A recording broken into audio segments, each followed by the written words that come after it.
Introduction. The era of universal job transition has arrived, with malevolent creatures and fierce beasts rampant, placing humanity on the brink of annihilation. The disintegration of the Huaxia civilization has led to widespread derision among the populace. The revered deities of Huaxia have been diminished to a state of utter insignificance. The esteemed Marshal Nezha has been reimagined as a mere juggler, a boy of trivial pursuits. The illustrious true monarch Yang Jian has been transformed into a debauched scion, spending his days parading falcons and hounds. Chen Xuan, however, transitions into the esteemed position of a divine protector, resolutely choosing the path of Huaxia's deities. Surrounding him, all perceive his decision as madness. In their eyes, Huaxia's divine beings are deemed inferior to the cherry blossom and Korean pantheons. His classmates, having just formed a team, swiftly turn their backs on him. With the proclamation of Marshal Li, master of the central altar, Nezha manifests, piercing through the entire dungeon in an instant. The world trembles in response. I shall stand atop the world, restoring the honor of Huaxia. Chapter 1. The hidden class of job transition. My Huaxia deities are unmatched. In the Dragon Empire, within the city of Snowstorm, hundreds of high school students densely surrounded the job transition shrine, occasionally gasping in astonishment. On the platform, the instructor responsible for the transitions was calling out names. Chen Xuan, the student summoned, was a senior, with short hair and a sun-kissed, handsome visage. He gradually maneuvered through the crowd, approaching the sacred stone. As his palm made contact with the stone, a radiant halo of 9 colors enveloped him. Oh my goodness, it's actually the 9-color divine light. The 9-color divine light. Does that mean Chen Xuan has awakened an SS-level talent? Truly my idol. To awaken an SS-level talent is simply extraordinary. I am genuinely envious. An SS-level talent, combined with a commendable job transition, would be nothing short of miraculous. What profession will Chen Xuan transition into next, I wonder? Those who awaken an SS-level talent will undoubtedly assume a job of high-caliber ID wager. It will be at least in a level. Come on. Those with SS-level talents will minimally transition into S-level professions. The onlookers exchanged excited remarks, their admiration palpable. The instructor overseeing the transitions was equally taken aback. His gaze was intense. The 9-color divine light. SS-level talent. It is essential to understand that since the onset of this universal job transition, S-level talents have become exceedingly rare across the Blue Star, let alone SS-level ones. Such an occurrence is almost unattainable. To witness an SS-level talent awakening during his teaching career is an immense honor. Yet, it remains uncertain what profession the remarkable Chen Xuan will randomly transition into. Nevertheless, it is universally acknowledged that no transition will fall below S-level. As the 9-color divine light dissipates, a colossal luminescent emblem, signifying the awakening of his profession, materializes behind Chen Xuan. Behold, that radiant light pattern. Oh my, what profession is that? Such a dazzling light pattern. Within that light pattern, there are countless runes. I recall my teacher mentioning it. That is a hidden profession. What? A hidden profession? It is said that hidden professions possess terrifying combat strength. Indeed, across the entirety of Blue Star, there are only 8 hidden professions. Behold the male deity, the 9th hidden profession of Blue Star. A wave of envy and excitement surged among the crowd. The teacher on stage was equally astonished. Never did he expect it to be such a game-changing hidden profession. One must understand, hidden professions are rare and elusive. They are far superior to SS-grade professions. Of course, not all hidden professions are exceptionally powerful, for instance, the divine monarch among them. However, in recent years, despite the awakening of several hidden professions, the divine monarch has never emerged. This led everyone to inadvertently dismiss these 2 professions altogether. After all, these hidden professions have not appeared for centuries. Currently, they exist only in historical texts and theoretical textbooks. After lingering for approximately 10 seconds, the light pattern transformed into a streak of luminous energy and entered Chen Xuan's body. Boom! Rippling waves of light spread forth as Chen Xuan slowly opened his eyes. The awakening ceremony was officially complete. Everyone was engulfed in astonishment. Suppressing his emotions, Chen Xuan made his way through the crowd. He had inadvertently traversed into this world through a conduit. This world had seemingly embraced a universal job transition at some point. Along with it, Terrifying monsters and ferocious beasts had also descended. In Blue Star, upon reaching the age of 18, everyone awakens their job transition, after which they can enter dungeons to gain experience and acquire various items. Post-level 100, one can venture into world dungeons and arenas for further training. The profession tiers in this world are classified as F, E, D, C, B, A, S, SS, SSS, and hidden professions. Now, having finally reached the age of 18 to undergo this awakening, the good news is that he has transitioned into the highly coveted hidden profession, while the bad news is that he has become a divine monarch. The divine monarch possesses no skills whatsoever and cannot learn any. He relies solely on summoning deities to harness their powers in battle. Moreover, the divine monarch has additional drawbacks, such as being able to summon a deity only once per day. Furthermore, the mental fortitude required from the awakener is exceedingly high, with significant energy expenditure. Each summoned deity is also random. The stronger the deity, the greater the combat power, yet the shorter the duration. Except during the summoning of a deity, he is no different from an ordinary person, rendering him utterly defenseless in a world like this.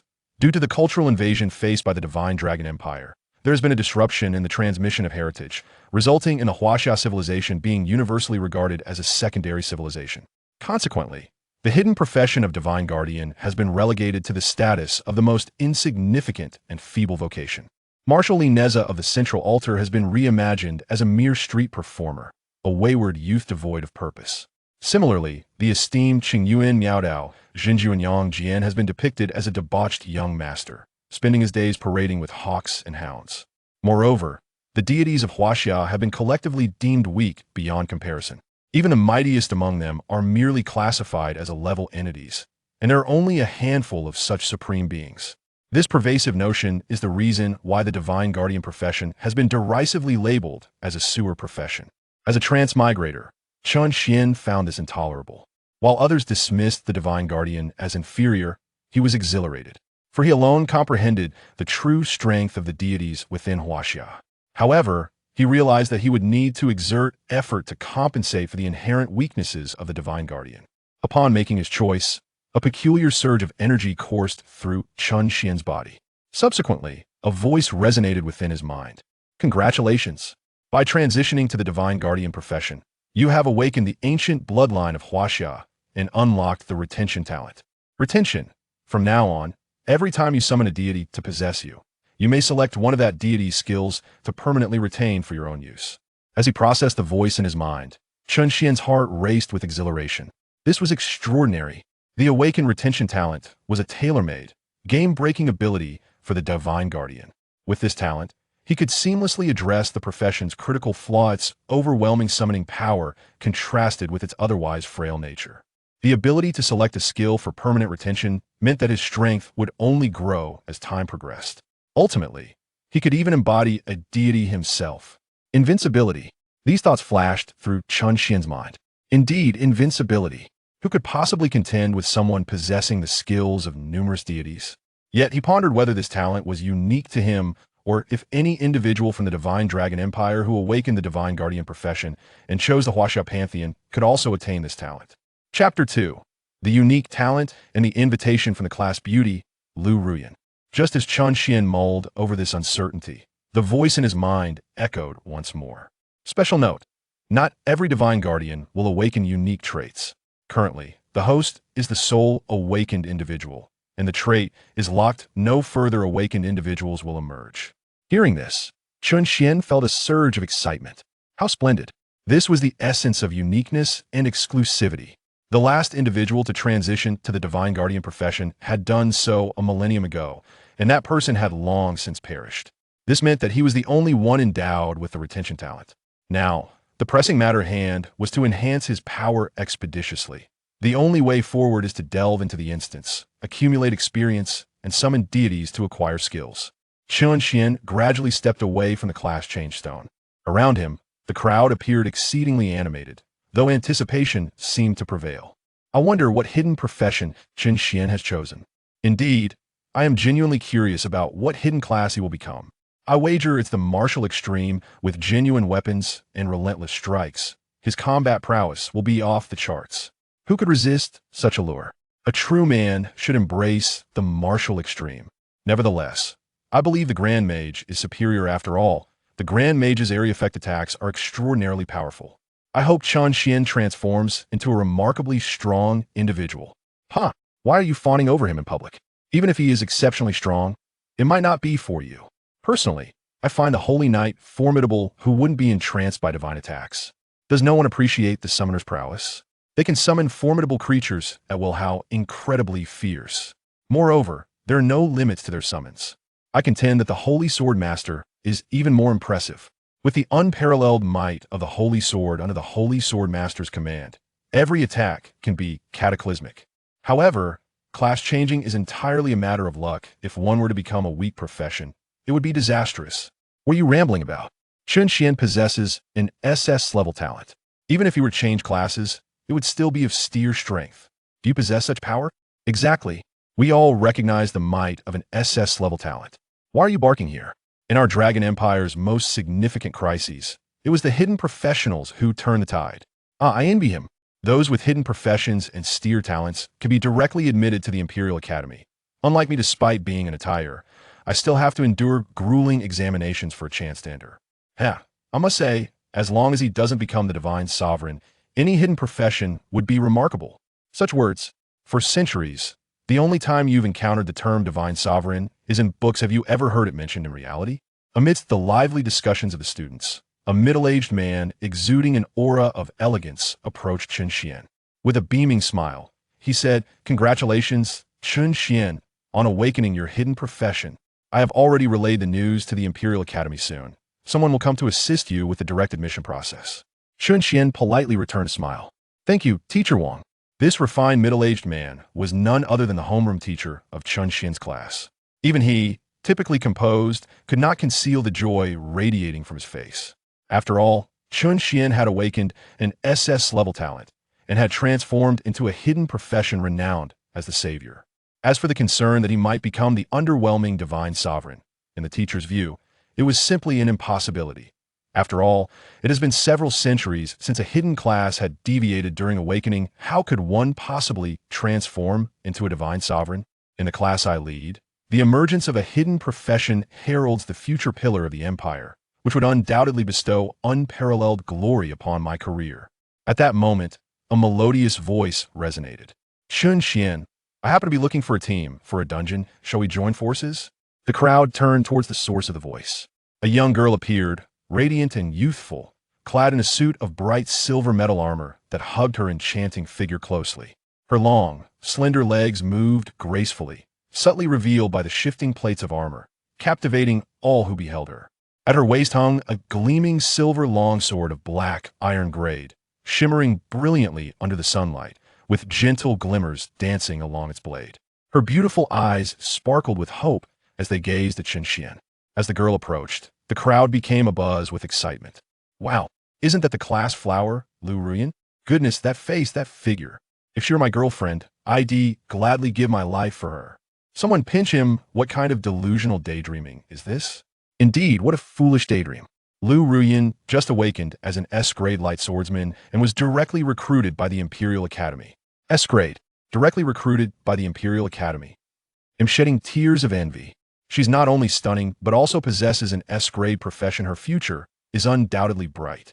Wait, did Lu Ruyan just say she wants to team up with Chen Xuan for the dungeon? Wow, I'm genuinely envious. The goddess is personally inviting him to join.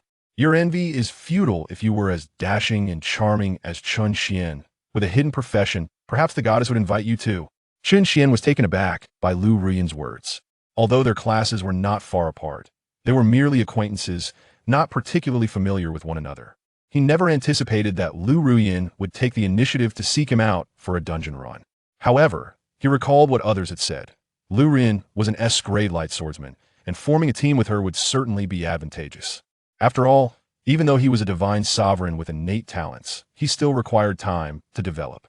At present, aside from the brief moments spent summoning spirits, he was essentially a complete novice. Moreover, even if they teamed up, experience point from the dungeon will be shared rather than divided. In such a large dungeon with hundreds of players online, having multiple teammates meant a greater chance of acquiring experience and loot.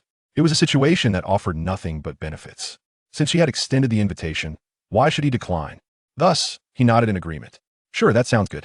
Upon hearing this, Lu Rian smiled sweetly.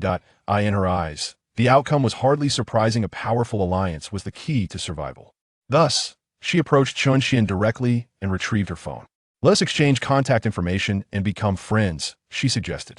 With that, they shared their details and added each other as friends. Once this was accomplished, Lu Rian remarked, I have prepared everything. I am merely awaiting the next instance. As you have just awakened and changed your class, you will need to gather your initial equipment. Once you are ready, do reach out to me. As she spoke, she waved her phone and winked at Chen Xuan. Chen Xuan nodded in agreement. All right, no problem. I will contact you later. Chapter 3. You are actually the Divine Sovereign. Apologies, but I must take my leave. While the two were engaged in conversation, a teacher from the Imperial Academy arrived at the scene. Observing the striking pair before him, a handsome young man and a beautiful young woman, he could not help but smile knowingly. Striding forward with great courtesy, he greeted, Hello, I am Du Feng, a teacher from the Imperial Academy of Fengshua City. He then gestured towards the elegant woman beside him, saying, This is your counselor, Zitting. Upon hearing this, Chen Xuan responded politely, Greetings, Teacher Du and Teacher Zitting. The young instructor Zitting, judging by her age, appeared to have recently begun her career. As for Teacher Du Feng, although they had never met, his renowned name had long since reached Chen Xuan's ears. 5 years prior, during the Great Battle of Fengshua City, he had single-handedly inflicted tremendous damage upon the legendary invaders, achieving an extraordinary output of 15. It is worth noting that during that conflict, thousands had participated, including many skilled warriors from neighboring cities who came to aid. Following this battle, Du Feng's fame spread throughout the Divine Dragon Empire, even earning him a personal audience and commendation from the Northern Marshal. Thus, Du Feng rose to prominence. 5 years had passed, and it was certain that Du Feng's prowess had only sharpened. Upon hearing his illustrious name, the surrounding students gasped in awe. Goodness, it's Teacher Du Feng personally recruiting Chen Xuan. Indeed, he is a legendary figure in Fengshua City. Who would have thought the Imperial Academy would place such importance on Chen Xuan? What an incredible honor. This only signifies that Chen Xuan's future is limitless. Yes, after all, that is a hidden profession. It seems Fengshua City may rely on Chen Xuan for protection in the future. As the crowd buzzed with excitement, both Du Feng and Zitting gazed at Chen Xuan with curiosity, a similar expression adorning the face of Lu Rian nearby. Chen Xuan glanced at them, then touched his face. Puzzled, what's the matter? Have I become handsome again? Lu Rian rolled her eyes dramatically in response, while Zitting, with a glimmer in her eyes, asked, You are indeed quite handsome, but I am more curious about which hidden profession you have awakened. At Zitting's inquiry, both Du Feng and Lu Rian nodded, eagerly awaiting Chen Xuan's answer. Chen Xuan, having anticipated this moment, understood that one could not conceal the truth of a hidden profession. Thus, he spread his hands and candidly declared, I have transitioned to the Divine Sovereign. The air around them instantly thickened, and time seemed to come to a standstill. The previously lively sounds within the transition hall fell silent, and one could hear a pin drop. Everyone stood frozen in place. Even Du Feng, who had weathered many storms, could not help but stiffen at the revelation. What? The Divine Sovereign? What is happening? This is madness. It must be madness. A once illustrious profession has been relegated to the depths of obscurity. Alas, what a waste. A fallen genius. The refined teacher Wang forcefully parted the crowd and rushed forward. Growling through gritted teeth, Chen Xuan, why? Tell me, why has this happened? Faced with Wang's fierce demeanor, Du Feng could only helplessly restrain him. Furrowing his brow, Du Feng addressed Chen Xuan. Regardless of the profession you choose, it is destiny. However, this is a world that venerates strength, where power reigns supreme. No matter the circumstances that lead to this outcome, you must bear the consequences yourself. Zitong gazed at Chen Xuan with a face full of regret. The Yushin Zun is exceedingly weak. The summoned deity will likely be of merely a basic level, an insurmountable chasm compared to other hidden professions. Observing the various reactions from the crowd, Chen Xuan had long been prepared and felt no surprise. After all, in this world, the severance of Chinese civilization is profound. Under the invasion and indoctrination of Western culture, everyone believes that Chinese deities are feeble. Thus, Chen Xuan calmly stated, I wish to convey that the Chinese deities as currently perceived are not the true essence of our divine beings. The authentic deities of China are undoubtedly not inferior to those of other systems, and may even surpass them. No sooner had Chen Xuan's words fallen than discordant voices erupted from the crowd. Ha ha ha, this is hilarious.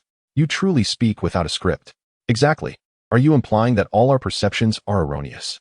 The Chinese pantheon is not weaker than other professions, perhaps even stronger. Really, Chen Xuan, have you lost your mind? Perhaps he has indeed gone mad. Who wouldn't lose their sanity upon transitioning to Yushenzun? It seems he's not just mad, but gravely so, spouting nonsense. Unfazed by the ridicule, Chen Xuan remained steadfast, for he was the only one aware of the might of the Chinese pantheon. Moreover, having awakened the divine-grade talent, it would not be long before he revealed the true strength of the Chinese deities to the world. Hearing the mockery from the students, Du Feng sighed in resignation and patted Chen Xuan's shoulder in a gesture of comfort. Although Zitong felt a sense of loss, she was Chen Xuan's advisor, bound by her professional ethics to refrain from excessive commentary. She could only reluctantly say, Chen Xuan, shortly I will apply for the initial black iron equipment required for your dungeon from the academy. You may inform me now of any attribute preferences you wish to emphasize. Chen Xuan pondered briefly. Attribute emphasis? While other professions might have varied specializations, his Yushenzun did not seem to particularly favor any specific attribute.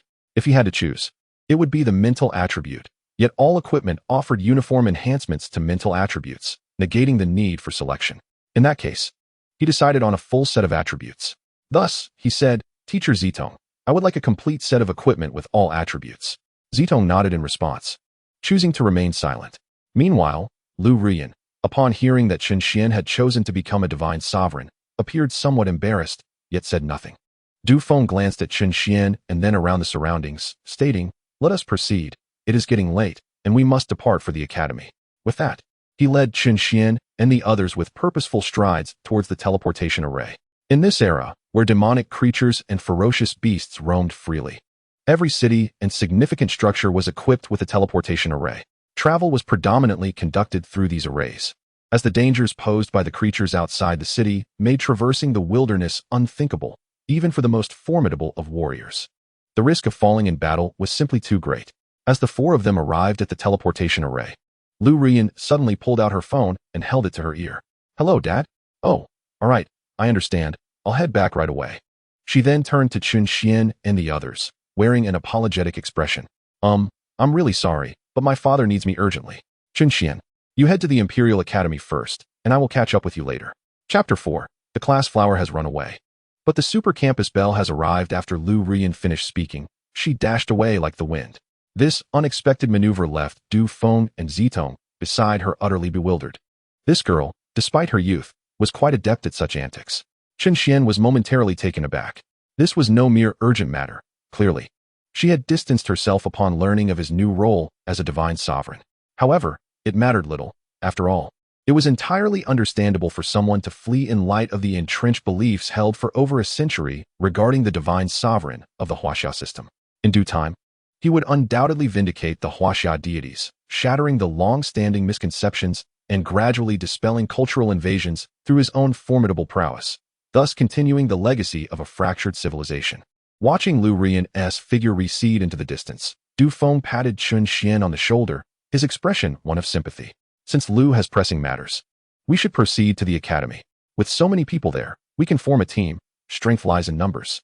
Chen Xuan nodded in agreement. The three then stepped into the teleportation array. In mere moments, they arrived at the Imperial Academy in Wind and Snow City. As Chen Xuan was collecting his initial black iron equipment, a cool voice called from behind. You are Chen Xuan, correct? Once you finish obtaining your gear, join me in a dungeon party. Turning to look, he beheld a striking figure before him. Unlike Lu Ruyan's playful sweetness, this woman exuded a chilling elegance, presenting an air of aloofness, adorned in a light blue wave-patterned battle armor that hugged her well-proportioned form. She possessed a commanding presence that struck Chen Xuan with a profound visual impact. Indeed, her figure was exceptional, and her overall grace and appearance surpassed Lu Ruyan by several degrees. Chen Xuan appeared utterly bewildered. He had no prior acquaintance with this person. Yet, out of courtesy, he inquired, May I ask who you are? The woman, upon hearing this, stepped forward gracefully, maintaining her aloof demeanor, and replied softly, I am Zhao Jinjia, here to team up with you and assist in your leveling. What? Chen Xuan was even more perplexed. This woman seemed rather inexplicable. It appears we are not acquainted. Are we? Zhao Jinjia merely pursed her lips. Well, now we are. You make a valid point, Chen Xuan responded, his expression one of resignation. What I mean to say is, for no apparent reason, why would you seek me out for a team? My previous companions have already departed. Zhao Jinjia remained expressionless. It matters not, I stated. My joining you is solely because you have chosen the Yushin Zun Huaxia class. Chen Xuan was taken aback. While others fled at the mention of his class, she was approaching him. Wait a moment. There can only be one truth. Her surname is Zhao, and she approached me because I am of the Huaxia class? Could it be? Curiosity piqued. He glanced at Zhao Jinjia and remarked, I have heard that among the 8 great families of the imperial capital, there is a Zhao family that has steadfastly upheld the legacy of Huaxia civilization. Zhao Jinjia looked at Chen Xuan with equal curiosity. She had not anticipated that he would deduce her lineage from merely a few of her words. After a brief moment of surprise, she nodded. Indeed, I am the granddaughter of the current head of the Zhao family. Chen Xuan felt enlightened. No wonder. It was the traditional Zhao family. It was precisely due to their unconventional stance that, despite their prominent status and influence, the Zhao family had been isolated by the other 7 families. Were it not for the patriarch's authority, the vast Zhao family would likely have crumbled long ago. However, with the patriarch aging, one could not predict how much longer they could endure. Thus, the Zhao family's predicament might be akin to his own, a shared plight? Or perhaps she sought answers from him. Nevertheless, those considerations were not his primary focus at the moment. Since Zhao Jinjia had come to seek him for a team, he should at least familiarize himself with her. Since you've chosen to team up with me, may I inquire about your profession? Zhao Jinjia, seemingly unperturbed, smiled softly. I am a level oracle. I hope that is satisfactory to you. Chen Xuan was taken aback. A level oracle? While oracles primarily provide support, they are not devoid of formidable offensive capabilities. Being at level, you should not be lacking in strength. Why not seek out some level teammates to join you? I believe oracles are quite sought after. Why choose to approach me, a well-known weakling? Zhao Jinjia, growing somewhat impatient with Chen Xuan's queries, spoke with a tone that bore a hint of gravity. I have previously stated that it is quite simple. It is merely because you have chosen the divine entity from the Huaxia lineage. Upon hearing this, Chen Xuan smiled lightly, suspecting that his choice of a Huaxia deity was only one aspect of the matter. The other reason being that the Zhao family is currently isolated by the 7 great families, and who would dare to offend them by associating with the Zhao family? Nevertheless, Chen Xuan chose not to delve into this further, as he was genuinely indifferent. Once his level increased, the influence of the 7 great families would hold no significance for him. He nodded and said, Very well, I shall retrieve my equipment, and then we can venture into the dungeon together. Zhao Jinjia shook her head. No need, it would be a waste of time. The initial equipment is of little value. I will directly take you into the dungeon to gain experience and gear.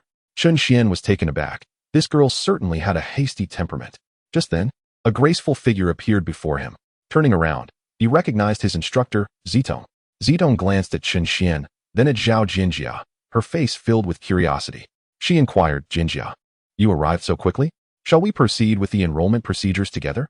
Zhao Jinjia shook her head. Teacher, I wish to head straight to the dungeon. I will arrange for someone to handle the formalities. Zitong did not take offense, nodding in understanding.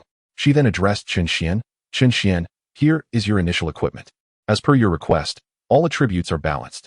However, I must apologize for not being able to find you a teammate. Chen Xuan smiled and replied, No worries, teacher. I have already teamed up with Zhao Jinjia. Zitong looked astonished, alternating her gaze between Chen Xuan and Zhao Jinjia. After a brief moment, she seemed to grasp something, a smile gracing her lips. That is splendid. Since Jinjia is accompanying you, I need not worry about your leveling concerns. She then handed the equipment to Chen Xuan. This consists of level 1 black iron gear. After all, the highest trading items available on the market are silver grade. Given your current level, you can only wield black iron equipment. Thus, your subsequent gear acquisition will depend on your luck in the dungeon. Chen Xuan nodded appreciatively. Thank you, Teacher Zitong. Black iron equipment already places me ahead of the majority. Not every academy provides initial gear for their students. Even if they do, it is often nothing more than basic novice attire. It is worth noting that a complete set of black iron gear can fetch as much as 300,000 magic stones on the market, a price not everyone can afford. The cost of silver-grade equipment is even more exorbitant, requiring at least 1 million magic stones. As for golden equipment and beyond, such items can only be obtained within dungeons, as they are not available for trade. Receiving the gear, Chen Xuan swiftly donned it, feeling prepared for the adventures that lay ahead. Chapter 5. Arrival at the Goblin Plains. Nezha has arrived. A total of 1 weapon, 1 piece of clothing, 1 belt, 1 helmet, 1 necklace, 1 pair of shoes, 2 gauntlets, and 2 rings, amounting to 10 pieces of equipment. After Chen Xuan donned his gear, he proceeded to examine his attributes panel.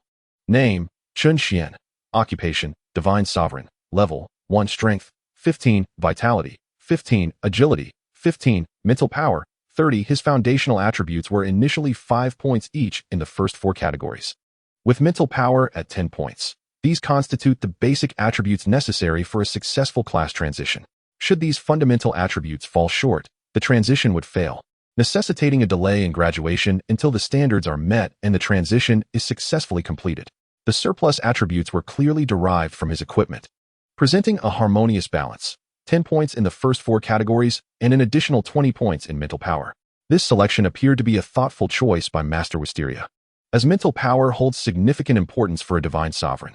The first 4 attributes determine the potency of the deities summoned by the divine sovereign, while mental power dictates their duration and subsequent cooldown periods.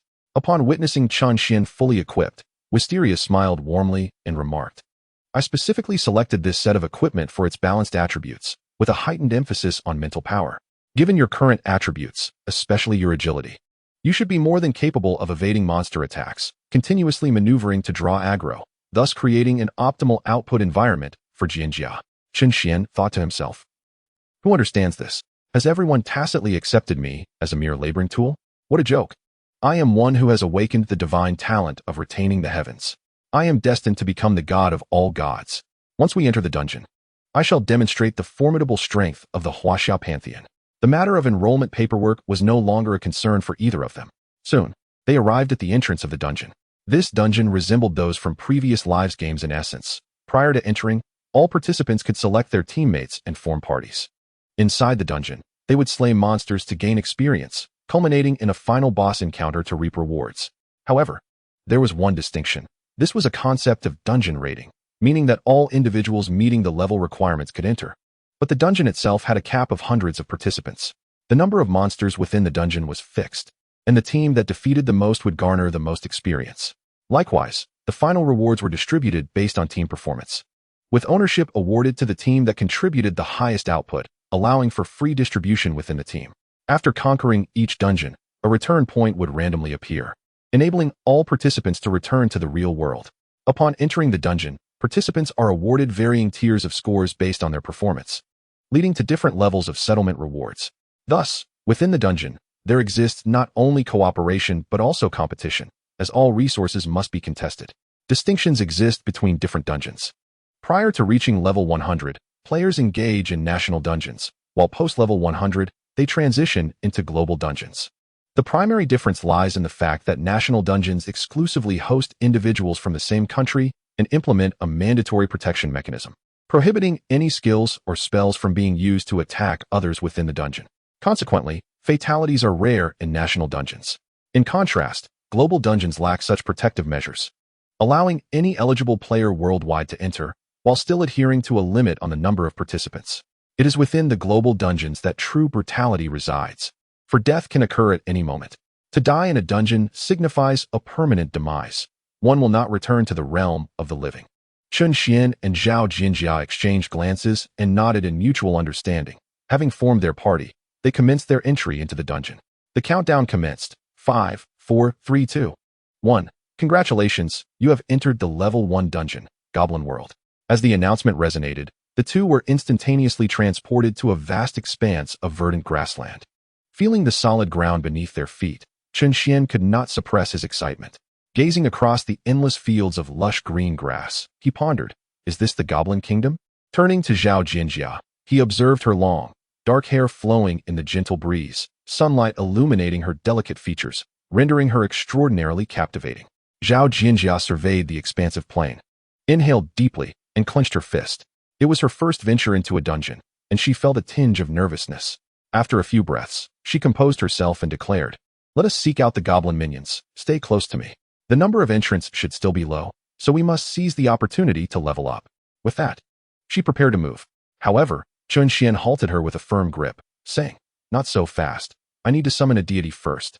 Zhao Jinjia frowned slightly at his words. "Your summoning attempts are precious. Save them for when we truly need them. Right now, we are surrounded by mere ordinary goblin minions. It is unnecessary." Chen Xuan chuckled sheepishly, scratching his head. "Well, I'm quite anxious." Zhao Jinjia sighed in exasperation, casting him a sidelong glance, but refrained from further protest or action. Chen Xuan regarded Zhao Jinjia with gratitude. "Thanks," he uttered, and his expression shifted to one of solemnity. Moments later, his eyes suddenly widened. A name had materialized in his mind. This was the deity of Huaxia he had randomly summoned today. Subsequently, he formed a hand gesture and began to chant incantations. The esteemed saint of the Zhou dynasty, the vanguard against the tyrant Zhou, received the command from the Jade Void to vanquish the evil formations. A single lotus blossom shall eternally guard the celestial palace. Great loyalty and filial piety. Unparalleled courage and fortitude. Marshal, the lord of the central altar, the third prince. Your efforts are appreciated."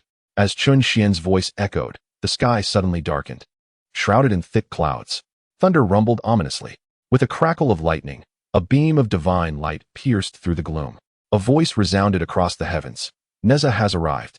No sooner had the words been spoken than the divine light rent the sky's canopy asunder. A colossal red phantom descended from above, landing behind Chen Xian. Witnessing the majestic arrival of the deity, Zhao Jinjia stood transfixed, her eyes wide with wonder as she beheld the enormous silhouette of Nezha, then turned to Chen Xian, radiant with divine luminescence, leaving her utterly astonished. As the cherished jewel of the Zhao family, she had witnessed the summoning of deities before. Yet none had ever evoked such a powerful stir within her as Chen Xian's invocation of Nezha, igniting a fervor that nearly brought her to tears. The Pantheon of Huaxia. For centuries, no one had ever chosen to summon a deity, let alone accomplish such a feat. As the phantom gradually stabilized and the surrounding divine light dissipated, Chen Xian remained enveloped in a radiant glow, the figure of Nezha behind him growing ever clearer. A wave of excitement surged through Chen Xian. It was indeed Nezha. How splendid! He had previously harbored concerns about summoning some feeble deity that would tarnish his reputation right from the start. Now that he had summoned Nezha, he could proceed with confidence. Eagerly, Chen Xian opened his status panel. Name, Chen Xian. Occupation, Divine Master. Level 1. Strength, 45. Constitution, 45. Agility, 45. Mental power, 90. Deity, Nezha. Duration, 1 hour. Chapter 6. Is there truly someone teaming up with Chen Xian? Have they lost their mind? Divine Skill. Passive San Tan Hai Hui. Triples all attributes. Mental recovery speed increases tenfold. Blazing Fire Seed. Emits true flames, inflicting damage and subsequent burning damage 3 times. Heavenly Descent. Teleports to a designated enemy, inflicting area damage with a knockback effect. Unlocked. Binding Celestial Silk. Restrains and controls the enemy for 10 seconds while increasing one's own speed by 100, lasting 1 hour. Unlocked. Fire Spear Split. A powerful single-target attack imbued with fire attributes. Also has a splitting effect, dealing 80 damage to surrounding enemies. Unlocked. 3 heads and 6 arms. Speed and perception abilities double with no upper limit, with the multiplier varying based on one's attributes and level. Upon reviewing these skills, Chen Xian could no longer restrain the corners of his mouth from curling upward. The interface was remarkably impressive. However, he was currently only at level 1, possessing merely 1 passive and 1 active skill, while the remaining skills required elevation to a certain level for unlocking. Gazing at the 2 skills he had already unlocked, Chen Xian felt a wave of satisfaction wash over him. First was the passive skill 3 Altars of Sea Meeting, which felt as though it had been tailor-made for him. As a divine sovereign, the demands on his mental prowess were immense. Now, with this skill, his attributes had been enhanced 3-fold. This signified that his mental capacity would increase significantly as he advanced in levels. Furthermore, this skill boasted an additional attribute. His mental recovery rate had surged 10-fold. Such a boon was nothing short of extraordinary, a true ally for a divine sovereign. Typically, a divine sovereign could summon a deity merely once a day, whereas those of the Greek Pantheon could do so twice. Yet, with the presence of the 3 Altars of Sea Meeting skill, he could summon a deity every 2 hours. At that moment, all Chen Xian wanted was to roar in triumph. Who else could compare? As Chen Xian reveled in his triumph, Zhao Jinjia snapped back to reality, scrutinizing Chen Xian and the immense divine shadow looming behind him. Chen Xian, which deity is this? It appears to be a child. Chen Xian was taken aback. A child? He cast a helpless glance at Zhao Jinjia. What child? This is the middle altar Marshal, Nezha. Isn't your Zhao family supposed to uphold tradition? How could you not recognize Nezha? Feeling somewhat embarrassed, Zhao Jinjia responded, Nezha. I recall that he is mentioned in our family's collection, merely a rebellious child who aided in overthrowing the Shang dynasty. I had no idea he was a deity. Chen Xian remarked. It seems that even the Zhao family, who proudly claim to uphold tradition, lack substantial cultural heritage. As for the other esteemed families that venerate Western learning, well, that goes without saying. The disjunction in Chinese civilization is evidently severe. Experiencing the transformations brought about by the divine possession, Chen Xuan engaged in various actions, bounding, leaping, and running. Although his attributes were not particularly high at present, they far surpassed those of the initial level competitors in this instance. After all, under the influence of Nezha's passive ability, his attributes had tripled. Observing Chen Xuan's remarkable agility and speed, Zhao Jinjia nodded with approval. Very well. Your jumping and speed are certainly sufficient for pulling monsters without sustaining damage. I have high hopes for you. Let us proceed. You pull the monsters, and I shall eliminate them. Chen Xuan was momentarily taken aback. I've summoned Nezha, and you expect me to pull the monsters for you? Meanwhile, on the other side of the vast plain.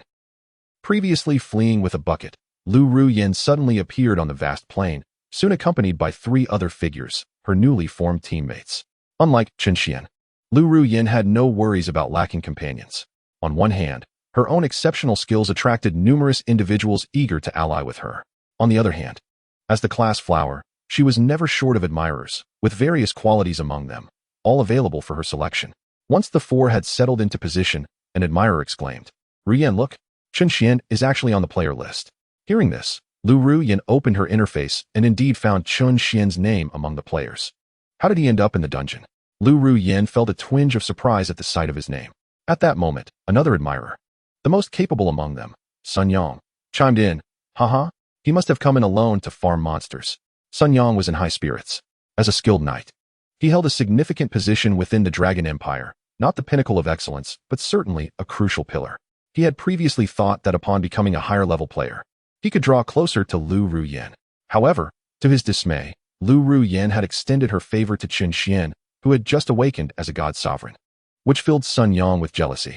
Later, when everyone learned that Chen Xuan had chosen the Huaxia faction, Lu Ruyin decisively distanced herself from him, granting Sun Yang the opportunity to team up with his goddess. He could hardly contain his joy at this newfound chance. Now, with the opportunity to belittle Chen Xuan, he was determined not to let it slip away. I really don't understand what goes on in his mind. Why choose a weak Huaxia god sovereign? He continued. Now that he's in the dungeon, I wonder what kind of pathetic spirits he will summon. Ha. Lu Ruyin wore a disdainful expression. Whatever. He is merely a fool ruining his own future. I'm not concerned about what Huaxia spirits he might summon. After all, they are all weaklings. At that moment, the first admirer eagerly added, exactly. He is just a weakling. As a top-tier player, Ruyin, you shouldn't even bother with someone so insignificant. Just then, Lu Ruyin furrowed her brow. Wait a minute. Although Chen Xuan seems foolish, he wouldn't risk his life, would he? As a mere Huaxia weakling god sovereign, entering the dungeon is akin to courting death. It was essential to note that while there were protective mechanisms in national dungeons, they only applied among players. Being killed by wild monsters within the dungeon meant true demise. She opened the interface again, revealing that Chen Xuan was in a party state. To her astonishment, the avatar information indicated that he was accompanied by a female, one whose beauty far surpassed her own by a factor of 10. What is happening here? She abandoned him. So why should other beautiful girls join him? Noticing the frown on Lu Ruoyan's face, the perceptive admirer Sun Yang immediately detected her distress. What troubles you, Ruoyan? What has occurred? To think that someone would team up with Chen Xuan. Are they out of their minds? You 3. Take a look. Do you recognize this person? Chapter 7. Unleashing Unlimited Skills. The other admirers were momentarily taken aback. What? Someone is actually teaming up with Chen Xuan? Sun Yang discreetly opened the player list for a glance, only to find himself frowning once more. It was true. Someone had indeed formed a duo with Chen Xuan. He then clicked on Zhao Jinjia's avatar and was pleasantly surprised. In this world's dungeon, every avatar was authentic, with no possibility of deception. To his astonishment, after being dismissed by Zhao Jinjia, Chen Xuan managed to partner with such a stunning girl. In terms of looks, she was undoubtedly at least 10 times more attractive than Lu Ruoyan. However, he did not show any sign of admiration. Instead, he ridiculed, what a fool. How could anyone choose to team up with Chen Xuan? Regardless of who they are beneath you, Ruoyan, chimed in Admirer 1. Indeed, in front of Ruoyan, they are all worthless. To even consider playing duo, they must be utterly oblivious. Admirer 3 added, absolutely. Our Ruoyan is the sole awakened elite professional in the entire Fengxue city this year. Anyone teaming with someone like Chen Xuan must surely be of low caliber. Listening to the mindless flattery from these admirers, Lu Ruoyan felt quite exasperated. If it weren't for the necessity of teaming up with them to clear dungeons, did they really think a distinguished professional like herself would look their way? She cast a glance at Sun Yang. He was somewhat useful, after all, being a professional himself. Observing Chen Xuan alongside that beautiful young woman stirred a slight displeasure within her. However, in the presence of her three admirers, she chose to remain silent. In the dungeons, strength reigns supreme. Only with sufficient power can one acquire more experience, magic stones, equipment, and materials. As for Chen Xuan, he was merely a discarded waste of the Yushin Zun Huaxiao lineage, his potential scarcely matching that of a low-tier professional. This was evident when he summoned divine beings. During the cooldown period, he was essentially useless. After all, who would protect such a failure? With this thought, Lu Ruoyan dismissed Chen Xuan from her mind. Such a waste was not worth her attention. That would be a futile expenditure of her life. Turning to her three admirers, she instructed, "Let us proceed. We must seize the time to level up." With a confident smile, Sun Yang replied, "That is inevitable. With you, Ruoyan, as our elite, and me as the supporting pillar, along with the two other top-tier professionals, we should effortlessly dominate this dungeon." Before the other two sycophants could respond, Lu Ruoyan took a swift leap forward, initiating her monster-slaying endeavor. Meanwhile, upon entering the dungeon, Chen Xuan promptly summoned the dungeon details. Dungeon, Goblin World, I. Level 1. Type, Bronze Level Goblin Elite. Common Monsters, 2000. Completion Requirement, defeat the boss. Hidden Dungeon, Silver Level Goblin Commander. Chen Xuan stroked his chin thoughtfully. If he managed to defeat the boss, he could clear the dungeon. However, if he sought the boss directly, he would forfeit the experience points from the 2,000 smaller monsters. Furthermore, this would adversely affect his dungeon rating, as the number of monsters defeated significantly influences the evaluation in such a dungeon. With an hour of summoning time at his disposal, he felt no urgency. His strategy was to eliminate as many monsters as possible for experience while simultaneously searching for the boss. Resolved in his approach, Chen Xuan began his quest. With attributes far superior to those of his peers at the same level, he dashed ahead, quickly leaving Zhao Jinjia far behind. Regardless of how loudly Zhao called out, it was to no avail. After traversing a distance, Chen Xuan spotted a scattering of goblins ahead. Armed with wooden clubs, they moved rhythmically within a small area. A quick count revealed 8 goblins. In this dungeon, although the ordinary goblin was the weakest of foes, all players entering were novices, necessitating a 4-person team to tackle even this diminutive band of goblins. However, Chen Xuan had no intention of assembling a team. With the spirit of the Marshal Nezha empowering him and tripling his attributes, along with the divine area attack skill, the blazing flame seed, he was fully capable of confronting the 8 goblins alone. To do otherwise would tarnish Nezha's illustrious name. With a casual motion, Chen Xuan picked up a small stone from the ground and hurled it at the goblins. Thwack! Bolstered by his attributes, the stone struck one goblin squarely on the head. Instantly, all the goblins turned to face him. After a brief moment of silence, the 8 goblins brandished their wooden clubs and charged with ferocious roars. Chen Xuan was unperturbed. He was biding his time. He awaited the moment when the goblins would close the distance within a certain range before unleashing the blazing flame seed. It wasn't a matter of showboating, but rather a necessity, as this level of the skill had a range of only 10 meters. Remaining calm, he observed until the 8 goblins stepped within 10 meters of him, then inhaled deeply. Whoosh! The searing flames erupted in a fan-shaped arc, extending 10 meters long and 10 meters wide at its broadest point. In an instant, the 8 goblins were engulfed in the inferno. After a piercing scream, 8 goblins suddenly had a series of numbers appear atop their heads. 5,800 and 5,800 and 5,801. A moment later, those 8 goblins had already been reduced to mere clouds of ash, scattered across the scorched earth. The sudden surge of damage left Chen Xuan momentarily stunned. Goodness, I am powerful. In fact, even Chen Xuan himself had not anticipated such overwhelming damage. In the blink of an eye, he had obliterated 8 goblins. This was merely the direct attack damage of the scorching seed. The subsequent 3 instances of burning damage had not even had the chance to take effect. The act of unleashing the scorching seed required a consumption of Chen Xuan's mental energy, akin to a mana bar. However, with the divine passive skill, 3 jars of oceanic meeting, he enjoyed a 10-fold recovery rate. He had no need to worry about his mental energy running low. It was practically an infinite source of mana. This effectively covered the consumption required for the scorching seed. Under the current circumstances, Chen Xuan could infinitely wield the scorching seed. He could unleash it without restraint, annihilating the goblin minions en masse within this dungeon. In this realm, Chen Xuan was an invincible force. Yet, amidst this triumph, Chen Xuan was still uncertain about the extent of damage that the flames would inflict upon him. While he reveled in the destruction of the goblins, Zhao Jinjia was tirelessly searching for Chen Xuan, muttering to herself, "What is that guy doing, running off on his own? It's so dangerous. Just because he is fast doesn't mean he should be reckless. Once the summoning time arrives, it could turn perilous. What a careless fool." At that moment, as Zhao Jinjia grumbled, she suddenly received a notification from the dungeon. "Congratulations, you have gained 10 experience points. Congratulations, you have gained 10 experience points. Congratulations, you have gained 10 experience points." Chapter 8. Zhao Jinjia's shock. Did Chen Xuan truly annihilate 80 goblins? Zhao Jinjia came to an abrupt halt, her face a mask of confusion. What is going on? Where did this experience come from? In the dungeon, all experience gained by the party is shared, not equally distributed, but each member receives the total experience earned. Thus, upon hearing the system's notification of experience gained, Zhao Jinjia was left astonished and perplexed. She had only teamed up with Chen Xuan, and she had yet to encounter a single goblin. Could it be that Chen Xuan had slain the goblins? That seemed impossible. Just moments ago, she had received a staggering 80 experience points. A standard goblin was worth 10 points, so 80 points indicated the defeat of 8 goblins. What a ridiculous notion. 8 goblins indeed. Even as a professional at my current level, attacking a mere goblin requires the deployment of several skills. After all, a typical goblin boasts a health pool of 500. Presently, my single skill inflicts just over 100 damage, meaning it would take 4 or 5 applications of my abilities to vanquish one ordinary goblin. Additionally, each skill incurs a cooldown period. It's only been a little over a minute since we entered this instance. Chen Xuan, a practitioner of the divine sovereign of the Huaxia system, can kite and defeat a common goblin in no less than a minute. What's more, the notification sound rang out simultaneously, indicating that these 8 goblins were slain at once.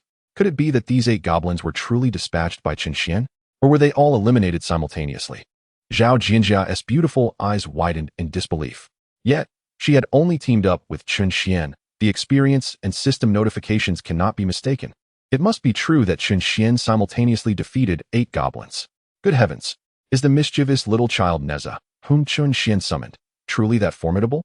Have we misjudged the prowess of the divine sovereign of the Huaxia system? Just as Zhao Jinjia was reeling from the mental shock, the communication channel for the party sprang to life. "Zhao Jinjia, where have you been?" "Never mind. It's not important. Let us split up and each tackle the monsters. This way, our leveling speed will significantly improve. As a professional, you should manage just fine." Initially, Zhao Jinjia felt a flicker of warmth upon reading the first sentence.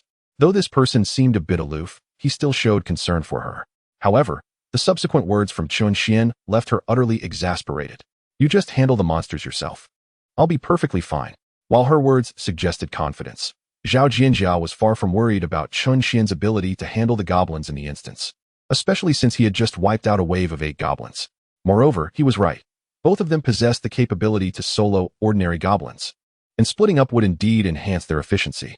Contemplating Chen Xuan's ability to tackle the instance's common monsters solo, a subtle smile crept upon Zhao Jinjia's lips. It seemed that the divine sovereign of the Huaxia system was not weak. Rather, it appeared to possess a certain strength. As a member of the Zhao family from the Dragon Empire, witnessing the might of Huaxia was undoubtedly a matter of great pride. Simultaneously, as the cherished jewel of the Zhao family, a deep-seated sense of pride welled within her. Clenching her little fist tightly, Zhao Jinjia declared, "Chen Xuan, let us compete and see who is truly faster. After all, I am here to help you level up." With that, Zhao Jinjia quickened her pace, setting off to hunt the scattered goblins across the vast plain.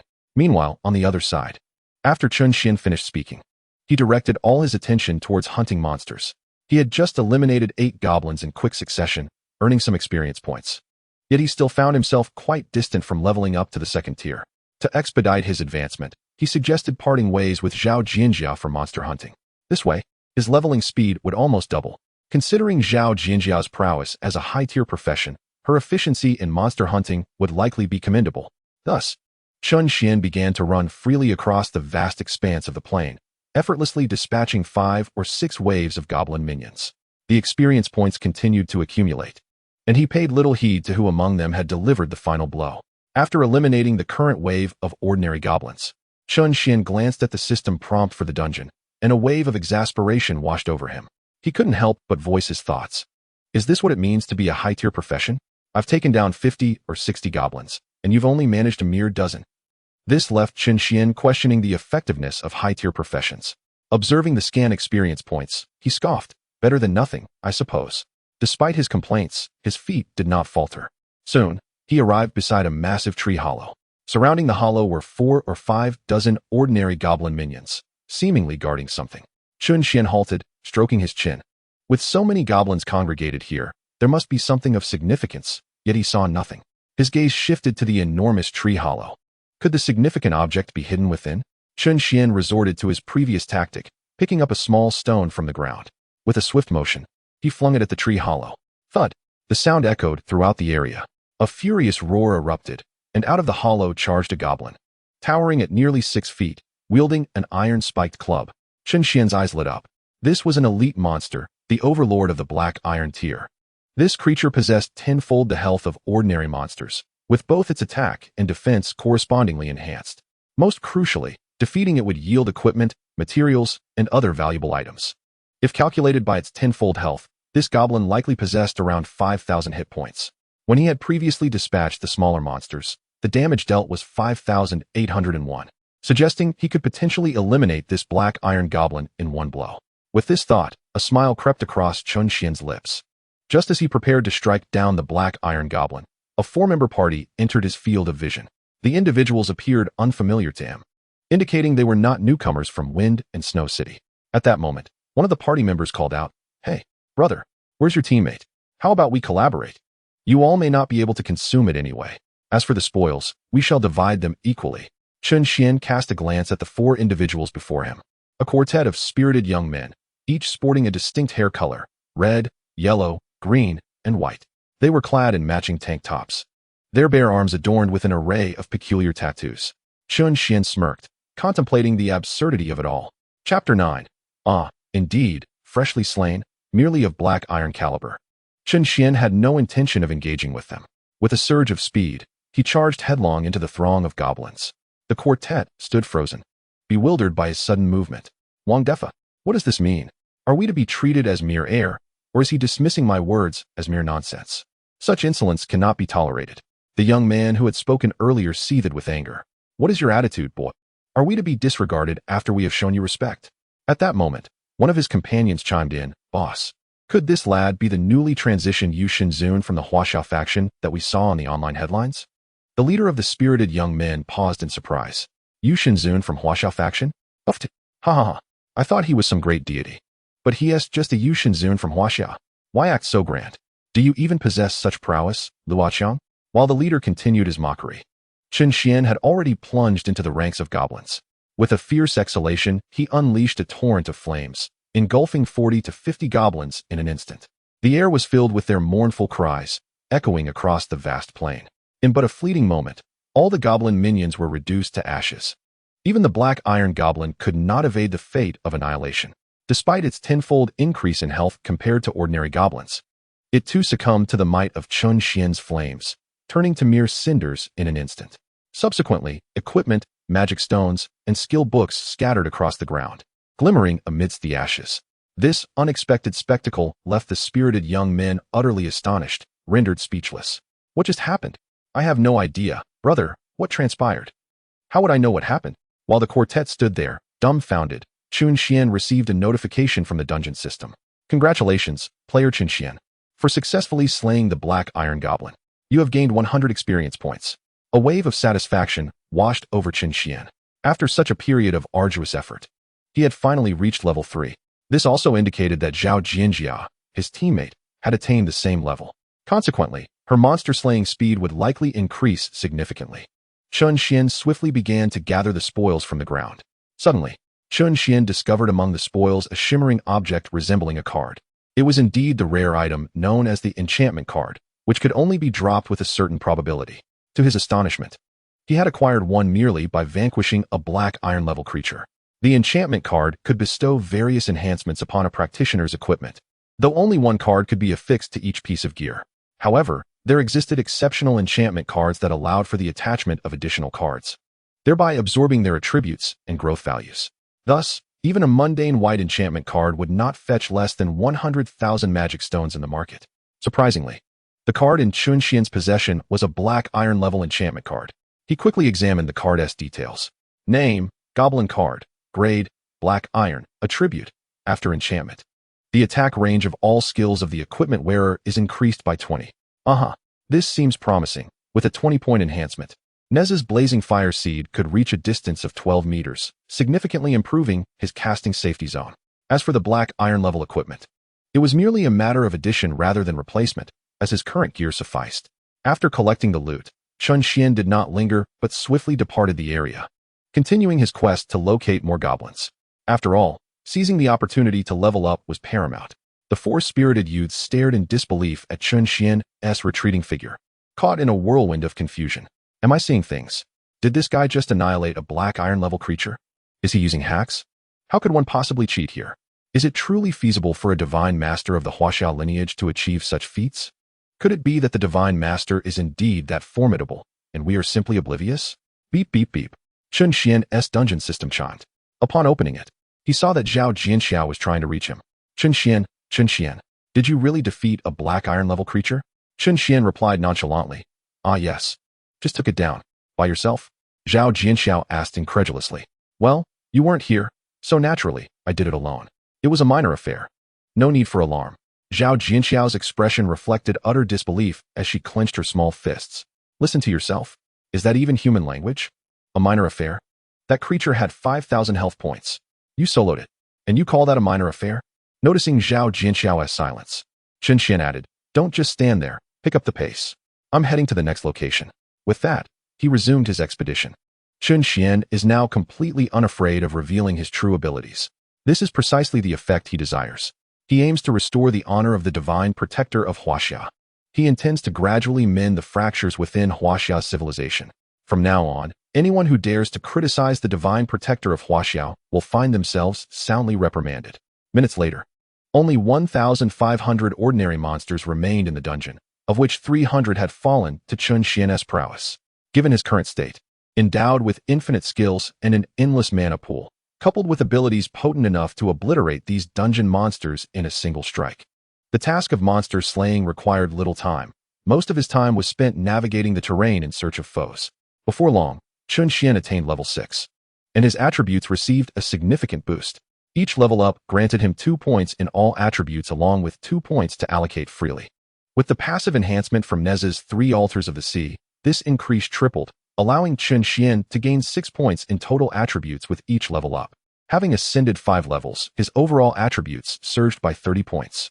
Opening his attribute panel revealed, Name, Chen Xuan, Class, Divine Protector, Level, 6, Strength, 75, Constitution, 75, Agility, 75, Mentality, 120, Deity, Nezha, Duration, 50 minutes, with his attributes enhanced.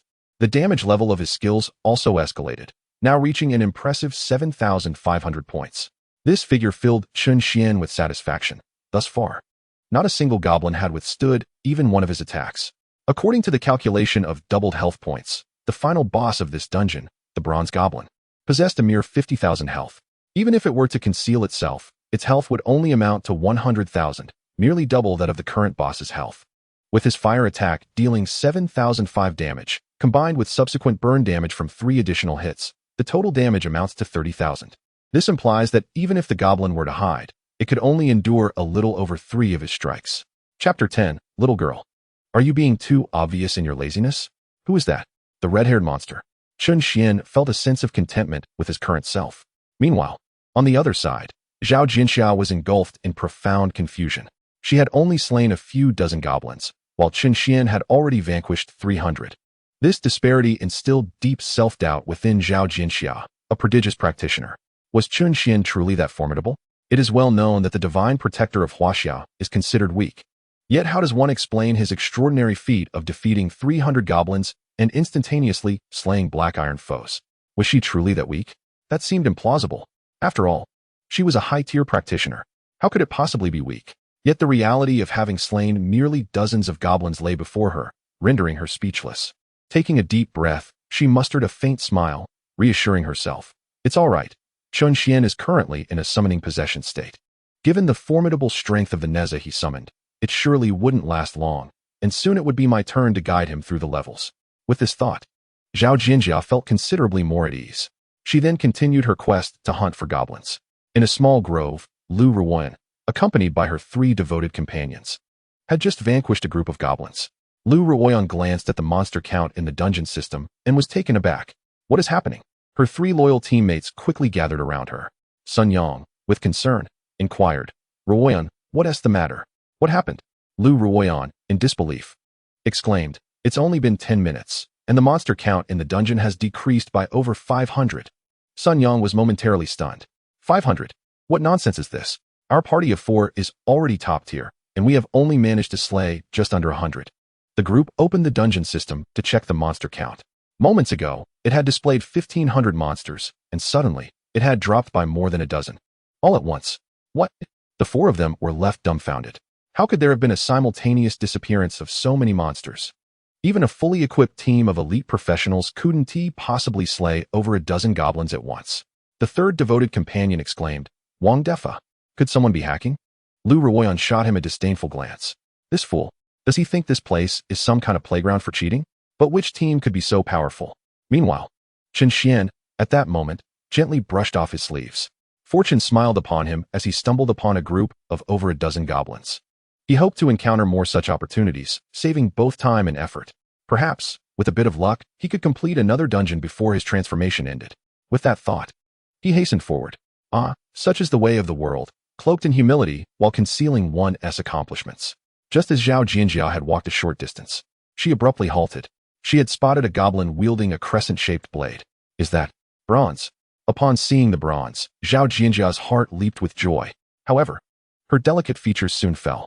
She was merely a support-type ranged mage. Despite possessing a degree of offensive and defensive capabilities, it seemed insufficient to alter the outcome. The bronze goblin she faced was also a mage, but one with aggressive capabilities. Chen Xuan was not present, leaving one to contemplate tackling the formidable challenge alone. The prospect was daunting, akin to scaling the heavens. The bronze creature before him boasted a health pool of no less than 50,000. Each of his offensive skills barely chipped away a few hundred points. Should he find himself ensnared and take a few hits, it would spell his demise. Death within the confines of the dungeon signified a true vanishing in the real world, an irreversible fate. However, Chen Xuan was quite a distance away. Alerting him would undoubtedly consume precious time, thereby disrupting the rhythm of the endeavor. With this realization, Zhao Jinjia's inherent stubbornness surged forth. No more waiting. First, she would eliminate the surrounding goblin minions. Without hesitation, she sprang into action. Meanwhile, Chen Xuan continued his relentless pursuit, methodically clearing the goblins from the dungeon. 10 minutes later, he opened the dungeon system to take a glance. Why has it taken so long? All the experience gained was from his own efforts. Where was Zhao Jinjia? Had she truly not defeated a single creature in 10 minutes? He then checked the mini-map and discovered that she had remained stationary in one location for the entire duration. Sister, your idleness is far too conspicuous. I am on the verge of eliminating 700 goblins, and you remain utterly still. Just then, the dungeon system's notification sounded. Attention players, due to the remaining goblin count being less than half, the Ice Cave and Fire Cave are now accessible. These 2 caves contain the final challenge of this dungeon and a hidden area. The Ice Cave will be marked on the map. Players must search for the Fire Cave themselves. Oh, it seems that all scattered goblins across the vast plain have been eradicated, with the remainder now concentrated in these 2 caves. Chen Xuan glanced at the map again, noticing that Zhao Jinjia's position was directly over the Ice Cave. What could be the meaning of this? Had she known the location of the Ice Cave from the outset? No matter, it was more pressing to rendezvous with Zhao Jinjia. The location was now revealed, and all teams would likely hasten towards the Ice Cave at the swiftest pace. As he sprinted, Chen Xuan pondered. Now at level 8. Completing the Ice Cave should elevate him to approximately level 12. Finding the Fire Cave would likely yield even greater rewards. His attributes had risen to 87 points, with a mental prowess of 132 points. Such values far surpassed those of his peers at the same level. Running, he felt the wind at his back. Whoosh, whoosh, whoosh. Along his path, other teams were caught in the gusts stirred by Chen Xuan, leaving them coated in dust. Phew, what a fierce wind. Goodness, it seems that a person has just passed by. Who could it be? The red-haired monster. This appearance resembles the trending headlines online. Indeed, it is he, the esteemed figure of the Huaxiao lineage. It must be said, although his strength is rather feeble, his speed in fleeing is unparalleled. That's right. He is indeed swift in his escape. Although Chen Xuan runs quickly, he still hears the myriad voices of skepticism around him. How lamentable. My noble Huaxia has faced a cultural fracture, enduring the invasion of Western culture for centuries, leading to a current state where the people of the Dragon Empire have forgotten their roots. Just wait. I shall ensure you return to your ancestral origins. Chapter 11. The Malicious Lu Ruyan. Zhao Jinjia in mortal peril. As Chen Xuan hurried along, he suddenly noticed that Zhao Jinjia's avatar was illuminated in red. This phenomenon occurs only when a teammate is under attack. Under attack? How could that be? In the current dungeon, players cannot harm one another. If Zhao Jinjia is being attacked, it must be by a monster. Wasn't this young lady just idly fishing? With lingering doubts, Chen Xuan quickened his pace. While Chen Xuan pressed onward, other teams had already surged towards this location, and the nearest group had reached the ice cave. Outside the ice cave stood Lu Ruyan and her sycophants. The four of them exchanged knowing smiles as they observed Zhao Jinjia tirelessly grinding monsters. At this moment, the surrounding lesser creatures had long been eradicated by Zhao Jinjia, and even she had lost a quarter of her health in the process. Lu Ruyan recognized Zhao Jinjia immediately, realizing that this girl diligently grinding monsters was indeed Chen Xuan's teammate. Sun Yang, one of her sycophants, also recognized Zhao Jinjia, remarking playfully, "Ruyan, isn't this Chen Xuan's teammate? Why is she alone grinding away? Could it be that Chen Xuan has fled?" Sycophant 1 interjected, "It's not impossible. After all, the esteemed figure of Huaxia is rather weak, and his endurance is limited, making him of little use." Sycophant 3 chimed in, "Indeed, lacking both resilience and longevity. He is truly of no consequence." Lu Ruyan scrutinized Zhao Jinjia, her brow furrowing. This woman is not simple. Given her damage output, she is likely a skilled professional. Sun Yang was taken aback. "Skilled? Isn't it true that this year in our wind and snow city, you, Ruyan, are the only one of your kind? Where could a skilled player come from?" Lu Ruyan shook her head. "I'm not sure. Perhaps from another city. It's just curious how she came to be teamed up with Chen Xuan." A knowing smile crossed Lu Ruyan's face.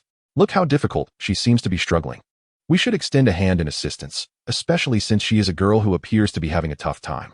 Sun Yang and the other two sycophants immediately grasped Lu Ruyan's implication. In the realm of the game, the ownership of the loot is determined by the total damage inflicted by each team. The team that inflicts the greater damage ultimately claims the drops. Presently, Zhao Jinjia stands alone against the 4 members of Lu Ruyan's team, who, before long, will undoubtedly surpass her in damage dealt. Without giving Zhao Jinjia a moment to react, the 4 rushed in, launching their assault on the bronze creature before them. Faced with this sudden onslaught, Zhao Jinjia's expression tightened. Sensing the impending crisis, glancing at the damage output of Lu Ruyan's team only heightened her alarm. Among them were a level professional and another of equal caliber. With this formidable team, their damage would soon eclipse her own. What could she do? Gritting her teeth, Zhao Jinjia resolved to employ her final offensive means to widen the gap. She swiftly cast the divine blessing upon herself, a skill lasting 2.5 minutes that would enhance her attack power and critical strike rate. Originally, she had intended to conserve this skill, for it consumed a significant portion of her mana and boasted a lengthy cooldown of 20 minutes. Unlike Chen Xuan, she lacked extraordinary recovery abilities. With the blessing active, she unleashed a skill upon the bronze foe. Boom. 1088, critical hit. Upon witnessing the damage number, Zhao Jinjia exhaled in relief. Fortune favored her. Her first strike had been a critical hit. The critical strike probability of her skill was a mere 10, not particularly high. So landing a critical was indeed a stroke of luck. Critical damage was double that of normal damage, meaning that without a critical hit, her skill would deal approximately 500 damage. Estimating her resultant damage, Zhao Jinjia wasted no time and began to unleash her skills frantically. This unexpected critical hit transformed Lu Ruyan's expression. What a calamity! How could this woman's damage be so formidable? A glance at Zhao Jinjia's serene and delicate visage, coupled with her alluring figure, ignited Lu Ruyan's ire. Why? Why does this woman possess a more beautiful face, a more enchanting figure, and inflict greater damage than I do? Meanwhile, Sun Yang was equally taken aback by the sudden surge in critical damage. Regaining his composure, he recognized the skill. This is Divine Blessing, a skill of the Oracle class that enhances both attack and critical strike for its recipients. I have seen it before. Lu Ruyan cast a fierce glance at Zhao Jinjia, then turned to Sun Yang and said, "If this continues, we may not be able to outpace her. Sun Yang, control her." Sun Yang hesitated at her command. "Control? Isn't that rather extreme?" Lu Ruyan, visibly impatient, shouted, What is so bad about it? If we can't seize the advantage, we will fall behind by how many steps? Don't you understand? Observing Lu Ruoyan's demeanor, Sun Yang felt a twinge of doubt. After all, competing for loot was merely a matter of skill. If one were to gain control over another, the consequences of dying within the instance could indeed prove troublesome. The young lady opposite is a leveled oracle, undoubtedly backed by formidable forces. With the meager strength of one's own household, it would be unwise to offend her. Lu Ruoyan, observing Sun Yang's indifference, raised her voice. Sun Yang, will you go or not? If you refuse, do not expect to see me again. Sun Yang was taken aback by her words. As a devoted admirer, the goddess had unleashed her trump card, compelling him to act. Gritting his teeth, Sun Yang charged forward with an iron cavalry, ensnaring the unsuspecting Zhao Jinjia in place. Zhao Jinjia gasped. Attempting to struggle, she found herself utterly immobilized. At that moment, the bronze figure suddenly raised his hand, unleashing a bolt of lightning towards Zhao Jinjia. With little mana remaining, she hastily conjured an oracle shield to withstand the onslaught. Zhao Jinjia never anticipated that within a novice instance, someone would be so malicious as to seek another's life. Before she could catch her breath, the bronze figure struck again, a torrent of lightning cascading towards her. It was over. That previous blow had shattered her shield. At this point, Zhao Jinjia's mana was insufficient to summon another oracle shield. Being struck by this barrage of lightning would likely spell her doom. Meanwhile, Lu Ruoyan and her trio were indifferent to Zhao Jinjia's fate, seizing the opportunity while she was immobilized to unleash a relentless assault. By the time the second lightning strike was launched, their collective damage had surpassed Zhao Jinjia, claiming the top position. Just as Zhao Jinjia faced the brink of death, a voice rang out. Lu Ruoyan, you truly are malevolent. Then, a fiery figure descended before Zhao Jinjia. The newcomer was none other than Chen Xuan, who had been rushing to their aid. Chapter 12. Chen Xuan incinerated the bronze figure with a fiery breath, followed by another enchanted card. Chen Xuan raised his hand to shield himself from the barrage of lightning. Boom, boom, boom. The lightning exploded in Chen Xuan's grasp, sending plumes of smoke billowing forth. Zhao Jinjia stood in stunned silence, her gaze filled with sorrow as she looked upon the smoke. Chen Xuan, why would you risk your life to save me? We have only just met. The expressions of Lu Ruoyan and her companions shifted drastically. Lu Ruoyan's face turned ashen. Damn it, Chen Xuan. Even in death, you must thwart my plans. Sun Yang felt a flicker of relief. Thankfully, this high-level professional was unharmed, for he could scarcely bear the wrath of her backing. As for Chen Xuan, he could perish. He was merely a minor character without influence or power. At that moment, other teams began to arrive at the ice cavern. Witnessing Chen Xuan catching lightning with his bare hands. Holy cow, is this person insane? What a spectacle. Catching lightning with bare hands. What has driven him to such recklessness? The man is doomed. This is indeed the ultimate move of this bronze rank. To perish for certain after enduring such a powerful attack. Alas, the audacity to seek to rescue the fair maiden is commendable, yet unfortunate, for his intellect seems lacking. As the dust settles, Chen Xuan stands there unscathed, coldly gazing at Lu Ruoyan. All of this belongs to me. Do you dare to snatch it away? Zhao Jinjia, upon witnessing Chen Xuan's unblemished state, is momentarily stunned. How did he withstand those bolts of lightning? Lu Ruoyan and her companions are equally taken aback, their faces reflecting disbelief. Sun Yang's expression is complex, even contorted. Has this lowly commoner unlocked some hidden prowess? How could he emerge unscathed? As long as Chen Xuan remains alive, Sun Yang will always perceive him as an obstacle in his pursuit of Lu Ruoyan. Other teams are equally astonished. To see Chen Xuan emerge without a scratch is utterly shocking. What? This individual endured an entire barrage of ultimate moves and remains unharmed. What profession is he? So formidable. It's hard to discern, but wait. It appears there is a phantom behind him. I remember now. He is the one making headlines. The Divine Protector. What? Impossible. How could the Divine Protector of the Huaxia faction be so powerful? Indeed, the strongest should only equate to a top-tier profession. How could he possibly withstand an ultimate move barehanded? Surely, his family must have provided him with extraordinary equipment that perfectly counters the skill. You make a valid point. It must be so. Ignoring the surrounding murmurs, Chen Xuan turned his attention to Zhao Jinjia. What are you doing? You didn't call for me. As teammates, we should work together. Taken aback by Chen Xuan's inquiry, Zhao Jinjia stammered, I didn't want to hinder your pace. So I thought I'd start first and wait for you to join, but I didn't expect. Chen Xuan shrugged. Next time, remember to include me. It only takes a moment, and defeating minor monsters doesn't require much time. Zhao Jinjia. A moment. Defeating minor monsters doesn't require time? Upon hearing this, Zhao Yang couldn't help but scoff. Do you think that just because you withstood an ultimate move with some special equipment or skill, you can boast here? How absurd. The onlookers joined in the uproar. Indeed, to claim such things while traveling is laughable. Haha, you're killing me with laughter. Defeating minor monsters doesn't require time. What? Do you command them to self-destruct? This is hilarious. Is he attempting to tell a cold joke? Chen Xuan glanced at his health bar, noting it was still decent. Although he had taken damage from Lu Ruyan's team, it was of no concern. Zhao Jinjia, seeing Chen Xuan's gaze, quickly reacted. Chen Xuan, hurry, help me deal damage. Let us reclaim our losses. Chen Xuan nodded affirmatively. Indeed, it is necessary to reclaim what was lost. Just as Zhao Jinjia was filled with confidence, preparing to launch another round of attack, Chen Xuan turned around, his back to Zhao Jinjia, and glanced at the bronze goblin. With a swift exhale, he unleashed a torrent of fire. 7,533. 7,533. 7,533. The onlookers were momentarily stunned, frozen in place as they beheld the astonishing damage numbers. Before their minds could fully comprehend the situation, the goblin disintegrated into a cloud of ash without a single cry. Chen Xuan smirked, the outcome entirely as he had anticipated. The half-health bronze creature was utterly incapable of withstanding the ferocity of his flames. To the spectators, this spectacle was nothing short of terrifying. One mere skill had obliterated a half-health bronze creature. Their minds went blank, overwhelmed by the sheer audacity of the event. After a brief silence, a voice broke through the stillness. What in the world am I witnessing? Am I dreaming? It was annihilated. Is this the power that the divine sovereign of the Huaxia faction possesses? This is utterly shattering my perception. My worldview is in ruins. Someone help me gather the pieces. Sun Yang stood bewildered, murmuring to himself. How could this be possible? How could Chen Xuan be so powerful?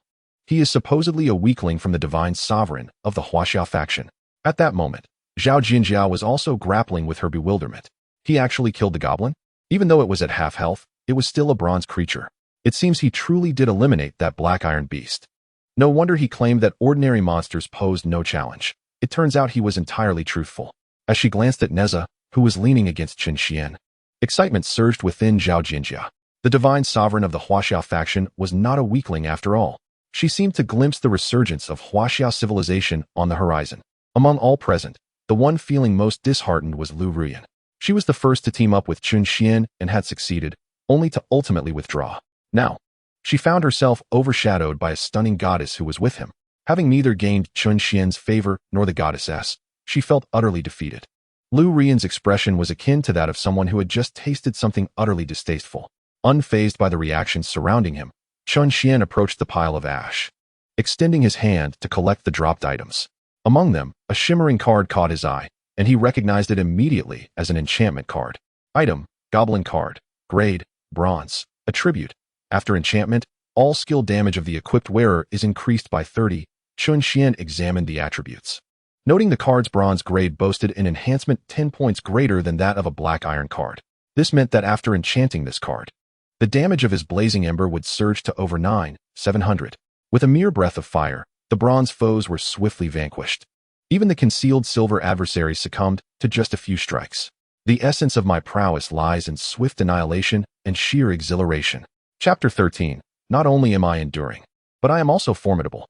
Chen Xuan lifted his gaze towards the crowd, only to find everyone staring at him in stunned silence. A serene smile graced his lips. Why do you all gaze at me so? Dispatching bronze foes is merely a routine endeavor. Disperse now. Let us not indulge in trivialities. He turned to Zhao Jinjia and waved his hand. This enchanted card holds immense value for me, and I shall take it. Zhao Jinjia's beautiful eyes sparkled as she assessed Chen Xuan, nodding in agreement. Of course, it is yours to claim. However, Chen Xuan, I did not anticipate that this Nezha you summoned would be so powerful.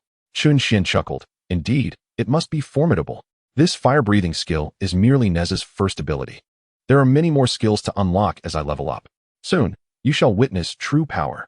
As the two engaged in amicable banter, an incongruous voice interjected.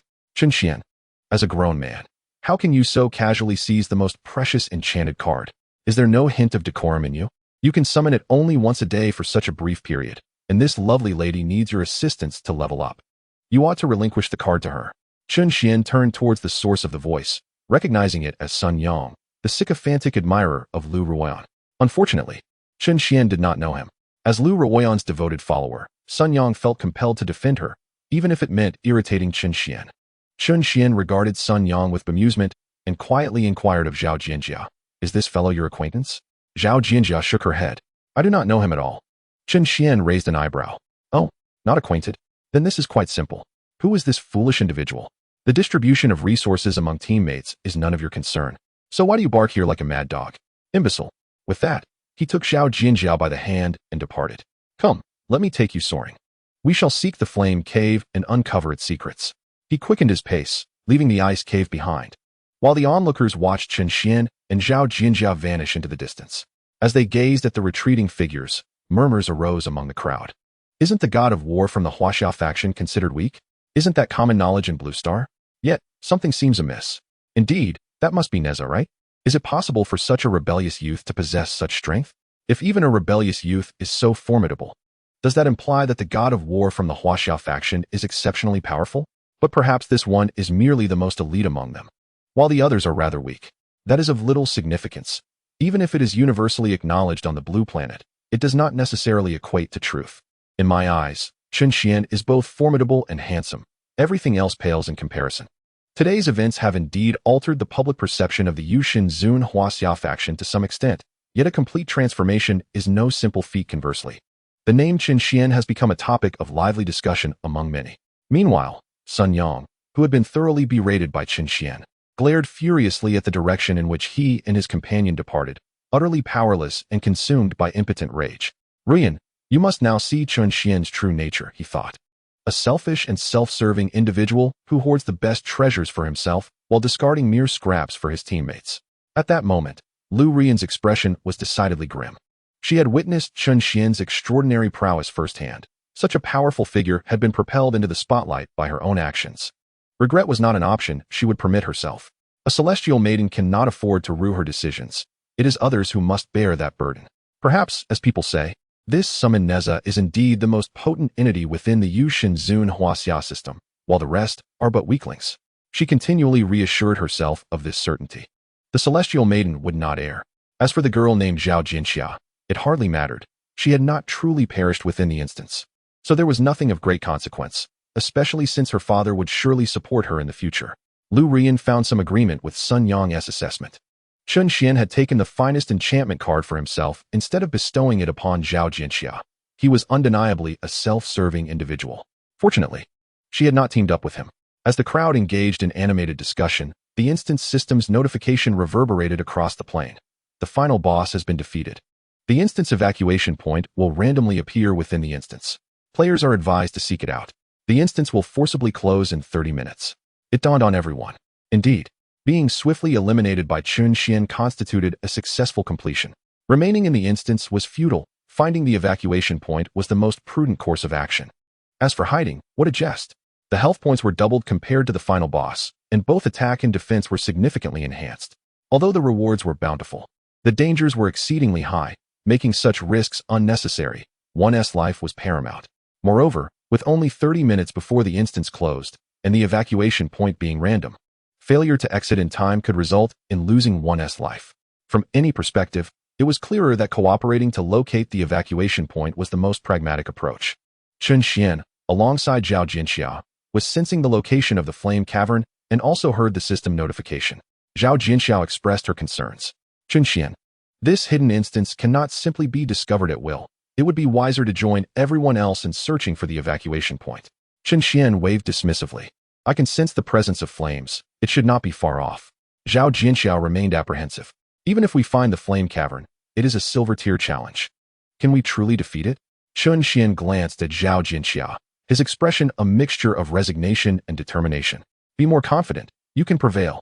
The hidden silver is not true silver. However, even if it were genuine, I could swiftly deal with it."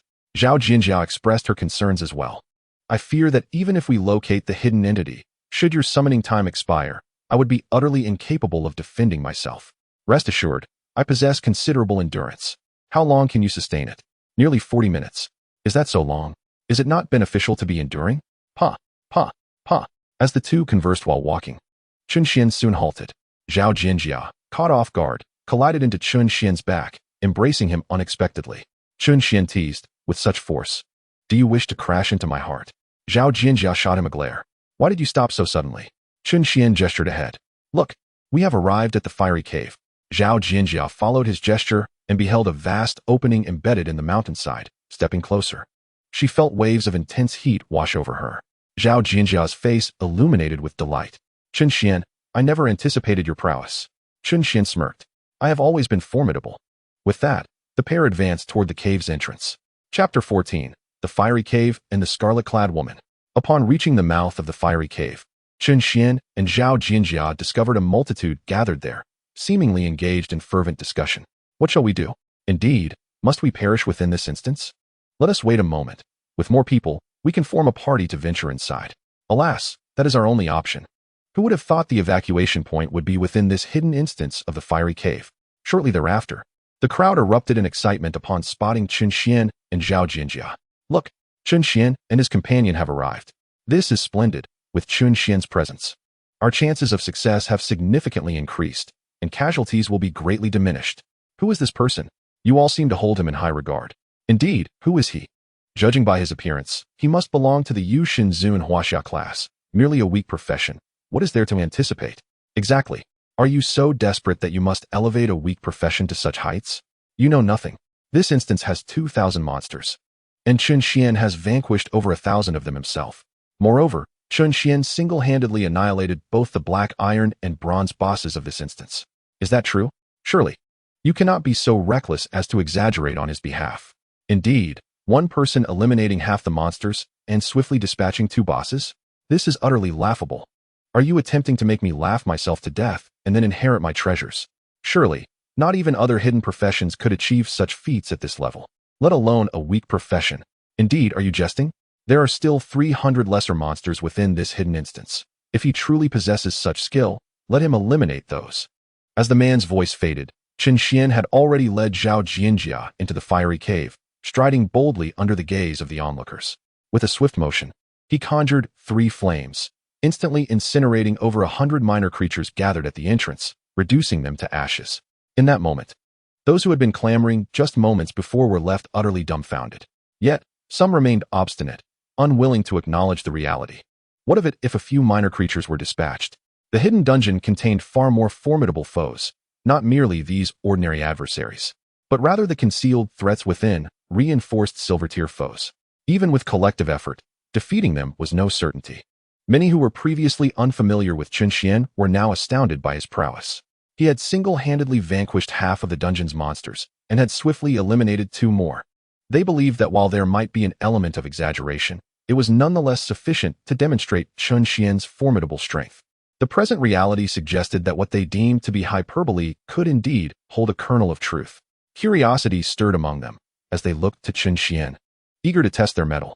At that moment, a ponytailed girl with glasses approached Chen Xuan, tossing her hair aside. Chen Xuan, there are silver-tier hidden foes within. You might find it quite challenging to tackle them alone. Why not join forces with us and share the spoils? Chen Xuan glanced at her, wrinkling his nose. Sorry, but no thanks. With that face, you dare to flirt with me? Moreover, I have no intention of collaborating with anyone but my teammates. Without further ado, he disregarded the crowd and continued deeper into the cave with Zhao Jinjia. Fuming, the ponytailed girl stomped her foot in frustration. Meanwhile, Lu Ruyan, who was watching from the sidelines, merely scoffed. This girl was hardly superior to herself, aside from the obvious physical attributes. The onlookers erupted into laughter at Chen Xuan's words, mocking the ponytailed girl. However, when they heard his final remark, their laughter abruptly ceased. Not planning to collaborate with anyone. What does that mean? This guy is truly audacious. Is he suggesting he intends to challenge the hidden dungeon with his teammates alone? Surely he does not believe he can dispatch silver-tier foes simply because he has defeated black iron and bronze ones. He has become overconfident. Damn Chen Xuan. Lacking self-awareness. If he perishes, so be it. And to drag the goddess down with him. What a foolhardy path. A divine intervention would be futile. Amidst the chattering crowd, Chen Xuan ventured deeper into the cave, the waves of heat enveloping him, stirring within him a growing excitement. They were drawing closer to the hidden threats. Although Zhao Jinjia followed Chen Xuan into the depths, she was rife with concern. Chen Xuan, are we truly going to face silver-tier foes? This is an entirely different realm from bronze. Historically, Those who dared to challenge the hidden dungeon at this level have all perished, without exception. Chen Xuan shrugged nonchalantly, exuding confidence. You're quite the worrywart, but fret not. Stay steady. We will prevail. Zhao Jinjia furrowed her brows. What are you even talking about? Chen Xuan, without responding directly, turned to Zhao Jinjia and said, Your mana has almost fully recovered, right? Grant me a divine blessing. Let us swiftly conclude our task once we enter the chamber. Zhao Jinjia felt a chill of apprehension. Chen Xuan, are you serious? Of course. Do you think I have time to joke around? Zhao Jinjia pursed her lips. Fine. I will accompany you inside, but let me give you a word of caution. If things go awry, I won't hesitate to flee, and you will have to fend for yourself. Chen Xuan nodded. You're quite the pragmatic one. This girl is truly commendable. She is straightforward and genuine, without any pretensions. Rest assured, just grant me the blessing, and watch as I obliterate our foes. By the way, Chen Xuan, do you have any last instructions before we enter? What if we don't have time to speak later? I must say, you are rather considerate. I have no final words to impart. Remember, once we enter, no matter what transpires, do not raise a ruckus. Forget it, perhaps you should stay outside. If anything happens, it would be easier to escape. Zhao Jinjia looked at Chen Xuan with seriousness. That is out of the question. My family has entrusted me with your safety. You must remain within my sight. Even if it comes to peril, you shall face it before me. As for my own escape, that is my concern and not yours. Chen Xuan, unwilling to argue further, continued forward. At the deepest part of the cave, he set ablaze the final wave of minor foes. Boom. The narrow path ahead suddenly widened, revealing an expansive cavern before them. Ha ha. Resounding laughter echoed throughout the vast cave. Zhao Jinjia could distinctly sense the power resonating within the chamber, sending shivers down her spine. Chen Xuan stepped forward. Boom. The cave was instantly illuminated by a fierce blaze, akin to daylight. Scattered throughout the cavern were clusters of flames, at the center of which stood a woman in red, wielding a staff, floating in midair. Chapter 15. Vanquishing the Flame Goblin Queen. Hidden, Flame Goblin Queen, silver level. Drops, possible silver level enchantment card, attribute gem, attribute pill, unlimited growth equipment, skill book, etc. Current difficulty exceeds the parameters of this dungeon. Players should exercise caution in their attacks. The mention of a silver enchantment card, attribute gem, attribute pill, and skill book was no surprise to Chen Xuan. However, unlimited growth equipment. He had never heard of such a thing before. Yet, from its name, it was easy to surmise that it must be equipment capable of boundless growth. As for the manner of its growth, that would only become clear in due course. The information prompt was visible to everyone, stirring considerable commotion among the crowd. A silver enchantment card, an attribute gem, an attribute pill, a skill book, unlimited growth equipment. Each of these names sends a thrill through the nerves of everyone present. Each item, when presented, is of considerable value, some even priceless. After all, due to the limitations of dungeons, some items, once missed, are lost forever. This is particularly true for attribute potions and unlimited growth equipment. Each level of attribute potion has a consumption limit. If one misses the 110 level dungeon, the 110 level attribute potion will never be seen again. All attribute potions in the dungeons are bound and cannot be traded. The same applies to restricted equipment, which is even more challenging to obtain. To possess an item of unlimited growth equipment is a dream come true for players. Upon seeing the introduction, Chen Xuan did not hesitate to step inside. He had initially intended to defeat this hidden entity, and now with such a generous reward, he could not let it slip away. After all, it was not beyond his capabilities. It was merely a matter of a few fiery strikes. Look, Chen Xuan has truly stepped in, and he is alone. What a surprise. Look, the beautiful woman beside him has followed him in. I know that woman. She is the jewel of the Zhao family in the imperial capital, a class-transcending professional. No wonder Chen Xuan, with such a weak class, dares to challenge the hidden entity so audaciously. Naive and childish. For centuries, there has never been a shortage of class-transcending professionals entering dungeons, even teams of class-transcending professionals. Yet I have never heard of anyone daring to provoke the hidden at such a level. Indeed, does he truly believe that with the young lady from a prominent family in the imperial capital and a team of class-transcending professionals, he can disregard everything? How foolish. To seek death is one thing, but to bring such an exquisite girl along is another. At this moment, Lu Ruyan, observing Chen Xuan as he entered the cave, wore a complex expression. Can he truly defeat this alone? Although he had previously dispatched 2 foes in an instant, this is an entity that transcends the current dungeon. It is impossible. He absolutely cannot succeed. Sun Yang, Noticing Lu Ruyan's expression, scoffed. Humph. Ruyan, this boy is truly unaware of his limitations. Just because he could dispatch a black iron and bronze foe in an instant, he has become arrogant. Let us quietly observe how he meets his demise. The remaining two sycophants approached, saying, Yes, let us watch how he perishes. Once he is gone, we shall unite to eliminate the rest.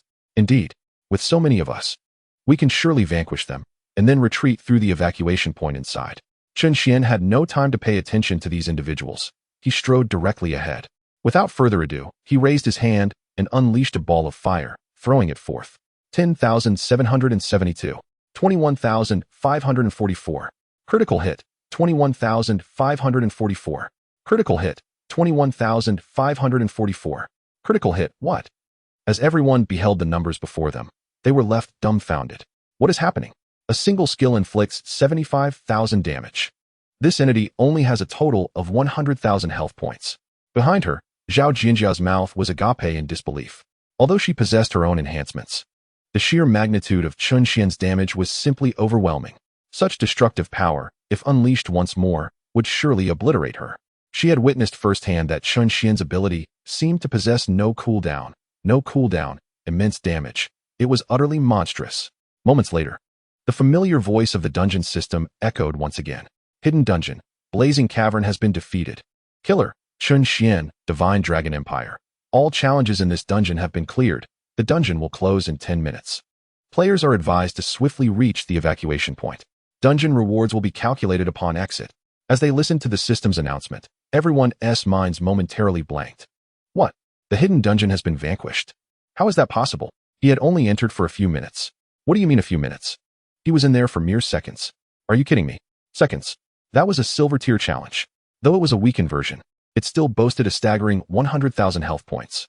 Was the God Emperor of the Huaxiao faction truly so formidable? Wasn't this profession widely regarded as a feeble one? This has to be a joke. He must be cheating. Where's the cheat here? Goodness, this gives me the illusion that I could do it too. Lu Ruyan was utterly flabbergasted. How could this be? Just a few seconds, and the hidden challenge was gone. I cannot comprehend this. For a moment, the quartet, led by Lu Ruyan, found themselves at a loss for words. Within the cavern, Zhao Jinjia gradually regained her composure. This was simply astonishing. Chen Xuan strolled towards the pile of ash while teasing, Oh dear, don't say that. I'm merely quick at clearing monsters and dungeons. Otherwise, I'm quite enduring. Zhao Jinjia shot him a glare, choosing not to respond. This man was insufferable, constantly cracking jokes at his own expense. Yet, why did she find this sensation so delightful? Chen Xuan bent down. Indeed, to acquire valuable treasures, one must delve into the hidden realms. The spoils were all of silver quality. 2 pieces of silver equipment, 1 piece of infinitely growing gear, 2 silver skill books, and 5 attribute elixirs. Chen Xuan's eyes sparkled with excitement. These were all exceptional items. Attribute elixir, first rank. Level 110 upon consumption. Permanently increases all attributes by 10 points. Bound item, non-tradable. A permanent increase of 10 attributes. This truly is a remarkable treasure. No wonder it could only be obtained from hidden dungeons. Now, across the entirety of Blue Star, even those esteemed players above level 500 might not guarantee that their attribute elixirs are fully utilized. After all, once one surpasses the level threshold, they become unattainable. In a single stroke, Chen Xuan had acquired 5 attribute elixirs, enough to bolster his attributes by 50 points. Without a second thought, he consumed them immediately. Name, Chen Xuan. Occupation, Divine Master. Level, 12. Strength, 200. Constitution, 200. Agility, 200. Spirit, 300. Deity, Nezha. Duration, 30 minutes. Attributes soaring to unprecedented heights. Chen Xuan exhaled deeply. This sensation was simply exhilarating. With the support of these attributes, his summoning capability would undoubtedly ascend to a new echelon. Chapter 16, Spoils of War. Shocking old Dewey subsequently picked up the equipment for infinite growth and donned it. Item, Pendant of the Goblin Queen, Limitless Growth. Equipment attributes. All attributes 20. Equipment skills. 1. Limitless Growth, with no upper limit on growth. Can be enhanced by defeating monsters and consuming equipment of the same type. 2. Special skill, Starfall, summons a colossal fire attribute meteorite for attack. What a remarkable treasure. Limitless Growth, and even monster hunting can contribute to it. As long as he wore this piece of equipment, he would be set. Furthermore, There was an additional skill that could be utilized during his summoning downtime. Crucially, this skill had no cooldown period and did not consume mana. Simply flawless. The allure of the limitless growth equipment was undeniable. If fortune favored him, acquiring a full set would render him invincible in terms of equipment. His gaze then fell upon the silver equipment and skill book on the ground. As these items were of no use to him, he tossed them to Zhao Jinxia. These items are for you. You should find them beneficial. As for this silver enchantment card, I shall not be modest. Zhao Jinxia numbly accepted the items thrown by Chen Xuan. Such a meager collection would typically require multiple teams to acquire within other squads. During distribution, often dozens would divide such meager spoils, leading to discord and the eventual disbandment of teams. In extreme cases, several captains would divide the loot amongst themselves and simply vanish. Consequently, most teams had since opted to select familiar and reliable individuals when forming parties, ensuring to include one of each profession. This arrangement maximized the assurance that conflicts over resources between the same profession would not arise, while also preventing the inefficiencies and potential thefts that could occur with strangers. Now, he found himself sharing what was originally meant for dozens, an experience akin to a dream. Chen Xuan gazed at the silver enchantment card in his hand, his excitement palpable. Item: Blazing Goblin Queen card, silver tier. Traits: 1. 15 chance for all skills to cast multiple times. Traits: 2. Blazing Soul Armor. Forms a fiery protective armor around the wearer, capable of blocking both magical and physical attacks. Upon receiving damage, it automatically retaliates with fire-based spells. Chen Xuan could not help but be curious. This enchantment card surprisingly had no restrictions on its application. Indeed, hidden drops were truly remarkable. Without hesitation, Chen Xuan applied this enchantment card to his newly acquired unrestricted equipment. In an instant, a fiery armor enveloped him, resembling a blazing curtain of flames. As Chen Xuan assessed his newfound abilities, he nodded in satisfaction. Quite impressive. Now, even without summoning a deity, he possessed protective measures for his life and means to counterattack. Moreover, after the summoning of Nezha, he could choose to permanently retain one skill. With these two equipment skills, he was sufficiently prepared to endure until the subsequent deities were summoned. At that time, as the number of summoned deities increased, so too would his divine skills. The moment of his transformation into a deity was imminent. Zhao Jinxiao, meanwhile, remained in a daze, gazing at the items in her hands. 2 pieces of silver equipment and 2 silver skill books. Were these truly hers? Although silver equipment could be purchased on the market, it came at a steep price. Skill books, on the other hand, were not easily obtainable even with wealth, particularly those of the silver tier. One skill book was a shield-type skill, far surpassing her current shield skill in terms of strength, duration, and attribute enhancements. The other was an ice wall, a control skill that she desperately needed. Chen Xuan approached the evacuation point and turned to call out to Zhao Jinxiao. Stop dawdling. Let's evacuate quickly. I still have a bit of time left for my summoning. We can tackle the next dungeon. Zhao Jinxiao finally snapped back to reality and hurried to Chen Xuan's side. Shall we continue to clear monsters separately in the next dungeon? She asked. My level, equipment, and skills have significantly improved, so my efficiency in monster clearing has also increased. Chen Xuan nodded. Yes. We will continue with this approach in the next dungeon. However, if you encounter anything, remember to call for me promptly. Upon hearing this, Zhao Jinxiao's cheeks flushed, and she nodded in agreement.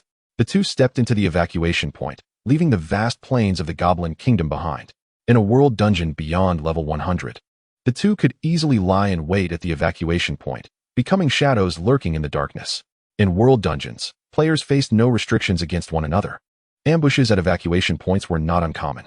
Blue Star was currently fraught with peril, necessitating unity. Yet, human nature was difficult to gauge. The darker sides of humanity were vividly displayed within the world dungeons. Aside from long-term teammates, almost no one could be trusted in these realms. Chen Xuan was genuinely looking forward to the world dungeons and arenas beyond level 100. As more and more individuals withdrew from the instance, news of Chen Xuan's astonishing performance, eliminating 3 foes in mere moments, spread rapidly.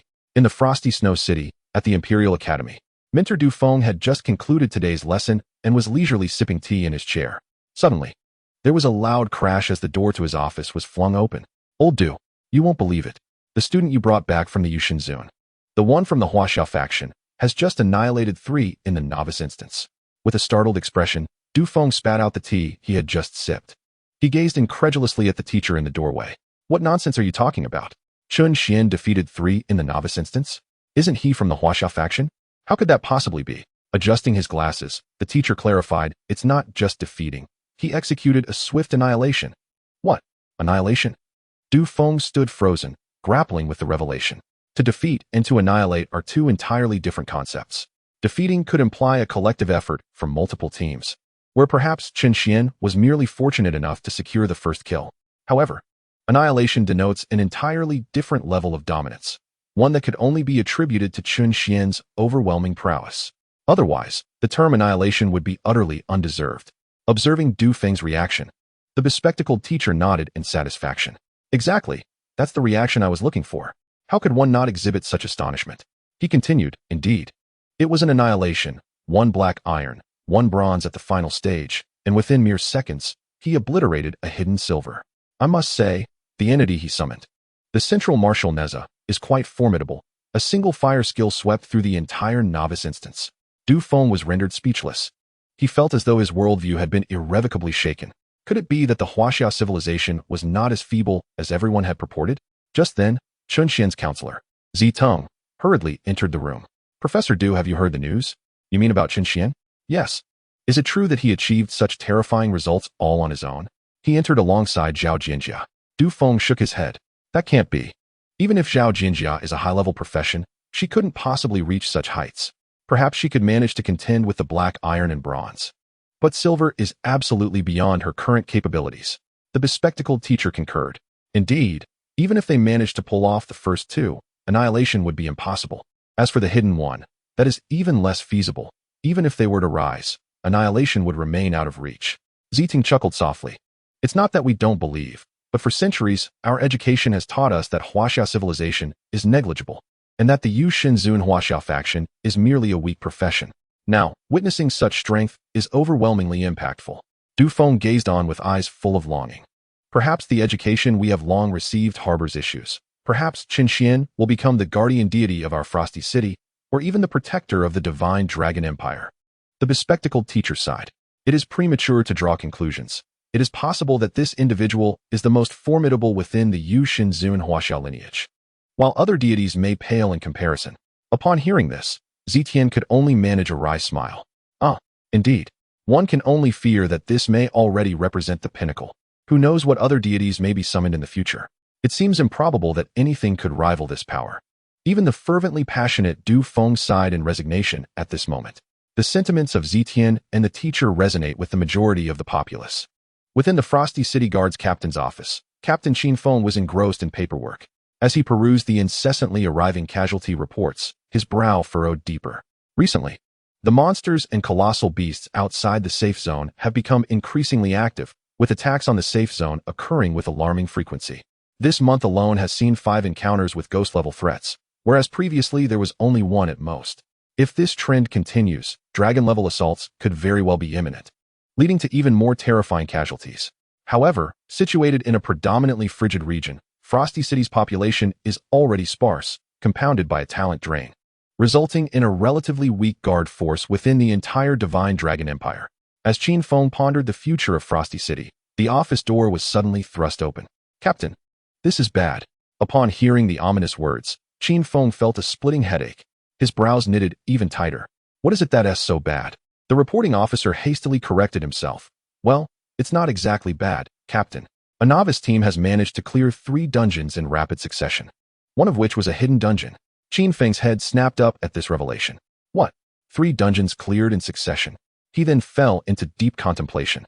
For him, such dungeons were trivial, akin to defeating mere minions.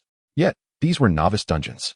Reflecting back, he realized that during his own initial transition to novice dungeons, such feats were utterly unattainable, not to mention slaying them instantly. Even a team capable of defeating a single bronze-level creature was considered elite. His own team had once held the record for the fastest completion, comprised of 4 members, 2 high-level professions, and 2 mid-level professions, utilizing the most optimal configuration to swiftly eliminate the bronze creature. As for silver-level challenges, they had never dared to attempt, fearing that a few encounters would lead to their annihilation. No one was willing to gamble their lives. To think that today, someone could achieve such a swift victory. Do you know who it is? It is said to be a duo team. Their identities have been confirmed. One is Zhao Jinjia, the jewel of the Zhao family from the imperial capital, and the other is our Frosty City Imperial Academy's new student, Chen Xuan, reportedly of the Yushun Zun Huaxiao lineage. What? Yushun Zun Huaxiao lineage? How is that possible? It is well known that the prowess of the Yushun Zun Huaxiao lineage is merely equivalent to that of a novice level. Although I have encountered references to the Huaxia civilization within certain hidden texts, it remains an arduous task to truly envision it. After all, for centuries, the prevailing narrative has been dominated by Western culture, which has relegated the Huaxia civilization to a mere shadow of its former self, even distorting it into the dregs of global culture. Yet, how does one explain the remarkable performance of this youth within the instance? Historically, there have been individuals in the Divine Dragon Empire who awakened to the position of Divine Guardian, achieving notable feats, yet none have exhibited such extraordinary prowess. Ultimately, the reasons behind the downfall of this Huaxia Divine Guardian remain shrouded in mystery. For centuries thereafter, no other Huaxia Divine Guardian emerged. Could it be that the Huaxia Divine Guardian is indeed formidable? Does the Huaxia civilization conceal secrets unknown to the world? Qin Feng exhaled deeply, suppressing the tumultuous emotions within, and gestured dismissively. Understood, you may leave now. He subsequently pressed the red button on his desk. Shadow, please keep a close watch on this new student, Chen Xuan. In the Frost and Snow City, at the Imperial Academy, Lu Rian had just exited the instance when she received a call from her father. Gradually, her expression darkened, as she repeatedly responded with words of acknowledgement. Clearly, Lu Rian was being reprimanded by her father. Once the call ended, Sun Yang dared to approach her. Concern etched across his face. What happened, Rian? What is going on? With a scowl, Lu Rian replied. The woman we attacked is the prized jewel of the Zhao family in the capital. Although the Zhao family has been isolated by the other 7 prominent families, a frail camel is still larger than a horse. My father insists that I apologize and mend relations with Chen Xuan. Sun Yang, upon hearing this, became agitated. What is there to fear? Why should you? It was merely a normal competition among newcomers in the instance. And that Chen Xuan? He just happened to summon a powerful deity. Who knows if he summons some weakling in the future? There is absolutely no need to cultivate a good relationship with him. The Huaxia Divine Guardian is merely a recognized weak profession. It hardly warrants concern. In this moment, Sun Yang was quite fervent. As Lu Rian's devoted admirer, he was indifferent to her needing to apologize, but he felt compelled to express his discontent. What truly vexed him was the requirement for Lu Rian to reconcile with Chen Xuan. This was intolerable, absolutely unacceptable. What about me? If you two are to mend your relationship, what becomes of me? I oppose this. I vehemently oppose it. At this juncture, Lu Rian felt an overwhelming sense of agitation. Upon exiting the instance, she had already learned that Chen Xuan and his companion had reached level 12, while she remained at a mere level 5. Should she re-enter the instance, Chen Xuan and his companion would undoubtedly advance into a higher level scenario, while she would be relegated to dragging her 3 admirers into a level 5 instance. This disparity would only widen, placing her at an absolute disadvantage in terms of level and equipment. This left her unable to accept the situation. How could a previously discarded, feeble profession suddenly soar? Chapter 18. The Azure Deer Empress. The Genius of the Leaf Family. Upon observing Lu Rian's gloomy expression, Number 1, the sycophant, stepped forward. Rian, do not take it to heart. Even if he has stumbled upon a stroke of luck and summoned an immensely powerful deity, how long can it last? Perhaps he has already dispelled the summoning and is now nothing more than a useless waste. After all, the cooldown for the Divine Sovereign is a full day. During that day, he will be practically powerless, and we shall surely surpass him. When he summons again, who knows what pitiful deity he might call forth. Truly, there is no need for concern. Upon hearing this, Lu Rian's previously darkened countenance softened somewhat. Indeed, your reasoning holds merit. One must admit, a mindless sycophant can still prove somewhat useful, particularly when it comes to soothing Lu Rian's tumultuous emotions. As for Chen Xuan, he was of little concern to her. But that woman was the jewel of the Zhao family, one of the 8 prominent families of the imperial capital. Such an insurmountable height loomed before her, akin to facing platinum, leaving only despair in its wake. The power that the Zhao family possessed was entirely beyond the reach of her modest family from the remote borders. Moreover, her own family could hardly be regarded as a true clan. They had merely risen from her father's efforts, rendering them nothing more than nouveau riche. Currently, she bore the weight of her family's hopes, as high-tier professions were a rarity. Her father, too, was merely of a mid-tier level, ranking just within the top 50 in Fengshua City. As these thoughts plagued her, Lu Rian decided to dismiss them entirely. The most pressing matter was to focus on enhancing her own strength. Should she attract the attention of significant figures or powerful factions, she could rise to prominence. As for these sycophants, perhaps in a moment of goodwill, she might bestow upon them minor positions of authority. In the imperial capital, within a quaint and ancient courtyard, an elderly man with silver hair reclined in a rocking chair, eyes closed in meditation, listening to the report from a nearby young woman. Grandfather, this time, my younger sister made quite an appearance in the dungeon.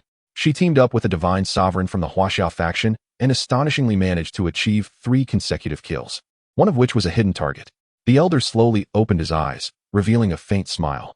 Jianjia's performance was indeed commendable. However, the miraculous feats of this dungeon are likely not solely due to your sister. The young woman looked puzzled. How can that be? My sister is a high-tier profession. Surely she must have played a significant role, perhaps even as the primary damage dealer. The elder gently shook his head, chuckling softly. Even if Jianjia were the top-tier damage dealer, she would not be capable of inflicting such damage, especially since she is merely a support class. They were a duo. So the damage output must have stemmed from that young man named Chen Xuan. Such youthful promise. The esteemed deity of the Huaxia lineage appears to be the pivotal force behind the resurgence of our ancient civilization. Indeed, how remarkable. I, Zhao Dingtian, never imagined that in my lifetime I would witness the revival of Huaxia culture. Xiao Yu, summon our sovereign. I must share this splendid news with him. The venerable elder is none other than Zhao Dingtian, the patriarch of the Zhao family from the imperial capital and one of the 6 ministers of the divine dragon empire. Beside him stands the young woman, Zhao Shiyu, the elder sister of Zhao Jianjia, Zhao Dingtian's granddaughter. Elated, Zhao Dingtian brandishes his phone, jubilantly exclaiming, Your Majesty, a momentous announcement, a prodigious revelation. A newly transitioned deity of the Huaxia lineage from Wind and Snow City, on his very first expedition, annihilated 3 dungeons, including a hidden one. Our Huaxia deities are indeed formidable. The resurgence of our civilization is imminent. On the other end of the line, a voice, androgynous and somewhat languorous, responded with intrigue. Oh, is this the young man your granddaughter Jianjia is accompanying? The news is accurate, a deity of the Huaxia lineage. How fascinating. This voice belonged to the current emperor of the divine dragon empire, the enigmatic Qing Lu emperor.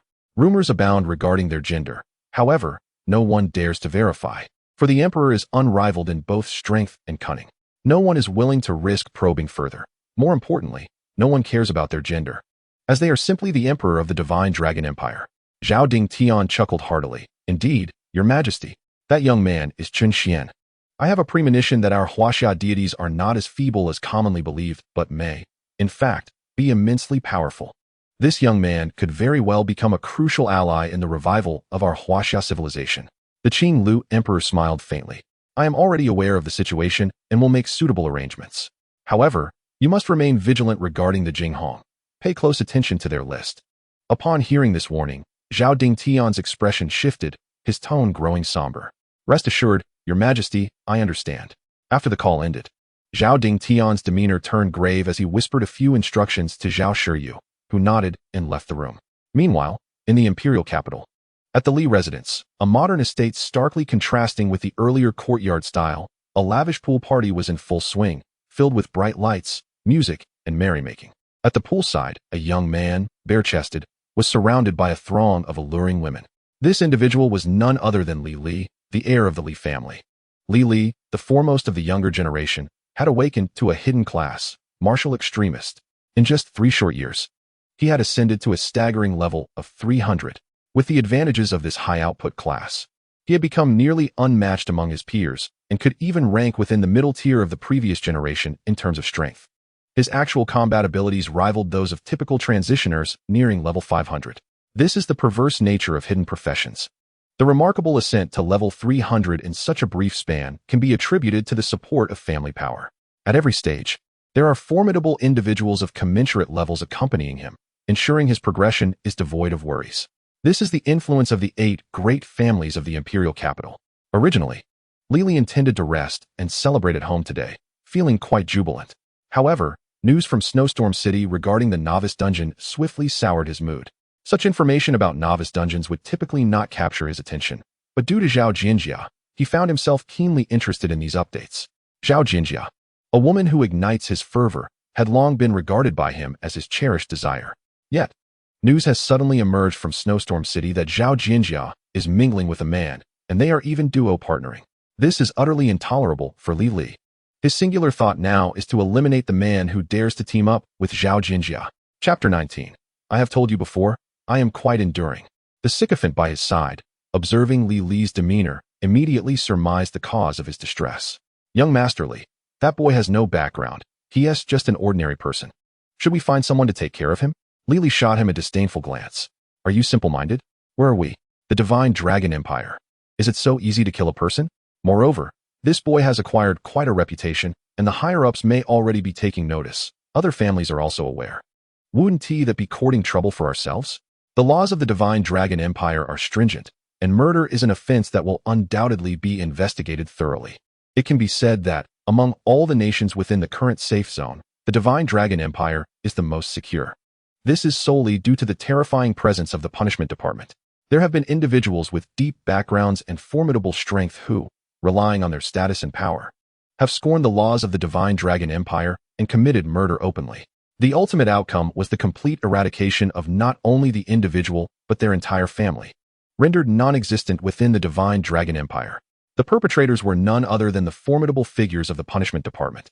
Following this incident, neither the affluent nor the noble dared to challenge the laws of the Divine Dragon Empire, especially its punishments. Once violated, the consequences could lead to the annihilation of an entire family. After berating his sycophant, Li Li revealed a sinister smile. As citizens of the Divine Dragon Empire, we cannot act directly, but I trust other nations will be quite interested in this news. Spread the word about Chen Xuan, especially abroad, and to Jinghong. I believe they will provide me with a satisfactory response. The sycophant instantly beamed with delight. Young Master Li, you are wise and unparalleled in strategy.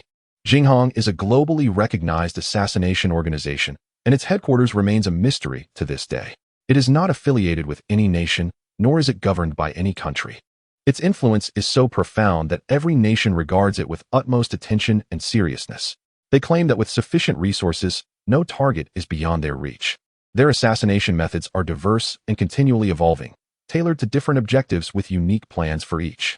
In the case of a nation like the Divine Dragon Empire, direct action in the real world is not feasible, thus they often opt to strike within alternate realms. Once, the Surging Phoenix organization specifically trained assassins of varying levels to target the Divine Dragon Empire, enlisting numerous individuals from Huaxia into this clandestine group for operations across different stages and alternate realms. After all, even the most extraordinary genius or elite professional, if perished within an alternate realm, would leave the Divine Dragon Empire seething with rage yet powerless to retaliate, exploiting the rules of these realms. For a time, it seemed as though the entire empire revolved around Chen Xuan, forming an invisible vortex. At that moment, Chen Xuan remained oblivious to the tumultuous changes outside. After all, within the Divine Dragon Empire, no one dared to make an attempt on his life. As for the alternate realm, he felt even more secure than outside. In his current state, no one could harm him within the alternate realm. Upon exiting the realm, Chen Xuan arrived at the settlement interface. Congratulations on completing the alternate realm. Rating for this session. Rewards earned, 3 million magic stones. Rewards earned, 3 silver treasure chests. Chen Xuan nodded in satisfaction. Achieving a high rating in the alternate realm signifies the pinnacle of accomplishment, corresponding to the most substantial rewards. 3 million magic stones represent a considerable fortune for him, sufficient for an extended period, provided he refrains from purchasing equipment or other items. However, the items he truly requires are scarce in the market, with the vast majority needing to be acquired within alternate realms. In addition to serving as currency, magic stones are also a vital source of energy for nearly all daily activities. The sole source of magic stones is the alternate realms. Unlike most resources found in these realms, magic stones are tradable. The amount of magic stones a transitioner can earn is entirely contingent upon their own abilities. For someone like Chen Xuan, if he could achieve high ratings in every alternate realm, he would never lack for magic stones, perhaps even amassing substantial wealth. While many individuals earn 3 million magic stones from a single alternate realm, achieving this in a novice realm is unprecedented. Beyond the magic stones, the main attraction lies in the treasure chest rewards post-clearance, which hold infinite possibilities. Equipment, gems, attribute elixirs, enchantment cards, and various other exquisite items abound. A saying circulating in the market goes, what the treasure chest yields is invariably of superior quality. Without hesitation, Chen Xuan immediately opened the 3 chests, revealing 2 attribute elixirs. This item possesses an exceedingly rare quality, and among the elite warriors of Blue Star, Scarcely anyone has been able to fully consume attribute elixirs at every stage. For Chen Xuan, a single attribute elixir holds the potency equivalent to 3, thanks to the existence of the formidable skill, 3 jars of the sea. Without a moment's hesitation, Chen Xuan ingested the 2 attribute elixirs, feeling a warm current enveloping his entire being, as an immense power erupted within him. Upon inspecting his status panel, Chen Xuan discovered that all his attributes had surged past the 300 mark, with his mental strength reaching a staggering 500. This attribute level was nothing short of monstrous, rivaling that of other professionals at levels 70 to 80. The final treasure chest beckoned, and Chen Xuan decisively opened it. A flash of silver light revealed a ring before him. Item: Ring of the Goblin Queen, unlimited growth. Equipment attributes: all attributes 20. Equipment skills: 1. Unlimited growth. With no upper limit. Can grow by defeating monsters and devouring equipment of the same type. 2. Special skill, passive, Fire God, enhancing all fire attribute skills by 100. This equipment was a perfect complement to the pendant he had just obtained. The synergy between the two would grant Chen Xuan formidable combat prowess even during the cooldown period of his summons. This would facilitate a relatively smooth transition through the early stages of his journey. However, as he summoned more deities in the future, the auxiliary benefits of these 2 skills would eventually diminish, for as his retained skills evolved, Chen Xuan would grow increasingly powerful, and such skills would struggle to keep pace with his burgeoning strength. With the rewards collected and the dungeon cleared, Chen Xuan and Zhao Jianjia reappeared in the Imperial Academy of Wind and Snow City. Chen Xuan turned to Zhao Jianjia, his resolve unwavering. I still have 25 minutes. Let us continue. Zhao Jianjia was taken aback. 25 minutes? Is that really enough time? Chen Xuan chuckled. I've told you before, I am quite enduring. Let us make the most of it. Zhao Jianjia nodded in agreement, refraining from further delay. After all, every minute was incredibly precious for the divine summoner. Seizing the opportunity while Chen Xuan still had time was essential, as once he concluded his summoning state, he would become exceedingly vulnerable. Subsequently, the duo chose to team up and resumed their dungeon exploration. Chapter 20. You're nearly breaking my back. Dungeon, Minotaur Territory, Dungeon Level 12. Remaining monsters, 1500. Completion condition: destroy the Minotaur Totem. They entered a level 12 dungeon that matched their own levels, a choice that could be deemed optimal. Dungeons ranging from levels 10 to 30 typically featured golden tier bosses, while hidden ones reached the platinum tier. Compared to novice dungeons, this was on an entirely different level. This Minotaur dungeon can accommodate a total of 100 adventurers. This particular dungeon is somewhat unique. The condition for clearing it is not to vanquish foes, but rather to destroy totems. Consequently, it necessitates the acquisition of siege equipment within the dungeon. Moreover, Minotaurs seldom act alone. When they do appear, it is typically in groups of no fewer than 2 to 300. Due to the distinct nature of this dungeon, it is customary for adventurers to band together, forming alliances to enhance their chances of success. Otherwise, should their numbers dwindle too significantly, leading to an inability to clear the dungeon, all would meet their demise within its confines. In the dungeon's chat channel, despair echoed. Alas, what a wretched fate. Why must it be this accursed dungeon? Boo-hoo. I want to go home. I need to find my mother. Fear not, everyone. Our captain hails from the imperial capital and is a seasoned adventurer. His family boasts several successful conquerors of this dungeon, so he possesses a wealth of strategies for clearing it. Indeed, I propose that our captain lead us through this dungeon. Cough, cough. Greetings, everyone. I am Lu Xiaojian from the Imperial Academy. My companion has already introduced me, so I shall refrain from elaborating. If there are no objections, I will take command for our upcoming endeavor. This is the gathering coordinate. Let us assemble. Subsequently, Lu Xiaojian shared his location in the dungeon chat channel. With his self-nomination, an increasing number of individuals began to express their agreement. Initially, they had entered this dungeon for the first time, armed only with hearsay regarding its challenges. Now, with a player equipped with strategies at the helm, they felt compelled to ally themselves closely. There was no concern among the adventurers regarding Lu Xiaojian's intentions. Firstly, this level of dungeon possesses a protective mechanism, rendering the likelihood of death virtually non-existent. Secondly, the Minotaur dungeon demands unity. Lu Xiaojian would not jeopardize the collective effort. Observing the conversations in the dungeon channel, Zhao Jianjia refrained from voicing her thoughts, instead turning to Chen Xuan. Should we join the others? In her previous demeanor, Zhao Jianjia would have acted independently without consulting Chen Xuan. However, circumstances had changed. Chen Xuan was formidable, resilient, and enduring. Even she, with her cool demeanor, felt compelled to seek his counsel. Upon hearing her question, Chen Xuan shook his head. Having surpassed level 10, he had unlocked a new skill, Heavenly Descent of the Universe. This ability allowed him to instantaneously teleport to a designated enemy, inflicting widespread damage while delivering a powerful repulsion effect. A slight smile graced Chen Xuan's lips. This skill was tailor-made for the Minotaur dungeon, enabling him to swiftly position himself near siege equipment, unleash devastation upon the Minotaurs, and seize the equipment for his own advantage. As for the consumption of this skill, it is entirely non-existent. Thanks to the passive divine ability, Trisong Kaiki, both consumption and skill cooldown are virtually zero. With the existence of the Qian Kuan Tianjiang skill, I can traverse the entire dungeon in a remarkably short time and reap the experience of the Tauren. Thus, the clamoring within the dungeon channel is of no concern to me. It is not a matter of fitting in, it is simply unnecessary. Why burden myself with so many encumbrances when I can handle everything alone? Regarding the requirement to destroy the Tauren totem, I have cleared the entire dungeon myself. Acquiring a few siege tools is merely a trivial task.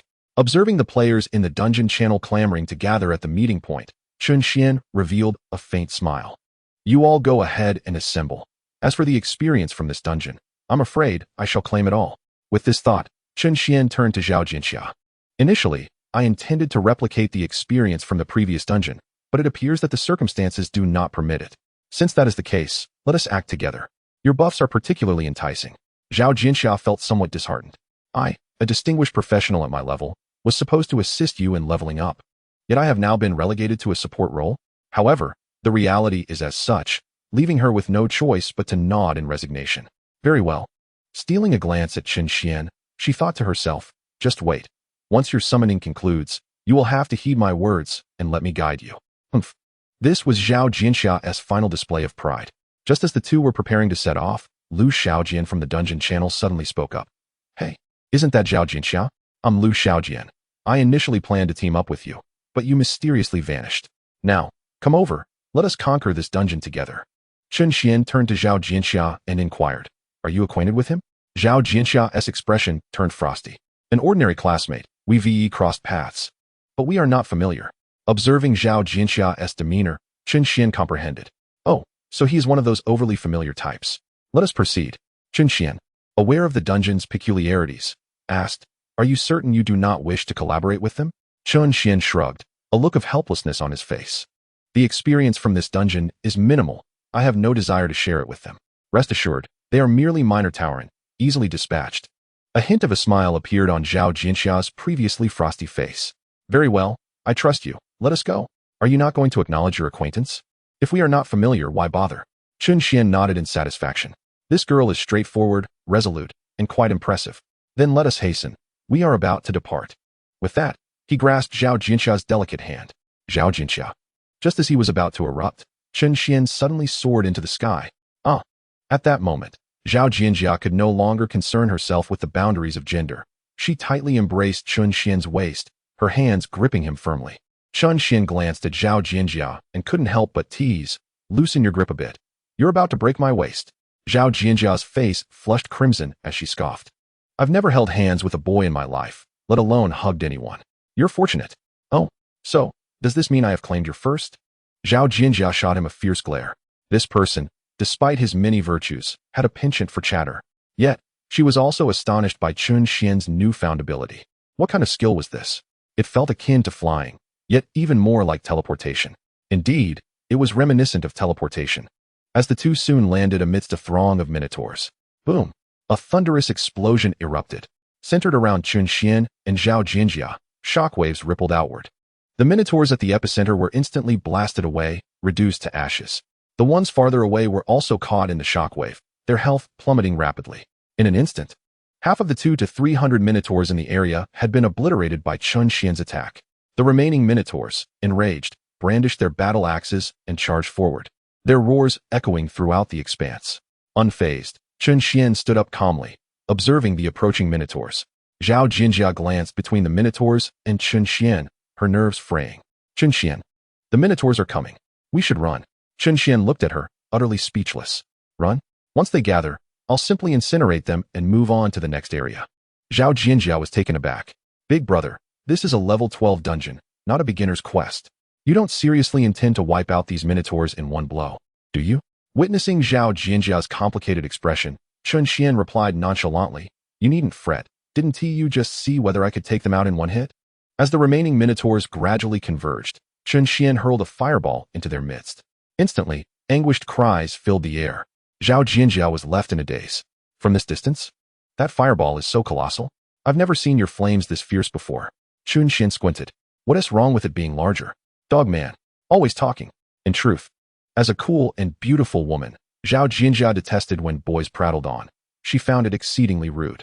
If any other boy dared to speak openly in her presence, she would raise an eyebrow, showing a hint of displeasure, and likely that boy would never dare to act so brazenly again. However, there were always exceptions.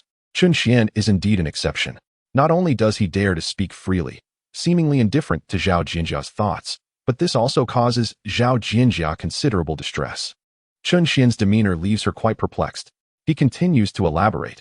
As my level has risen, my skills have undergone attribute-based transformations, resulting in my skill damage and range now being threefold of what they were before. Upon hearing this, Zhao Jinjia's face is painted with astonishment, her mouth slightly agape. Threefold? Yes, indeed, 3 times. As I continue to level up, my base attributes will double, and this figure will further escalate. He declares, I have already told you, I am a formidable man. At this moment, Zhao Jinjia is profoundly shaken. The health points of the ordinary Tauren monsters within this level 12 dungeon exceed those of novice dungeon goblins by more than 10-fold. Each one is akin to a minor entity.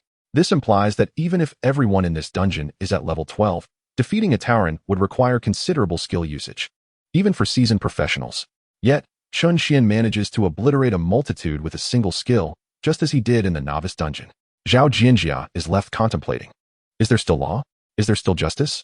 In a swift and decisive manner, the Taurens in the vicinity are reduced to mere fertilizer, with experience points visibly increasing. Chen Xuan claps his hands. This area is cleared. The siege weapon is a catapult, which is rather ineffective. Let us proceed to the next area and investigate. With that, he takes Zhao Jinjia's hand and vanishes from sight. Meanwhile, several kilometers away in a small grove, nearly 100 individuals have congregated. At the forefront stands Lu Xiaojian, who had self-recommended in the dungeon channel. Dressed in gleaming golden armor that sparkles under the sun, coupled with his tall stature, he exudes an air of remarkable prowess. Encased entirely in armor, his expression remains concealed from outsiders. Observing the gathering crowd, his handsome visage is marred by an unmistakable impatience. He had recently made an effort to engage Zhao Jinjia, only to be met with utter disregard. This slight is a blow to his pride. After all, he is a level professional and has some renown in the Imperial Academy of the capital, though perhaps not as much as Zhao Jinjia. Nonetheless, her indifference irks him immensely. Even commanding nearly hundreds of individuals here does not alleviate his frustration at being ignored by Zhao Jinjia. As the crowd continues to assemble, Lu Xiaojin sneers. Ladies and gentlemen, for those who may not recognize the person I just greeted in the dungeon channel, allow me to introduce her. She is also from the Imperial Academy and a level professional, yet it appears she has no intention of joining us for a collaborative endeavor. Could it be that she wishes to clear the Tauren dungeon on her own? Beside him, a sycophant hastily fanned the flames, speaking in a mocking tone. Oh dear. She is a high-level professional, you know? Perhaps she could single-handedly tackle the entire Tauren dungeon. A ripple of excitement surged through the crowd. A high-level professional is indeed impressive. They probably look down on us, considering this is the Tauren dungeon. Haha, just wait until she needs our help. Indeed, what of being a high-level professional? In this dungeon, unity among all is the key to success. Hearing the reactions below, Lu Xiaojian's expression softened slightly. He gestured for calm. After all, being a high-level professional could breed arrogance.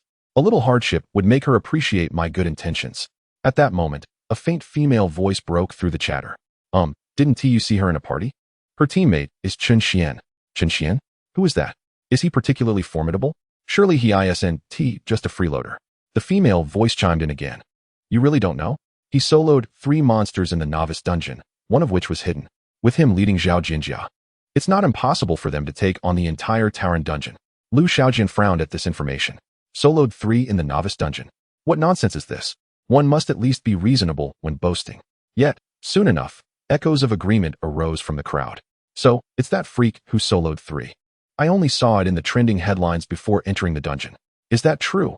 Or are they just exaggerating? Exaggerate? The dungeon records are right there.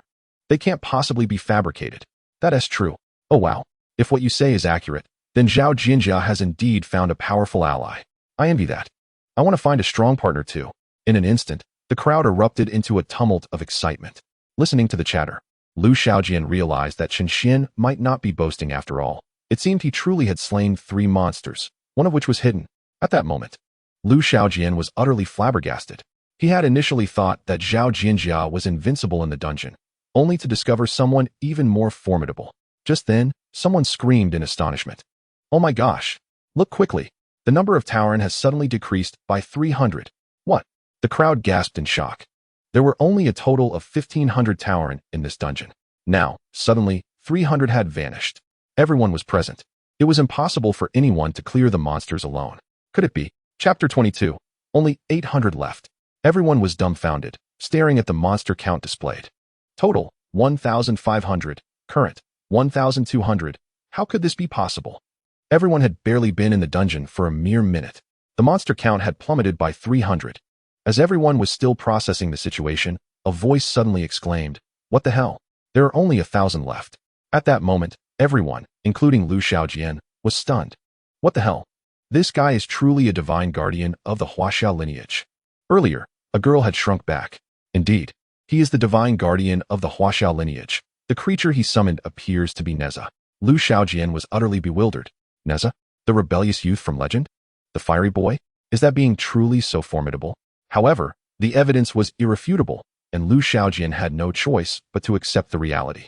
In an instant, the very foundations of Lu Xiaojian and his companion's worldview began to fracture, leading them to question their existence. Oh my goodness, there are only 900 monsters left. Lu Xiaojian suddenly snapped back to reality. Damn it, just moments ago, we were mocking others, and now we are being slapped in the face. Lu Xiaojian was infuriated.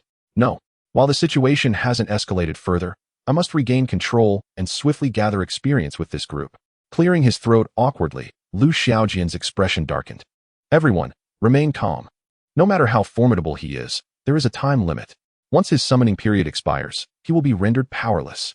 According to what you've said, he has already summoned a deity in the previous dungeon, so he can't possibly maintain this for long in this one. We need to act collectively. The remaining monsters are ours. With Lu Xiaojian's words, the group gradually regained their composure. Indeed, even if Chen Xuan could conquer the heavens and the earth at this moment, he is still a divine guardian. Once the summoning time is over, he will be no better than an ordinary person. Given the vast expanse of the dungeon map, it is impossible for him to eliminate more monsters within his limited time. Lu Xiao's reasoning holds merit. Even if he could obliterate everything now, what difference would it make when he eventually returns to being an ordinary person? Exactly. He will have to obediently cooperate in the end. Why act like a big shot now? Many professionals were uncomfortable with Chen Xuan and Zhao Jinjia's unconventional methods. Especially Chen Xuan, whose exceptional talents and strength highlighted their own inadequacies. Such is human nature. They fear their companions suffering, yet dread their companions thriving even more. At this moment, Chen Xuan and Zhao Jinjia were soaring through the skies. Although the newly acquired skill of heavenly descent possessed teleportation attributes, Chen Xuan's current strength was insufficient for true teleportation. He could only achieve high-speed flight. High above the ground, Zhao Jinjia instinctively clung tightly to Chen Xuan's arm, feeling the warmth of his body and the firmness of his muscles, causing her cheeks to flush slightly. Chen Xuan glanced back at Zhao Jinjia, puzzled. Are you cold from flying too high and too fast? Why is your face so red? Zhao Jinjia was momentarily taken aback by Chen Xuan's unexpected question. Have you blushed? No, I haven't. It was merely that she found his muscles somewhat firm and his body a tad warm. Really? Is that so? You seem quite flushed. Are you unwell? Chen Xuan remarked, reaching out to touch Zhao Jinjia's forehead. Zhao Jinjia tactically leaned back, evading his hand. No. By the way, are you familiar with anything related to the civilization of Huaxia? As a divine guardian of the Huaxia Pantheon, you must know a fair bit about its culture. Chen Xuan raised an eyebrow. Huaxia civilization, you say? Allow me to recount the tale of Nezha's havoc in the sea. Nezha's havoc in the sea? Have you heard of it? Zhao Jinjia shook her head. Not at all. Please, share this story. The name sounds intriguing. After a considerable time, Chen Xuan concluded the tale of Nezha's exploits. Zhao Jinjia was left in astonishment. I had no idea Nezha was so fierce. This is utterly different from the image commonly held. Indeed, it diverges greatly from the well-known representation of Nezha. And there's also the story of the investiture of the gods, which I shall tell you at another opportunity. For now, We must focus on enhancing our abilities. He gestured toward the ground below, revealing yet another gathering of bull-headed beings. Before Zhao Jinjia could utter a word, Chen Xuan dove swiftly, landing beside one of the bull-headed creatures. Boom! Bang! The two collided with the ground, sending shockwaves radiating outward. The dozens of bull-headed monsters within the central circle were instantly reduced to mere fragments. The colossal noise drew the attention of the outer circle of bull-headed creatures, who hastily converged toward this encampment. Seizing the moment, Chen Xuan surveyed the area and spotted a small wooden cabin teetering perilously amidst the shockwave. The craftsmanship of the bull-headed beings in constructing their abodes was surprisingly adept. It had not collapsed. This cabin appeared to be the focal point of the encampment, devoid of any siege equipment around it, an anomaly suggesting concealment elsewhere. At this juncture, Chen Xuan and Zhao Jinjia exchanged knowing glances, comprehending each other's thoughts. The siege apparatus must be within that cabin. It was not large, thus it could not contain something like a trebuchet. With a resounding punch, Chen Xuan shattered the wooden structure. To their astonishment, the interior was densely packed with boxes of explosives, heavenly thunder, amounting to over a dozen crates. Chen Xuan and Zhao Jinjia rejoiced. This is far more exhilarating than a trebuchet. Without further ado, he opened his backpack and stowed away all the crates of heavenly thunder. Subsequently, he wrapped his arm around Zhao Jinjia's slender waist, invoking the power of the cosmos once more. Boom, boom, boom. After a series of thunderous explosions, Chen Xuan and Zhao Jinjia soared into the sky once again, leaving chaos in their wake within the encampment below. Everywhere lay fragments and ashes. This once thriving Minotaur encampment had been utterly desolated. In the air, Zhao Jinjia was tightly embraced by Chen Xuan, her face flushed a deep crimson, radiating beauty. Unbeknownst to her, her own arms instinctively wrapped around Chen Xuan. After all, they were soaring to an extraordinary height. Whoosh! Chen Xuan, carrying Zhao Jinjia, sliced through the heavens, traversing the vast expanse of clear skies. Below, Lu Shaojian and his companions were still laboriously making their way, only to behold the remnants of the Minotaur camp that Chen Xuan had previously annihilated. Just as they were feeling disheartened, two fleeting figures suddenly caught their eye in the sky. What on earth was that? A shooting star? Are you out of your mind? Where would a shooting star come from in a dungeon? I think it resembles two individuals, leaving a streak of light. People? Could it be Chen Xuan and Zhao Jinjia? It seems improbable there would be anyone else. But why are they flying? Their levels are the same as ours. Even the sky-based classes cannot fly. Could it be a skill summoned by Chen Xuan, akin to Nezha's? Is it truly that formidable? Perhaps our deities from Huaxia are not feeble after all, but rather exceptionally powerful. While doubts swirled among the crowd, Chen Xuan and Zhao Jinjia had already dispatched another Minotaur camp. Oh no, the number of monsters was rapidly dwindling. Only 800 remained. What? 800? Lu Shaojian instantly froze in place. In the brief moment they had been distracted, the dungeon's monsters had dwindled to a mere 800? This Chen Xuan possesses such incredible speed. This is bad. If we do not hasten our monster hunting, we may end up with nothing at all. Regaining his composure, Lu Shaojian urgently called out to his companions. Everyone, let us pick up the pace. With our numbers, we can surely clear the monsters swiftly. Only then did the group realize the urgency. Why were they lamenting here? If they did not act quickly, given Chen Xuan's earlier display of speed, they might end up with not even a single monster left. A team of nearly 100 people began to accelerate towards the other Minotaur gathering points. However, ultimately, Chen Xuan was a step ahead. Soon, the number of monsters in the dungeon dwindled to 500. At this moment, Chen Xuan had already guided Zhao Jinjia through the entirety of the Minotaur dungeon. The external camps had been thoroughly cleared by him. The remaining 500 Minotaurs were all concentrated in the chief's tribe. Chen Xuan and Zhao Jinjia weaved through the Minotaur dungeon, seeking the final destination, the Minotaur chief's tribe. Suddenly, a sprawling settlement spanning nearly 10 miles appeared before Chen Xuan. Unlike the other camps, this one bore a striking resemblance to a fortified city. It was adorned with sturdy structures, towering walls, and even a moat. Unlike the bustling and crowded human cities, the entire realm of the bull-headed people was devoid of such chaos, filled solely with over 500 of their kind. Among them, various ranks of black iron, bronze, and silver could be found, but at the heart of this assembly stood the ultimate challenge of the dungeon, the golden, bull-headed chieftain. Grasping a colossal battle axe and adorned in resplendent golden vestments, he was a prominent figure among his brethren. Yet, Chen Xuan's ultimate objective within this dungeon was not him, but rather a more formidable entity, the hidden platinum-tier, bull-headed high priest.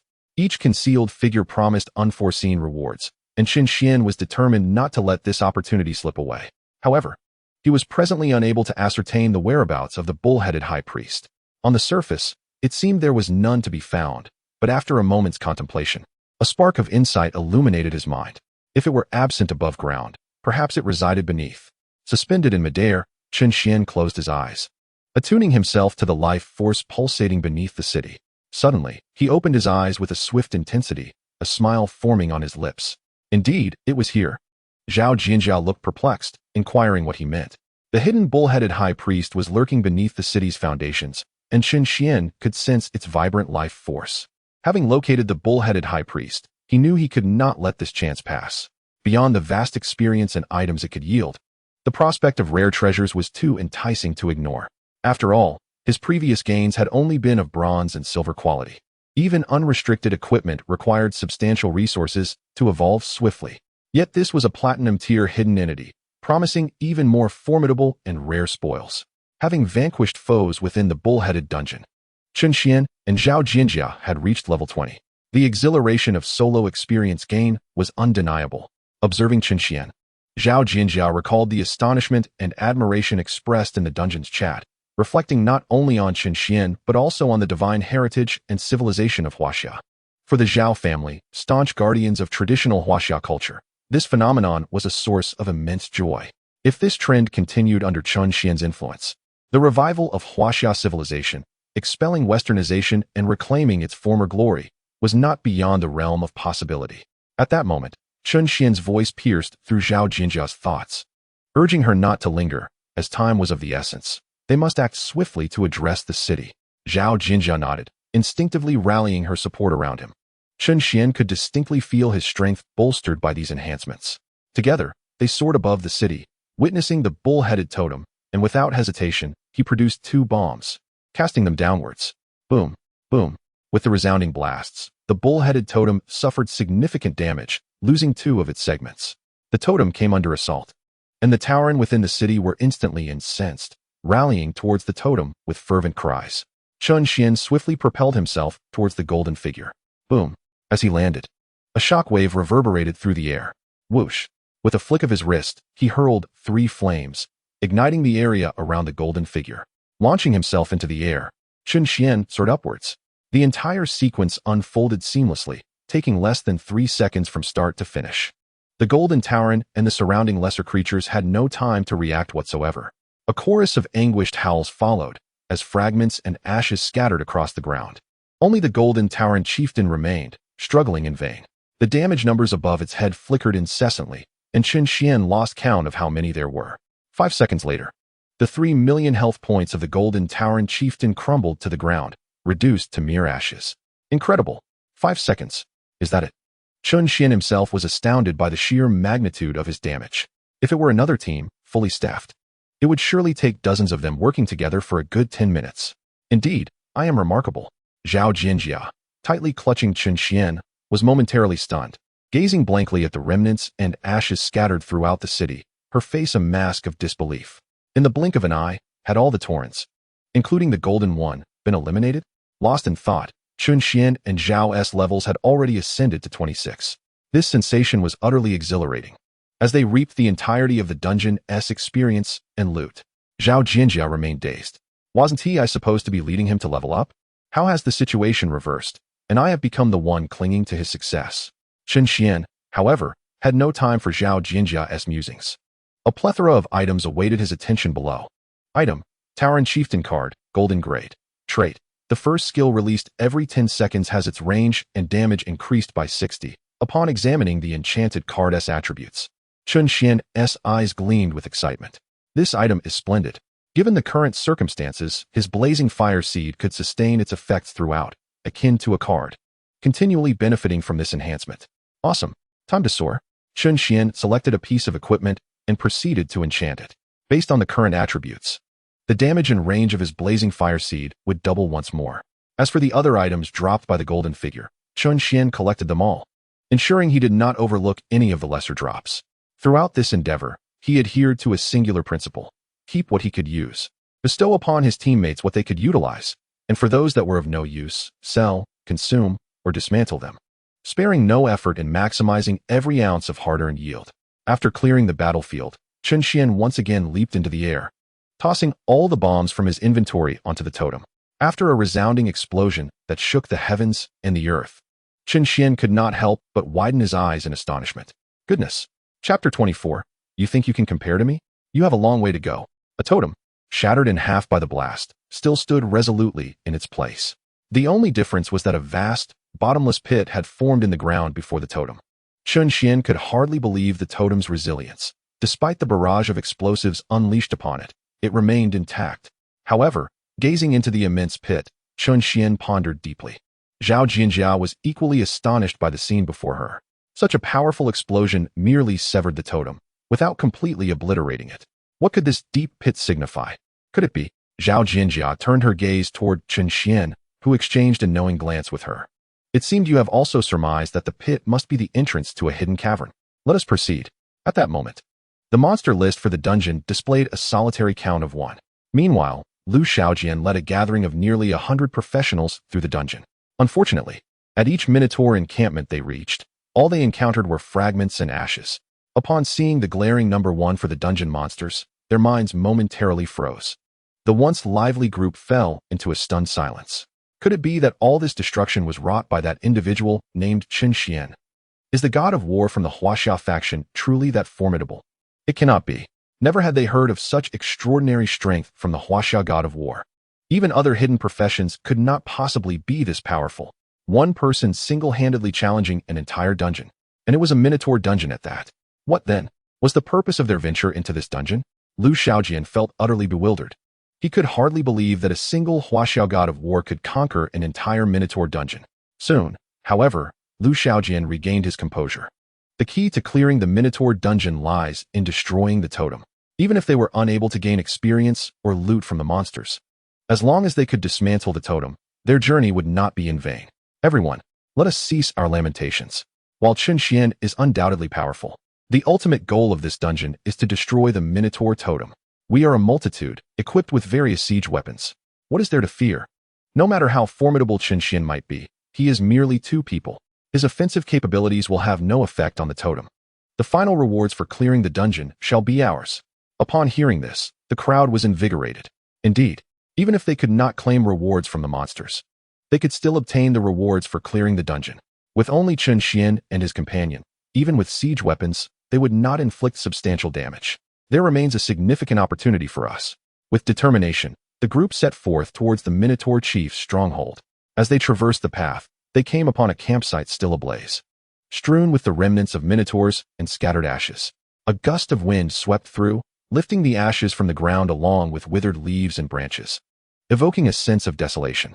This is truly astonishing. Chen Xuan's might is unparalleled. It seems he departed many hours ago. Yet the aftermath of the battle sends shivers down one's spine. The area is littered with nothing but fragments and debris. Chen Xuan's methods are utterly terrifying. The group collectively gasped in astonishment, overwhelmed by their reflections as they continued on their journey. Now with a clear objective in mind, to advance towards the Minotaur chieftain's stronghold and obliterate the Minotaur totem. The party, each team pushing 2 to 3 siege vehicles, progressed slowly. Meanwhile, Chen Xuan and Zhao Jinjia had already descended into the underground cavern. In the pitch-black cave, the duo navigated their way forward by touch. Suddenly, Chen Xuan halted, slapping his forehead in realization. How foolish of me. Zhao Jinjia, following closely behind, collided with him, nearly toppling over. What do you mean foolish? In this darkness, how could I forget to light a fire? With that, Chen Xuan raised his hand and conjured flames. In an instant, the entire cavern illuminated as if it were day. A sorrowful wail echoed through the air. Not far away, the high priest of the Minotaurs was revealed, desperately bleeding profusely.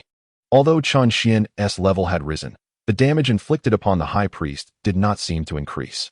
This was due to the damage reduction attributes possessed by entities of platinum rank and above. The platinum level Minotaur high priest boasted a staggering 60 million health points. Yet, each flame attack dealt a mere 30,000 damage. Occasionally, critical hits would unleash a cascade of 6s. Fortunately, Chen Xuan's blazing fire seed could sustain itself indefinitely, continuously releasing flames without pause. Even with damage reduction, the 60 million health points of the platinum-ranked foe could not withstand the relentless onslaught. Before long, The high priestess' health diminished significantly. Chen Xuan mused internally. If only he could summon Nezha again, he would definitely retain this skill, as it proved immensely useful. This platinum-level adversary is not so formidable after all. It merely requires a few more flames. Just as Chen Xuan was lost in thought, an inexplicable sense of danger surged within him. Something is amiss. Instinctively, he glanced down at the ground, his heart sinking in alarm. This is bad. He swiftly scooped up Zhao Jinjia and took off running. In the next moment, a vast expanse of toxic gas swamp erupted where they had just stood, rapidly expanding over several dozen meters. Zhao Jinjia was left bewildered. What is happening? Chen Xuan quickly admonished her. Don't speak.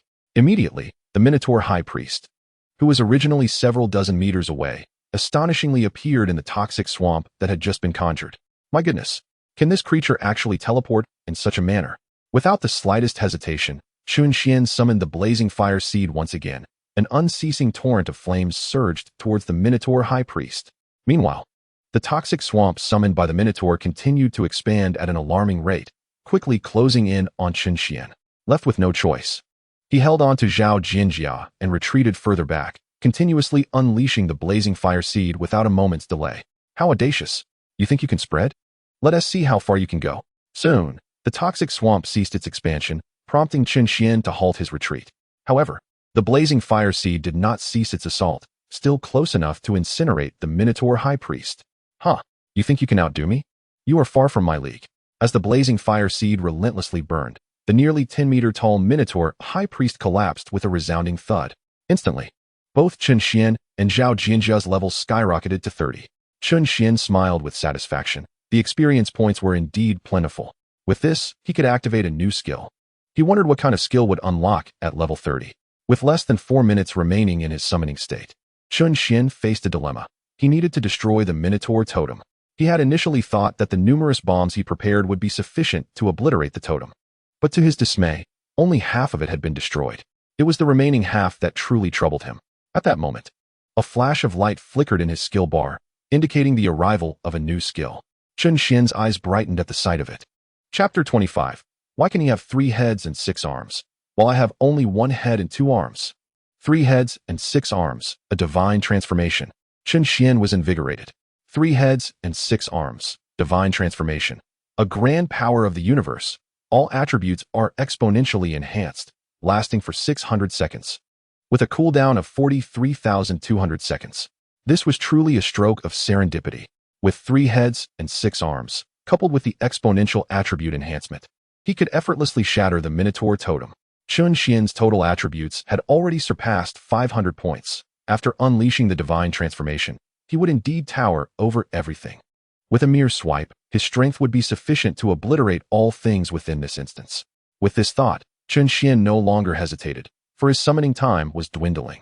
Thunderous roars erupted. As Chen Xuan unleashed his divine transformation, he instantly grew to over 100 feet tall. Zhao Jinjia stood frozen in shock at the sight before her. What on earth? Looking up at the towering Chen Xuan, her heart raced in astonishment. How did he suddenly become so enormous? Chen Xuan slowly crouched down, gazing at the small figure of Zhao Jinjia on the ground. You must leave the city at once. Be careful not to get hurt. However, Zhao Jinjia remained motionless.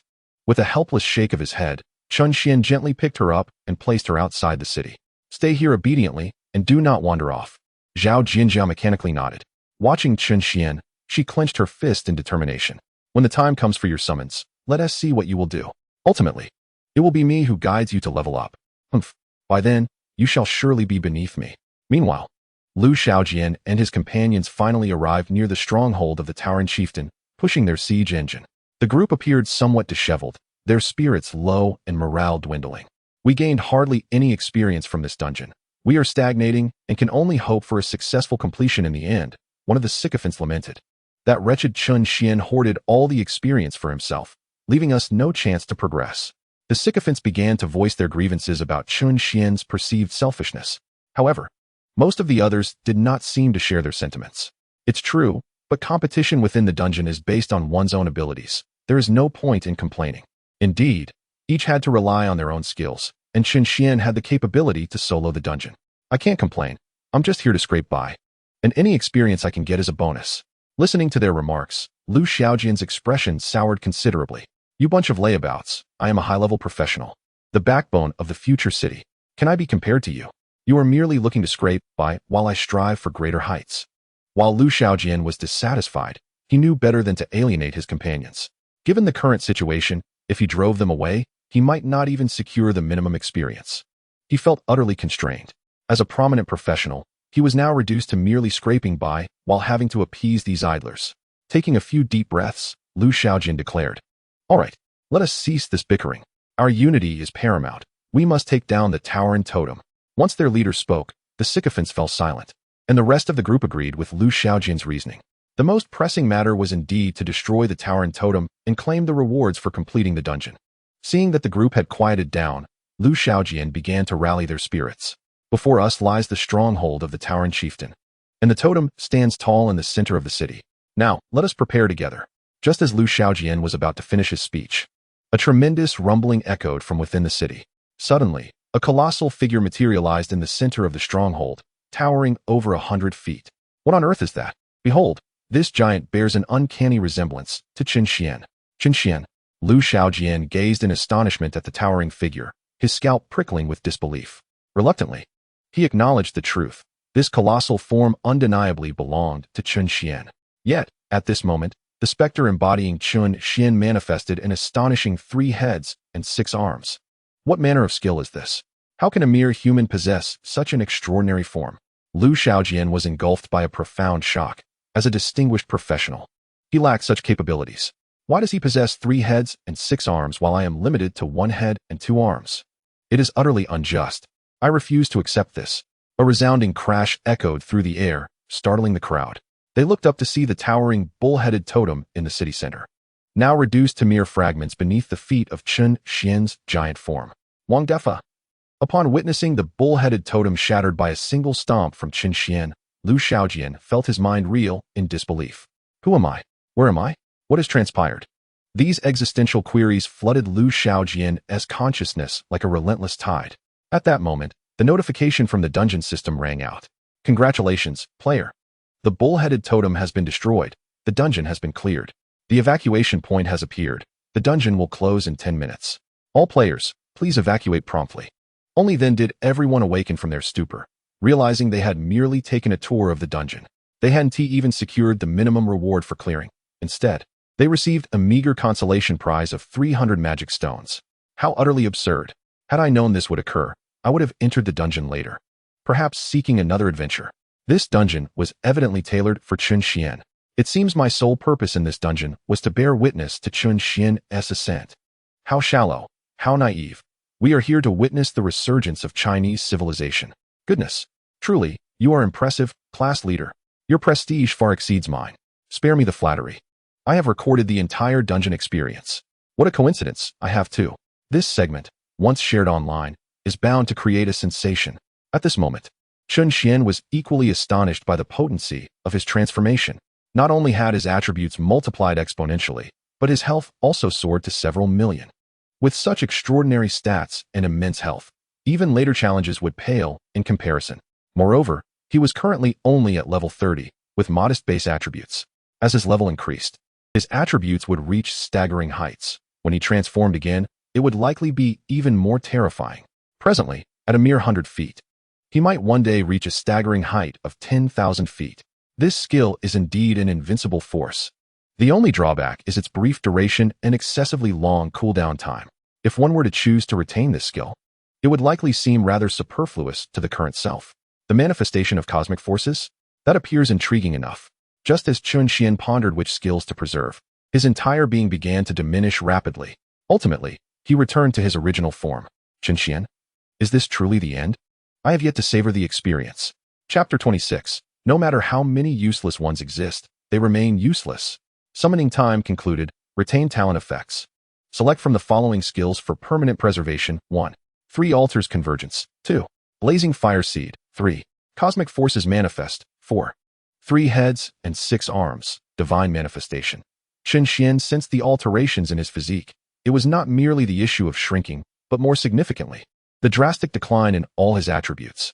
Originally exceeding 500, his overall attributes were plummeting at an alarming rate.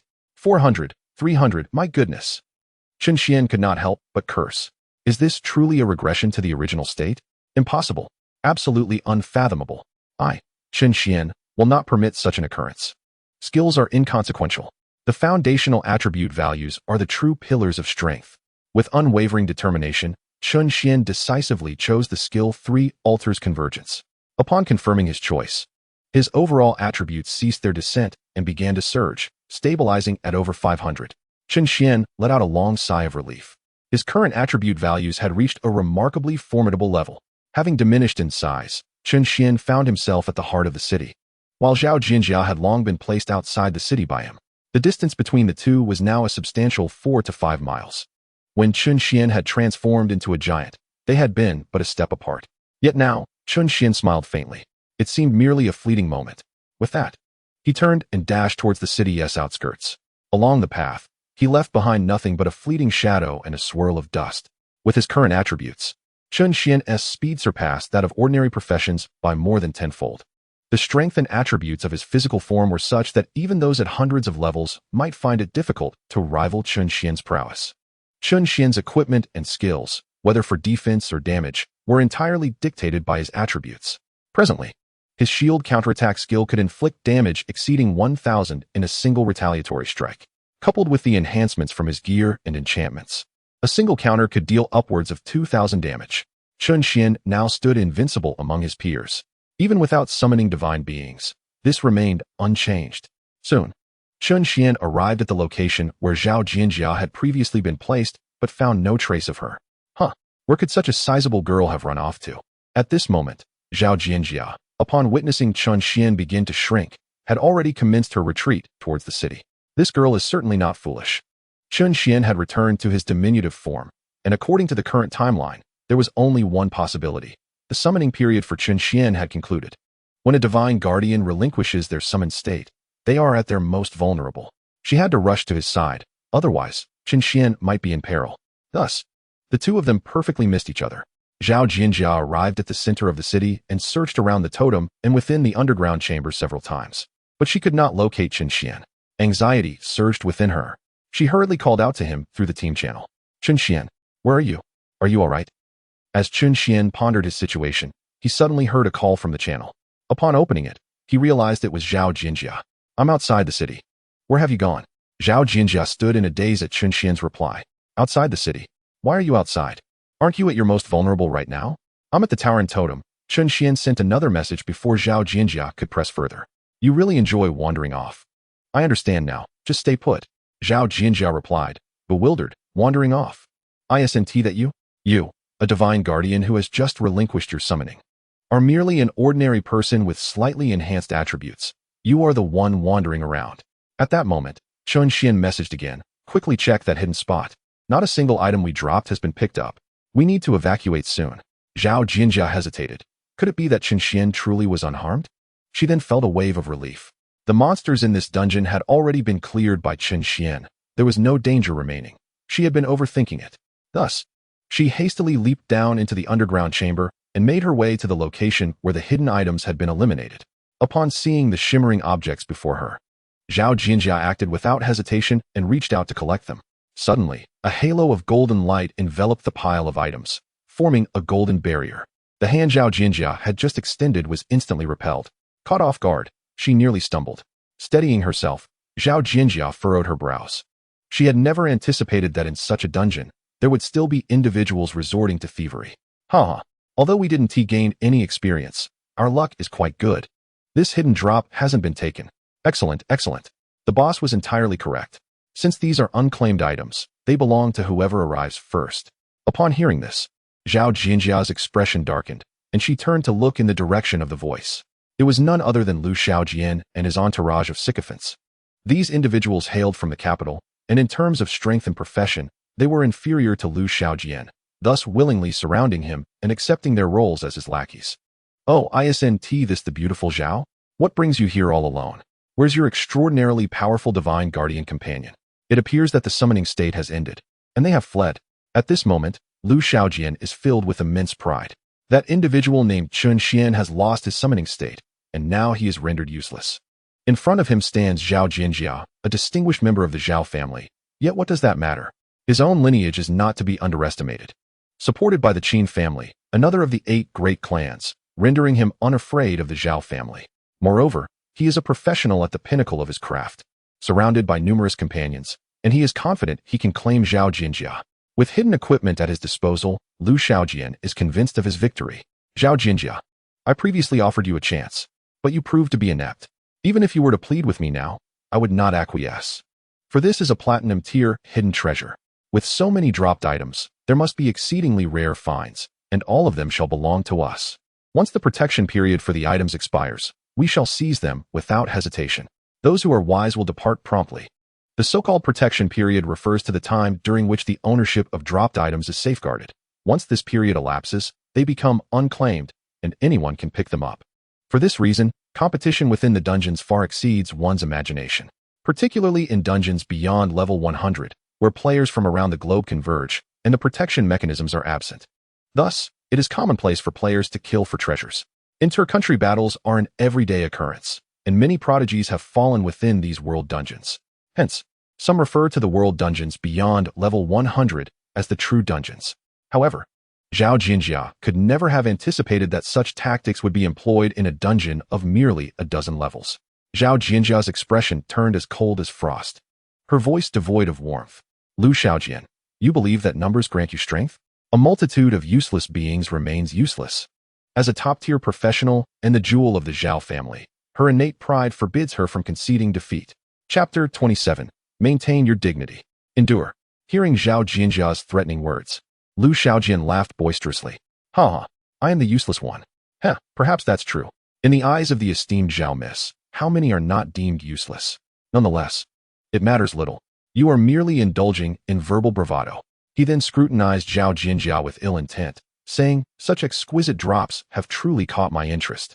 With so many brothers at my side, when we take action, some scuffles are inevitable, and physical contact is only natural. Wouldn't you agree, Miss Zhao?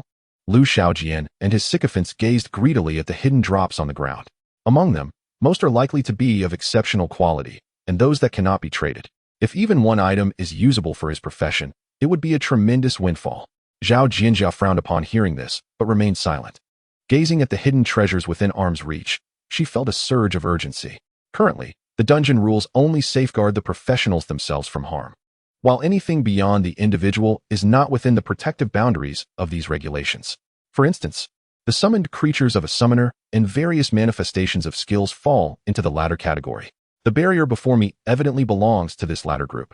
While shattering this barrier may be a straightforward task, extracting the items within it could prove to be exceedingly arduous. Lu Xiaojian and his lackeys are bound to swarm in. And with such a multitude, it is certain that many control skills will be employed. What if, as Lu Xiaojian suggested, they manage to restrain me and begin to make their moves? Damn it, these scoundrels, taking advantage of my predicament. If only Chen Xuan were here. Alas, even if he were present, it would be of little use, as his summoning state has already been lifted. I cannot expect Chen Xuan, a master of deities, to engage them in melee combat. Yet, it appears that close combat would yield no results. Under the constraints of the dungeon rules, inflicting harm upon the adversary is impossible. Indeed, if melee combat cannot inflict damage, I can have Chen Xuan delay them while I swiftly break the barrier and seize the items within. It is settled. I must stall until Chen Xuan arrives. Thus, I quietly send a message to Chen Xuan in the team channel. Chen Xuan, the hidden loot has been encased by Lu Xiaojian and his crew with their skills. Hurry over to hold them off while I break the barrier and collect the items. Upon receiving this message, Chen Xuan, who was en route, felt a wave of exasperation wash over him. What the hell? Do they truly believe that without my summoning state, I am rendered utterly useless? They expect me to hold off Lu Xiaojian and his ilk. Just because the tiger does not roar, do they think I am on the brink of collapse? Chen Xuan promptly replied, no need. Hold on. I will arrive at the battlefield in 30 seconds. Hearing Chen Xuan's response, Zhao Jinjia overlooked the no-need remark, focusing instead on the fact that he would reach the battlefield in 30 seconds. Filled with hope, Zhao Jinjia awaited Chen Xuan's arrival. Lu Xiaojian, observing Zhao Jinjia's silence, mistakenly believed she was intimidated by him, his expression brimming with arrogance. Zhao Jinjia, considering our affiliation with the Imperial Capital Academy, as long as you obediently refrain from any movement or resistance, I shall not make it difficult for you. Initially, Zhao Jinjia intended to ignore him. But upon hearing Chen Xuan's voice in the team channel stating, "Just hold on a bit longer, I will arrive in 5 seconds," her eyes lit up. Finally, he has come. Zhao Jinjia cast a casual glance at Lu Xiaojian and said, "If you won't make it difficult for me, then very well." However, before Zhao Jinjia could finish her sentence, a figure suddenly darted into the crowd. Following that, Lu Xiaojian and his lackeys went flying in all directions. "Chen Xuan!" Zhao Jinjia exclaimed joyfully. "Hurry, break the barrier and grab the items. Leave these ruffians to me." With that, Chen Xuan's figure flashed once more. The relentless iron fist struck with fierce precision, mercilessly pummeling Lu Xiaojian and his lackeys. Zhao Jinjia stood in stunned disbelief. What manner of speed and strength was this? Hadn't Chen Xuan already concluded his summoning? How could he still possess such velocity and power? Surely, it could not be unfinished business. No. Zhao Jinjia was certain that Chen Xuan's summoning had indeed ended, as the enormous Nezha apparition that had loomed behind him was now absent. Perplexed, Zhao Jinjia watched as Chen Xuan circled back, only to find that she had remained stationary. Immediately, he raised his voice. "I say, young lady, do move about a bit. It cannot be that I am the only one in motion." It was only then that Zhao Jinjia snapped out of her astonishment, hastily unleashing a flurry of skills upon the protective barrier. In a matter of moments, Chen Xuan had sent Lu Xiaojian and his companions flying twice, inciting their ire. They had scarcely registered the identity of their assailant. How could they maintain their dignity in such a predicament? Just as the group struggled to regain their footing, Zhao Jinjia retaliated with a freezing spell, instantly immobilizing Lu Xiaojian and his cohorts. Following that, she executed another skill to claim all hidden loot. Only then did Lu Xiaojian and his companions discern who had laid them low. Yet, now frozen in place, they could only glare helplessly. Their eyes filled with resentment directed at both Chen Xuan and Zhao Jinjia. "Are we done here?" Zhao Jinjia inquired, to which she received a nod of affirmation. "All taken care of." Chen Xuan replied with a slight nod. "Let us depart." With that, the pair made their way toward the exit. Having gathered all hidden treasures, there was no reason for them to linger any longer. The evacuation point had already manifested, and it was prudent to leave post-haste. As for Lu Xiaojian and his incompetent entourage, they were not yet ripe for reckoning. Suddenly, the ice binding Lu Xiaojian and his companions shattered. At a signal from Lu Xiaojian, over 20 lackeys swiftly encircled Chen Xuan and Zhao Jinjia, blocking their path. "Humph! Chen Xuan, Zhao Jinjia, you two think you can escape? Subdue them. Cast them into the hidden toxic swamp. I want them dead." Chen Xuan merely smiled with indifference. "Ah, the executioner. Those who kill will inevitably meet their own demise. Then let it be you who perishes first." No sooner had he spoken than he executed a sudden movement. Grasping Zhao Jinjia and leaping from the encirclement, setting her down, he swiftly shifted his form again. Lu Xiaojian and his lackeys each received a heavy blow to the head. Though they sustained no lasting harm, the pain was genuine. Bang, bang, bang. With precise throws, Chen Xuan sent Lu Xiaojian's group crashing into the toxic swamp. "Freeze them," Zhao Jinjia commanded, raising her hand. Instantly, a flurry of ice sculptures materialized. In mere seconds, Lu Xiaojian and his companions found themselves depleted of health, reduced to mere puddles of sludge. Ugh! Zhao Jinjia finally processed the scene before her. A wave of nausea surged within me. Just moments ago, while unleashing my abilities, I was utterly unaware of the circumstances, acting purely on an instinctive trust in Chen Xuan. Now, witnessing the transformation of 20-odd living souls into a mere puddle of viscera fills me with a tumultuous churn in my stomach.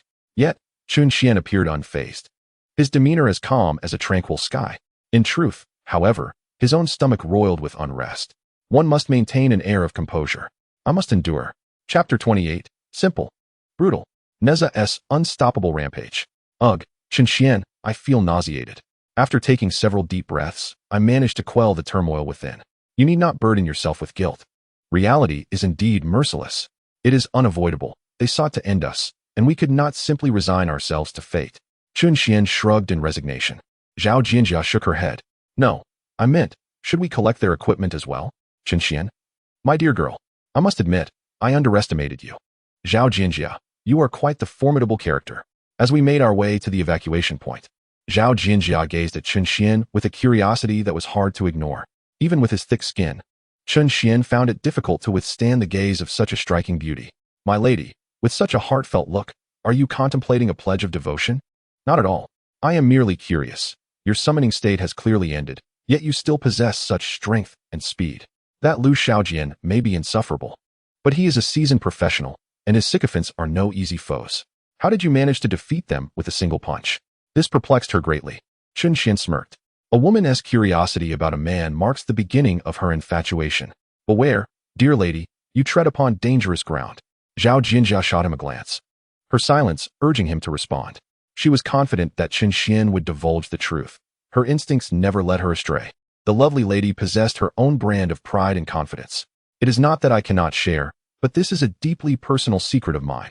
In exchange, would you be willing to reveal a secret of your own? Zhao Jinjia's face lit up with realization. Oh, that makes sense. Very well, my power is, stop. Who is interested in your attributes? Perhaps share your measurements instead. Zhao Jinjia. Observing the alternating flush of red and white on Zhao Jinjia's face, Chen Xuan felt a headache coming on. With a resigned shake of his head, he thought, let us set aside the measurements for another time. Currently, my overall attributes exceed 530, with a mental strength surpassing 650. What? Zhao Jinjia could not contain her astonishment. She was utterly flabbergasted, her eyes wide with disbelief, her mouth agape as if one could fit an egg within. Now, she stood at the same level as Chen Xuan, both at the pinnacle of 30 levels. The most formidable spiritual attribute barely exceeds 120 points. Even donning a complete set of level 30 platinum gear would only elevate it to just over 200. Yet, Chen Xuan, adorned in novice black iron gear provided by the Imperial Academy, his attributes soar to an astonishing 530, with his spiritual power reaching an alarming 650. No wonder. His strength and speed were so formidable just now. He dispatched Liu Shaojian and his companions with the ease of slicing through vegetables. Your attributes surpass those of a 100-level individual by a considerable margin. This is the strength of the Yu Shinzun of the Huaxiao lineage. After we exit, you must treat me to a meal. Zhao Jinjia. Chen Xuan raised an eyebrow. What is that expression? I disclosed my four-dimensional attributes while you haven't even shared yours. Treating me is a bargain for you. Zhao Jinjia was utterly speechless. Who is this Chen Xuan? If any other boy dared to speak to her in such a manner, she would have already cast a skill to humiliate him. No, wait. It seems no other boy has ever spoken to her like this. Only this Chen Xuan. Sigh, I was supposed to lead you in leveling up, but it appears I may not be able to team up with you in the future. Chen Xuan shook his head. No, do not say that. While I am indeed quite strong, I truly appreciate your healing. Zhao Jinjia. Are you all right? Chen Xuan waved his hand. All right. You need not be so moved. Let us divide the spoils. These worthless pieces of equipment, you've seen plenty and do not lack for them. So I shall take care of them for you. This skill book is quite good, Snow King. It passively increases the damage of all ice and snow attribute skills by 60. It suits you perfectly. Take it. As Zhao Jinjia accepted the special skill book Chen Xuan handed her, she felt joy mixed with a tinge of complexity. It was supposed to be her guiding Chen Xuan through dungeons to level up, yet it seemed the roles had completely reversed. Here she was, a dignified elite practitioner, reduced to a mere follower. However, being with Chen Xuan is truly delightful. Otherwise, how could she have attained such a high level? How could she possess so many rare treasures that only hidden quests could yield? Soon, Chen Xuan efficiently divided the spoils from this dungeon. He directly consumed a piece of platinum gear with special attributes, quickly adding a new attribute line to his unlimited gear. All skill damage increased by 50. Excellent. Simple. Brutal. This is precisely what I enjoy. Next, he came across a pair of unlimited shoes. High Priest Storm Boots, Platinum level unlimited growth. All attributes 50. Trait 1. Decomposing items increases the number of magic stones obtained by 50. Trait 2. Movement speed 200. Chen Xuan looked at this piece of equipment, nodding in satisfaction. In an instant, Chen Xian's attributes surged to over 580, with his mental prowess soaring beyond 700 points.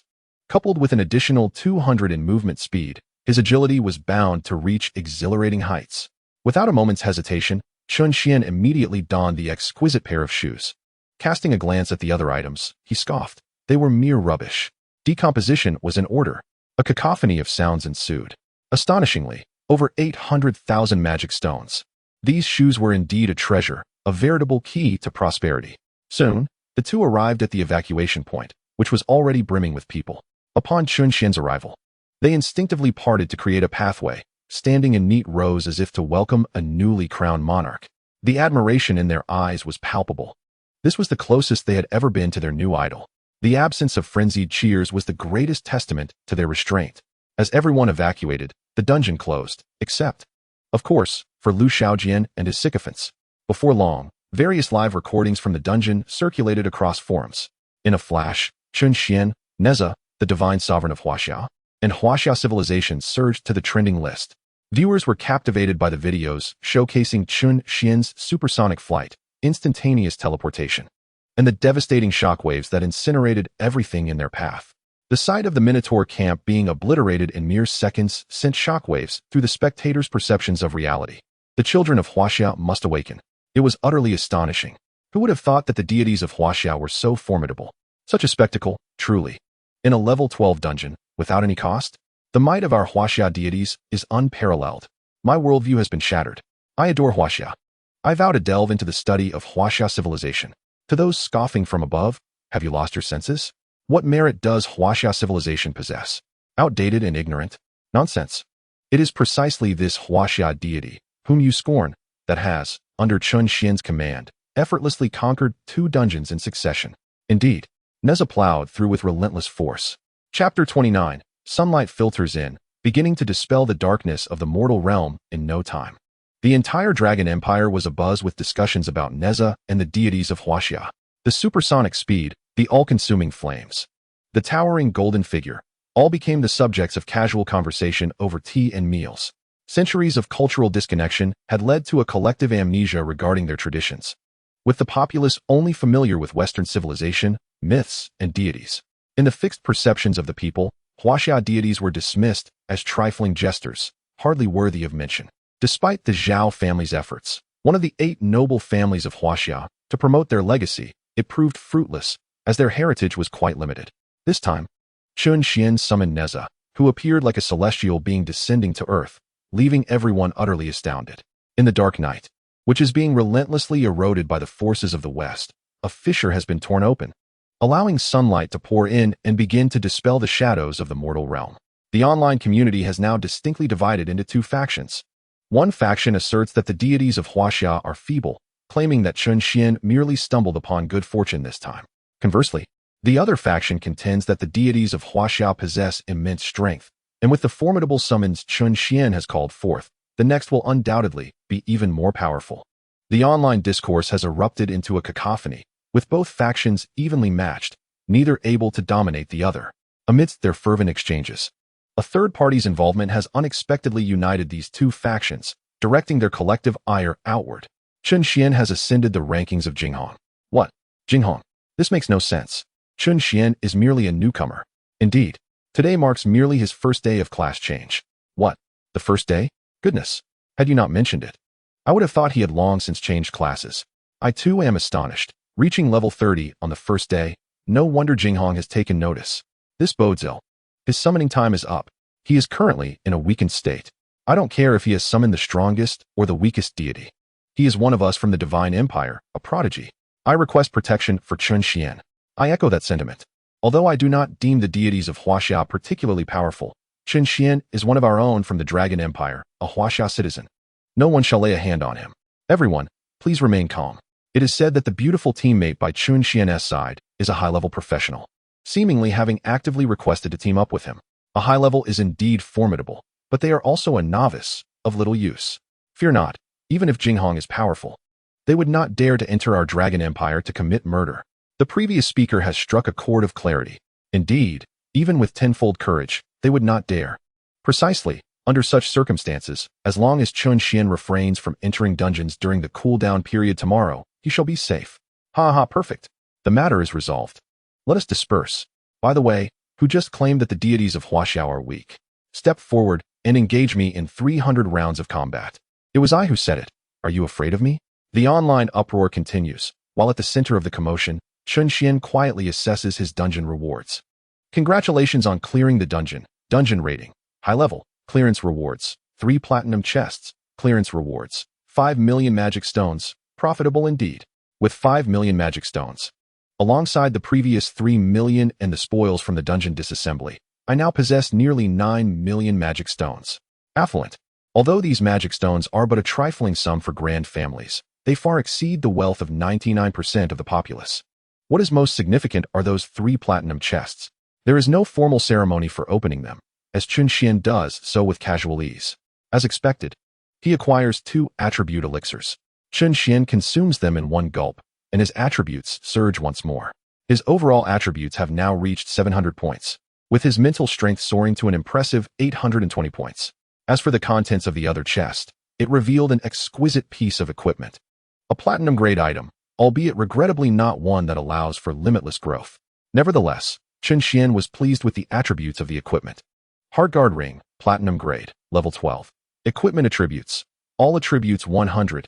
Equipment special trait, upon equipping, when the wearer sustains a fatal injury and enters a near-death state, it restores 30 health points and grants the wearer invincibility.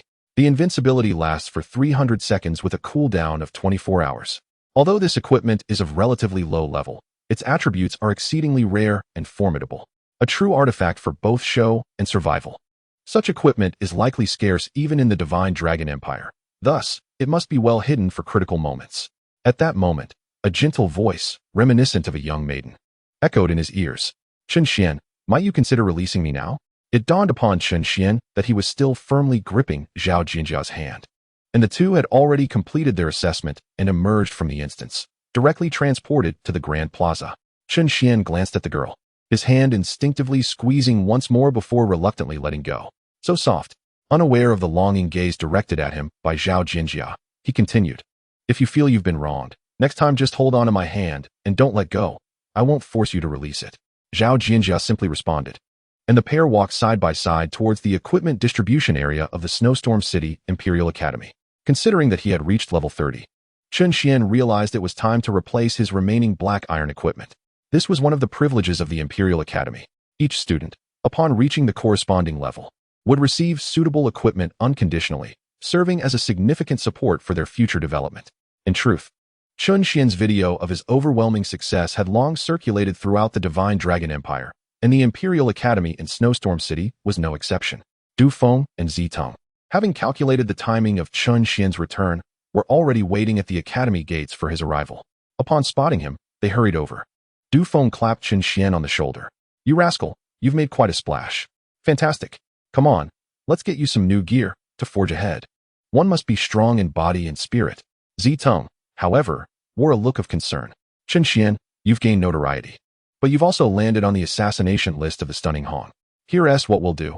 Refrain from entering instances tomorrow. Once the summoning cooldown is passed, we can reassess your foray into the dungeons. Du Feng nodded vigorously at her words. Teacher Zitong is right.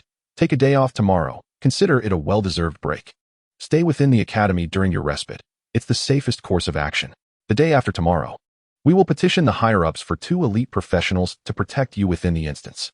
Du Feng and Zitong have now begun to embrace the resurgence of Huaxia civilization, acknowledging the formidable power of its deities. After all, Chen Xuan is their esteemed student.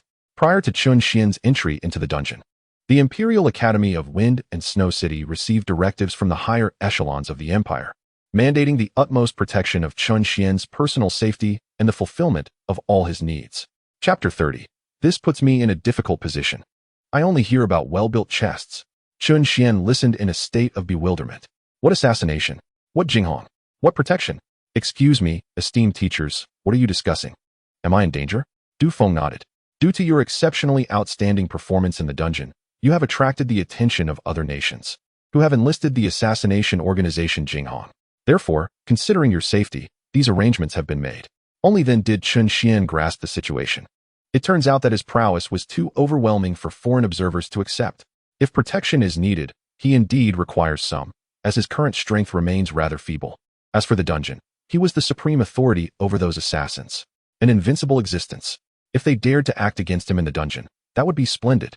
However, since this arrangement comes from the Empire and the Academy, accepting it poses no issue. After all, they are both high-level professionals. Experience sharing is irrelevant anyway. Thus, having a couple of extra protectors would be beneficial. This way, he need not worry about Zhao Jinjia being besieged while he farms monsters. Soon after, Chen Xuan completed his equipment collection and returned to the classroom. He and Zhao Jinjia sat at the same desk. Zhao Jinjia curiously observed Chen Xuan, noticing that he was wholly engrossed in organizing his newly acquired gear, seemingly oblivious to her presence. Zhao Jinjia couldn't help but feel increasingly intrigued by Chen Xuan. If it were any other boy sharing a desk with her, he would surely be trying to flirt or shower her with attention. Yet, Chen Xuan appeared quite different. What makes him so unique? Has her charm faded? However, upon glancing around, she quickly dismissed this notion. Others were stealing glances at her. If Chen Xuan were privy to Zhao Jinjia's musings, he would undoubtedly scoff. How could I be like everyone else? Women, they only hinder my speed in drawing my sword. Before long, Ziteng entered the classroom, accompanied by a male and a female student. The male was tall and robust, with thick brows and large eyes, a square face, and a massive Xian iron beast pattern shield on his back, gleaming faintly. The female wore a plain white robe, holding a starry emblem. Her appearance was relatively delicate, but her figure was rather unremarkable, lacking the allure that Zhao Jinjia possessed. Truly, one cannot feel the sting of comparison without a juxtaposition. Chen Xuan suddenly realized that Zhao Jinjia was indeed quite remarkable. At the very least, her physique is quite commendable. Zitong brought 2 students before Chen Xuan. Chen Xuan, these 2 are your new classmates, and, indeed, your new teammates, both hailing from the imperial capital. This is Zheng Gang, a professional-level earth warrior known for his exceptional defensive capabilities. And this is Xing Yue, a professional-level array master, renowned for her unparalleled control. Given the combination of your 4 professions and abilities, you should face little danger before venturing into the world dungeon. Subsequently, Zitong began to introduce Chen Xuan and Zhao Jinjia to the 2 newcomers. Zitong, this one requires no introduction. Zhao Jinjia, we are quite familiar with each other, and our relationship is rather amicable. Wouldn't you agree, Jinjia? Zhao Jinjia cast a sidelong glance at Xing Yue, a cold smirk escaping her lips. Indeed, we are quite familiar, and our relationship is certainly amicable. Chen Xuan observed the 2 women, acutely sensing the palpable tension between them.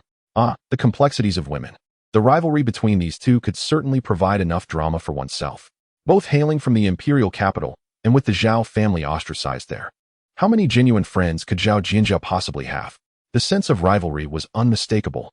Xing Yue, choosing to disregard Zhao Jinjia, turned her attention to Chen Xuan. Classmate Chen Xuan. I am Xing Yue. It is a pleasure to meet you. Zheng Gang and I are both at level 40, so we cannot form a team with you just yet. Once your levels increase, we can join forces. You should rest well tomorrow. You are currently in a weakened summoning phase. If Zhao Jinjia ventures in alone, she may find it difficult to return. Wait until your cooldown period is over before leveling up. Her gaze flickered back and forth between Chen Xuan and Zhao Jinjia. Once you join our team, it is imperative that you follow orders. Otherwise, I cannot guarantee everyone's safety. Do you understand? Zhao Jinjia huffed in response, turning her head away. Chen Xuan wore an expression of utter bewilderment. This princess of peace, lacking in muscular development, was not only physically unimpressive but also somewhat dim-witted. Wait a moment. This girl's surname is Xing? There is only one family with that surname in the entire empire, one of the 8 great families, the Xing family. No wonder her words towards Zhao Jinjia had a sharp edge. Chen Xuan gradually rose, fixing his gaze on Xing Yue, and suddenly uttered, "This esteemed princess. No. I beg your pardon, Xing Yue. This might put me in a rather awkward position, as I have only heard of those with well-developed physiques. Xing Yue? Zhao Jinjia. Zheng Gang. Zitong." Upon hearing this, the group was momentarily left in a state of shock, frozen in place. Xing Yue was visibly infuriated by his remark. Are you insinuating that I am lacking in stature? However, upon glancing at her own physique and then at Zhao Jinjia's more prominent figure, it seemed an impossible comparison. Xing Yue's eyes blazed with fury as she clenched her fists tightly, glaring intensely at Chen Xuan. Zitong found herself in a rather awkward position, clearing her throat in an attempt to speak, but Chen Xuan preempted her. Alas, if I have offended you, I sincerely apologize. I merely jested with everyone earlier. Please do not take it to heart. However, when it comes to the dungeon, my word is final. In other words, I shall take the lead within the confines of the dungeon. If either of you cannot accept this, I, Chen Xuan, will not impose. What a farce it would be to suggest otherwise. Do you aspire to command me? To ride on my coattails? In the dungeon, it is only natural that the one with the strongest fist has the final say. How utterly regrettable. Within the dungeon, my fist, Chen Xuan's, reigns supreme. Upon hearing Chen Xuan's declaration, the atmosphere grew palpably tense. Zheng Gang merely frowned slightly, feeling that Chen Xuan's manner of speaking was rather inappropriate, and, as a newcomer, he seemed somewhat domineering. Xing Yue's face turned ashen, her silver teeth clenched tightly as she fixed a piercing gaze on Chen Xuan, remaining silent. Observing this, Ziti hurriedly interjected. We will all be classmates going forward, and part of the same team. Let us not behave in such a manner. Xingyue snorted coldly. Chen Xuan, were it not for the Empire's orders, I would never come to this wretched place to protect someone as weak as you. I truly do not comprehend the Empire's reasoning. A profession as feeble as yours is merely a fleeting moment of brilliance. What is there to safeguard? Just as Xingyue prepared to continue her tirade, Zheng Gang discreetly tugged at her sleeve. Only then did she cease her words, falling silent. Zheng Gang, though unwilling to be here himself, was raised in a military family and had been taught from a young age that obedience to orders was paramount. Now that he had received the Empire's command, he was resolute in fulfilling his mission without fail. Chen Xuan, since you wish to lead the team, I can assure you on behalf of both of us that we shall prioritize obeying the Empire's directives. Chapter 31. I have a secret weapon. Chen Xuan remained silent. Glancing at Xingyue, she scoffed and turned her head away, choosing to ignore him. Though she said nothing, it was evident that she tacitly agreed with Zheng Gang's statement. Chen Xuan clapped his hands. Excellent. Since you have no objections, let us meet tomorrow. With that, he took Zhao Jinxiao by the hand and began to exit. Xingyue paid no heed to the duo, while Zheng Gang furrowed his brow. Tomorrow? Chen Xuan, are you referring to tomorrow? Indeed, I mean tomorrow. I still have to level up today, and as it is getting late, we can only proceed tomorrow. Zidi furrowed her brow as well. Chen Xuan, I fully understand your eagerness to enhance your level, but you have just concluded your summoning state. This is far too perilous. As your instructor, I cannot possibly consent to such an action. Zhao Jinxiao was similarly bewildered by Chen Xuan's words. Yes, you have only just completed your summoning. How can you venture into the dungeon again? The upcoming dungeon is for those at level 30. Without summoning, I fear. Chen Xuan chuckled lightly. Do not worry, my dear. Your brother will take care of you. Rest assured, I have my own methods, and there is absolutely no danger. You merely need to focus on enhancing and maintaining control. Upon hearing Chen Xuan's words, Zhao Jinjiao reflected on his formidable performance in the instance and nodded in agreement. Very well, I trust you. Teaming up with you is truly effortless. At that moment, Xingyue felt as if she were in a dream. Is this truly Zhao Jinjia? When has she ever spoken so playfully with a male companion? Not to mention males. She has never behaved this way even with close female friends. She has always maintained a stern demeanor, icy and aloof. This sparked an insatiable curiosity within Xingyue regarding Chen Xuan. Meanwhile, Zitong, having overheard Chen Xuan, wished to interject. But Chen Xuan spoke first. Teacher, rest assured, I possess a secret weapon. There is absolutely no problem. I would never jest with my own life. Zitong pondered for a moment. Chen Xuan's reasoning held merit, as no one would play games with their own existence. With a mix of belief and skepticism, Zitong watched as Chen Xuan took Zhao Jinjia and left the classroom, directly initiating the next instance. Spider Cave, instance level, level 30, monster count, 40. 000, exit condition, defeat the boss giant wolf spider, platinum grade. Chen Xuan, why this wretched instance? Upon hearing the instance prompt, Zhao Jinjia was equally stunned. The spider cave? This is disastrous. This instance can be deemed a nightmare for level 30. Within it lurk countless spiders of various sizes, each with distinct abilities. There are swift spiders that ensnare with webs, mini spiders that can stun and self-destruct, venomous spiders that attack from a distance with poisonous spray, and ice spiders that lurk in dark corners to freeze their prey, among others. The entire spider cave is a labyrinthine structure, shrouded in darkness, leaving players unaware of which spider might strike them. Even with utmost caution, casualties are inevitable. Indeed, the player mortality rate in this instance is the highest among all instances prior to level 100, without exception. Zhao Jinjiao waved her hand, casting a radiant light that illuminated a 10-meter radius. Chen Xuan, why are we so unfortunate? Is it still possible to retreat now? She leaned closer to Chen Xuan, her small hand unconsciously grasping his. Feeling the chill of her palm, Chen Xuan was left speechless. Young lady, do listen to the absurdity of your words. Is there any instance from which one can exit without clearing it? Surely you are not afraid of these tiny spiders. Are you? Zhao Jinjiao's expression stiffened. Of course not. Fine, just stay behind me and provide support. I shall deal with these small spiders. With that, she activated the Flame Soul Armor, flames enveloping Chen Xuan in an instant, swiftly forming a suit of fiery armor. As the Flame Soul Armor emerged, the surrounding temperature rose several degrees. Zhao Jinjia, positioned behind Chen Xuan, felt less cold, with Chen Xuan's attributes exceeding 700. The defensive and retaliatory capabilities of the Flame Soul Armor had multiplied significantly, even without initiating any attacks. The mere activation of a skill from the Flame Soul Armor could annihilate any spider that dared to assault him. Indeed, it was a swift extermination. Given Chen Xuan's current equipment and attributes, each counterattack was sufficient to obliterate the spiders within this dungeon. This implied that Chen Xuan could traverse the dungeon without summoning deities. Although the dungeon was not particularly vast, it teemed with an overwhelming number of creatures. Within a mere cave, there lurked 40,000 monsters, highlighting the density of foes present. Such an abundance of adversaries would allow Chen Xuan to refresh his summons before discovering the hidden entity, even if he engaged in relentless combat. Presently, he faced a 15-minute cooldown before his next divine summoning. Despite lacking the ability to call upon deities, Chen Xuan felt a twinge of uncertainty regarding his strength, particularly given that the hidden entity was of diamond rank. With only 3 skills at his disposal, his sole means of self-preservation was the heart-protecting ring. While he dared not test the defensive capabilities of the Flame Soul armor with his own life on the line, yet Chen Xuan was not alone in the dungeon. The Jinghong organization, which had long been fixated on him, also entered the fray. They had dispatched a team of assassins to synchronize their dungeon selection with Chen Xuan's, ensuring a guaranteed encounter. Such meticulous precision allowed the Jinghong organization to maintain its formidable reputation in the assassination realm. As the countdown to dungeon entry concluded, all players were plunged into the depths of the dungeon.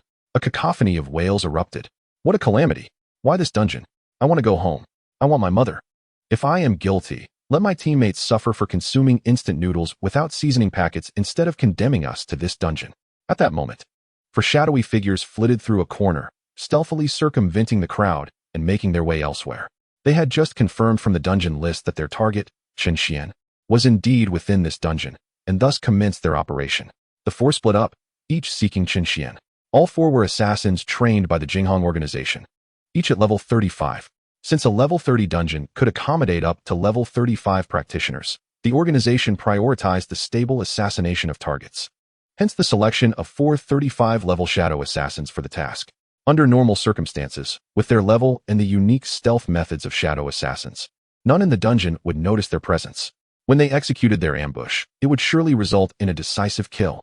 However, they had not accounted for the fact that Chen Xuan was no ordinary practitioner. He had an advantage. Now, his attributes surpassed those of practitioners over 100 levels. Once the 4 individuals draw near, Chen Xuan will undoubtedly detect their presence. Chapter 32. Is Chen Xuan insane? Meanwhile, in Wind and Snow City, at the Imperial Academy, Xingyue and Zheng Gang walk side by side. Xingyue scoffs. This Chen Xuan. How arrogant. What does he think he is, with us 2 distinguished practitioners teaming up with him? It's hard to accept. Zheng Gang remains silent, merely accompanying Xingyue in her musings. Xingyue continues her tirade. And what is so special about that Zhao Jianjia from the Zhao family? Cold as ice, lacking any warmth, and just slightly taller. At this moment, Zheng Gang, who had been quiet, finally speaks up. They've already entered the dungeon. Xingyue is momentarily taken aback. What? They really went in? Has Chen Xuan lost his mind? I thought he was just boasting, planning to enter the dual dungeons after summoning the deity.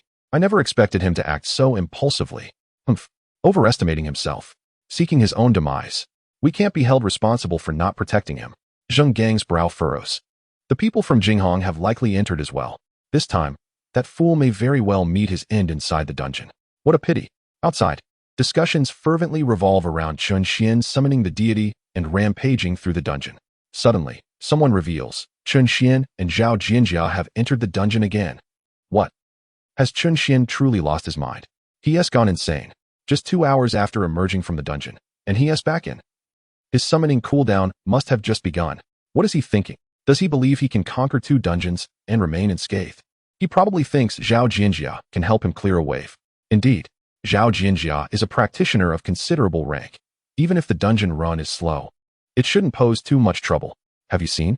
That's the spider cave. Zhao Jianjia can hardly protect herself, let alone assist him.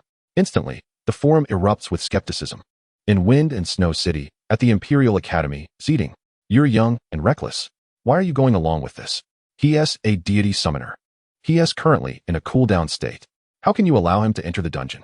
In the office, Du Feng's eyes widen like saucers as he berates Zeding. Zeding, looking helpless, pouts slightly and mutters, he is young, but I'm not that much older. Besides, Chen Xuan insisted he would be fine and wouldn't joke with his life. He must have acquired something extraordinary in the dungeon that ensures his safety. While that may be the case, even with some self-preservation ability, can he truly survive against the dungeon monsters and evade Jinghong's assassination. Du Feng gazed at the wisteria, feeling a profound headache and a sense of helplessness. After all, it was an undeniable fact that Chen Xuan had already entered the dungeon, a situation that could not be altered. Wisteria was momentarily taken aback. Indeed, she had only considered the dangers posed by the dungeon monsters, neglecting the peril of the Jinghong assassins. What could be done now? Du Feng shook his head in resignation. We currently have no means to intervene. We can only pray that Chen Xuan remains unharmed. Alas, youthful exuberance has its drawbacks. Achieving such great heights inevitably leads to a certain recklessness. Though he spoke these words, the chaotic tapping of his fingers belied the anxiety churning within him. In the Divine Dragon Empire, within the Imperial City, at the Zhao family estate, Zhao Dingtian furrowed his brow, incessantly twirling a teacup in his hands. Why must it be so? Beside him, Zhao Shiyu's complexion was ashen. Grandpa, what on earth is my sister thinking? Why would she choose to go mad alongside Chen Xuan? Under normal circumstances, it would be one thing for the two to enter a dungeon together. My sister could barely safeguard their lives. However, now that the Jinghong assassins have infiltrated the dungeon, Zhao Dingtian shook his head. This is not right. Even if Chen Xuan were to conquer 2 dungeons in quick succession, a young man losing his grip, it is inconceivable that Jianjia would recklessly follow suit. Jianjia has always been composed and cautious, meticulously weighing every decision. How could she possibly take such a risk with that boy? Knowing full well the dangers, Jianjia should have intervened, even if she could not stop him. It is unlikely she would accompany Chen Xuan into the dungeon. There must be secrets here that we are unaware of. In the Divine Dragon Empire, at the Li family estate, Li Li could hardly suppress the grin forming at the corners of his mouth upon hearing the news of Chen Xuan re-entering the dungeon. Chen Xuan, oh Chen Xuan, you have brought this upon yourself. Just 2 hours had passed since the summoning state ended, and yet you dare to venture into the dungeon without the ability to summon your divine spirits. It stands to reason that Jinghong must have arranged for their own people to enter the dungeon as well. This time, your demise is assured. Zhao Jianjia shall be mine, and mine alone. Meanwhile, within the dungeon, Chen Xuan remained oblivious to all that transpired outside. Even if he were aware, he would likely dismiss it. With that spare time, wouldn't it be far more enjoyable to clear another dungeon? At this moment, Chen Xuan fully activated the Flame Soul Armor, positioning himself protectively in front of Zhao Jianjia. It was not merely a display of heroism. Rather, it was due to the armor's inherent properties that he needed to endure the blows. Naturally, given Chen Xuan's character, he would not simply stand there and take the hits. His other equipment skill, Starfall, had no cooldown period, meaning it could be unleashed infinitely, albeit without the benefit of his own enhancements. Nevertheless, due to Chen Xuan's exceptionally high attributes, the damage inflicted by Starfall remained significant, typically vanquishing a small monster with just 2 strikes. With no cooldown to hinder him, Chen Xuan continued to unleash his attacks relentlessly. Due to the overwhelming number of minor creatures, Chen Xuan and his companion traversed the area while engaging in combat, swiftly leveling up once more. Just as Chen Xuan was immersed in the thrill of battle, an inexplicable sensation washed over him, causing his left eyebrow to raise slightly. Truly, the World Organization exhibited remarkable agility and decisiveness. In a moment of instinctive action, Chen Xuan wrapped his arm around Zhao Jianjia's slender waist, propelling them both backward with a leap. As they landed, he delivered a powerful kick. Boom! A shadowy figure instantly materialized, hurtling backward several meters before crashing into the cave's stone wall, creating a significant dent. The resounding impact echoed throughout, leaving the figure in a state of shock and disbelief. How could his stealth technique, which had never failed him at this level, falter now? He had intended to launch a surprise attack, binding Chen Xuan and his companion in place, followed by a series of controlling maneuvers that would incite a swarm of spider-like monsters to annihilate them. Yet, the situation had spiraled beyond his control. How could someone of this caliber possibly detect his presence? Moreover, was Chen Xuan not the God Commander? Hadn't he just concluded his summoning state less than 2 hours ago? The cooldown for a God Commander's summoning is a full 24 hours. A seemingly weak opponent had not only discovered him, but had retaliated with such force. How could this be? Chapter 33. Not only did Chen Xuan lose his companion, but he also caused her to lose her skills. The black-clad assassin grew increasingly uneasy. This young man surely harbored some deeply concealed secret. Assassins rely on stealth for a single lethal strike. Now that he had faltered, his instinct was to flee. Just as the assassin began to move, a flaming meteorite hurtled down, smashing him back to the ground. This was swiftly followed by a barrage of meteorites, falling in seamless succession, pinning the assassin down. It was only at this moment that Zhao Jinjiao realized the gravity of the situation. This individual was an assassin from the renowned Jinghong. However, he had been detected by Chen Xuan before he could even strike. This was an assassin of Jinghong, famed for their ability to remain undetected by anyone of the same level, and even those 10 or 20 levels above would find it impossible to perceive them. How had Chen Xuan discovered him? Could it be that Chen Xuan had reached such an extraordinary level of strength? Zhao Jinjiao's eyes widened in disbelief. Just then, Chen Xuan moved again, quickly retreating a few steps. Suddenly, the ground where he and Zhao Jinjia had been standing transformed into a quagmire. Zhao Jinjia gazed in astonishment at the scene before her, her mouth agape. It was terrifying. Fortunately, Chen Xuan had reacted swiftly, or they would have been ensnared in the mire, left with no means of escape, awaiting their demise.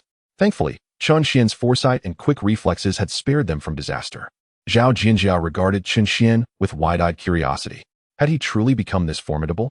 Surely, even without summoning a deity, he could conquer dungeons solo now. Yet, upon reflection, it is indeed remarkable. After all, Chen Xuan possesses attributes in the range of 700 to 800, surpassing even those of a 100-plus level professional. Soon, a figure clad in black emerged from the swamp, identical to the one Chen Xuan had subdued on the ground. A flicker of realization crossed Chen Xuan's face. It appears you are comrades. Before the words fully escaped his lips, Chen Xuan had already leaped before the assassin, yanking him forth and pinning him to the ground. Raining down punches, Chen Xuan felt somewhat helpless. Lacking any control skills, he could only hope that future dungeons would yield a powerful control item swiftly. With Chen Xuan's abrupt advance, Zhao Jinxia had been unceremoniously thrown from his embrace. While others unleashed skills or equipment, Chen Xuan cast away his companion. Not only did Chen Xuan discard his companion, but he also urged her to unleash her skills. Zhao Jinxia, quickly cast your spells. Restrain these two fools. Thrown onto the ground, Zhao Jinxia was initially bewildered, silently cursing Chen Xuan. Damn it, Chen Xuan. If you wanted me to go down, you could have simply said so. As if I were deliberately clinging to you. Suddenly, Chen Xuan's thunderous command jolted her, prompting an instinctive reaction as she raised her hand and cast two freezing spells. In an instant, the two assassins found themselves immobilized. Chen Xuan glanced back at Zhao Jinxia. Once more. Crack, crack, crack. Zhao Jinxia followed up with another control skill, layering a paralysis effect atop the initial freeze. Chen Xuan gave her a thumbs up in approval. He then raised his foot, delivering a kick to each of the assassins, sending them tumbling into a nest of spiders. The swarm of spiders descended upon them, a cacophony of attacks raining down upon the two assassins. However, to Chen Xuan's astonishment, there was no trace of fear on their faces, nor did they scream. Instead, they remained eerily calm. Truly, they are assassins nurtured by Jinghong, exhibiting commendable professionalism. No wonder Jinghong can traverse the globe without being eradicated. Yet, it appeared that the two were engaged in some form of communication with their allies. Allies? A glimmer of insight sparked in Chen Xuan's mind. It seems these two have accomplices. However, he remained uncertain of how many allies they possessed. Although a team could consist of only 4 members, their allies need not be confined to a single group. This notion did irritate Chen Xuan somewhat. Yet it was merely a slight annoyance. Even if there were accomplices, their capabilities would likely mirror those of these two, a perception he could easily discern. At present, the most pressing matter was to clear the dungeon and level up, ideally acquiring a control item along the way. As he surveyed the two assassins, they were now completely engulfed by the swarm of spiders, relentlessly attacked and torn apart. Soon, they succumbed to their injuries, leaving behind only 2 skeletal remains, riddled with wounds. Zhao Jinjia gazed at the scene before her, her scalp prickling with unease. Despite having witnessed the tragic fates of Lu Xiaojian and his companions, she still felt a wave of nausea rising within her. Chen Xuan stepped forward, assisting Zhao Jinjia, who was seated on the ground. Take a moment to recover. There may still be assassins lurking, and we will need your control, he urged. Zhao Jinjia's complexion paled slightly as she numbly nodded in acknowledgement. Oh, she murmured. All right, let us first engage the monsters. With that, Chen Xuan began unleashing meteor attacks on the swarm of spiders. Shouldn't we be on high alert for potential assassins? Why the sudden shift in focus to battling monsters? Zhao Jinjia protested, anxiety evident in her voice. Stay close to me. What if we are ambushed? With that, Chen Xuan firmly pulled Zhao Jinjia behind him.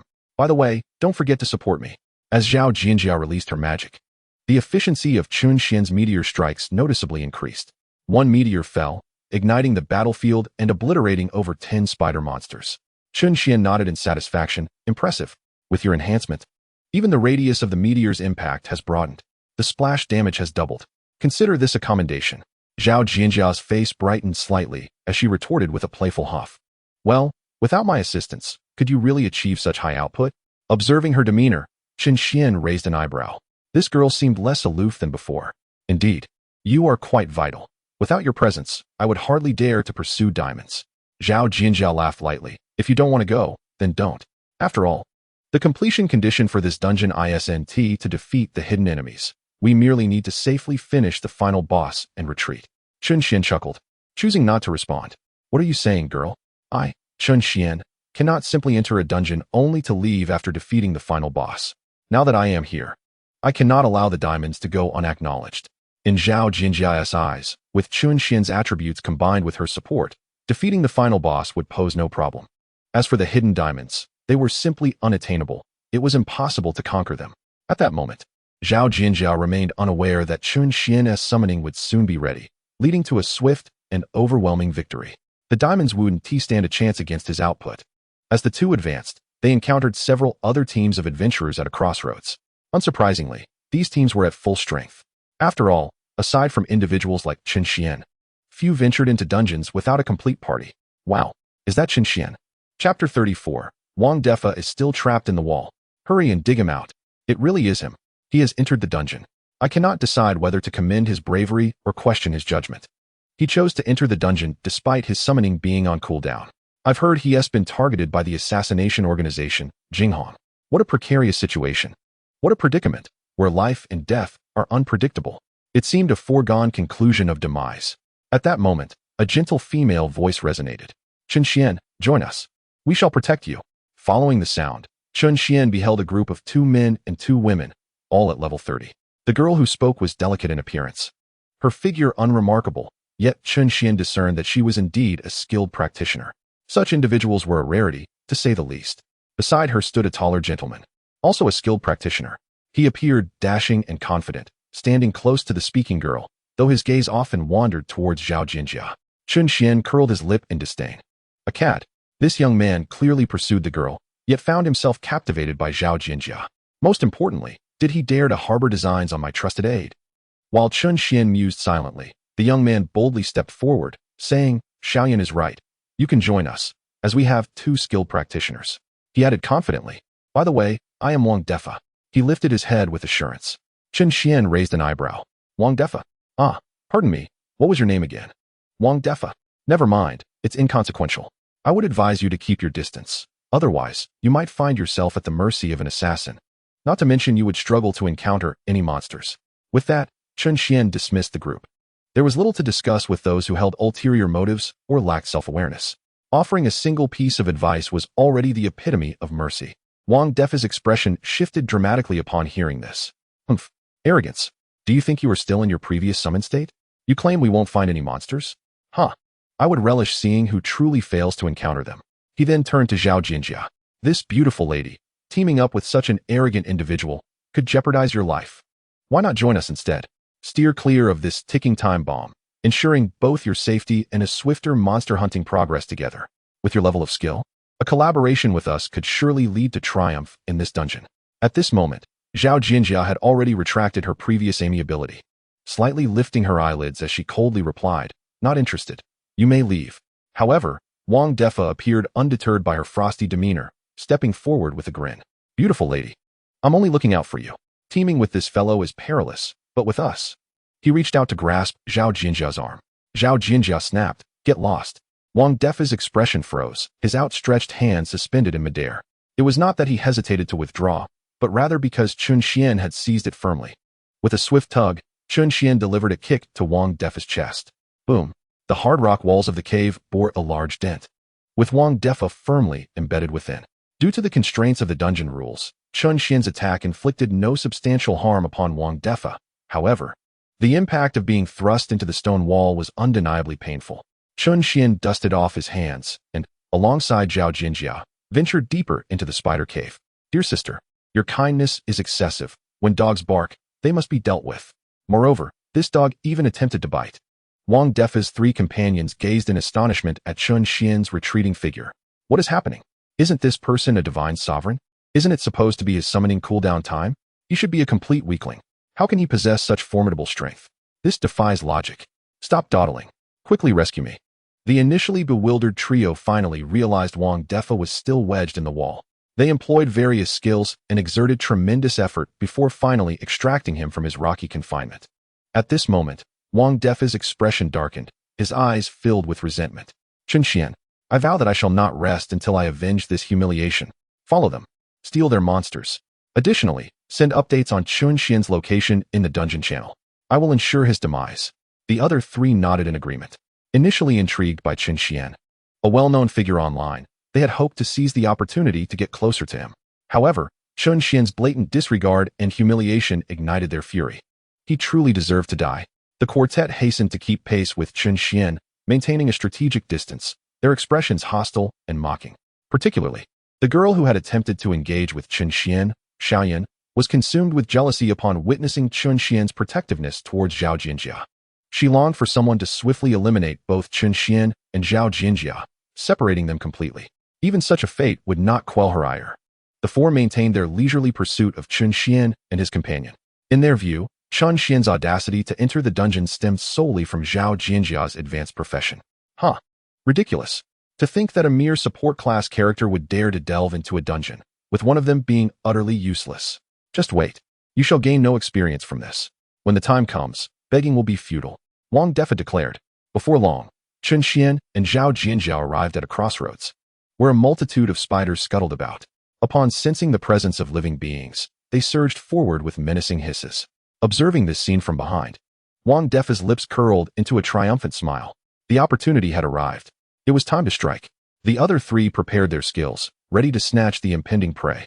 Suddenly, a massive fireball descended, blossoming in its center, reducing the horde of spiders to a mere handful. Wang Defa and his companions stood frozen in place, bewildered. Where on earth did this colossal fireball originate? What happened to the monsters? Was the fireball completely eradicated? Not entirely. Is that even the crux of the matter? These were formidable creatures with nearly 10,000 health points. When battling such spiders, one would typically require at least 8 or 9 strikes. And that as for a solitary foe, this was a swarm.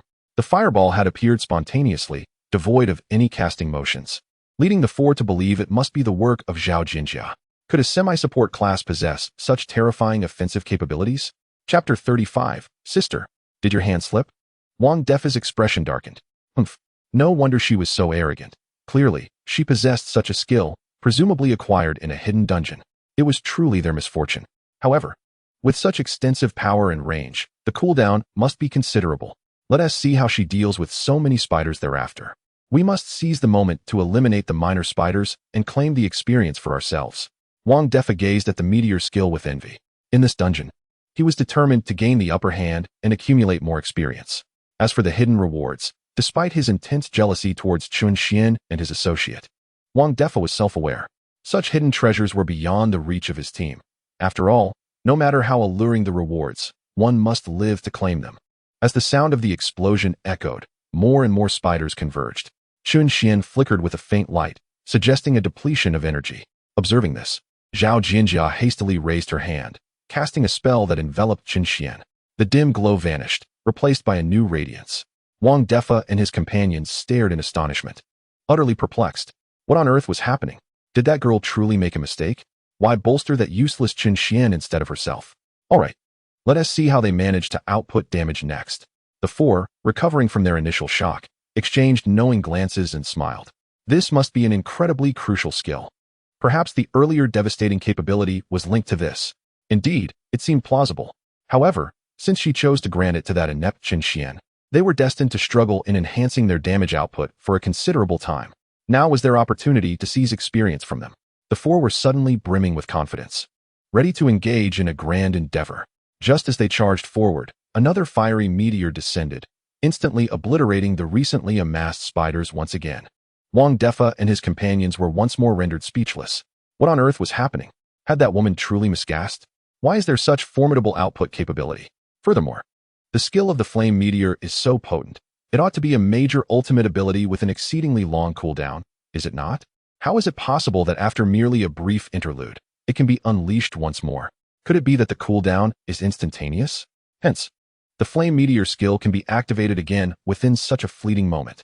The four exchanged knowing glances and nodded in agreement. Indeed, it must be so.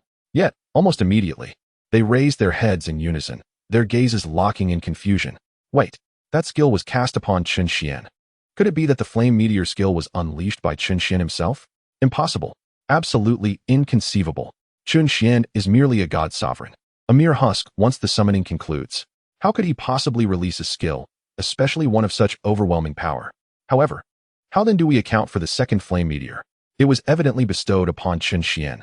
As the four grappled with their bewilderment, their thoughts in disarray, Chen Xuan raised his hand, and the fiery soul armor reappeared around him. He turned to Zhao Jinjia and said, "Sister, do not halt." The four were momentarily stunned. What? This guy, a mere waste, demands something? Yet, to their astonishment, Zhao Jinjia nodded as if it were the most natural thing in the world. All right, you focus your full output. If there is any interference, I will assist you in controlling it. Huh. Wang Defa and the others were left utterly flabbergasted. A mere waste commands, and the capable sister actually agrees. Moreover, it seems that in her eyes, this is entirely reasonable. She is even willing to coordinate with Chen Xuan to provide control. Could it be that the one who unleashed the flame meteor is indeed Chen Xuan? He is but a god sovereign in a cooling state of summoning. How could that be? Yet, the undeniable truth lay before them, and Wang Defa and the others were compelled to accept it. Boom, boom, boom. Just as Chen Xuan unleashed the meteor to annihilate a wave of minor foes, a series of rumbling sounds echoed from the depths of the cave.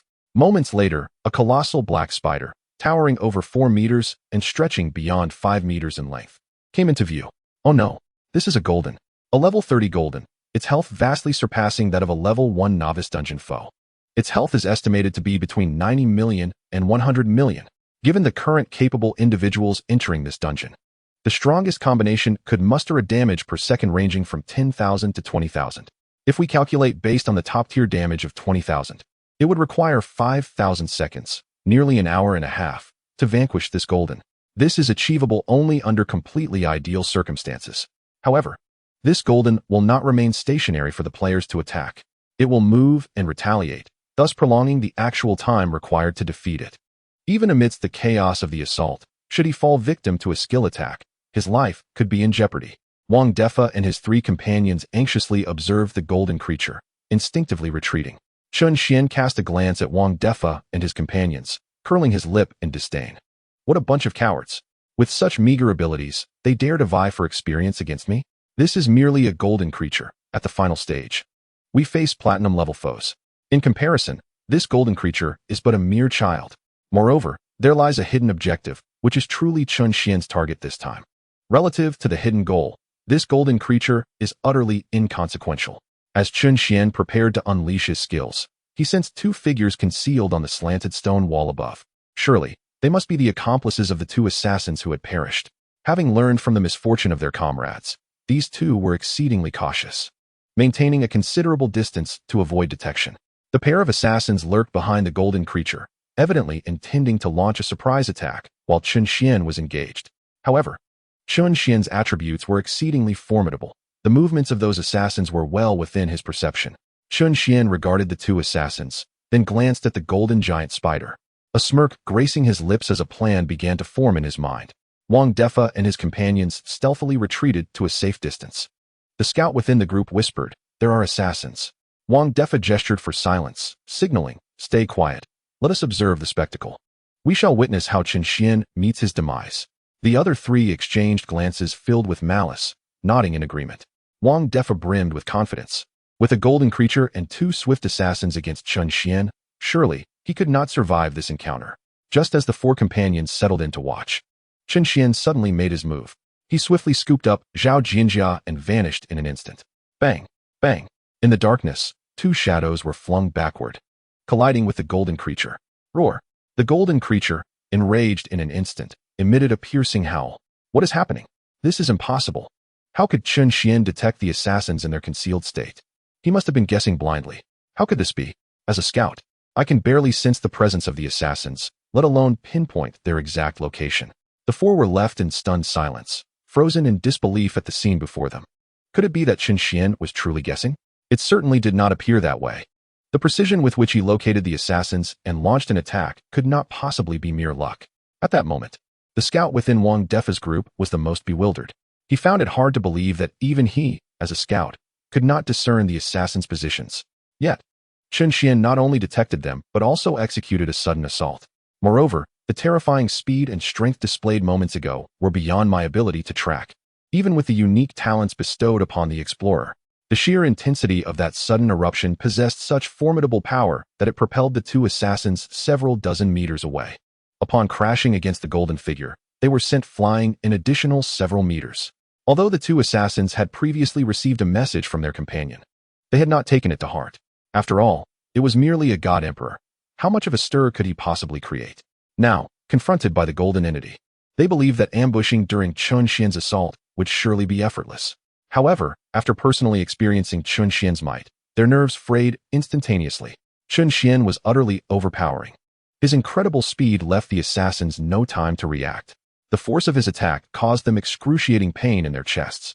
Yet, this was not their foremost concern. The immediate priority was to escape from the clutches of the golden figure. Though both were at level 35 and had received meticulous training from the Jinghong organization, they were still merely assassins, skilled in stealth and sudden strikes. Now thrown into the embrace of the golden entity, they could not help but feel despondent. Their first instinct was to flee quickly, otherwise they would face the golden head-on, a certainty of death. Almost in unison, they attempted to roll away and accelerate their distance from the golden figure. But how could Chen Xuan allow them to escape so easily? Sister, subdue those two assassins. After numerous coordinated efforts, Zhao Jianjia and Chen Xuan had developed a profound synergy. Before Chen Xuan could finish his sentence, Zhao Jianjia had already unleashed her freezing ability. The two assassins were caught off guard, immediately immobilized by her skill. Chen Xuan couldn't help but give her a thumbs up. Sister, you've even learned to answer before I finish. At that moment, the golden figure also rose from the ground, roaring at the two assassins. With a disdainful spit of old spider silk, it ensnared them completely. With additional control upon control, they found themselves utterly helpless. The golden figure roared again, and in an instant, countless spiders swarmed in, crawling over the bodies of the two assassins in a dense mass. Moments later, they were devoured by the innumerable arachnids, leaving not even a trace of bone behind. Wang Defa and his companions watched in horror, chills racing down their spines as a wave of dread surged from their feet to the crown of their heads. How terrifying! This Chen Xuan was truly formidable. His current state clearly indicated that he had not summoned any divine beings. How could he possess such strength? After all, he was facing one of the top assassins at this level from the Jinghong organization. Had Chen Xuan truly slain these two assassins solely with his innate power? Was this individual genuinely a god emperor? What happened to the claim of being utterly powerless? On the other side, Zhao Jianjia was not particularly surprised by Chen Xuan's methods, having witnessed similar feats on numerous occasions. Thus, she remained unfazed. Captain, should we still compete for the monsters and experience points? At this moment, Wang Defa was still in a daze, unable to comprehend the unfolding scene given his limited mental capacity. After dispatching the two assassins, Chen Xuan turned his attention to the golden creature before him. His summoning ability had cooled down, yet he had no intention of invoking a deity. Instead, he was eager to gauge his current combat prowess through this very instance, or even this dungeon itself. Hey, there shouldn't be any more assassins left in the dungeon. I'll handle this one. You take care of the smaller ones, all right? Zhao Jianjia nodded in agreement. Absolutely, I can manage that. Now equipped with 30-level platinum gear and enhanced by hidden items dropped from the dungeon, Zhao Jianjia, despite being a semi-support class, had already become a top-tier contender among her peers at the same level. With that, Zhao Jianjia unleashed a wide-ranging control and damage skill. In an instant, the surrounding spider monsters were encased in ice, their health rapidly depleting. This skill not only provided extensive freezing control, but also delivered significant damage, making it a perfect match for her freezing capabilities. Zhao Jianjia's damage output rivaled that of pure DPS classes at the same level. Previously, she had lacked a clear understanding of her own damage potential, but witnessing the results of her skills left her utterly astonished. The crucial factor in her output stemmed from the exceptional items acquired from the hidden dungeon drops. Reflecting on this, Zhao Jianjia glanced at Chen Xuan. Chen Xuan, I initially intended to guide you through leveling up, but it turns out you have been leading me instead, helping me acquire so many wonderful treasures. I am truly grateful. I scarcely know how to repay you for these invaluable items. Chen Xuan smirked at her words. If you feel unable to repay me, then perhaps you could offer yourself instead. Zhao Jianjia's face flushed slightly at this remark, yet she shot Chen Xuan a playful glare. You never say anything serious. As she spoke, she continued to unleash her skills, and the number of smaller monsters around them dwindled rapidly under her powerful area of effect damage. Wang Defa and the others watched Chen Xuan and Zhao Jianjia with a sense of disbelief. Is there no sense of justice left? Is there no law? How can they still be flirting in the midst of a swarm of 30-level monsters and a golden creature? At that moment, the golden creature roared in fury and charged towards Chen Xuan and Zhao Jianjia. It spat a stream of webbing from 1982, then leapt high into the air, aiming to smash down upon the two. Wang Defa, amidst his frustration, felt a flicker of anticipation. Let us see you act so bravely now. Behold, this time, the gold shall not be your demise. Chen Xuan seized Zhao Jianjia, taking a sidestep and leaping several meters to evade the silken threads. Subsequently, he waved his hand, and the fiery meteorite reappeared, forcefully descending upon the gold that was poised to land. Boom! The gold was instantly smashed to the ground. Observing the damage inflicted by his skill upon the gold, Chen Xuan could not help but shake his head. Chapter 37. Chen Xuan's heart ached at the sight of his overflowing backpack. The mysterious girl. This won't do. The damage is far too minimal. Wang Defa and his trio. A single skill obliterating a level 30 gold with over 100,000 health points. And you dare call this damage too low? Even if you're trying to show off, there is no need for such exaggeration. Please, have some humility. Zhao Jianjia gazed at Chen Xuan, understanding his plight. With a swift gesture, several beams of light enveloped him. In that moment, Chen Xuan felt an undeniable fortitude. This sequence of enhancements elevated his damage output, critical strikes, and combo potential, even bestowing additional and stacking damage. Chen Xuan turned to Zhao Jianjia, flashing what he believed to be a charming smile, only to receive a significant eye roll in return. Empowered by these formidable boosts, Chen Xuan unleashed a barrage of fireballs, each igniting the air with fervor. Numbers erupted above the gold's head in a fervent dance, while its health bar executed a swift disappearance act. In the span of merely 3 to 4 minutes, the gold lay vanquished upon the ground, leaving behind a plethora of equipment and items. Wang Defa and his companions were left utterly bewildered. Their expressions mirrored that of a deer caught in headlights, as if they were mere spectators in a surreal spectacle. The gold, which would typically require almost 2 hours of their combined efforts to deplete, had been dispatched by Chen Xuan in a mere 3 to 4 minutes. They felt their scalps tingle and their minds swirl. Was this truly the damage expected from a divine guardian? Even if you were in a state of summoning divine beings, I could barely accept that. Yet now, in a cooldown state, you obliterated a level 30 gold. How are we to survive this? If this affects the morale of the team, it could become troublesome. A fractured spirit leads to a fractured team. Wang Defa surreptitiously glanced at his comrades, only to find their eyes glimmering with admiration for Chen Xuan, as if they were eager to emulate his prowess. Wang Defa felt a mixture of anxiety and helplessness. However, unbeknownst to Wang Defa and his companions, even with the enhanced damage, Chen Xuan remained unsatisfied. After all, it was merely a small piece of gold, and it took him 3 to 4 minutes even under optimal conditions. Such combat prowess was unacceptable. It seems he must await the opportunity to initiate a new summoning of divine beings. Only then would he acquire a legitimate divine skill, perhaps rectifying his shortcomings in combat power during regular states. Chen Xuan shook his head, resigned to the current situation, yet he remained reluctant to summon deities. As he continued to shake his head, he picked up the golden loot. Golden equipment? Quite impressive indeed. Although I have no need for it, it holds considerable value. Oh, what are these? The gear of the two assassins.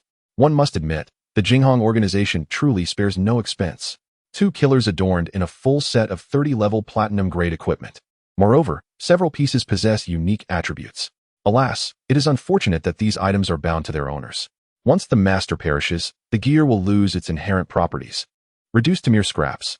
Nevertheless, being platinum-grade, they can still be disassembled for a substantial sum. All collected. Suddenly, as Chen Xuan was engrossed in gathering items, he halted abruptly, standing frozen in place. Zhao Jianjia, witnessing this, assumed Chen Xuan had sensed the presence of another assassin or some formidable entity. She hurriedly approached him, inquiring, Chen Xuan, what troubles you? Have you discovered something? After a brief pause of 2 or 3 seconds, Chen Xuan let out a wail. My storage backpack is full. What to do? What can I do? There are still so many items left to collect. Zhao Jianjia responded, if you cannot carry more, you can place them in my bag for the time being. I assure you, I will not hoard them. Once we exit the dungeon, I will contact my family to procure you a top-tier backpack, ensuring it will never be full again. Chen Xuan then calmed down, expressing his gratitude. Thank you. He promptly transferred all the loot on the ground into Zhao Jinjia's backpack. Having organized the area, Chen Xuan and Zhao Jinjia proceeded deeper into the spider cavern. Meanwhile, Wang Defa and his trio observed Chen Xuan and Zhao Jinjia's departing figures, silently following in their wake. They were still intent on seizing an opportunity to snatch some experience. Wang Defa's group had not abandoned this notion. As Chen Xuan walked, he glanced at the number of oracle monsters. 30,000 remaining. Quite a substantial amount. Currently, both he and Zhao Jinjia were at level 35. As one advances in levels, the experience required increases. Thus, later dungeons either feature a vast number of monsters to bolster experience or a limited quantity of foes, each granting considerable experience. Since he had not summoned any deities, his monster-clearing efficiency was notably diminished. The spider monsters here were evidently more plentiful than those outside. It was likely that within this subdivision of the cavern lay either the penultimate platinum-grade foes or the hidden diamond-level dungeon. However, this was advantageous. The higher the monster count, the easier it became to amass experience. Just as Chen Xuan was about to delve into the subdivided cavern, a voice emerged from the shadows. Help! Is there anyone who can save me? Soon after, a petite figure dashed forth. It was a girl with disheveled hair, clad in tattered silver equipment. Upon encountering Chen Xuan and his companion, the previously despondent expression on the young girl's face ignited with a flicker of hope. She plunged into Chen Xuan's embrace, sobbing uncontrollably. With a look of helplessness, Chen Xuan gently pushed her away. What transpired within? The girl appeared to be in a state of shock, her sobs punctuating the air. It's the bottom. We accidentally stumbled here, and all my teammates have been slain by the bottom, she wailed, her voice cracking with anguish. Chen Xuan furrowed his brow at her words. Before he could contemplate further, a roar emanated from the darkness. Boom, boom. The thunderous sound grew increasingly distinct, and Chen Xuan could feel the ground trembling beneath him. Such a commotion could only signify the presence of the bottom. Initially, Chen Xuan had intended to assess his damage capability against a platinum-level adversary in his regular state. After all, a mere golden creature offered little in the way of experimentation. The fiery meteorite should have inflicted additional burn damage. However, it seemed ineffective against the golden opponent. On his way here, he had conceived a new strategy, to ignite the Flame Soul armor to apply burn damage, thereby allowing the fiery meteorite to stack additional harm. This output in his conventional state was still confined to an illusory form, and he had planned to test it against the bottom. As for summoning a deity, that could wait until he was concealed. In his current state, confronting the bottom directly was unfeasible. Summoning a deity was imperative. Now, as someone had prematurely provoked the bottom, it slightly disrupted his plans, leaving him in a somewhat passive position. Chen Xuan cast another glance at the girl before him. She was an advanced occupational type. Yet something felt amiss. Chapter 38. Your compassion is noteworthy. Why not shelter her? Though he had already dealt with 4 assassins and assured Zhao Jinjia that no more threats remained, uncertainty lingered. This petite girl raised Chen Xuan's suspicions. In a party of 4, 3 had perished at the hands of the bottom. Yet here stood one support-type character, seemingly unscathed.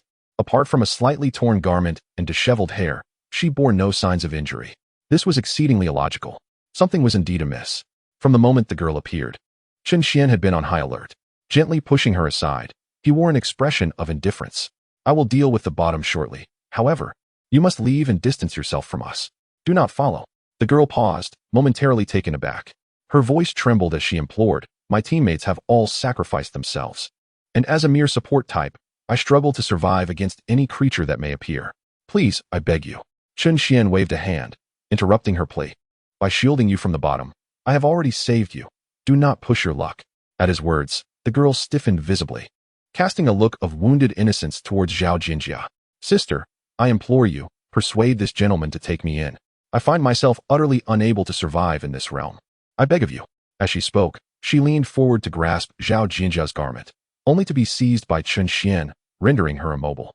Upon witnessing the girl's pitiful state, Zhao Jinjia felt a surge of compassion. Though she outwardly projected an icy demeanor, appearing aloof and unapproachable, her heart was warm. This frigid facade was merely a consequence of the challenging circumstances faced by the Zhao family in the imperial capital.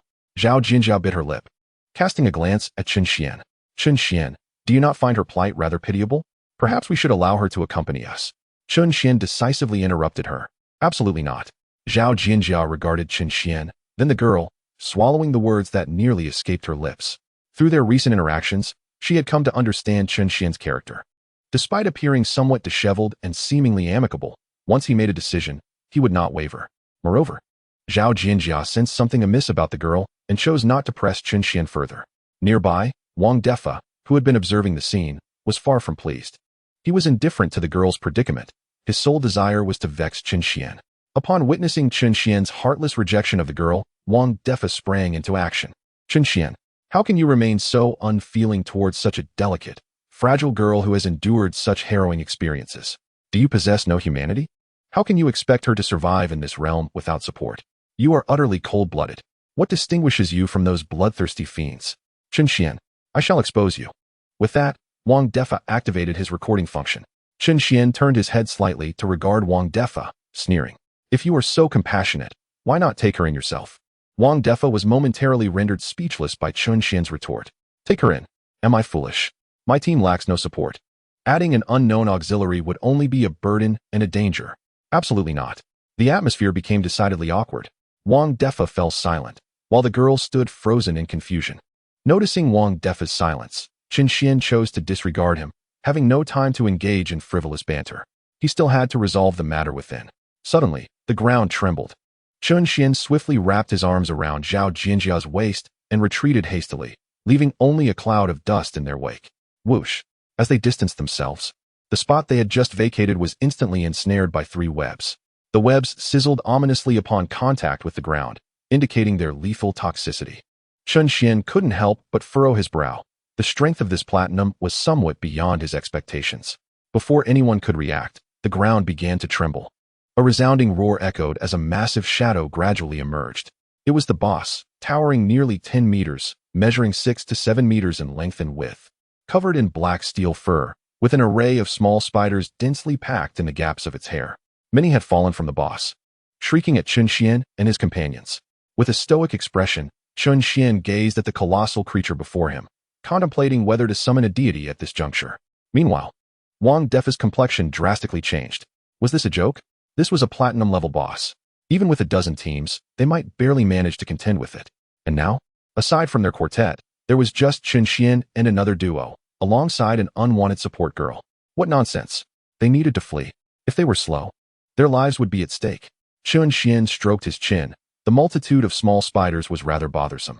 He possessed only one offensive skill, and once he used it, he would be unable to clear the minions. Zhao Jinjia, with her current prowess, could eliminate the minions at a reasonable pace among her peers, but to Chen Xuan, it still felt too slow. In his eyes, these small creatures deserved to be dispatched in an instant. Even a moment's delay was a waste of time. However, for now, he had to prioritize clearing the minions. He wasn't keen on summoning a deity just yet. As the brief cooldown period was a secret trump card, he couldn't afford to reveal lightly. With resolve, Chen Xuan tightly embraced Zhao Jinjia, rapidly maneuvering while continuously unleashing fiery meteors. As his skills rained down, swathes of spider minions fell to the flames and meteors. In an instant, the cries of the spider minions filled the entire spider lair. Zhao Jinjia pressed closely against Chen Xuan, feeling her cheeks flush and her heart race. With such speed, why wasn't he attacking the boss? Chen Xuan offered a faint smile. It was of little concern. This was merely a trifling matter. However, the incessantly spawning spider minions were quite valuable. Are you farming experience? He quipped. Indeed, my dear, you've grown wiser. With such a splendid opportunity at hand, wouldn't it be a waste not to accrue more experience? After all, as one progressed, the experience required for leveling up increased. And soon there would be no dungeon as rewarding as the spider lair for grinding levels. It was imperative to seize the moment and gather as much experience as possible. The small spiders could barely approach, let alone withstand Chen Xuan's skill damage. Though the boss's attacks were formidable, it couldn't touch Chen Xuan. Thus, he continued to farm minion experience while deftly evading the boss's assaults, soon arriving at a previously uncharted location. At that moment, Wang Defa had long since led his teammates far away, while the girl trailed behind, struggling to keep pace with them. As Chen Xuan fought while retreating, he found himself close to Wang Defa and his 3 companions. Wang Defa let out a furious curse and quickened his pace to escape. However, the young girl suddenly came to an eerie halt at that moment. Chapter 39, The Girl Molds Bombs. Chen Xuan calls for Yang Jian. Upon turning back, Wang Defa was struck dumb with shock. The girl was crafting bombs with her bare hands. Soon, 2 grenade-like orbs appeared in her palms. Wang Defa's pupils dilated in terror. This was unfathomable. They were freezing grenades. Good heavens. This woman was not a support class. She was a master munitions expert. Curse it. It seemed that beautiful women could indeed deceive. Without a moment's hesitation, he urged his 3 teammates to sprint away in a frantic bid for escape. Boom. Boom. The girl flung the 2 freezing grenades, and in an instant, the spider cave erupted in a violent explosion, freezing everything in the vicinity. The blast radius of the grenades extended a full 200 meters. Wang Defa and his group had no time to flee and were transformed into frozen statues. At that moment, Chen Xuan was wholly engrossed in battling the final boss and countless minions, oblivious to the chaos unfolding behind him. By the time he sensed the danger, it was far too late. He and Zhao Jinjia could not escape the fate of being frozen, instantly becoming ice sculptures, standing still. Wang Defa was beginning to grasp the girl's true identity. However, as his group was intent on escaping, he pondered why she would freeze them in place when they posed no threat to her. Chen Xuan, on the other hand, regarded the girl with a bemused expression, seemingly indifferent to his own frozen state. For the time being, they were safe, as all the monsters had been immobilized. A rumbling sound echoed nearby. The girl's expression shifted to one of delight. She surveyed her handiwork and flashed a disdainful smile at Chen Xuan before swiftly darting away. Wang Defa, upon hearing that terrifying noise, was still trying to comprehend the situation when an enormous figure materialized before him. He froze in place, trembling uncontrollably. This was a hidden attack. It was all over. Everything was finished. He did not want to die today. He wanted to go home. He wanted his mother. The other 3 were equally paralyzed with fear, lamenting the wretched control skill and wishing for its release. That accursed, ugly woman. Why couldn't she just kill Chen Xuan? Why freeze them? As the hidden threat loomed closer, Wang Defa and his companions were engulfed in despair, tightly shutting their eyes in anticipation of death. Meanwhile, the girl, retreating with confidence, glanced back at Chen Xuan and flashed a triumphant grin. Chen Xuan, let us see if you can escape this time. Her freezing control lasted over 10 seconds, while the 2 formidable foes would only need 3 or 4 seconds to enter the heart of the battlefield. At that moment, regardless of how formidable Chen Xuan's attributes were, it would avail him nothing. Under the relentless assault of the 2 formidable foes, survival was utterly impossible. Just then, the blazing soul armor enveloping Chen Xuan erupted violently. Crack! The ice imprisoning him shattered into countless fragments. Chen Xuan raised his fist and smashed the ice encasing Zhao Jinjia. Embracing her, he leaped away, evading the deadly strands of the 2 assailants. The fleeing maiden trembled in shock. What? How could this be possible? Her prideful freezing grenade had been so effortlessly dismantled by Chen Xuan. With a cold huff, she scoffed. Huh, even if you dispelled it, what of it? You may have evaded this time, but can you withstand the combined assault of the 2? At this moment, Chen Xuan felt a twinge of helplessness. He had originally intended to summon the deity only at the final moment of concealment. However, the situation had taken an unexpected turn. He was compelled to reveal it prematurely. After all, apart from himself, no one else knew he could summon a deity once every 2 hours. This was his greatest trump card. As Chen Xuan sheltered Zhao Jinjia, he began the summoning of the deity. A spark of inspiration flashed in his mind, and the silhouette of the deity appeared. He began to chant the sacred summoning incantation. Majestic virtue, profound power, merged with nature, crowned by the 3 mountains. Greatly revered, I call forth the true Lord of Clear Source. As Chen Xuan's voice resonated, the cavern was suddenly enveloped in dark clouds. Thunder rumbled ominously. Following a surge of thunder, a beam of divine light pierced through the clouds. A voice echoed across the heavens. Yang Jian, receive the decree. As the proclamation fell, the divine light rent the ominous clouds apart. A colossal golden apparition clad in armor descended, landing behind Chen Xuan. A mystical radiance shot forth from the deity's brow. Gazing upon the magnificent sight of the deity's descent, Zhao Jinjia stood frozen in place. Her eyes widened in astonishment as she beheld the towering figure of Yang Jian and then turned to the luminescent Chen Xuan, utterly dumbfounded. What is happening? Zhao Jinjia was utterly bewildered. Hadn't Chen Xuan just concluded a summoning? Wasn't he supposed to be unable to summon a deity again until the day after tomorrow? How could he summon a deity now? Meanwhile, the assassin girl stood nearby, equally stunned. She stared in disbelief at the unfolding spectacle. What was wrong with the intelligence department? Were they all fools? Hadn't they reported that Chen Xuan had just finished a summoning today? Then what was this? No wonder Chen Xuan always appeared so nonchalant. I initially thought he was merely riding on the coattails of his past achievements in the dungeon. But it turns out he possesses such formidable trump cards. How infuriating it is that our intelligence department failed to uncover this information. In contrast, Wang Defa and his trio, who had resigned themselves to their fate, were suddenly stirred by the remarkable changes within the cavern, cautiously reopening their eyes. The spectacle before them filled them with exhilaration. Chen Xuan has summoned a divine being. As for why Chen Xuan could summon the divine twice in a single day, Wang Defa found himself unconcerned at that moment. They had witnessed Chen Xuan's previous videos, where his invincible demeanor while summoning the divine was etched deeply into their memories. Now, seeing Chen Xuan call forth the divine once more brought them immense joy. With Chen Xuan engaged in battle, their lives were undoubtedly safeguarded. After the initial shock, Zhao Jianxia could not help but inquire, Chen Xuan, didn't you just conclude your summoning state today? How is it that? Chen Xuan smirked slightly, gazing at Zhao Jianxia. What do you think? Surprised, are we? Unexpected indeed. At that moment, a colossal ethereal figure stood behind Chen Xuan, wielding a trident and a slingshot resembling a crescent moon. Another spectral figure, akin to a white elephant and exuding the ferocity of an owl, with a slender neck and elongated form, was none other than the Erlang Shen's heavenly hound. Zhao Jianxia's eyes sparkled with wonder. At present, Chen Xuan was examining his attributes. Divine Being, Yang Jian, Duration, 1 hour, 9 transformations of Yuan Gong, passive divine and mysterious techniques, impervious to blades and bullets, immune to all forms of attack. Body unbreakable throughout the ages. 8-9 mysterious arts, passive agile and transformative, boundless techniques, 9 transformations of the mysterious arts, indestructible spirit, immortal flesh. Chapter 40. He is only level 30. How is he so powerful? Golden light of the earth transforms into a dazzling beam of light, capable of traversing vast distances in the blink of an eye. Demon binding rope unleashes a rope imbued with boundless magical power, automatically ensnaring enemies, rendering them completely immobile once captured. Golden bow and silver bullets, a bow-shaped slingshot that fires silver projectiles, inflicting tremendous damage on foes, whether singularly or in volleys. Wielding the golden bow triples strength and agility. Silver projectiles can penetrate armor.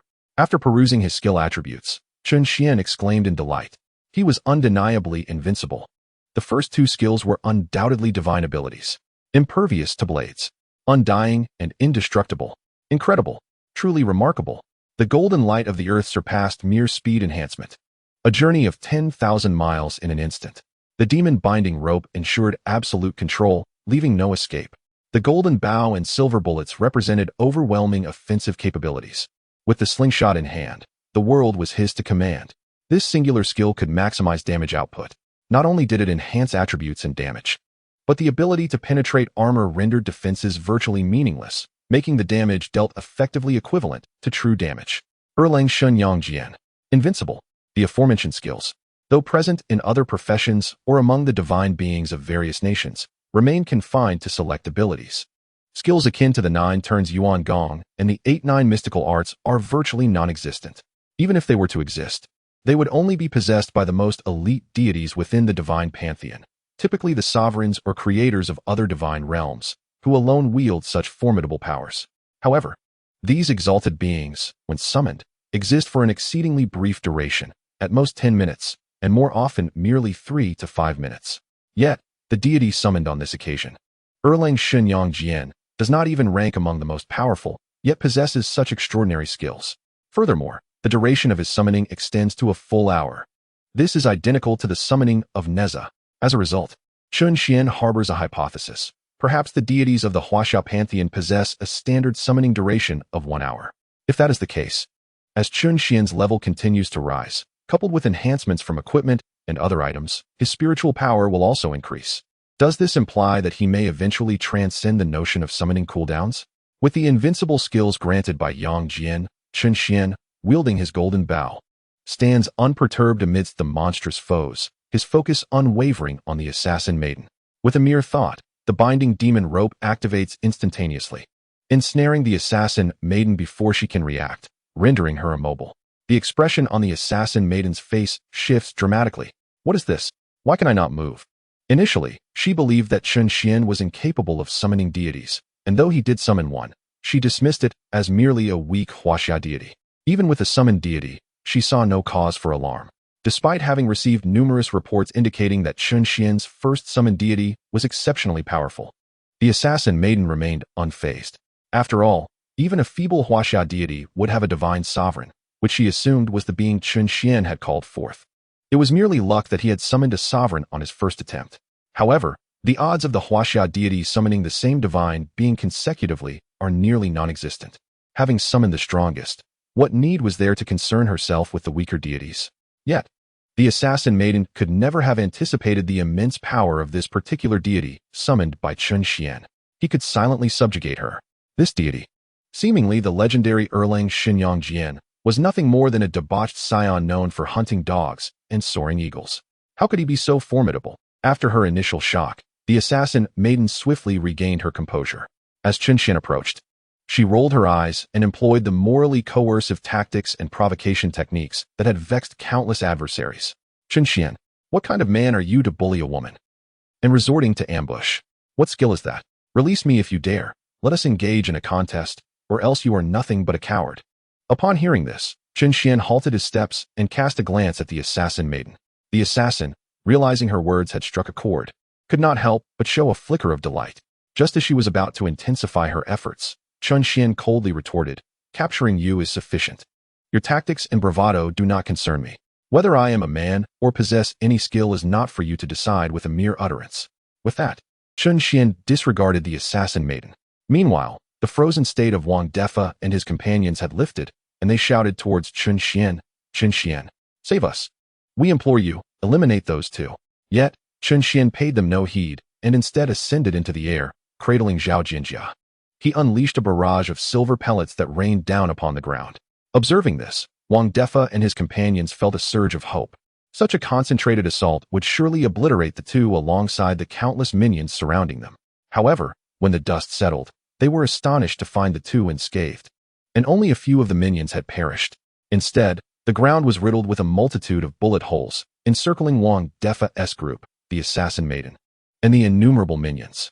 Faced with this dire situation, the group felt a wave of regret wash over them. It's over. We knew the god of Huaxia was weak. How could we have harbored such illusions? We are truly doomed. At this proximity, escape is impossible. Chen Xuan is utterly useless. With such a concentrated barrage, he couldn't even slay a handful of minions. Just as they lamented their fate, an earth-shattering crack echoed through the air. Boom. Before they could utter another cry, they plummeted downwards along with the assassin maiden and the multitude of spider minions. It turned out that Chen Xuan had utilized the golden bow to completely pierce through the layer of ground, causing that area to collapse.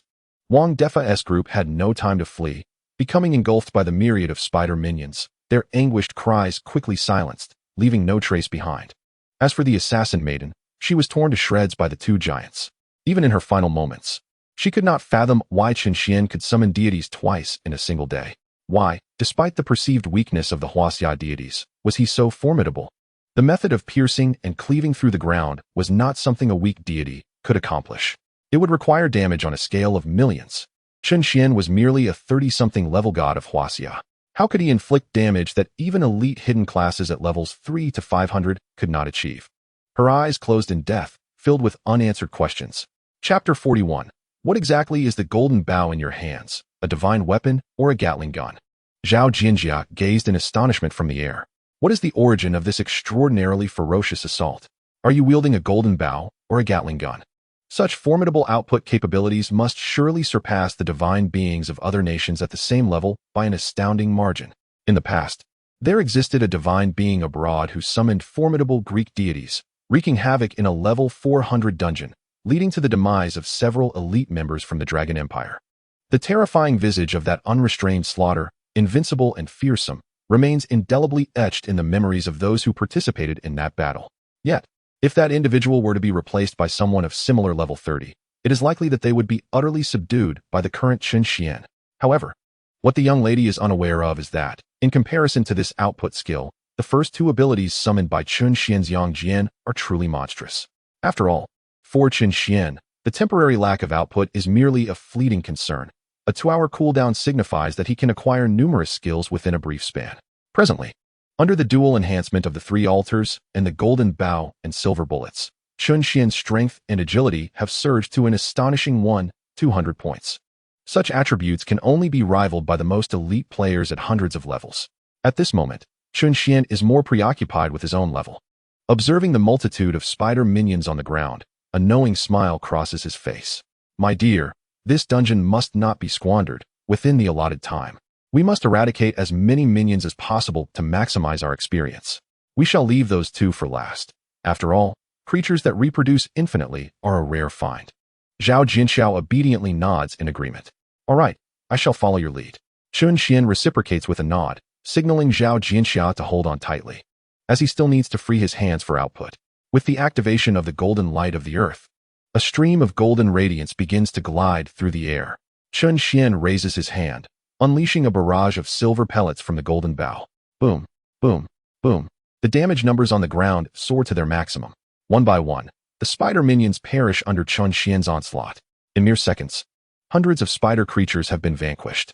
This output is exhilarating, far more satisfying than the prior devastation wrought by meteor strikes.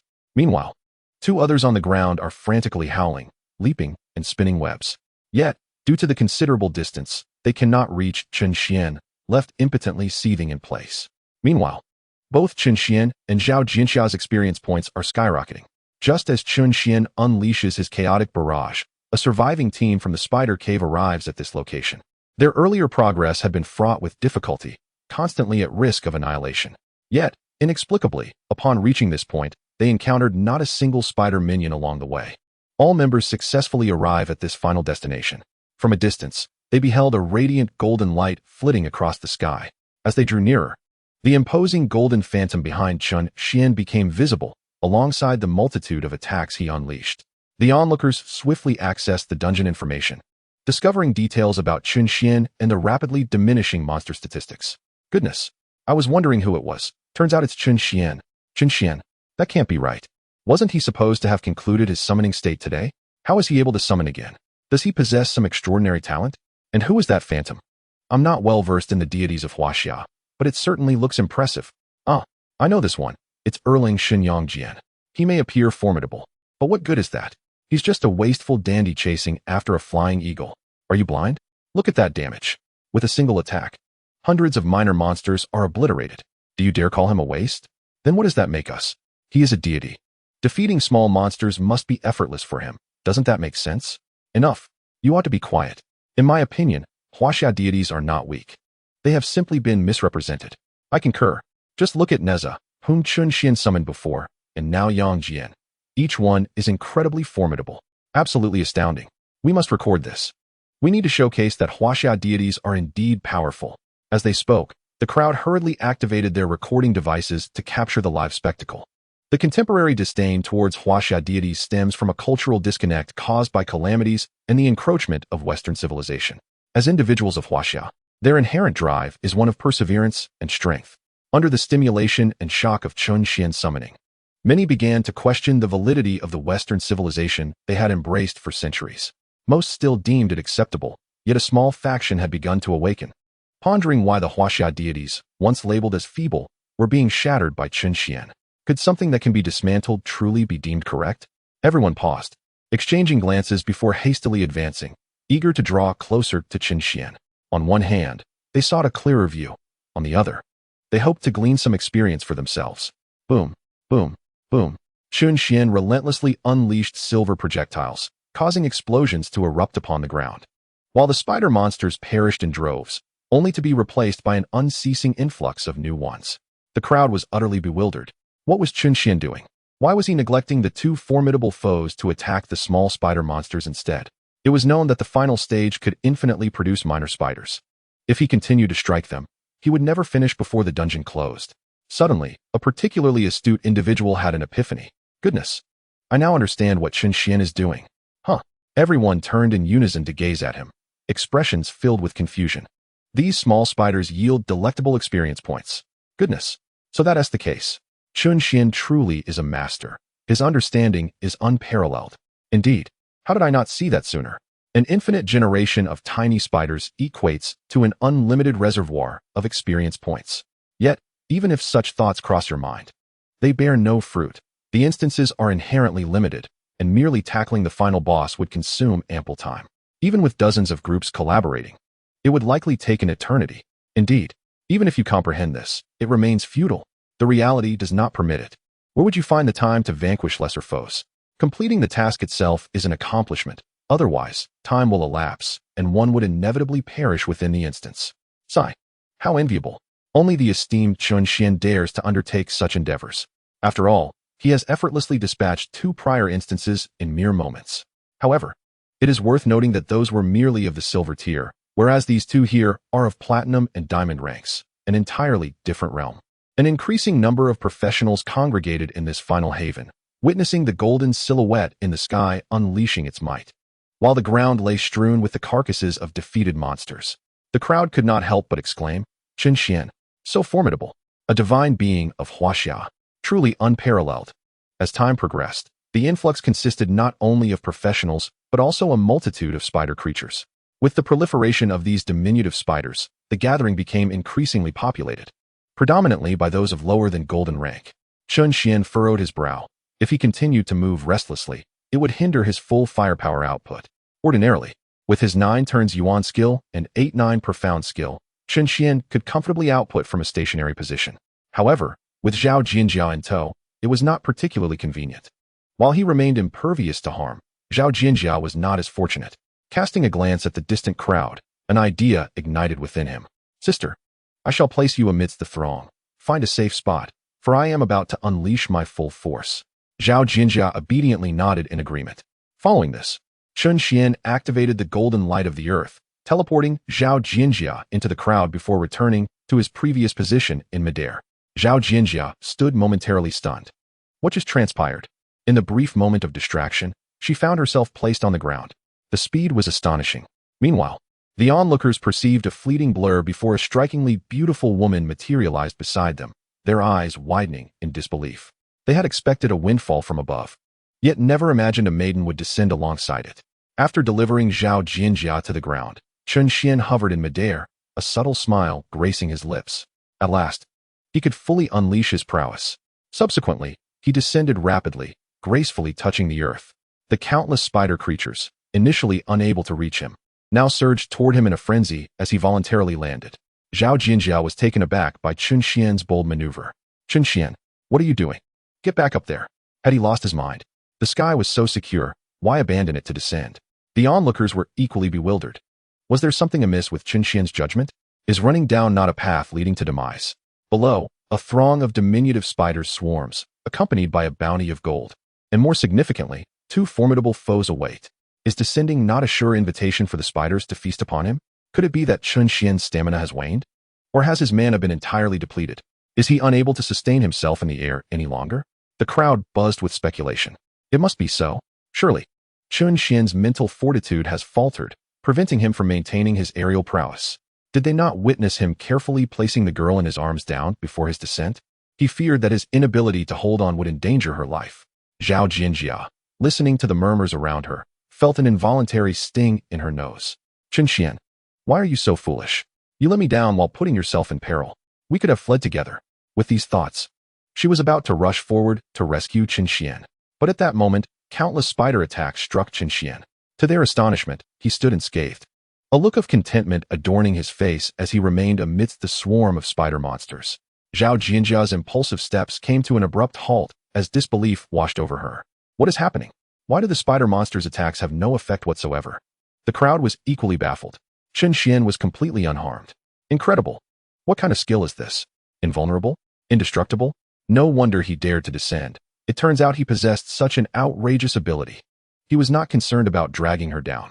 Rather, he feared she would impede his actions. What an audacious maneuver. Zhao Jinjia felt utterly speechless at this revelation.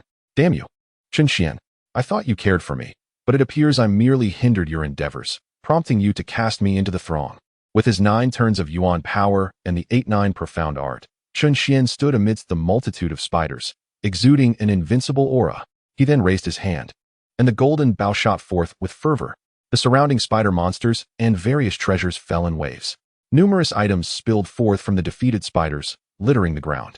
Chen Xuan persisted in drawing his bow, and the spider monsters dissipated at his command. Meanwhile, both he and the girl experienced a meteoric rise in experience points, swiftly reaching level 45. At present, Nearly 10,000 native spider monsters remained in the dungeon.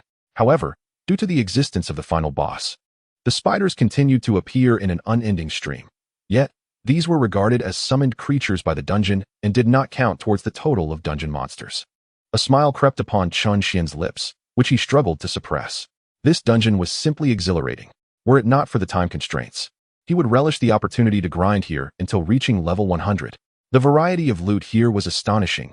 Black iron and bronze were as plentiful as the stars. Silver and gold were also abundant, with at least one within a 100-meter radius. This has led to Chen Xuan being surrounded by a plethora of dropped items. Chen Xuan's heart soared with joy upon witnessing this treasure trove. These were all valuable items. Those that could be sold would fetch a price, and those that could not be sold could still be disassembled for profit. After completing this dungeon, it was likely that he would never again find himself in want of money.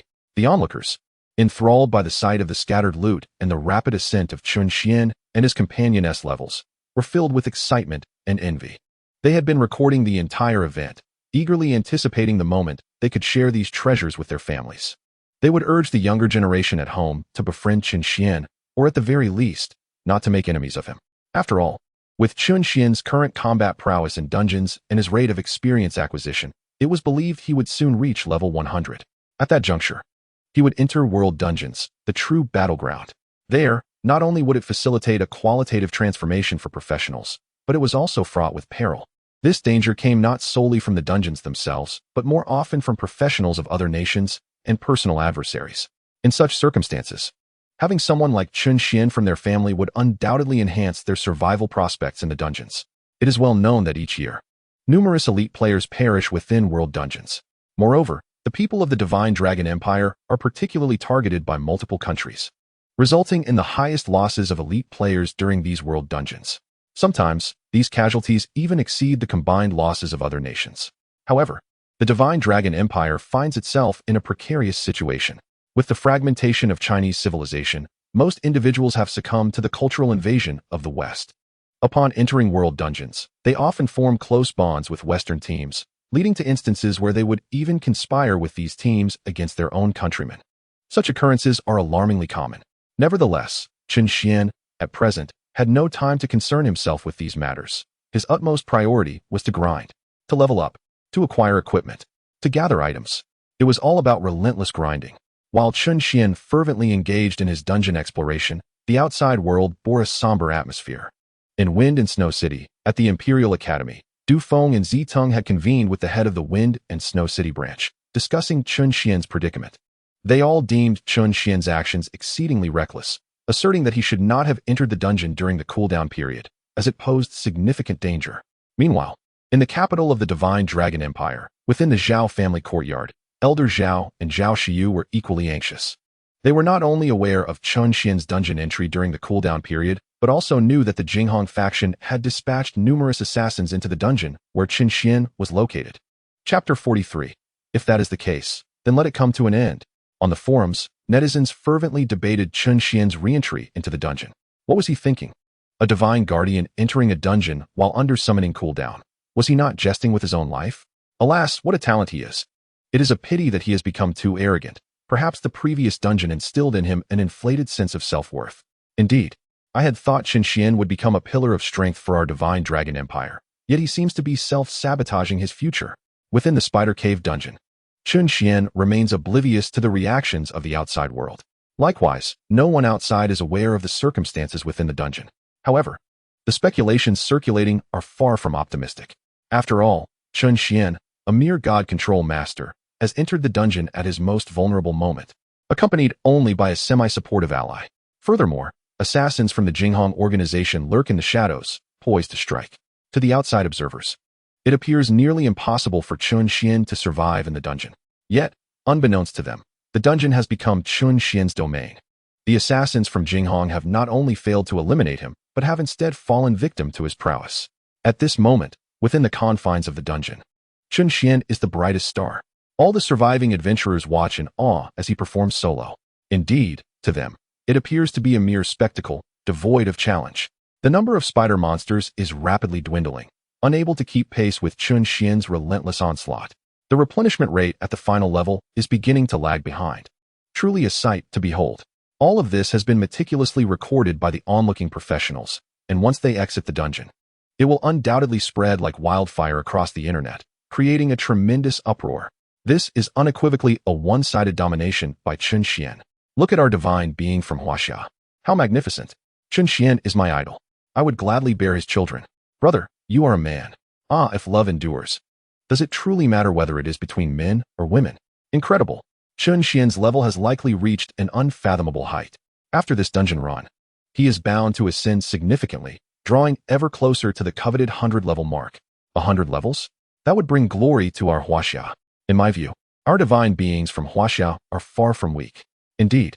But why do the lessons we've learned seem so disparate from the current situation? Perhaps those teachings were erroneous? Erroneous? Are we suggesting that our divine beings from Huaxia have always been formidable? It must be so. Otherwise, how could Chen Xuan be so extraordinarily powerful? Yet, a faction remains steadfast in their belief in Western cultural education, dismissing Chen Xuan's current feats with scorn. It's merely about defeating low-level monsters. What is there to boast about? If he possesses true skill, let him take on stronger foes. Exactly. I see him as only capable of handling gold-level threats. Look, the dungeon timer is about to run out, and he hasn't dared to confront anything platinum. Indeed, it's merely about clearing low-level monsters. What is there to be proud of? Just because he can dispatch gold-level foes, does that mean he can handle platinum and diamond as well? The attributes of the latter two are exponentially enhanced, not to mention that both possess damage immunity. Huang Ji is in an entirely different realm. These individuals have compared Chen Xuan with the divine guardians of other nations, deeming him rather unimpressive, a mere trivial foe. In fact, there are countless Western deities endowed with such capabilities. Furthermore, Western deities have indeed obliterated opponents before.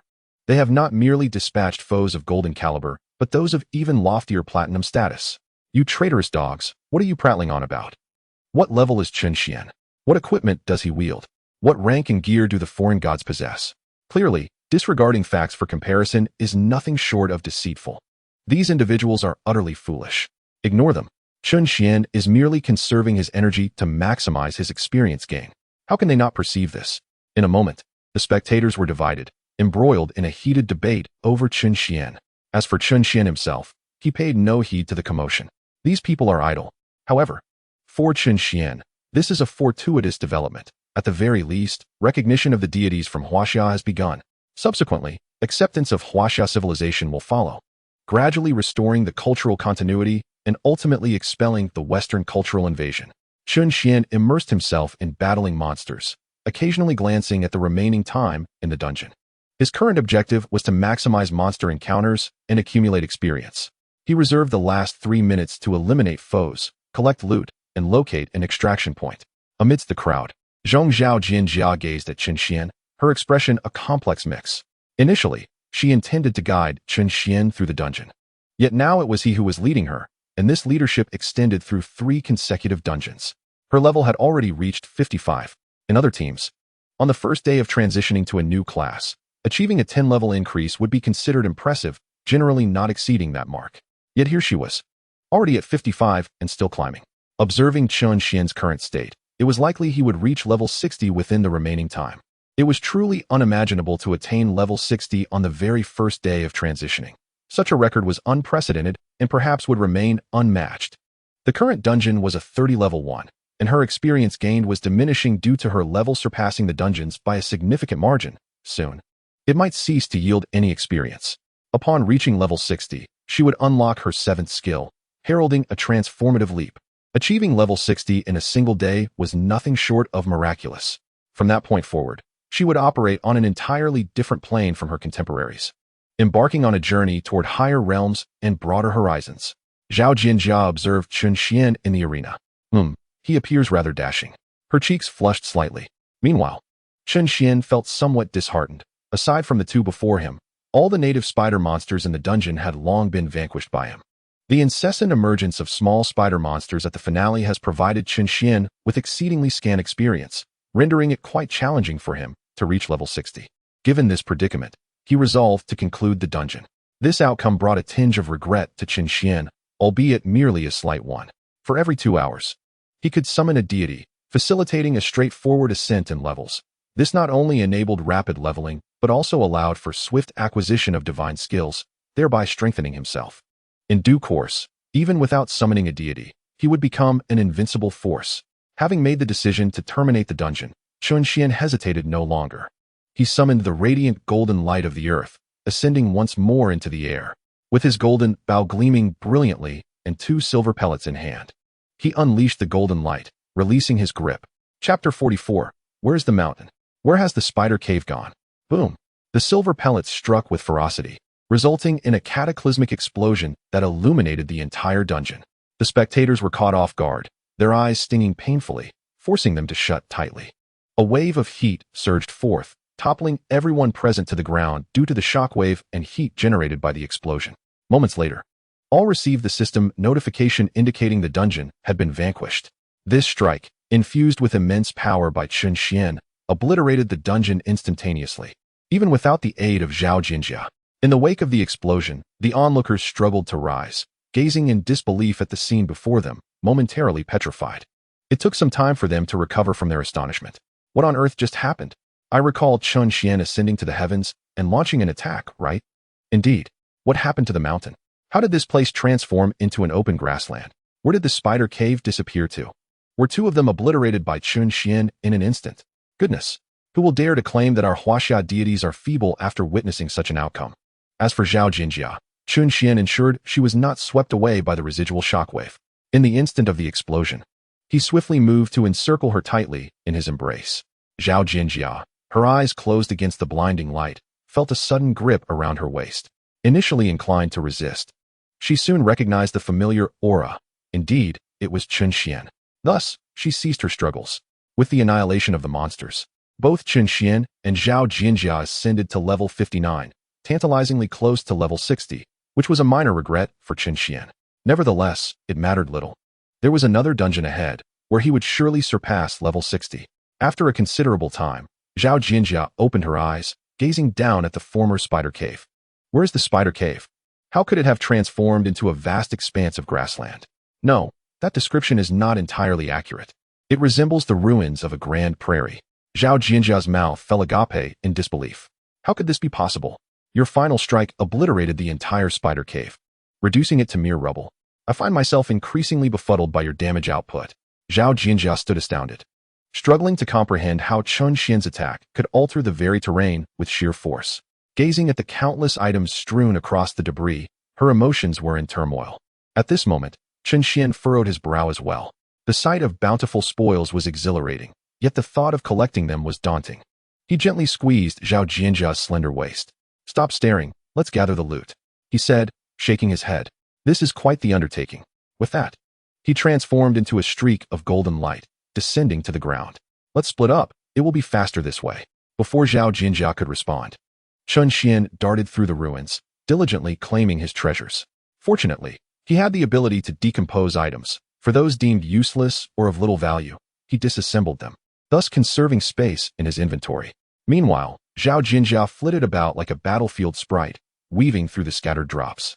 Observers, a myriad of professionals, watched in envy as the 2 scoured the area, their mouths watering. Many items had already surpassed the drop protection timeframe, allowing others to collect them as well. Yet none dared to move. What a ludicrous idea! Who would be brave enough to approach? The figure before them had effortlessly dispatched a platinum and a diamond entity with a single blow. That strike had leveled the entire spider cave. To venture forth and gather loot now would be akin to courting death. As Chen Xuan collected a considerable amount of items, he soon encountered a dilemma. There was simply too much. It was impossible to gather it all. After a moment's contemplation, he resolved to forego anything below gold.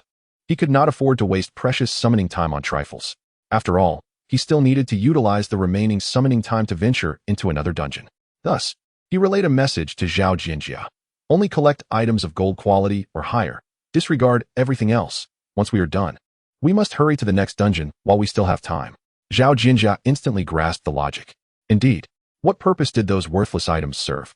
They were of no use to her, nor were they worth selling. If the other attendees were privy to the thoughts and exchanges between the 2, they would likely be incensed.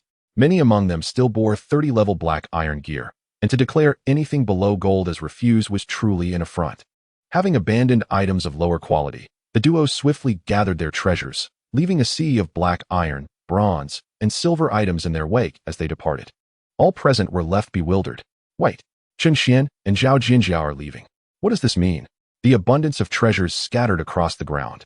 Did they not covet them? Everyone exchanged glances, eyes fixated on the items before them, swallowing their salivation, yet none dared to take a step forward. After all, those present questioned themselves, lacking the formidable strength of two great warriors, and even less the fortitude akin to that of the spider's lair. Their lives were of utmost importance.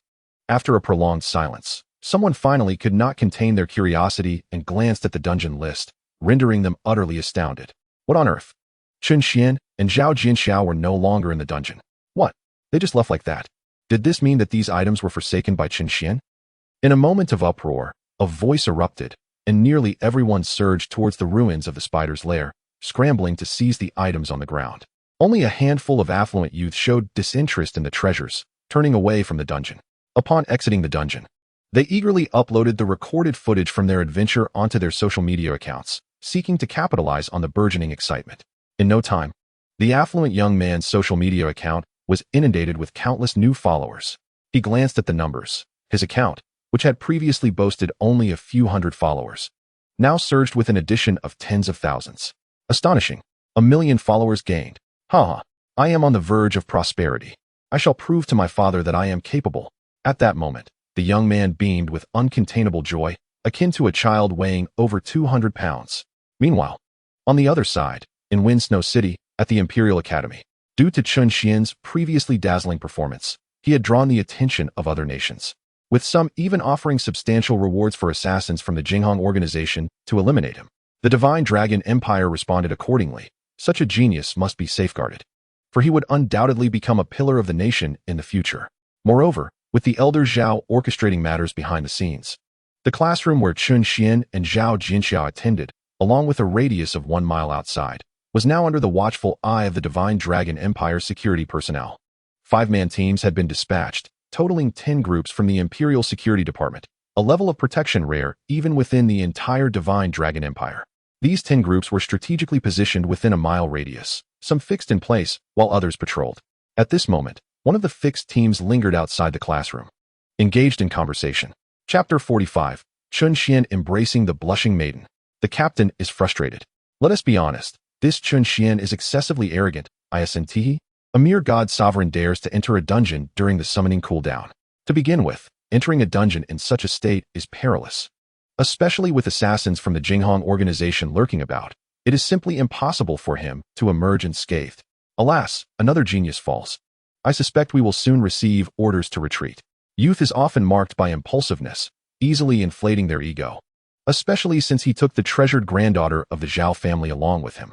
To choose death oneself is one matter, but to drag along the young lady from the Zhao family is quite another. This misstep has cost us a potential future expert. It has been quite some time since they ventured into the dungeon, and it is likely they have perished within.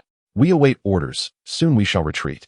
The group discussed amongst themselves, expressing their disdain for Chen Xian's arrogance and ignorance, dragging others down with him.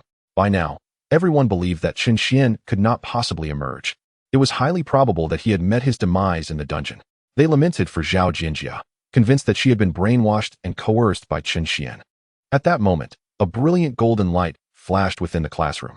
The guards, startled by the sudden brilliance, were on high alert, and the fixed guard unit rushed in without delay.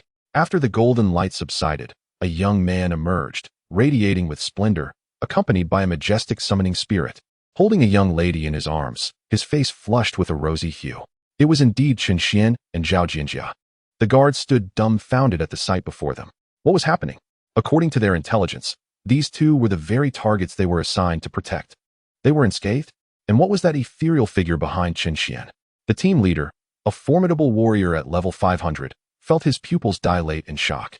He recognized this phenomenon. It was the summoning state of a divine protector. Though each divine protector's form may vary, they all shared a commonality, the spectral figure that represented their summoned deity. How could this be? How could Chen Xuan be in a summoning state?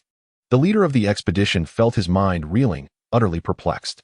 Before departing, he had received precise information indicating that Chen Xuan had just exited the summoning state today and should have been in a cooling period.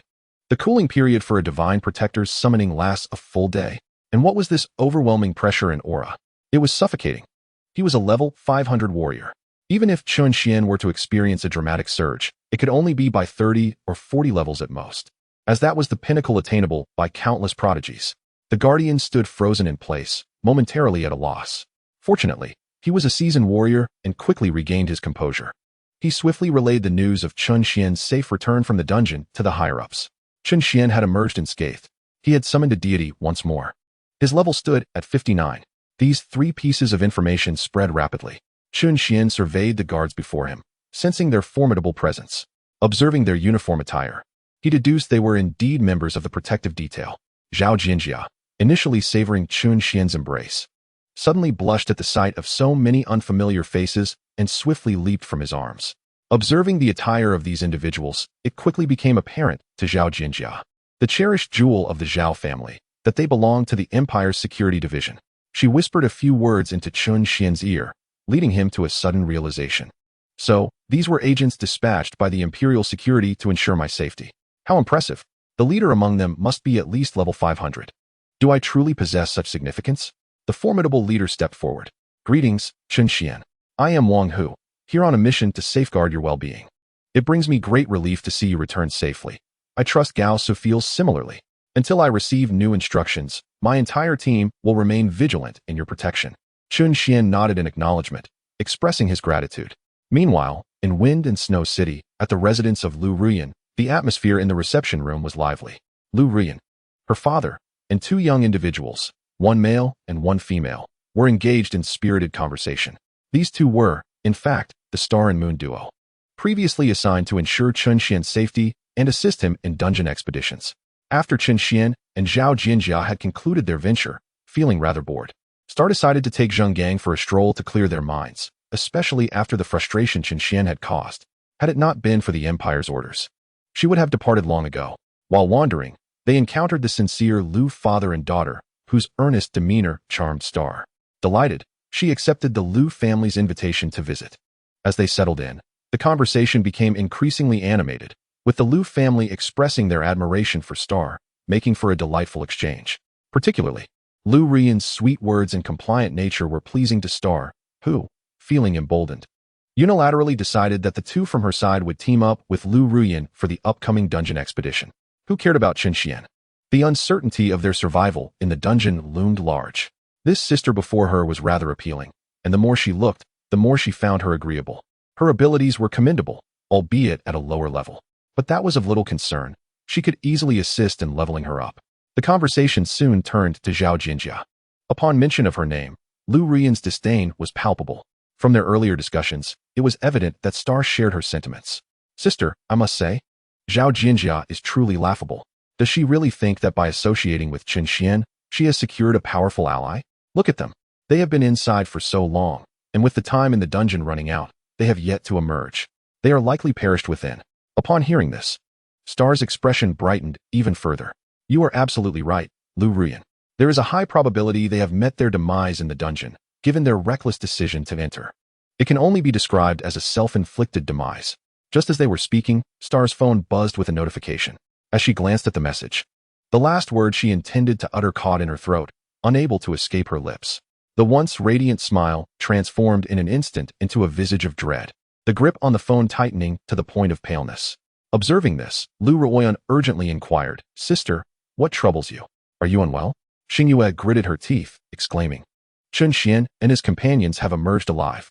Moreover, they are in a summoned deity state. Their levels have already reached 59. Upon hearing this, Lu Ruyan's expression shifted dramatically. She understood that Xingyue had received credible information from the upper echelons, and it could not possibly be a fabrication. How could this be? Chapter 46. Had Lu Ruyan truly been forsaken? Chen Xuan had somehow survived the dungeon, and in a summoned deity state. Already at level 59, had anyone else uttered such a claim, Lu Ruyan would have dismissed it as an outrageous jest. This was simply terrifying. Regarding Chen Xuan, Lu Ruyan was acutely aware of his circumstances. He had only just transitioned a mere 3 or 4 hours prior, and he had already summoned deities twice. Furthermore, he had ascended to the terrifying level of 59. It was common knowledge that the most elite geniuses in the imperial capital, upon their first day of transitioning, barely reached level 45. Was Chen Xuan truly that extraordinary? Regret began to gnaw at Lu Ruyan, but it was too late. She had irreparably offended Chen Xuan and Zhao Jianxiao, with no remedy for her regret and no path left to retrace. However, she took solace in having allied herself with Xingyue, one of the prominent young ladies of the 8 illustrious families in the capital, which would undoubtedly ease her future endeavors. Lu Ruoyan was well aware that Xingyue harbored a strong disdain for Chen Xuan and Zhao Jianxiao, a sentiment they both shared entirely. Having chosen her side, she resolved to remain steadfast. She could hardly fathom the sheer fortune that had befallen Chen Xuan, allowing him such a fate. Yet, were the assassins from Jinghong truly so inept that they permitted Chen Xuan to escape alive? Xingyue, upon hearing this, furrowed her brows. Zheng Gang, standing nearby, was equally astonished. Given Chen Xuan's remarkable circumstances, some words should be spoken with caution. Miss Lu Ruoyan, tread carefully. Speak with caution, lest calamity befall you. Chen Xuan's survival is advantageous for the empire. Although Zheng Gang did not belong to one of the 8 great families, the Zheng family was nonetheless one of the most prestigious in the imperial capital. Lu Ruoyan, chastised by Zheng Gang, felt a twinge of defiance but complied, promptly silencing herself. As Xingyue gradually processed the shocking news brought forth by Chen Xuan, she raised her gaze towards Zheng Gang. Zheng Gang, we cannot delay any longer. Let us descend into the dungeon at once. I, Xingyue, shall not be outdone by Zhao Jianxiao. Zheng Gang, intrigued by her fervor, found himself hesitant, his upbringing instilling in him an unwavering commitment to obedience. Observing his indecision, Xingyue quickly added, now that Chen Xuan and his companions have reached level 59, we no longer have the option of forming a team with them to enter the dungeon. The directives from the higher-ups have now rendered us incapable of fulfilling the required conditions. What are you still hesitating about? Upon hearing this, Zheng Gang suddenly realized the gravity of the situation. Indeed, he was only at level 45, while Chen Xuan had already reached level 59, making it utterly impossible for them to team up. Xingyue's words held truth. Consequently, Zheng Gang nodded in agreement. Satisfied with his acquiescence, Xingyue felt a surge of determination. She had to keep Zhao Jianjiao in check. They had been academic rivals since childhood, with Xingyue once comfortably surpassing Zhao Jianjiao at level 45. Zhao had previously shown no urgency to level up, even willing to assist Lu Ruoyan until she could join them. However, the time for waiting had passed. Zhao Jianjiao had clung to Chen Xuan, now a formidable level 59, leaving Xingyue trailing by over 10 levels. This was intolerable. If she did not catch up now, she feared she would be overshadowed by Zhao Jianjiao in the future, a notion she could not bear. As for Chen Xuan's current situation, he could potentially summon divine beings twice a day, an exceedingly rare ability among the divine sovereigns. At least, it was unprecedented in her experience. Summoning deities twice daily, combined with Chen Xuan's strength during these summons, would allow for an astonishingly swift rise in levels. Although Xingyue was reluctant to admit it, this was indeed the reality. The gap between her and Zhao Jianjiao would only widen. As for Lu Ruoyan, Xingyue could only extend her apologies for the time being. After all, high-level professionals were still a rarity. Xingyue promptly reassured her, Ruoyan, I sincerely apologize. You can see the situation. I cannot allow Zhao Jianjiao to surpass me. For now, you must find your own way to level up. Rest assured, we will be waiting for you at level 100, and then we shall team up. Lu Ruoyan nodded helplessly. There was no other option, given that she was only at level 10, a significant disadvantage. Moreover, she deeply understood Xingyue's sentiments. Lu Ruoyan suddenly realized that she and Xingyue were akin in their aspirations. Since Xingyue was intent on leveling up swiftly, Lu Ruoyan too needed to hasten her progress. Level 100 was neither too far nor too close. Observing Lu Ruoyan's agreement brought joy to Xingyue. She cherished this sense of compliance. Yet, she pondered, why was Chen Xuan, also a divine sovereign, capable of summoning divine beings twice in a single day? Xingyue calmly explained, I just spoke with my family, and we have exchanged views. It is widely believed that this is a unique summoning mechanism inherent to the divine sovereigns of the Huaxia system. A unique summoning mechanism? Indeed. Other countries' divine sovereigns summoned Western deities, likely adhering to a cooldown mechanism, while Huaxia's appeared to follow a charge-based system. This meant that Chen Xuan could summon deities a predetermined number of times per day, and once that quota was exhausted, he could no longer summon them. This implies that Chen Xuan can summon twice in a single day, which means he will be unable to summon again tomorrow, as he requires a full day to recharge his summoning capacity. Indeed, this is the case. However, under these circumstances, Chen Xuan certainly enjoys a significant advantage over the divine summoners from other nations. True, yet he has only just emerged, and there is little time remaining. He is unlikely to enter another instance. This presents us with an opportunity. During this day and a half, we must strive with all our might. Meanwhile, in Wind and Snow City, at the Imperial Academy, Du Feng and others were elated to hear the news of Chen Xuan's safe return, enthusiastically slapping their thighs in excitement. Wonderful, truly wonderful. This young man has certainly caused us a great deal of worry. Yet, his ability to summon a divine spirit once more in a single day, what is the meaning of this? Is it not true that a divine summoner can only summon once? At this moment, the director of the branch academy chuckled and said, I have already discussed this with the headmaster. They informed me that Chen Xuan's summoning differs from that of other nations, belonging to a unique recharging mechanism exclusive to our Huaxia. Subsequently, the branch director explained the rationale to everyone, and they finally understood. Du Feng slapped his thigh again. Excellent. This is indeed a fortuitous development. An additional summoning directly enhances our combat prowess. This young man has become extraordinarily formidable, level 59 already. I believe he will soon reach level 100. In the Zhao family courtyard in the imperial capital, Elder Zhao was cheerfully stroking his beard, while Zhao Xiyu beamed beside him.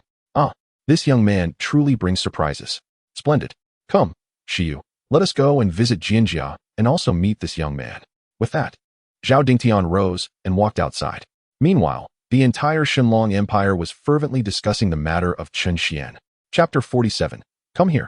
I am extremely irritated right now. Wow, Chen Xuan is truly impressive. He actually emerged alive from the instance. Does this not imply that Chen Xuan has escaped from the clutches of the assassins from the Jinghong organization? Escaped from death? What a joke. Haven't you heard? All the assassins sent by the Jinghong organization were slain by Chen Xuan. Incredible. Is that really true? Absolutely. Moreover, Chen Xuan shot through a platinum and a diamond with a slingshot and completely leveled the entire spider cavern. No way. That sounds too exaggerated. There are videos online, recorded on site.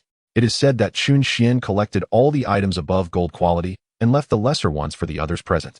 Unbelievable. Chen Xuan is practically a living bodhisattva. I have heard that there were numerous special items inside, and he left all those drops for others. Even without equipping them, they could be sold for a considerable sum. Perhaps the esteemed Chen Xuan simply does not value such items. My cousin was in that instance and collected plenty of good loot. After emerging, he directly converted it into cash and has now become a little wealthy man. How enviable. Why am I not included in that dungeon? In the next dungeon, I must team up with Chen Xuan. Just you. What are you thinking? Chen Xuan is already at level 59. You're only at level 30. Incredible. 59. I recall this dungeon is meant for level 30, right? Chen Xuan entered at level 30 as well, didn't he? This is terrifying. To level up so drastically after just one dungeon run. Surely he didn't defeat all the monsters alone, did he? Well, you're absolutely right. He did it all by himself. It's said he exited only because the monsters stopped yielding experience. Such audacity from a master. In an instant, videos of Chen Xuan in the spider cave went viral across the internet, not only gaining immense popularity domestically, but also drawing significant attention from abroad. However, this very fame has made Chen Xuan a target for foreign powers, landing him on their assassination lists. At this moment, in Snowstorm City, Chen Xuan and Zhao Jinjia are under comprehensive protection from the security department of the Dragon Empire, constantly on guard against foreign forces plotting to eliminate the Empire's genius. Previously, many talented individuals have been assassinated, primarily within dungeons, but some have also met their fates in the real world. After all, the Dragon Empire has faced nearly a century of invasion from Western civilizations, and there are not a few willing to betray their homeland. This is precisely why the authorities have dispatched numerous personnel for heightened protection. Simultaneously, the patriarch of the Zhao family, Zhao Dingtian, accompanied by Zhao Xiyu, has personally arrived in Snowstorm City, heading to the Imperial Academy here. On the other side, in the capital, the Li family. Li gazes at the intelligence in his hands, viewing the viral videos of Chen Xuan, his brow furrowing in deep contemplation. He cannot fathom it. Furiously, he casts the intelligence aside. In his estate, he wreaks havoc, shattering items in a fit of rage. The beautiful women around him, dressed provocatively, tremble in fear. After a violent outburst, Li still feels an overwhelming fury. He turns to the trembling women. Come here. I'm in a foul mood. After a while, Li sits on the sofa, disbelief etched across his face. How is it possible that Chen Xuan survived the dungeon and even turned the tables on the assassins from the Jinghong organization? Why has he summoned a deity in the dungeon? Wasn't it said that a deity can only be summoned once a day? Yet Chen Xuan has surged to level 59 after just one dungeon run. having encountered numerous deities before and being quite familiar with them. It's inconceivable that one could summon twice in a single day. Could this truly be a unique trait of the Huaxia system? News from his family confirms this uniqueness, as they all unanimously agree. Initially, in Li Li's eyes, Chen Xuan, as a deity, was merely an insignificant insect, easily obliterated. However, now Chen Xuan has firmly entered the sights of the upper echelons. Attempting to act against him has become exceedingly difficult. Watching Chen Xuan's videos from the dungeon, Li is profoundly shaken. However, merely a few dozen levels, and summoning deities possesses such formidable power? With a single strike, hundreds of spider monsters were vanquished, and he ascended from level 30 to an astonishing 59. What an efficiency! It is utterly terrifying. Li questioned his own abilities and found them lacking. Furthermore, that final blow not only annihilated 2 foes, but also leveled the spider lair. Is the deity summoned by Chen Xuan truly so powerful? Li could hardly believe that Chen Xuan's prowess had elevated the deity's abilities, considering he was merely at a few dozen levels himself. Even after his recent elevation, he had only reached 59, a level insufficient to be compared to his own. What astonished Li was Chen Xuan's rate of advancement. Could it be that this deity summoned was a top-tier existence within the Pantheon of Huaxia? After all, it was inconceivable for him to accept the might of Huaxia's deities. As he revered Western culture and civilization, he idolized God and was enamored with Greek and Norse mythology. Li consoled himself. Indeed, it must be that Chen Xuan had stumbled upon extraordinary luck once again, summoning a top-tier deity from Huaxia. It is only natural that within any pantheon, several deities of exceptional strength exist. Just as Li oscillated between self-doubt and self-reassurance, his loyal steward approached, cradling a tablet. Young master, the evaluation from the Divine Sovereign Association has arrived. They have rated the deities summoned by Chen Xuan as level 7.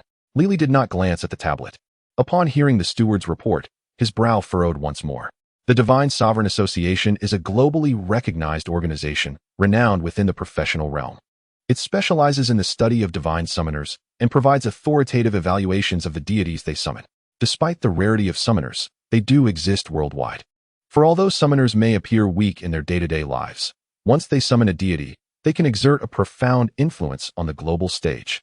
Many significant crises and disasters have been resolved through the intervention of summoners. In essence, each developed summoner is akin to a nuclear weapon, rarely utilized, but its deployment carries deep ramifications. Thus, the Divine Sovereign Association came into being, comprising experts from around the globe. The evaluation of deities by the association serves as a comprehensive assessment of all divine beings. The ranking ranges from 1 to 9, with each level distinctly denoting strength. Deities rated at level 9 are invariably the most powerful within their respective domains, such as Shiva from the Indian pantheon, Yahweh from the Christian tradition, Zeus from Greek mythology, and Odin from Norse lore, among others. And now, it appeared that the 2 deities summoned by Chen Xuan had been rated as level 7. Chapter 48. She is so unattractive, yet wishes to be my assistant. Her aspirations are quite fanciful. Li furrowed his brows tighter, his expression gradually turning grave. A 7th-tier deity? Humph. This Chen Xuan is indeed fortunate to summon a 7th-tier deity not once, but twice. Yet, that is where it ends. The pinnacle of the Huaxiao gods is merely a 7th-tier deity, truly the weakest of existences. The steward stepped forward and whispered, "Young master, should we increase our manpower against Chen Xuan?" Li waved his hand dismissively. "It is unnecessary. He has already caught the attention of the higher-ups. We do not need to attract trouble upon ourselves. He is quite popular now. I presume he is also quite renowned abroad. There are plenty of others who are more anxious than we are. They will take action naturally." Upon hearing this, the steward hurriedly praised him.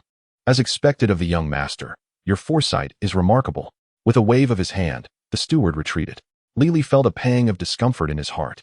If only he could eliminate Chen Xuan himself, he would have done so already. However, it is not feasible. This is within the borders of the Divine Dragon Empire. Moreover, Chen Xuan has indeed entered the sights of the Empire's high-ranking officials, a matter beyond his sole discretion. Although the other 7 prominent families, aside from the Zhao family, appeared united and harmonious on the surface, the undercurrents were anything but tranquil. After all, who does not desire to dominate alone? If he were to take action, the Li family would undoubtedly be betrayed by their allies, and even if they survived, they would suffer greatly, leaving the Li family weakened and ripe for the plucking of benefits. In the dungeon, one could kill without anyone knowing. However, Chen Xuan is only at level 59, while he himself is over 300. It is utterly impossible to enter a dungeon with such a disparity. Since he cannot deal with Chen Xuan himself, he will leave it to foreign forces. With Chen Xuan's current popularity, many foreign entities are likely already aware of him. Furthermore, given that the Jinghong organization has already suffered losses and has yet to fulfill their employer's tasks, they will undoubtedly escalate their efforts to eliminate Chen Xuan. When that time comes, with the Jinghong organization alongside foreign forces, Lili cannot believe that Chen Xuan would still be alive. Meanwhile, Chen Xuan was handling the spoils of the dungeon with Zhao Jinjia when he suddenly saw Du Feng and Zi Ting enter, accompanied by an elderly gentleman with flowing white hair and a tall, graceful young woman. It must be said, Zi Ting is indeed a beauty in her own right, with exquisite features and a captivating figure that turns heads wherever she goes. Yet, standing next to this young woman, she seems to lose her luster. As Chen Xuan sensed their entrance and looked up, he was momentarily stunned. Before him stood a tall, elegant figure clad in a classical Hanfu gown, exuding a grace akin to flowing water, her beautiful eyes gazing softly at him. Chen Xuan felt a sense of tranquility wash over him. Zhao Jinjia noticed Chen Xuan's demeanor and also lifted her gaze. Instantly, a rare smile graced her face. "This is my cousin, Zhao Xiyu. What do you think? Is she beautiful?" Chen Xuan nodded absent-mindedly. "Indeed, it is quite beautiful." He quickly added, "But it pales in comparison to you." Zhao Jinjia pursed her lips. "You needn't try to make excuses, you know. Not only would I be captivated by my cousin, but he is also a rare support class, the tea immortal. Just a sip of the tea he brews will surely invigorate your spirit and strengthen your body." After teasing Chen Xuan, Zhao Jinjia promptly stood up and bowed to the elderly man and Zhao Xiyu. "Grandfather, sister, what brings you here?" The sprightly old man was none other than Zhao Dingtian, the head of the Zhao family and Zhao Jinjia's grandfather. Zhao Dingtian's gaze was piercing as he looked at Zhao Jinjia and then at Chen Xuan, stroking his beard. He chuckled heartily. "Excellent, excellent. Ha ha ha. Young Chen is indeed remarkable. With such a commotion, how could this old man not come? Young Chen, did you summon the esteemed Qing Yuan Miao Dao Jinjuan Erlang Shen Jian?" Upon realizing this was Zhao Jinjia's grandfather, Chen Xuan felt a surge of respect. After all, the Zhao family was one of the few still upholding the traditions of Huaxia. He quickly rose to greet Zhao Dingtian. "I, Chen Xuan, pay my respects to you, senior. The deity I summoned this time is indeed Qing Yuan Miao Dao Jinjuan Yang Jian." Zhao Dingtian stroked his beard and sighed lightly. "Though your approach to this dungeon was somewhat reckless, it has certainly brought us a tremendous surprise. Who would have thought you could summon a deity twice in one day? I've heard that the ace assassin of Jinghong has also fallen to your hands. That woman has eliminated several of our top talents." The more Zhao Dingtian observed Chen Xuan, the more pleased he became. Upon hearing this, Chen Xuan immediately recalled the pitifully clad female assassin. So, she was the ace assassin of Jinghong. Zhao Jinjia, curious as ever, poked Chen Xuan. "How did you realize something was amiss with her?" Chen Xuan shook his head. "It was merely intuition. I sensed something was off." According to her, the whole team inadvertently trespassed into the territory of the final boss, and all her teammates perished, leaving only her to escape. That seemed rather suspicious.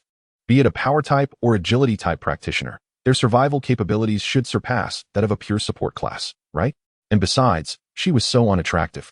Yet she thought she could assist me? How naive. Does she not know that my superlative support is an absolute beauty? Zhao Jinjia burst into laughter at Chen Xuan's words, while Zhao Xiyu stifled a smile nearby. Zhao Jinjia shot Chen Xuan a glare. "Stop spouting such absurd truths. However, I truly did not expect there to be another assassin after those four. Thank goodness for you. Otherwise, I might not have survived." Du Feng and Zitong exchanged glances, their expressions reflecting a shared understanding. They were only aware that Chen Xuan had encountered an assassin in the dungeon, but little did they expect there to be multiple assassins. "Chen Xuan, it seems that the Jinghong organization holds you in high regard. Now that they have failed in their initial attempt, they must report back to their benefactor. And it is inevitable that they will dispatch even more formidable killers next time. You are utterly unaware of how renowned you have become. Not only have you captured the attention of the entire nation, but you have also gained notoriety abroad. It is likely that foreign forces have already set their sights on you. They too will devise ways to eliminate you. For no nation wishes to witness the rise of an extraordinary genius from the Dragon Empire." Before Chen Xuan could utter a word, Zhao Jinxia preemptively chimed in. "Teacher Du, you need not worry. I have great confidence in Chen Xuan. He possesses a multitude of skills and is exceptionally intelligent. There is no cause for concern." Hearing this, Zhao Dingtian could not help but laugh heartily. "Girl, it has barely been a day, and you are already defending little Chen?" Chapter 49, Old Man. "Are you offering your granddaughter? Yet, truly, she is quite soft. Zhao Jinxia's face flushed crimson in an instant, and the others present also chuckled. Zhao Dingtian gazed at Chen Xuan earnestly, saying, "Young Chen, it brings me great joy to know that you can contribute to the resurgence of Chinese civilization. In the future, the awakening of our culture will rely on you. Let us do this. I shall have Shiyu accompany you, and each day you shall enjoy the tea she brews. It will be immensely beneficial for both of you." Chen Xuan was taken aback. "Old man, what are you doing? Offering your granddaughter?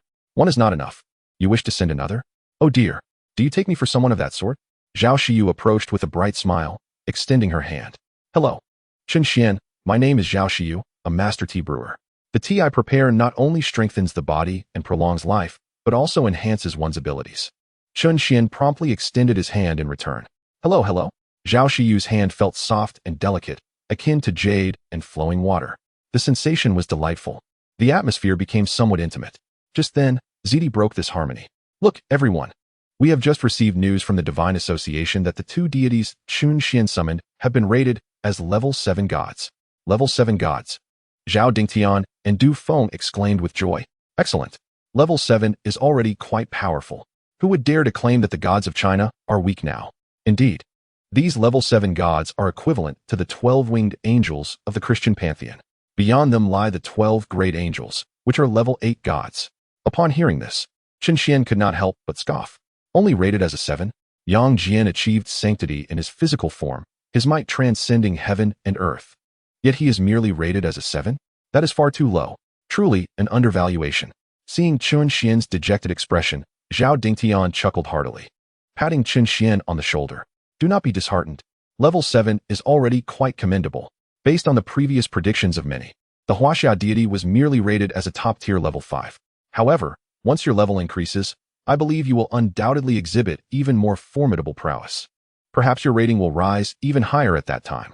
Yet, for now, a level 7 is more than sufficient to sway minds and alter perceptions." Chen Xian could not help but shake his head. Old Master Zhao was indeed correct. Nevertheless, Chen Xian paid little heed to the evaluations of those so-called experts from various associations. None of them even possessed the title of Divine Sovereign. So how could they possibly call themselves a Divine Sovereign Association? What do they truly understand? What pretense they put on? The restrictions within the dungeon prevented him from unleashing his full potential. In that moment of overwhelming force, Chen Xian had utilized no more than 5% of his strength.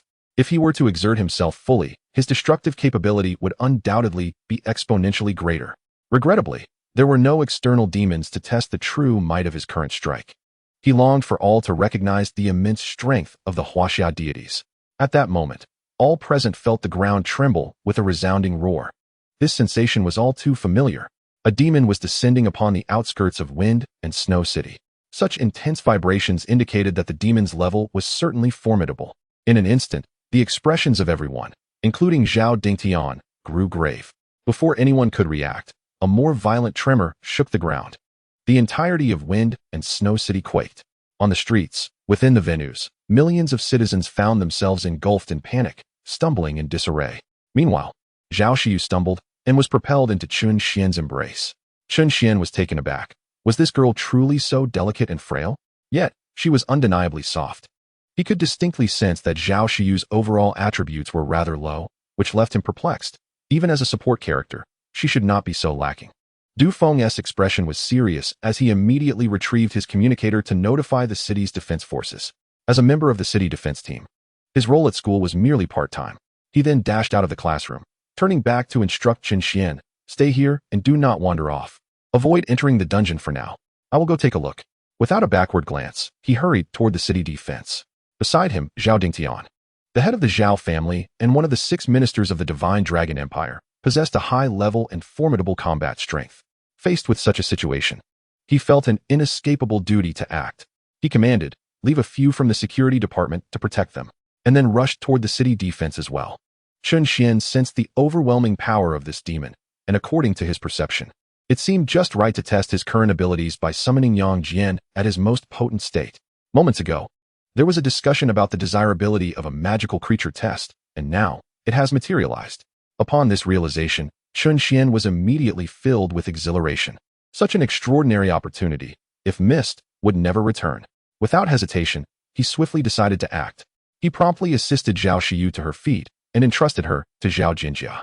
Subsequently, he summoned radiant golden light beneath him and vanished from the spot. Teacher Zitong, I implore you to take care of them. I shall return shortly. He left behind 3 bewildered figures in Zitong. Chen Xuan soon arrived not far from the northwestern part of Snowstorm City.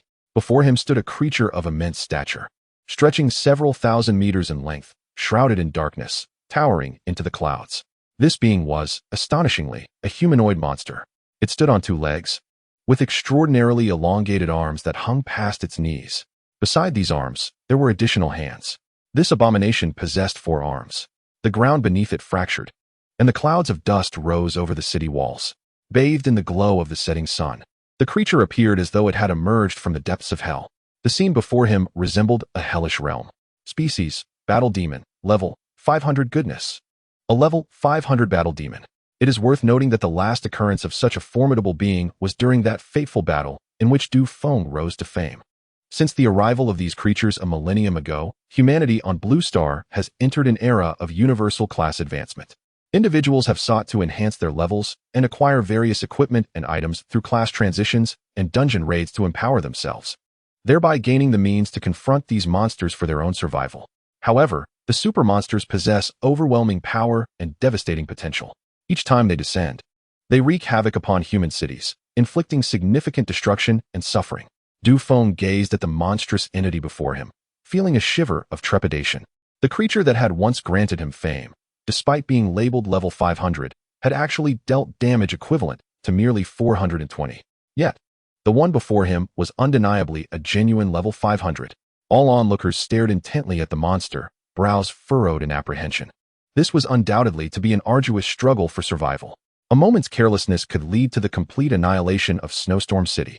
Chen Xuan hovered in midair, observing the creature from a distance. The radiance of the golden bow in his hand intensified. The creature had but a single enormous eye atop its head, devoid of any sclera, entirely dark, resembling an infinite abyss. At that moment, the eye slowly turned, fixing its gaze upon Chen Xuan. Chapter 50. Invasion of High-Level Monsters. And a level 59 youth dares to join the fray. When you gaze into the abyss gazes back at you.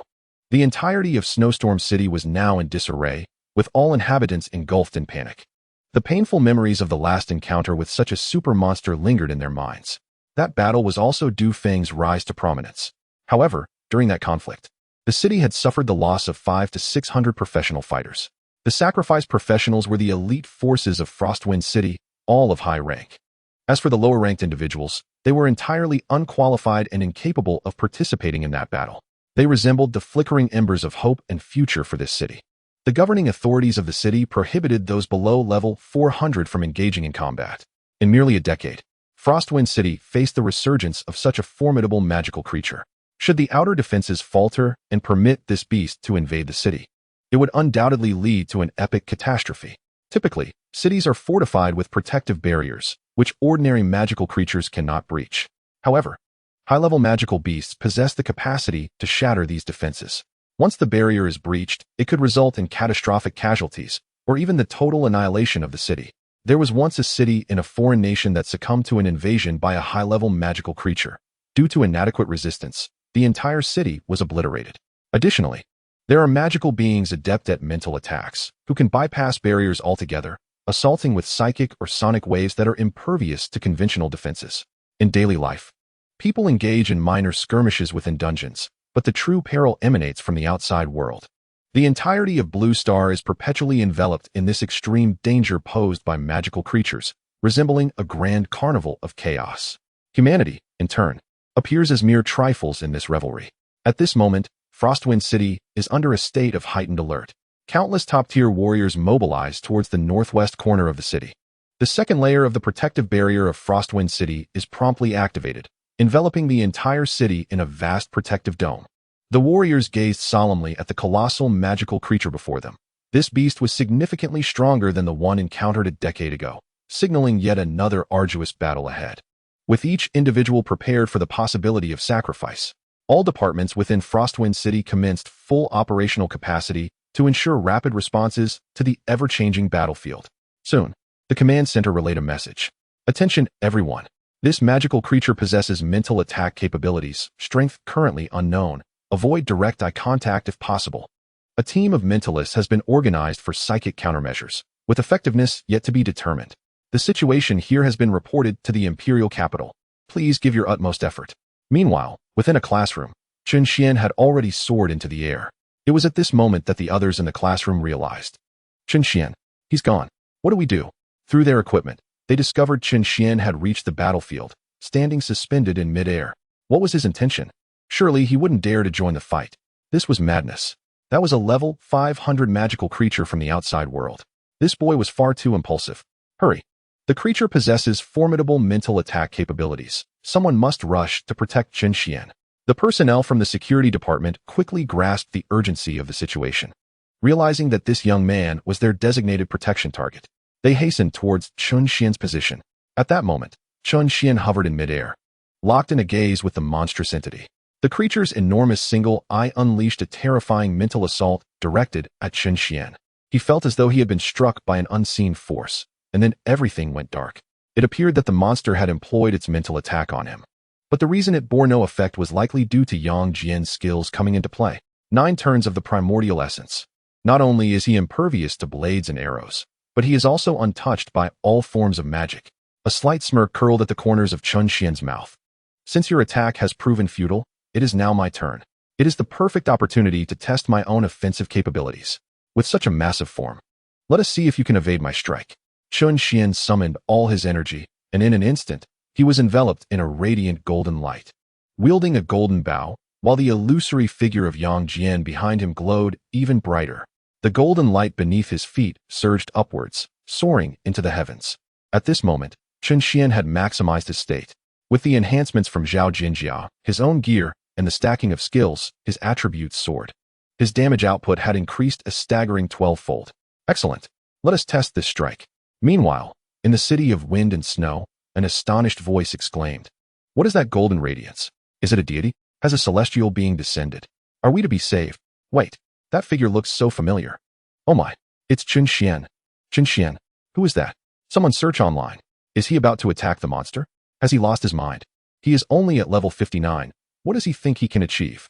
Even the greatest prodigy is merely at level 59. Oh no, this could be disastrous. His actions might provoke that creature. We're doomed. Who can fly? Someone stop him." In an instant, the entire city of wind and snow gazed up at Chen Xuan in the sky, their hearts filled with despair. Initially, they felt fear, but now, desperation overwhelmed them. They could not comprehend what a level 59 individual intended to accomplish. If he angered the creature, the consequences would be unimaginable. In the northwestern corner of the city, where some top-tier experts were closer to the monster, they too sensed something amiss. Turning to look, their expressions shifted dramatically. Where did this level 59 kid come from? What is he planning? Du Feng and Zhao Dingtian also turned to gaze at him, their scalps prickling with unease. Chen Xuan, were you not instructed to remain in the classroom? You must return at once. Du Feng shouted, a mixture of shock and anger coursing through him.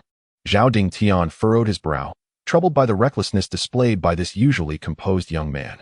What could he possibly achieve at level 59? Observing his demeanor, it appeared he was poised to launch an assault against the fiend. Such bravery is commendable. However, by taking action, he has disrupted the carefully laid plans of everyone involved. Chen, you must retreat immediately. Do not engage. Otherwise, our strategy will be thrown into disarray, potentially resulting in catastrophic losses. At this moment, Chen Xuan had drawn his bow to its fullest extent. He brimmed with confidence in his shot, certain it would deliver a devastating blow to the creature. Thus, he disregarded the pleas of the onlookers. With 5 silver projectiles in hand and his golden bow fully drawn, he unleashed a powerful strike. The silvery light, infused with golden radiance, sliced through the heavens like a shooting star, hurtling straight towards the war demon. Chapter 51. The level 500 fiend reduced to ashes, the crowd stunned. All stood frozen in disbelief. This audacious lad of level 59 truly attacked the fiend. As he lost his senses, a mere flick of the creature's hand could spell his doom. Moreover, his reckless act had directly altered the prior strategic layout of the entire city, plunging the situation into chaos. A sense of foreboding filled the air. Uncertain who cried out, the crowd finally snapped to attention. They hurriedly drew closer together, striving to maintain their formation in preparation for the impending wrath of the demon. Meanwhile, the 5 silver projectiles shot forth with astonishing speed. Boom! intermingled with a golden luminescence. The 5 silver projectiles struck the creature's chest, erupting in a dazzling display of golden light. The explosion was thunderous. In that instant, 5 diminutive silver projectiles detonated, and 5 golden mushroom clouds billowed from the fiend's torso. In a heartbeat, the colossal level 500 war demon was reduced to mere fragments, its remnants consumed by the blinding radiance, disintegrating into dust. At that moment, it seemed the entire world had been enveloped in a golden hue. The resounding blast echoed throughout the entirety of Wind and Snow City. The golden aftershock radiated for miles. All present gazed in astonishment, their faces etched with disbelief. Even Chen Xuan himself stood momentarily stunned. Goodness! He had anticipated merely wounding the fiend, yet under the myriad enhancements, it had been obliterated in an instant. How astonishing! Now, apart from the sound of the demon's remnants plummeting, the city lay in utter silence. After what felt like an eternity, people began to regain their composure. Incredible! Chen Xuan had annihilated a level 500 fiend. A level 59. He had executed a swift kill on an external level 500 demon. Is this even human? Is he not akin to Erlang Shen, Yangjian? This is the power one would expect from a level 7 divine being. I could easily believe he was a level 9. The so-called level 7 deity is the classification bestowed by the Divine Authority Association. A level 7 deity is already a formidable spiritual entity, possessing not only powerful attributes, but also formidable skills. The definition provided by the Divine Authority Association states that a level 7 deity can allow an authority to engage in battle across a whole 100 levels. This is knowledge well known to all. However, the existence of Chen Xuan seems to render everything illusory. After all, the data provided by the Divine Sovereign Association lacks concrete examples for support. Yet, here stands Chen Xuan at level 59, who has indeed annihilated a 500-level monster with a single strike, as defined by the Divine Sovereign Association's classification of a level 7 deity. Is this truly merely a level 7 deity? Or could it be that the conclusions drawn by the Divine Sovereign Association, an esteemed body filled with experts, are fundamentally flawed? How, then, can this be explained? Indeed, how can one justify that the Divine Sovereign Association is erroneous? Should they concede that their definitions are mistaken, or that their assessment of Chen Xuan is incorrect? Meanwhile, Zhao Dingtian is brimming with excitement, his blood surging, his face flushed with exhilaration. What they say is indeed correct. Nevertheless, even a level 9 deity should not possess the capability to bequeath such swift demise to a 500-level monster.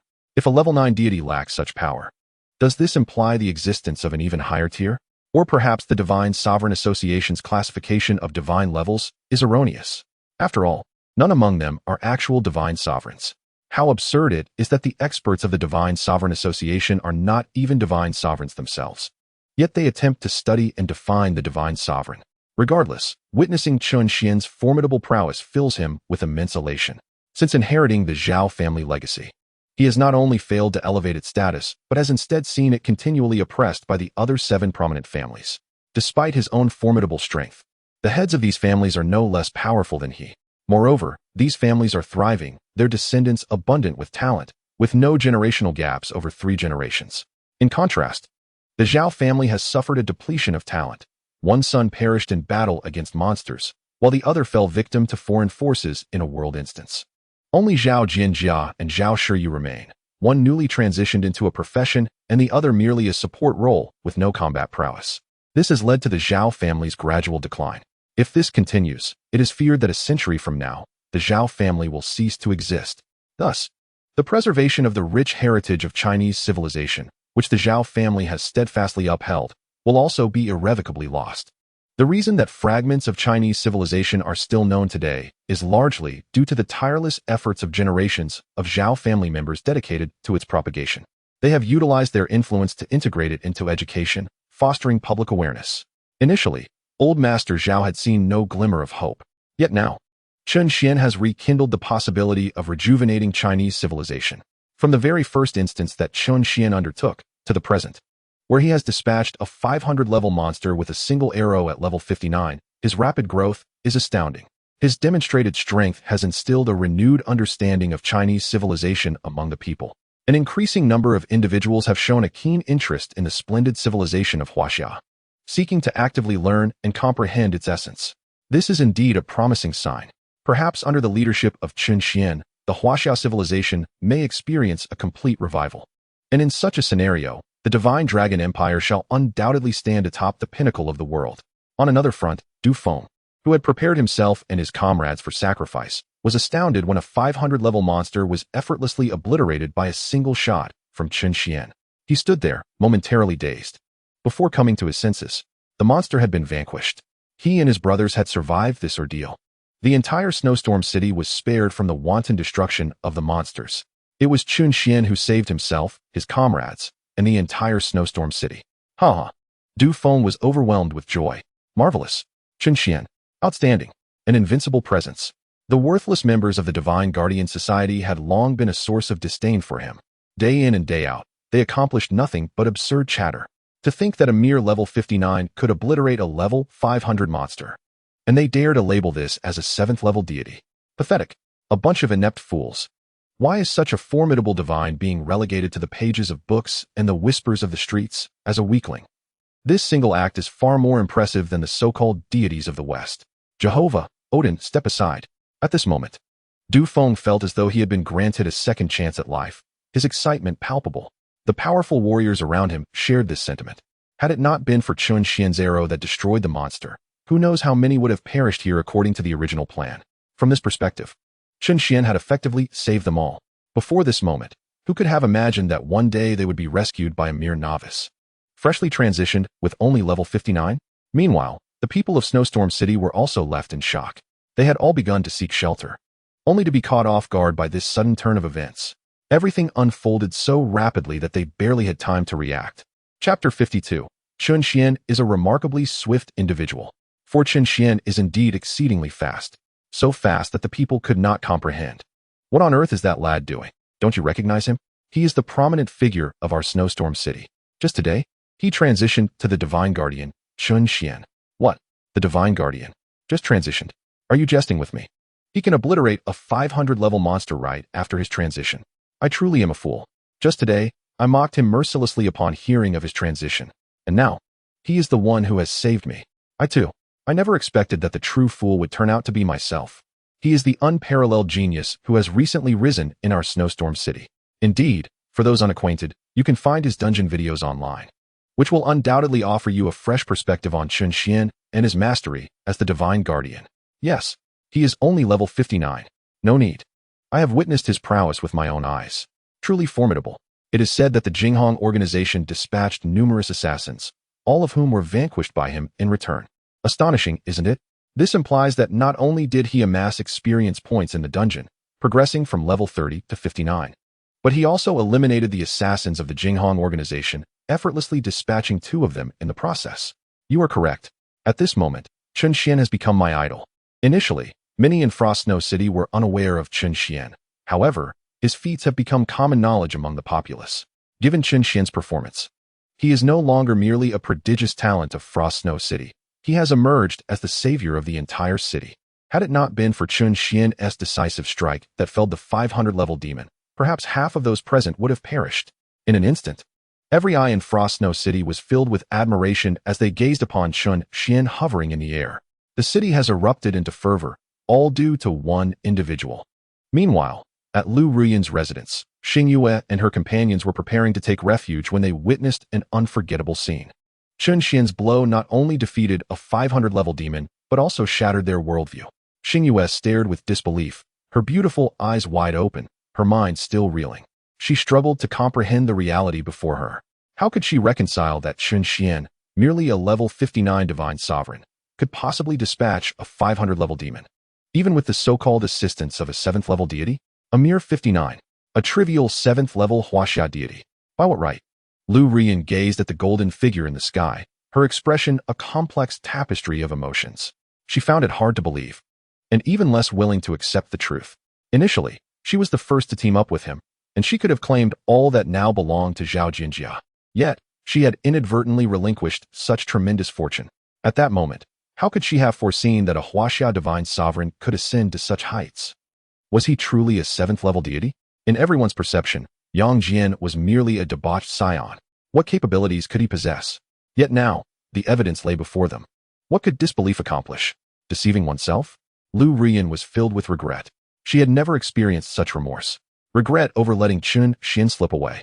Regret for acting against Zhao Jinjia in the dungeon, as it would have otherwise provided her another chance to team up with Chen Xuan. She regretted not being able to swallow her pride and seek out Chen Xuan. Instead, she chose to align with Xingyue. Now looking at Xingyue, she found her presence far less appealing. However, lamentation was futile now. The die had been cast. She had missed opportunity after opportunity by her own hand. Lu Rian's mind was a chaotic tangle. News from Frost Snow City quickly reached the imperial capital. The Empress Qinglu gazed at the images transmitted back. Her eyes filled with astonishment and disbelief. The formidable 500-level demon, capable of laying waste to cities, was vanquished on the spot by a single arrow from a young lad. The cataclysmic visual shockwave produced by the explosion left the Azure Deer Empress deep in contemplation. It appears that the divine sovereigns of the Huaxiao lineage are indeed quite extraordinary, defying the feeble reputation bestowed upon them by the world. On the contrary, the deities of Huaxiao are remarkably powerful, far surpassing those of other pantheons. A glimmer of realization sparked in the Azure Deer Empress's eyes. If that is the case, then the artifacts long concealed by the imperial family of the Dragon Empire might very well be authentic. It is imperative to summon this Chen Xuan and gain further insights. In the imperial capital, the Li family. Li was venting his frustrations within the confines of his estate when the butler knocked and entered. Li raised an eyebrow, inquiring, "What is it?"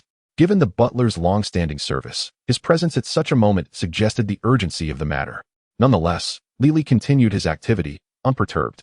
The butler, seemingly accustomed to such scenes, maintained his composure as he presented a tablet. The screen displayed footage from Wind and Snow City. Li casually tapped the screen, only to behold Chen Xuan enveloped in radiant golden light, wielding a golden bow. With a swift motion, he loosed an arrow that obliterated the demon. The ensuing explosion was so intense that even while watching the video, Li instinctively squinted. Who is this formidable individual slaying the demon? The butler murmured, "Young master. This man is Chen Xuan." That demon was the 500-level high-tier battle demon that just appeared in Wind and Snow City. What? How is that possible? That brat is barely at 59 levels. A 500-level battle demon. This is preposterous. With those words, Li's aura surged, engulfed in a tempest of anger and disbelief. He reflected on his own hidden class, boasting over 300 levels, yet he had never even had the chance to engage in battle against such a demon. And here was this 59-level wretch summoning a Huaxia deity. How could this be? Li, however, was acutely aware that this footage could not be fabricated. Such a stark contrast was unbearable for him to accept. A mere waste. How could he possibly be stronger than himself? A flicker of malice crossed Li's gaze. This Chen Xuan must be eliminated. However, caution was now paramount. Meanwhile, in other regions of the Dragon Empire, no way. This must be a fabrication. How is this even possible? You're delusional. This is live footage. Incredible. How can a weak deity paired with a 59-level novice effortlessly annihilate a 500-level demon?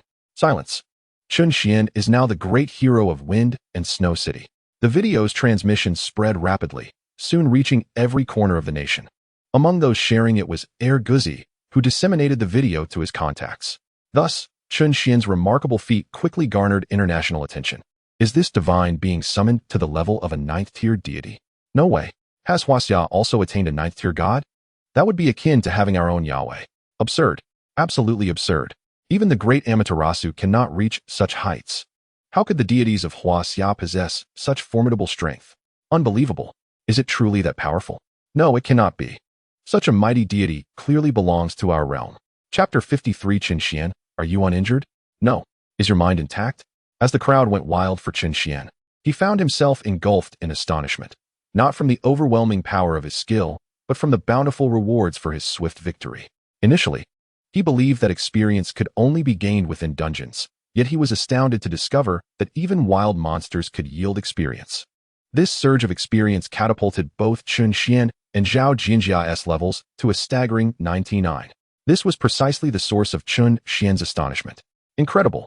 He had ascended to 99 levels. His experience bar was overflowing, yet he did not continue to level up. The 100th level is a pivotal threshold.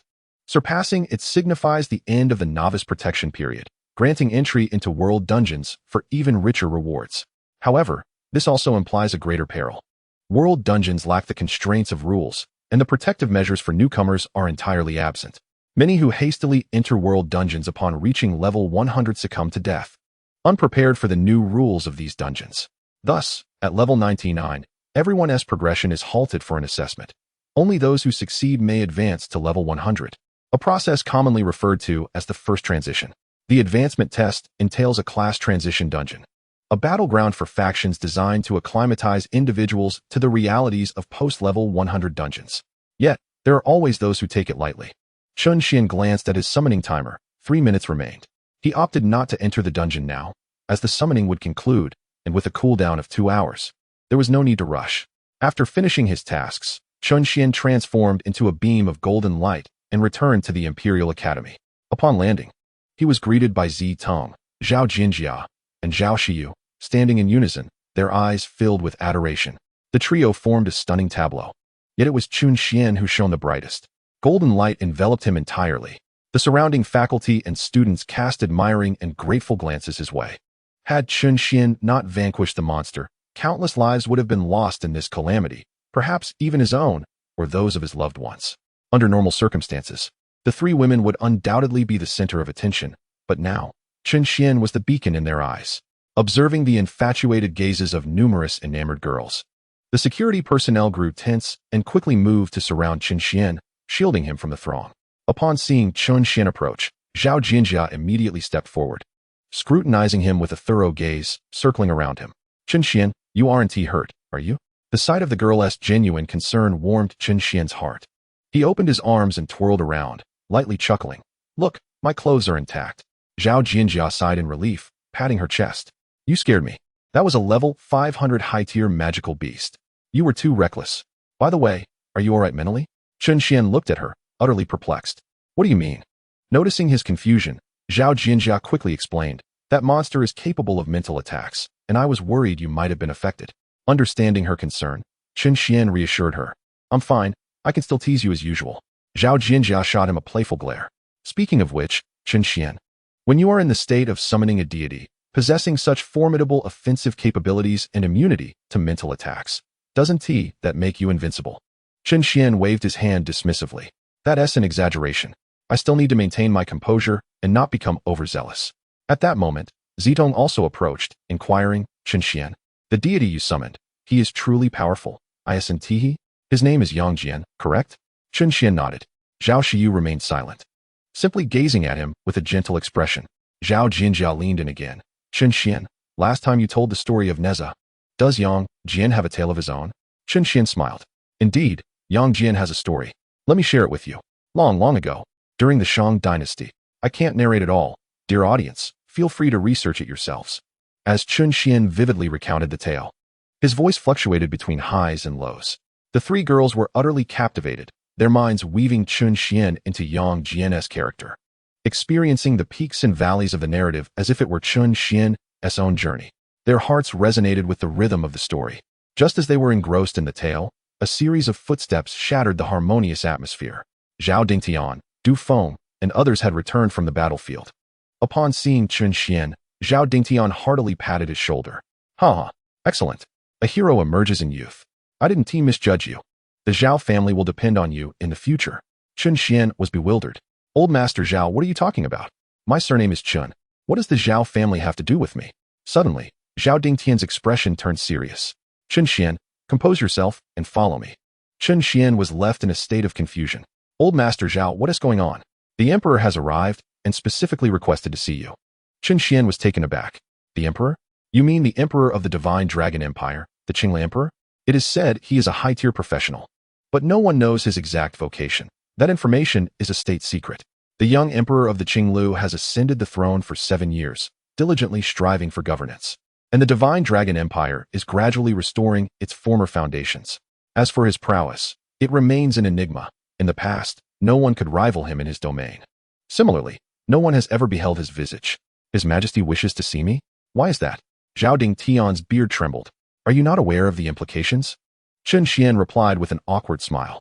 Indeed, having stirred such a significant commotion, it would be absurd to think it would not attract the attention of the Empress.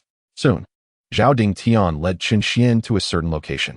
He gestured toward the front, saying, You may enter. His Majesty wishes to see only you. Chen Xuan nodded and stepped inside. Instantly, he felt as though he were floating. Indeed, he was truly elevated. Surrounding him was a shroud of darkness, placing him in a peculiar space.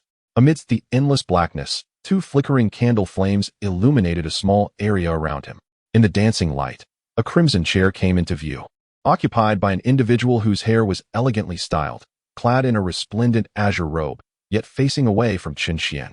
It was likely the Qinglu emperor. Just as Chen Xuan was about to pay his respects, a languid voice emerged. Chen Xuan, I pose a question to you. Respond truthfully. The voice, though masculine, carried an unusual timbre, languid and somewhat coarse, yet tinged with delicacy, creating an intriguing impression. Hearing the emperor's inquiry, Chen Xuan clasped his hands. Your Majesty, please ask. I shall respond with complete candor. Chapter 54. Only children make choices. I desire them all. What are your thoughts on Huaxia? The Huaxia civilization has experienced numerous rises and falls, and now finds itself in its darkest hour. As a descendant of Huaxia, imbued with its divine essence, I am determined to restore the glory of Huaxia. The Qinglu emperor chuckled lightly. How impassioned you are. Haha, yet I believe you. Here is my personal contact information. Feel free to reach out whenever you require assistance. Additionally, the equipment skills you acquired from defeating the monsters are of no use to you. I will convert them into magic stones and transfer them to your account shortly. Chen Xuan once again clasped his hands in gratitude. The Qinglu emperor waved his hand dismissively. Chen Xuan, you harbor secrets, yet I shall not pry. You may retire, we shall meet again. With that, the Qinglu emperor vanished, and the surrounding darkness dissipated. Chen Xuan found himself back on solid ground, experiencing a sense of stability he had never encountered before, bringing him immense comfort. Upon returning to the classroom, just as he pushed the door open, a stunningly beautiful face almost collided with his own, startling him. Hey, what are you doing? You nearly kissed me. Zhao Jianjia shot him a glare and pouted. Did you meet with His Majesty?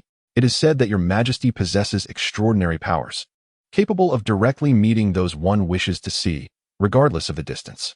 Chen Xuan was taken aback, astonished to learn of such a formidable ability. This power was indeed terrifying, as it required no consent from the person being visited. Zhao Jianjia, her eyes brimming with curiosity, leaned in closer. Have you truly met the emperor? What profession does he hold? I am genuinely intrigued. Chen Xuan beckoned her closer with a finger. Come here. I will whisper it to you. At this, Zhao Jianjia's eyes sparkled with excitement, resembling a curious child. Chen Xuan lowered his voice and whispered, I do not know either. Zhao Jianjia rolled her eyes at him. You trickster. Zhao Shiyu approached and asked, Chen Xuan, are you planning to enter a dungeon soon? If so, I can prepare a cup of tea for you to enjoy before you go. After a moment of contemplation, Chen Xuan replied, No, my summoning time has already concluded. Jianjia and I are now level 99. Entering a dungeon would mean facing a first-turn instance. This dungeon falls under the category of world instances, which should not be taken lightly. It is wise to wait for the summoning time. World instances are far more perilous than regional ones, where death can occur at any moment, and one must exercise caution. With his current attributes, the cooldown for summoning has been reduced to just 1 hour. Merely the time it takes to enjoy a meal, rendering any risk unnecessary. As for the skills retained from this summoning, Chen Xuan had deliberated for quite some time. Initially, he intended to preserve the 9 turns elemental skill due to its extraordinary defensive capabilities, but considering the practical circumstances, he opted for the golden bow and silver bullets. After all, he currently lacked any powerful offensive skills, and the meteor skill from his equipment was simply insufficient. He believed there would be future opportunities, perhaps summoning other deities with similar effects. Moreover, this skill not only boasted formidable offensive power, but also provided significant enhancements to strength and agility, making it exceedingly potent when combined with the 3 altars C. Meanwhile, Zhao Dingtian and Du Feng, who had planned to dine with Chen Xuan and the others, suddenly received orders and departed. Now, only Chen Xuan, Zhao Jianjia, and Zhao Shiyu remained. The trio made their way to the dining hall of the Imperial Academy. Each of them, whether individually or as a group, was a striking sight, and together, they shone even more brilliantly. On the other side, Zhao Dingtian received a call from Emperor Qinglu. Zhao Xiangya, it seems your 2 granddaughters are quite remarkable. How about I choose one of them to bestow upon Chen Xuan in marriage? What do you think? Zhao Dingtian, taken aback, was left speechless, feeling a mixture of amusement and exasperation. Your Majesty, let us not engage in such matters. Love should be free, and young people should choose for themselves. Voiceover. Chen Xuan, I want them all. In a private dining room within the restaurant, Chen Xuan was accompanied by the 2 ladies, Zhao Jianjia and Zhao Shiyu. As for those eager to witness the commotion, they had long been escorted away by the security personnel. After all, Chen Xuan was a paramount figure under the direct orders of the Emperor of the Dragon Empire, warranting protection on par with that of the Emperor himself. It was not merely prohibited to approach the private room. The entire restaurant had been cleared of any onlookers, ensuring no unauthorized personnel could intrude. Seated together, the trio engaged in conversation. Chen Xuan expressed his intention to sample the exquisite tea prepared by Zhao Xiu, eager to ascertain its effects before embarking on the dungeon expedition. Another matter of discussion was the fact that Zhao Xiu had reached level 99 but had yet to undergo her first job transition. The reason was simple: it was perilous. Even for the Zhao family, ensuring Zhao Xiu's safety within the transition dungeon was a daunting task. After all, she possessed no combat capabilities and her attributes were subpar, a common affliction among support-oriented professions. However, Chen Xuan remained unfazed by this predicament. Xiu, let us form a party and, after our meal, venture into the dungeon together. Once you complete your transition, your attributes will see a significant enhancement, and you will no longer be in your current predicament. You can summon a divine spirit once every hour. Why not take advantage of that?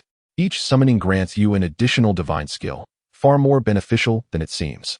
As for which divine spirit he would summon in the dungeon, Chen Xuan was no longer concerned, as his attributes had long since surpassed those of his contemporaries. Any divine spirit he summoned would easily dominate the current dungeon. Though he spoke confidently, curiosity lingered in his heart regarding the unknown. He felt a twinge of anticipation for which divine spirit he might summon next. Gazing at the two enchanting women beside him, he found himself thoroughly captivated. Both were exceptional in beauty and figure. Just as Chen Xuan began to bask in his contentment, Zhao Jinjia suddenly inquired, "Chen Xuan, there are rumors circulating that your ability to summon divine spirits twice within a day is due to a unique cooldown mechanism of the Huaxia system." The unique mechanism of the Huaxia system? Chen Xuan mused, intrigued. Was it possible that others could decipher his abilities? He gestured for Zhao Jinjia to elaborate. They claim that the Huaxia system operates on a charge-based cooldown mechanism, allowing you to summon divine spirits twice in a single day. However, once those two summoning opportunities are exhausted, you must wait a full day for them to recharge before you can summon again. Upon hearing this, Chen Xuan couldn't help but chuckle. Zhao Jinjia, curious, asked, "What makes you laugh?" This is what the experts from the Divine Spirit Association have asserted. Chen Xuan burst into laughter. Experts? They are far from it. Zhao Jinjia and Zhao Xiu listened to Chen Xuan's words, their astonishment palpable. This was an expert from the Divine Guardian Association. How could Chen Xuan dismiss them so contemptibly? Chen Xuan smirked disdainfully. Not a single true Divine Guardian among them. Yet they called themselves an association, claiming expertise in the field. Did they truly comprehend the essence of a Divine Guardian? Then, with an air of mystery, he suggested, "Let us dine first. Once we are sufficiently nourished, I shall lead you both into a dungeon." What? A dungeon? The two stunning beauties gazed at Chen Xuan with wide, incredulous eyes, their astonishment transcending their understanding. Haven't you already summoned deities twice today? Why do you need to enter a dungeon? Indeed, Chen Xuan, that is a world dungeon. And the perils contained within far exceed those of any previous dungeon. At this juncture, Zhao Jinjia's eyes suddenly sparkled with realization. "Oh, I see." Chen Xuan, puzzled, remarked. "What have I said that you comprehend?" Zhao Jinjia, lost in her thoughts, continued. "You mentioned that those experts are clueless because their analyses are flawed. You're not limited to summoning deities twice a day. It should be 3 times, am I right?" At her words, Chen Xuan could only facepalm, silently acknowledging Zhao Jinjia's insight. He chewed on a piece of meat, thinking it of little consequence. In any case, they needed to eat quickly after their meal. The 3 of them would venture into the dungeon together to undertake their class transitions. Zhao Xiu, however, gently shook her head. "I am merely an auxiliary class. Whether I level up significantly or not makes little difference to me. Moreover, if I accompany you, I may become a burden. What if you fail to summon a powerful deity again? That would leave us in a precarious position." Chen Xuan regarded Zhao Xiu. This gentlewoman, with her serene demeanor and clear eyes, displayed no frustration over her less formidable class, simply accepting her circumstances with calmness. With a soft smile, Chen Xuan reassured her. "Do not worry, it is merely a first transition dungeon. I do not take it lightly, and you need only follow my lead. The safety concerns will be managed by Jinjia, while I will handle the dungeon itself. By the way, I have a splendid gift for both of you."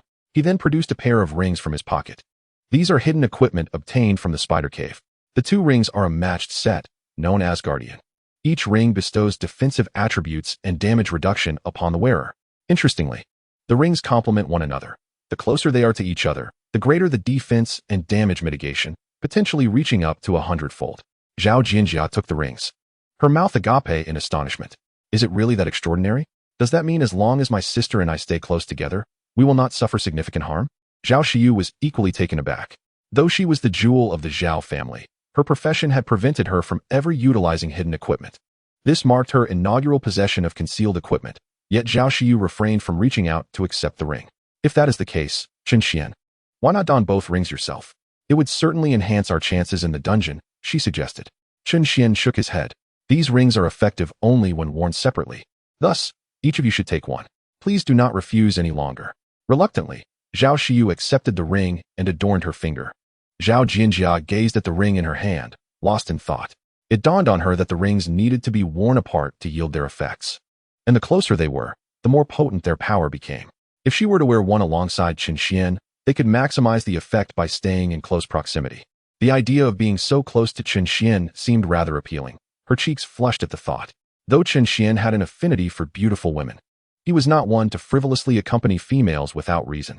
Zhao Xiyu's role was purely supportive, with all her skills and talents revolving around assistance, devoid of any offensive capabilities. This limitation rendered her relatively weak, yet her support skills were truly exceptional. Zhao Jinjia also possessed certain support abilities, albeit with a shorter duration and fewer skills, alongside longer cooldowns. In contrast, Zhao Xiyu's support skills, while lacking explosive power, boasted prolonged durations. Some of her abilities could last an entire day, with others capable of stacking. Compared to the remarkably extended durations, the cooldowns seemed negligible. Thus, Zhao Jinjiao excelled in explosive support, while Zhao Xiyu triumphed in endurance and stacking. The absence of offensive capabilities in such a pure support role typically prevented these characters from surpassing level 100. After all, few would dare to venture into global dungeons with a purely supportive character devoid of any offensive strength. Conversely, those with control or offensive support skills were far more sought after. However, Chen Xuan was different. He could tackle dungeons single-handedly, and with a team of just two, he could easily include Zhao Xiyu. With such a gentle and beautiful companion possessing support abilities, he was certain he would not suffer any losses. As Chen Xuan dined with the two women, preparing for another descent into the dungeon, news of his swift defeat of a level 500 monster had spread worldwide. A global program even featured a segment dedicated to an interview with a foreign god emperor from the Christian Pantheon of the White Eagle Empire. This individual expressed his delight at the prospect of gaining another god emperor as a companion. He articulated his appreciation for the formidable power a god emperor could wield when summoned, emphasizing his hope for future cooperation with Chen Xuan to uphold peace on Blue Star. Observing the televised interview, Chen Xuan could not help but curl his lip in disdain. The words spoken are indeed melodious, had it not been for my awareness of the inherent nature of your White Eagle Empire. I might have been deceived by your hypocritical facade. You wish to collaborate with me to uphold peace on Blue Star? Surely, you must be jesting. The greatest source of discord on Blue Star originates from your White Eagle Empire. After a while, the three of them had their fill. Chen Xuan wiped his mouth and declared, "All right, ladies, having satisfied our appetites, it's time to quench our thirst." Zhao Xiyu nodded slightly, raising her hand. A gentle azure glow enveloped her fingertips, and a stream of fresh essence gracefully flowed into the cup. This is the ability of a tea immortal. A mere vessel suffices. Water is unnecessary. Each variety of immortal tea possesses distinct colors, abilities, and effects. Zhao Xiyu prepared 5 cups of different immortal teas for Chen Xuan, each offering varied enhancements: a 20% increase in defense, an augmentation of skill range, an all-attribute boost, an enhancement of skill damage, and a reduction in cooldown time. The durations range from a minimum of 4 hours to a maximum of a full day. Such comprehensive enhancement. If only Zhao Xiyu's level were higher and her attribute stronger, she would surely defy the heavens. Soon after, Chen Xuan received a notification regarding the team formation. It turned out that Zhao Jinxia had transferred the leadership to him. With a slight smile, he turned to Zhao Xiyu and said, "Xiyu, join the team. We are ready to embark on our dungeon adventure." All right. Chapter 56. The enthusiastic brother Chen Xuan. Two maidens embark on their class change. Zhao Xiyu smiled gently. Her expression calm, yet a tinge of anxiety lingered within her. After all, she was merely a pure support character. Entering a dungeon without any offensive or self-protective capabilities felt daunting. This was a first-turn dungeon, a world-class instance. In such a scenario, her presence might seem somewhat burdensome. As Zhao Xiyu was lost in thought, darkness enveloped her, and she found herself inside the dungeon. First turn dungeon, Blood Demon Kingdom. Dungeon level, 99, World Faction versus. Dungeon, Affiliated Faction, Red Side. Dungeon exit condition, eliminate all blood demons. Current dungeon monster count, 2,000. Hint, Red Side has 70 members, Blue Side has 30. Dungeon monsters belong to the same faction as the Blue Side. Chen Xuan raised an eyebrow. This dungeon seemed intriguing. The Blue Side was allied with the dungeon monsters, implying that they might need to eliminate all 30 members of the opposing faction to secure a safe passage through the dungeon. However, it mattered little to Chen Xuan. Soon, he would summon divine beings and charge through the opposition without hesitation. Just as Chen Xuan and the others entered the dungeon, a disturbance rippled through the elegant chamber they had occupied, instantly detected by the guards from the external security department. The guards pushed the door open, surveying the empty room, their expressions shifting with surprise. After a brief assessment, they communicated directly with Emperor Qinglu. Your Majesty. Chen Xuan and the two daughters of the Zhao family vanished into the private chamber, initially presumed to have entered a dungeon. A languid voice resonated from across the line, belonging to the Qinglu Emperor. Oh, entered a dungeon? Ensure you secure that location and seal off any information. With that, the Qinglu Emperor abruptly terminated the call, a faint smile gracing his lips. It had merely been an hour, and they were already delving into another dungeon? Chen Xuan, it appears you harbor quite a few secrets. Meanwhile, within the Blood Demon Kingdom's dungeon, Chen Xuan and the two Zhao sisters surveyed their surroundings. The sky loomed dark and oppressive, punctuated only by scattered stars. An expansive plain stretched endlessly before them, with a grand Western-style castle standing majestically in the distance, presumably the stronghold of the Blood Demon. Navigating such a vast plain to locate 2,000 vampires while remaining wary of potential ambushes from the opposing faction posed a considerable challenge. Chen Xuan muttered to himself. However, given that attacks between members of the same faction were ineffective, he need not exert excessive caution against his allies. Since this was a factional confrontation, it was likely that members of the same faction would initially be positioned not far apart. Determined, Chen Xuan decided to summon a deity. Traversing this expansive terrain while accompanied by two companions to hunt monsters would undoubtedly prove taxing. Just then, an exclamation arose from behind the trio. Wow, a team of 3? That's quite rare. Look at that. One god envoy and a T-Immortal. Incredible. Bringing a T-Immortal into a dungeon. Are they from the Dragon Empire? The god envoy? Could it be the recently renowned Chen Xuan? No way. Although Chen Xuan is formidable, he has already summoned deities twice in a single day. How could he possibly enter a dungeon again? This is a world dungeon after all. I had hoped to cling to his coattails, but it seems that hope has diminished. Yet, he is rather bold to bring a T-Immortal into a dungeon, huh? Listening to their thick accents, Chen Xuan surmised they hailed from a small country in the southeastern region of the Dragon Empire, conversing in a heavily accented Huaxia tongue. Given the Dragon Empire's influence, the official language of these smaller nations was indeed Huaxia. Chen Xuan cast a sidelong glance at them.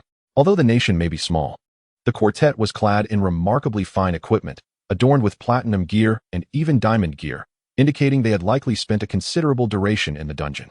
After all, upon reaching level 99, aside from entering a first-turn dungeon, one could also opt for a regular dungeon.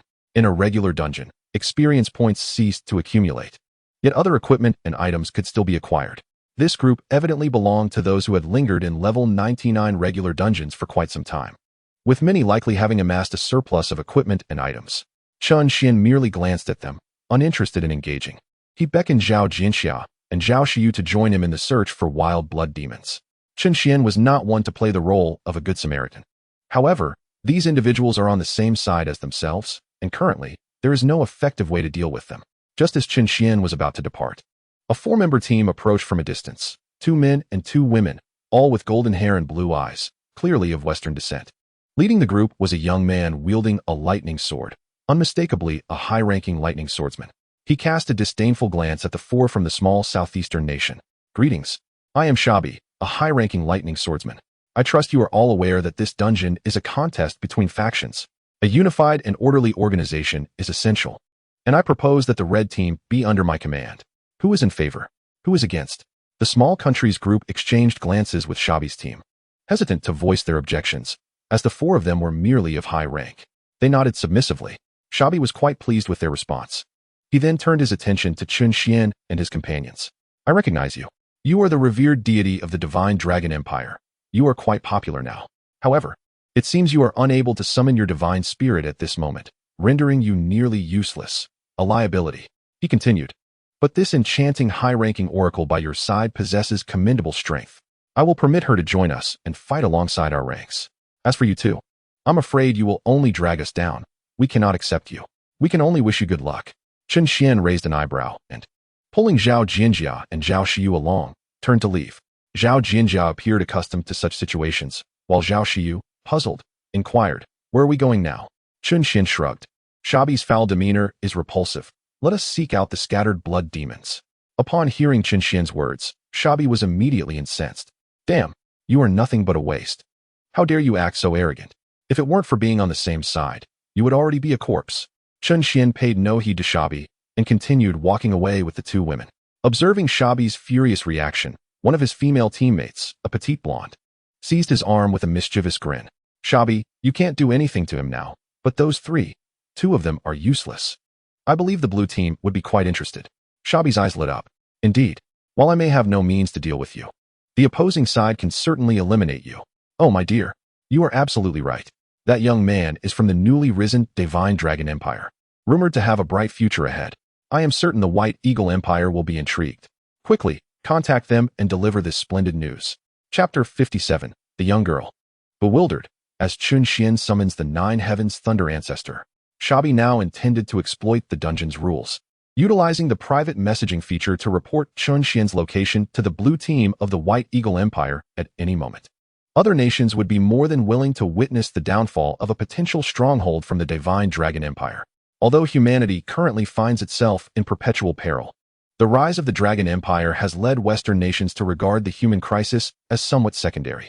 While it is inconvenient for external forces to directly eliminate the formidable entities of the Dragon Empire, this realm serves as the perfect stage for such endeavors.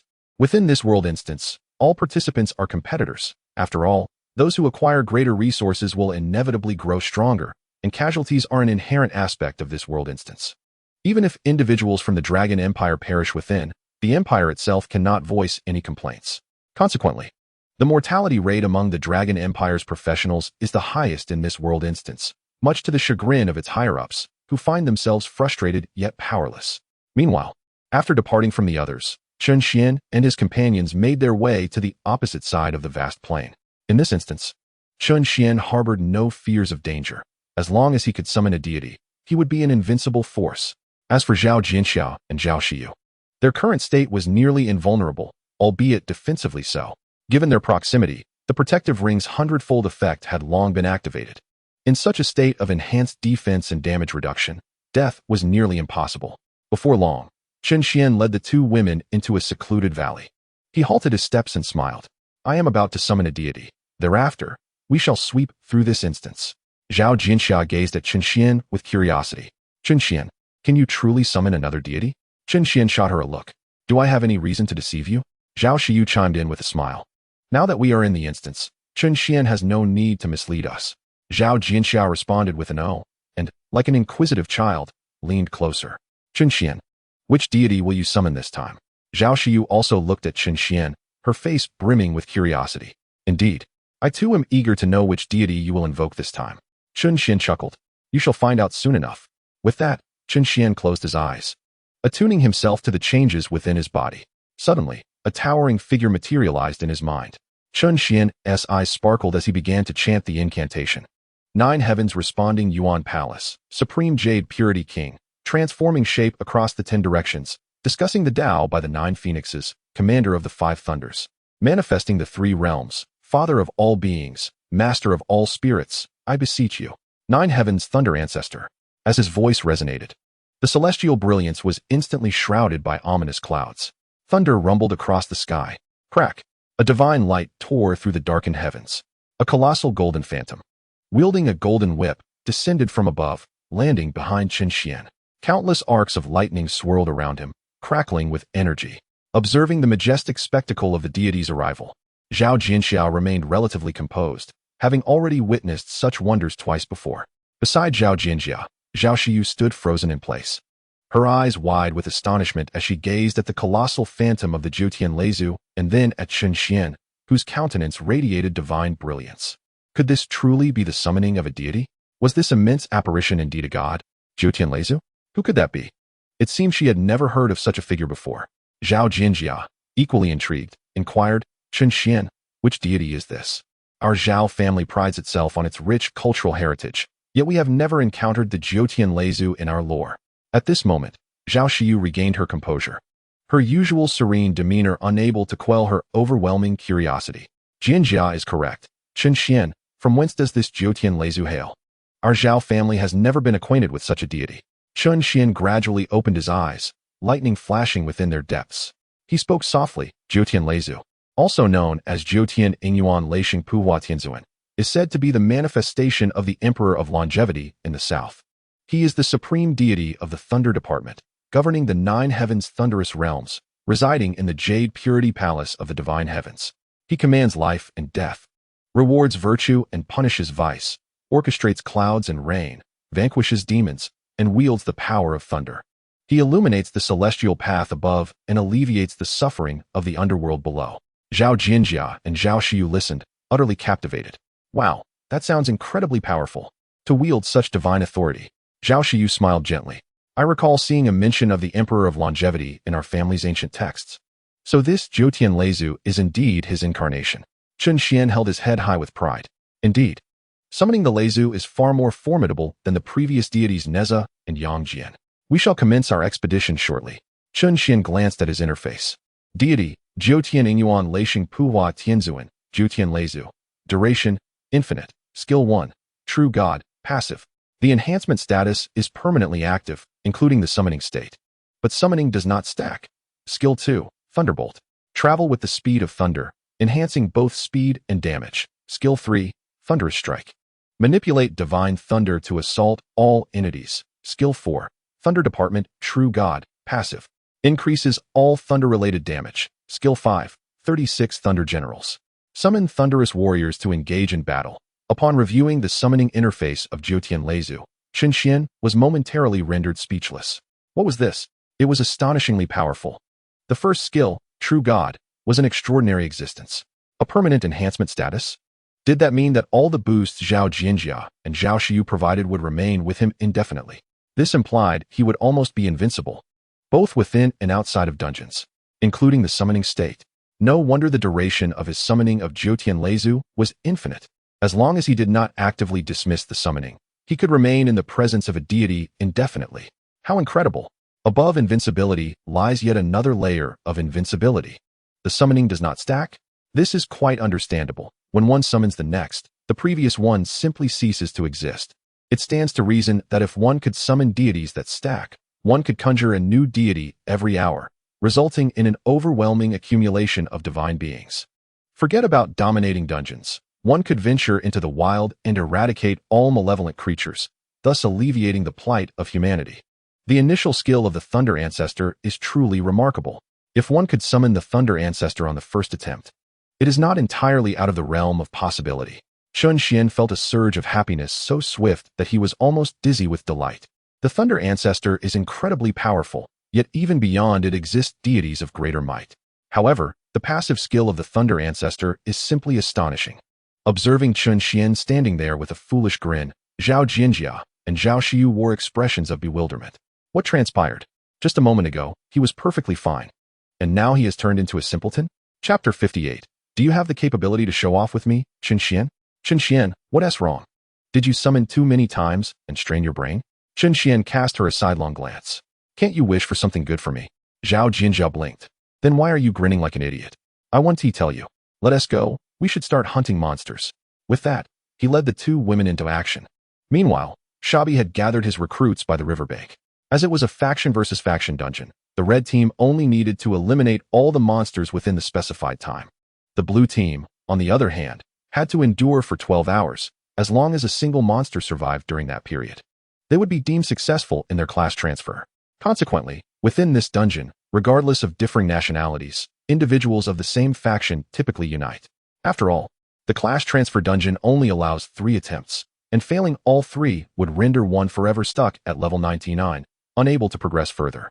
Everything was harmonious until Chen Xuan's arrival disrupted this delicate balance, transforming the nature of the class transfer dungeon. Shabi, from the same faction, rallied numerous professionals and coordinated with the blue team to devise a strategy against Chen Xuan. This marked the first occurrence of such a situation within this dungeon. Shabi and the opposing faction arranged to meet by the riverbank. Although Shabi sought to deal with Chen Xuan, the opposing factions were inherently adversarial, and with conflicting victory conditions. He remained vigilant against potential treachery. Thus, they opted to meet by the river, ensuring a degree of safety with the water serving as a barrier. Soon, members of the blue faction arrived at the riverbank, led by a tall, bald man. Shabi, the Chen Xuan you mentioned is from your faction. Aren't you worried about losing members and failing the dungeon? Shabi wore a look of disdain, letting out a cold huff. A recently summoned, ineffective deity and a worthless team master wielded no influence over the faction. Daffy Wu, that deity, should he grow stronger in the future, may pose a significant threat to your White Eagle Empire. Daffy Wu also emitted a cold snort. Shabi, are you truly so benevolent? Whatever losses we incur, you shall surely benefit, correct? Shabi shrugged his shoulders. It was indeed the case, but this young man has provoked me, and I intend to deal with him. However, as you know, we are part of the same faction, and I have limited means to confront him directly, hence I must reach out to you. Among the three of them, only that Oracle possesses some offensive capability. The other two, as I mentioned earlier, are utterly useless. Daffy Wu crossed his arms, remaining silent while regarding Shabi with a half-smile. Shabi inwardly cursed. Damn it. After all, they were both ancient beings, engaging in such trivial matters. With no other recourse, Shabi continued, of course, I will cooperate with you and provide real-time coordinates for them. While we may not inflict damage, we will exert control over them. Upon hearing this, Daffy Wu smiled. Very well, it is settled then. Subsequently, Daffy Wu commanded the Blood Demon Patrol. Soon, a 30-member Blood Demon Patrol set forth towards their target. Shabi and Daffy Wu trailed behind with their respective groups, waiting for the opportune moment. Shabi observed the Blood Demon Patrol, a cold smile creeping upon his lips. Each member of this patrol was at level 99, with their ranks reaching Golden Tier and health points soaring to 100 million. Their captain, boasting a Platinum Tier status, possessed a staggering health of 500 million. Furthermore, these blood demons wielded incredibly potent skills and offensive tactics. Such a patrol squad would be a formidable presence in any dungeon. While individuals could be managed collectively, once they formed a team, they became a terrifying force. Shabi pondered. Given his current group, engaging this squad would surely be challenging. With the patrol squad in action, he felt no need to intervene. Shabi had little faith that Chen Xuan could summon any deities, especially since he had already summoned twice today.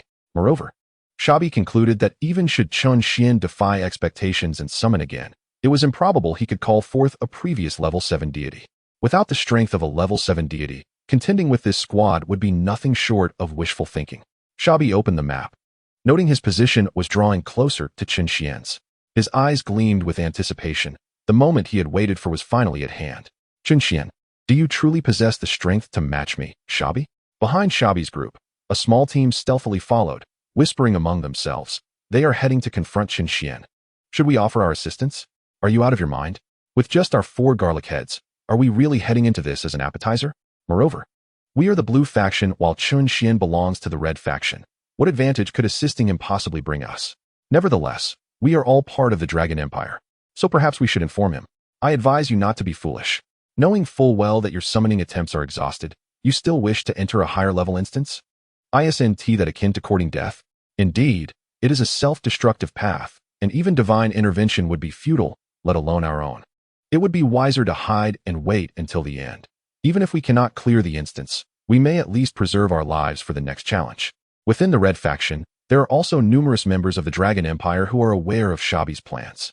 At this moment, they gaze at Chen Xuan's position and then at Shabi's, silently mourning for Chen Xuan. They feel powerless to intervene and seem to have no desire to do so. Rather, they perceive a closer bond forming between Shabi and Daffy Wu. This is the consequence of the invasion of Western civilization. Meanwhile, Chen Xuan is swiftly moving alongside Zhao Jianxia and Zhao Xiu, searching for their first target of the day. Suddenly, he spots a squad of blood demon patrollers approaching. His eyes brighten. Excellent. What good fortune. He has encountered a monster. Then he notices that a group of adventurers, varied in height and build, is following the patrol. They seem to be from the blue faction, which is even better. It saves him the trouble of searching. He can take them all out at once. After all, they are from other nations, and in this instance, if they fall, it merely reduces future adversaries for the Dragon Empire and Huaxia. Thunderbolt. With a low shout, A vivid blue lightning manifests beneath Chen Xuan's feet. The sound of thunder roars in tandem with a sonic boom. He charges towards the Blood Demon Patrol at an astonishing speed. Chapter 59. There is no need for courtesy when dealing with enemies. Chen Xuan unleashes the thunder. There is no need for politeness with hostile creatures. Chen Xuan rushes in without hesitation, channeling the power of thunder into himself with a single strike of thunderous might. Boom. His fist strikes out, an unstoppable force intertwined with azure and violet lightning, instantly obliterating the foremost patrol member. The platinum creature, with over 500 million health points, vanishes in an instant, leaving no trace behind. Shabi and Dafawu, who follow closely behind, are momentarily stunned. What the hell? What is happening? Has Thor descended upon us? Impossible. We are in an instance. Chen Xuan does not pause after dispatching the Blood Demon Captain. The lightning surrounding him rapidly expands, surging toward the golden tier Blood Demon warriors behind. In an instant, the entire patrol squad experiences a collective disappearance. All who witness this scene are left utterly dumbfounded. Is this truly a human being? 100 million health points of golden tier players were instantly obliterated. Even the 500 million health points of the platinum tier squad leader met the same fate in an instant. It is essential to recognize that everyone is currently at the pinnacle of level 99. Even the most formidable class, fully equipped, can only inflict damage in the tens of thousands with an area of effect skill. Single target skills may yield slightly higher damage, but still, it barely approaches a million. This patrol squad, when faced with other teams, may or may not be defeated. Even if they could be overcome, it would take a considerable amount of time to vanquish them. Yet now, under Chen Xuan's command, it was nothing short of thunderous devastation, one punch per foe, each strike claiming a multitude of lives. These blood demons scarcely had time to react before they simply evaporated. As the onlookers stood in stunned silence, Chen Xuan moved again. Shabi and Dafawu could only watch as a bolt of lightning streaked toward them, causing them to tremble in terror. My God, this is not human. They had thought he could no longer summon deities. Why was he so monstrous still? No, that is not right. Shabi and Dafawu finally realized that Chen Xuan now resembled a god descending upon the earth. Clearly, he had summoned a divine entity once more. What the hell? Why? This defies logic. The very act of summoning deities is inherently illogical. Hadn't the experts from the Divine Ancestor Association stated that the Huaxia faction could only summon twice? What on earth was happening? As Chen Xuan approached, Shabi and Dafawu felt their hair stand on end. With a single step, Chen Xuan harnessed the power of thunder, closing the distance in an instant. Do you think you can surround and kill me? Are you prepared to be slaughtered? Thunder roared in response. Before the echo of his words faded, dark clouds swiftly converged, lowering ominously. Within the clouds, purple lightning crackled, roaring and rumbling ominously. Shabi and Dafawu trembled in terror, while their followers collapsed in fear. Everyone in the instance witnessed this spine-chilling spectacle. Even those not at the center of Chen Xuan's assault felt the suffocating pressure that sent shivers down their spines. Most were oblivious to the truth, unaware of the sudden shift in the atmosphere within the instance or the nature of this potent oppression. Only Zhao Jinjia and Zhao Xiyu comprehended the situation, recognizing the sheer terror of the Nine Heavens Thunder Ancestor as they beheld Chen Xuan unleash such a formidable skill. With a stomp on the ground, the heavens and earth shifted. Buzz. The skies erupted with raging lightning serpents as Shabi and Dafawu's group found themselves inexplicably lifted into the air, their eyes wide with horror. The ground beneath Chen Xuan trembled violently, fracturing and shaking over thousands of meters in response to the overwhelming power of the tempestuous thunder. Instantly, torrents of lightning cascaded down, creating a deluge of electric fury within a 1,000-meter radius. In that fleeting moment, the ground was cleansed by thunder, leaving no creature unscathed. Shabi's group, despite being on the same red team as Chen Xuan, emerged unscathed from the lightning baptism, albeit left paralyzed by the overwhelming force. However, the group led by Duffy Wu was far less fortunate. Positioned in opposition to Chen Xuan, they were instantaneously torn to shreds by a terrifying bolt of lightning. Reduced to mere ashes, those observing from a distance were left paralyzed on the ground. Goodness, Duffy Wu and his companions were obliterated in an instant. How horrifying. Even at such a distance, we could feel the dreadful force and the tremors reverberating from the ground. I want to go home. I want to find my mother. I shouldn't have entered this damned dungeon. That figure draped in lightning appears to be Chen Xuan. Good grief. It truly is Chen Xuan. What kind of terrifying lightning is that? Could it be that Chen Xuan has summoned a deity once more? Meanwhile, Shabi and his companions were engulfed in the overwhelming stench of blood and charred remnants. their hearts heavy with unrelenting dread. Chen Xuan turned to face Shabi's group, a grin spreading across his face, instantly instilling such terror that they nearly lost control of their bladders. Shabi gazed at Chen Xuan, who resembled a deity of thunder. Disbelief etched across his features. How could this be possible? He has indeed summoned a divine being again. Why? What could be the reason behind this? At that moment, in Shabi's eyes, Chen Xuan was akin to a god, an entity beyond his reach. Just moments ago, Chen Xuan had annihilated a platinum-tier captain with a staggering 500 million health points in seconds, and had obliterated an entire 30-member golden-tier blood demon squad. He had even dispatched Duffy Wu's group with such ferocity that not a trace remained. This signified that Chen Xuan had summoned at least a 7th-level deity. Shabi was now acutely aware that he had inadvertently provoked an entity he should never have crossed. Yet, he felt a flicker of relief that he and Chen Xuan were on the same side. Otherwise, he might have faced the same grim fate as Duffy Wu. After a fleeting moment of contemplation, Chen Xuan let out a low growl. Boom, boom, boom. What had initially appeared as a slender bolt of lightning suddenly coalesced into a colossal pillar of lightning spanning several meters in width. Boom. As the massive thunderbolt took shape, the ground beneath Chen Xuan's feet fractured once more. A vast chasm appeared before the onlookers, unfathomably deep, revealing a tumultuous sea of crimson magma swirling below. Shabi and his group, momentarily relieved by their faction's protective aura, remained blissfully unaware of the gravity of their predicament. In an instant, the lightning pillar engulfed Shabi and his companions, drawing them into its embrace. Though they were frightened, they felt no immediate concern for their safety, as they believed Chen Xuan could not harm them. Yet, as Chen Xuan wielded the lightning pillar, pulling Shabi and his group into the chasm, they began to sense a disquieting shift in the atmosphere. Oh no, by the heavens, Hanalpu, me. But regardless of how fervently they called out or struggled, their pleas went unanswered, and they remained ensnared by the grip of lightning. Thud, thud, as if dumplings were being dropped. The group of Shabi plunged into the molten magma below, unable to utter a single cry before evaporating into steam. In that fleeting moment, the avatars of these individuals transformed into a grim shade of gray. Together with Duffy Wu and others, a total of 61 souls had perished, signifying the demise of all involved. From an initial 100 participants in the instance, only 39 remained. Chapter 60, Dark Clouds Over the City. Thunder rips the earth. Witnessing this harrowing scene, the onlookers were rendered speechless, a collective gasp escaping their lips. They were all dead.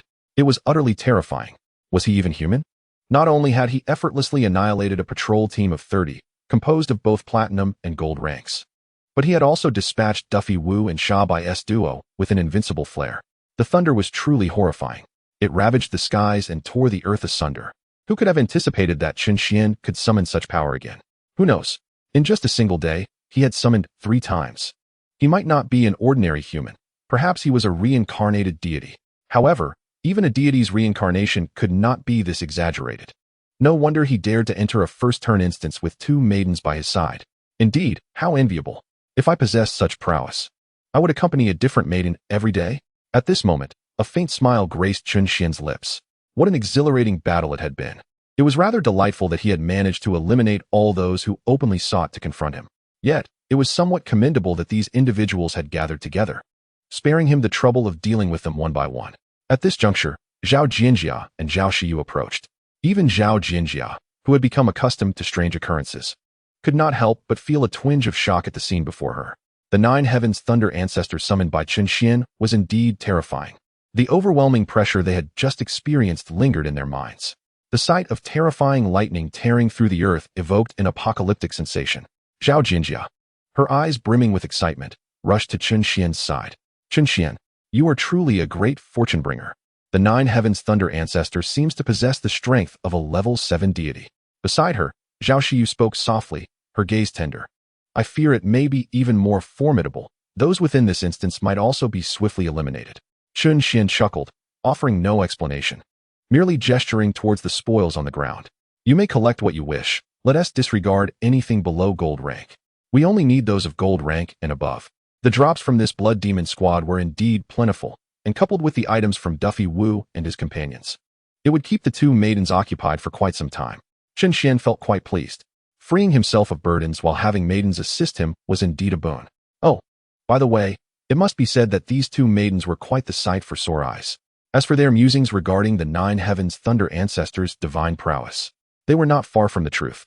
As the embodiment of the eternal emperor of the South Pole, the nine heavens' thunder ancestor possesses power that rivals, if not exceeds, that of Nezha and Yang Jian. His status undoubtedly surpasses that of the two. In fact, in the current context, he should be regarded as a rank higher than Yang Jian. However, this is of little consequence. What truly matters is the urgency to clear the current instance. After all, successfully changing classes would allow him to transcend his level cap. The next threshold is 199 levels, at which point a second-class instance will become available. Thereafter, each level will have its own upper limit, and surpassing these limits will grant access to even higher levels. Each breakthrough will correspond with a specific instance, known as the class transition instance, which includes second and third transition instances, and so forth. Yet, Chen Xuan harbors no concerns regarding his future breakthroughs.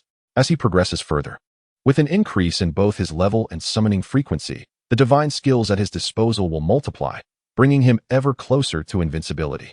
A mere class transition instance poses no challenge to him whatsoever. While Chen Xuan envisioned his promising future, an intensely anxious voice pierced his thoughts. "Sir, we are from the Dragon Empire and your admirers. Unfortunately, fate has placed us on the opposing side. We can provide you with the locations of all the blood demons in this instance. Could you possibly spare us 4? Chen Xuan turned to regard the youth clad in black attire before him, evidently an assassin. One does not strike a smiling face.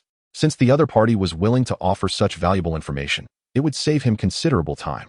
Why not take advantage of this? Chen Xuan smiled and nodded. He acknowledged the youth and his 3 companions as allies. Despite their opposing factions, this did not sway Chen Xuan's resolve or judgment.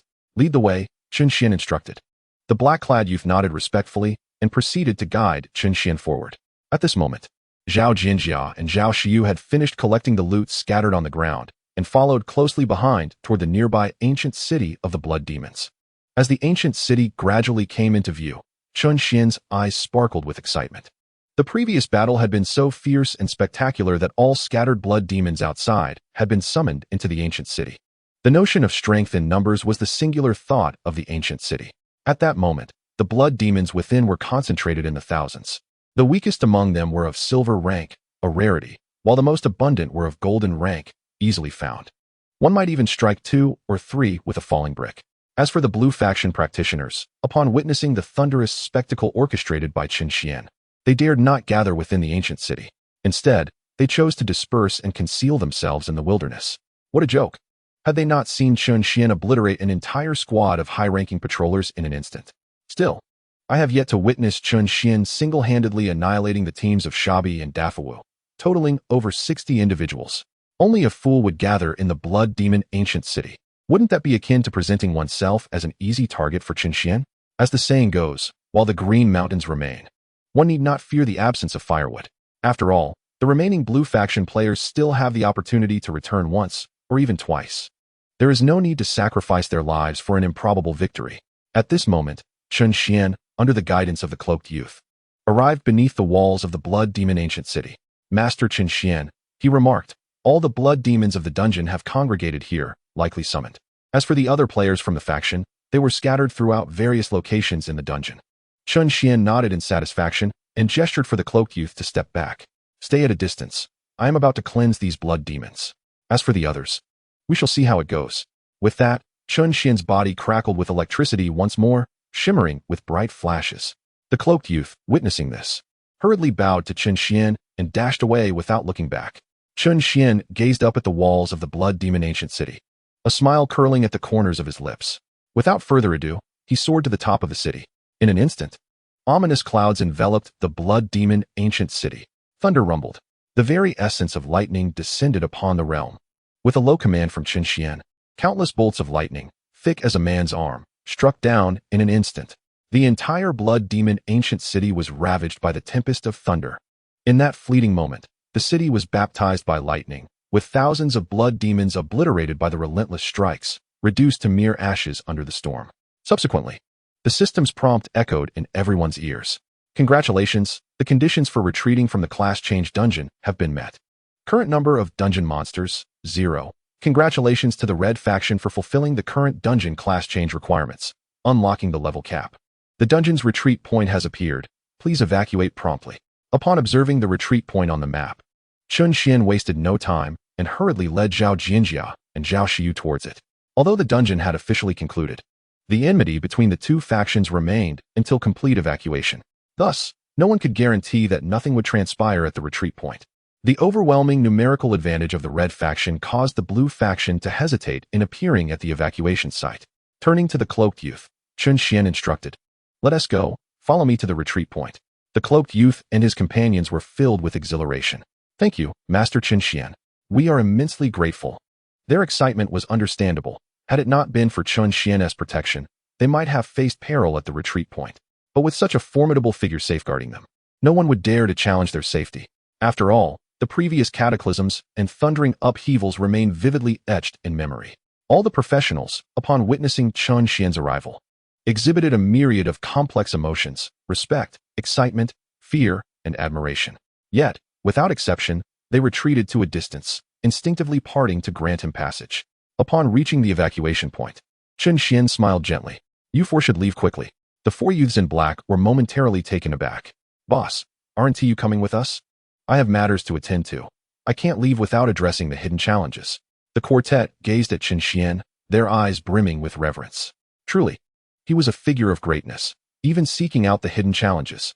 However, the hidden was a formidable entity, far surpassing the ordinary confines of the instance. Particularly in this case, although the final level capped at 99, the hidden anomaly reached 100. Do not be deceived by the seemingly minor difference. The skills and combat prowess of a 100-level hidden were in an entirely different league. A diamond-grade hidden at 100 could yield treasures of the same caliber, an insurmountable threshold. Then, the expressions of the four youths shifted as they turned to Chen Xuan. "Boss, the hidden is located 3 kilometers southeast of the Blood Demon Ancient City. However, it appears a team from the blue faction is currently stationed there, presumably members of the Brown Bear Empire. Their intel indicates 2 high-level professionals and another high-ranking support professional among them. Should they assist the hidden, its combat capabilities could escalate significantly." Chen Xuan cast a glance at the youths, smiling. "You need not worry about the few minor players. They do not pose a threat to me." With that, he departed the evacuation point alongside Zhao Jianjia and Zhao Xiu. The professionals present watched the trio's retreating figures, perplexed. Throughout history, many renowned professionals had never dared to challenge the hidden, yet this did not hinder their ascent to supremacy in this world. Since entering the instance, Chen Xuan had summoned the divine for quite some time. It was likely that little duration remained. Why risk life and limb to confront the hidden? Furthermore, with the assistance of the 4 professionals from the Brown Bear Empire, the challenge seemed exceedingly daunting. Was this the mindset of a true leader? To take such a perilous risk merely to engage with a hidden challenge? TSK. Regardless, he belonged to the Dragon Empire. If he were to fall, it would only eliminate a rival. "What you say holds merit. I stand with you." One voice chimed in. "You two sneaky fellows only murmur behind our backs." Unlike our White Elephant Empire, which boldly takes action, the group continued their banter as they swiftly evacuated the point, eager to avoid lingering even a moment longer in the instance. As professionals from around the globe withdrew, Chen Xuan's dazzling performance within the instance began to spread worldwide. At this moment, he had already set forth with Zhao Jianjia and Zhao Xiu towards the hidden challenge. Unbeknownst to him, news of his exploits had spread across the world. The rulers of the White Eagle Empire were seething with rage. "Damn it, that wretched Chen Xuan. God bless. May he perish at the hands of the hidden and the Brown Bear Empire. How could the people of the Divine Dragon Empire possess such strength? May Amaterasu bless us. Chen Xuan must meet his demise at the hands of this hidden. These deities are clearly ours from the West 8 nation. Why is Chen Xuan able to summon them? Indeed, Chen Xuan must be a descendant of our West 8 nation. Now the entire world is aware of his performance in the Blood Demon instance, and they have learned that he not only refused to retreat, but also aimed to confront the hidden. Western nations and their sycophants fervently prayed for Chen Xuan to perish within the instance, believing that this would eliminate a significant threat to their countries. Conversely, nations allied with the Divine Dragon Empire hoped for his survival, for their fortunes were entwined with the success of the Divine Dragon Empire. Only with the prosperity of the Divine Dragon Empire would their own benefits multiply. As news of Chen Xuan's activities within the instance spread globally, the Security Department received orders from the Green Deer Emperor, declaring that the operation need no longer remain a secret. However, it was mandated that the room where Chen Xuan and the 2 women entered the instance be strictly guarded, with security levels elevated to the highest degree. Following the Green Deer Emperor's orders, the security personnel tasked with protecting Chen Xuan ceased their information lockdown, for it was impossible to contain the news any longer. The entire world was already aware. As the news was released, the people of the Divine Dragon Empire also became cognizant of Chen Xuan's entry into the instance. In Wind and Snow City, at the Imperial Academy, Du Feng and Zitong were astounded to hear that Chen Xuan had once again entered an instance. And this time it was a first-turn instance. Could it be that he was summoning deities once more? Unbelievable. This fellow is truly astonishing. It was said that the deities summoned this time were even stronger than Nezha and Yangjian. This guy is a real headache. He keeps pulling these stunts. He is nearly a problem student. Du Feng burst into laughter. A problem student like him is quite welcome. Haha. Meanwhile, the Dean and the Elder Zhao Ding Tian were equally astonished. Hadn't His Majesty personally ordered that Chen Xuan be well guarded? How had he managed to take his two precious granddaughters into a first-turn instance? Wasn't he just supposed to go out for a meal? Chapter 62. Has Chen Xuan become arrogant? Has Chen Xuan found a path to death? Zhao Ding Tian furrowed his brow as he examined the intelligence in his hands. Although Chen Xuan was indeed powerful and had summoned deities once again in this instance, was it not exceedingly perilous to confront the hidden in a first-turn instance? Given the unique nature of this instance's hidden, even lower-tier instances would not exceed the hidden levels of the instance S-cap. However, the hidden copy possesses a level exceeding the upper limit by a staggering 100 levels. On the other hand, the intelligence in Zhao Ding Tian's possession reveals that this hidden entity is accompanied by a squad of professionals from the Brown Bear Empire. Although the Brown Bear Empire has collaborated extensively with the Divine Dragon Empire in recent years to combat the White Eagle Empire, they remain outsiders, inevitably harboring ulterior motives. Moreover, this scenario unfolds within a first-turn copy, directly impacting the personal interests of every professional involved. The combination of an out-of-bounds hidden entity and a formidable four-member team from the Brown Bear Empire has propelled Chen Xuan into a reckless situation. Observing Zhao Ding Tian's troubled expression, the Dean of the Wind and Snow City Imperial Academy chuckled heartily. There is no need for concern, Zhao. Based on previous performances, Chen Xuan, having chosen to remain, must possess confidence. At this moment, the Vice Dean, sitting beside the Dean, remarked sarcastically, indeed, Chen Xuan dominates every copy. This mere hidden entity exceeding limits, accompanied by four professionals from the Brown Bear Empire, poses no challenge for him. This individual, a side branch of the Li family in the imperial capital, seized the opportunity to vex Zhao Ding Tian, relishing the moment. Furthermore, the heir of the main Li family, Li, harbored disdain for Chen Xuan, and this was his chance to express himself, potentially paving the way for future advancements. He himself was a staunch advocate of Western culture, harboring deep-seated contempt for the essence of Chinese civilization. This sentiment resonated with the prevailing ideology of the Li family, which harbored resentment towards the current prominence of Chinese deities.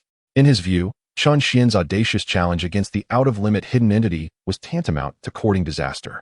In such a scenario, it would spare the need for external intervention, leaving Chen Xuan to meet his demise within the copy, rendering him beyond reproach. Meanwhile, discussions about Chen Xuan proliferated across the internet. Was he becoming overly arrogant? Previously, he summoned a formidable Yangjian, a being recognized as a level 7 deity by the association. Surely, he cannot believe he can replicate that success, summoning beings of comparable power each time. Indeed, if every summoning from China were that powerful, they would not be labeled as weaklings. The two gentlemen upstairs were likely viewing outdated videos. Chen Xuan has already progressed through a first-turn copy. They should check for updates. Hilarious. These two must be watching videos from last century. What nonsense. So what if he cleared it? Although Chen Xuan summoned a deity of level 7 strength in this copy, what does it matter? Exactly. You remain unaware, don't you?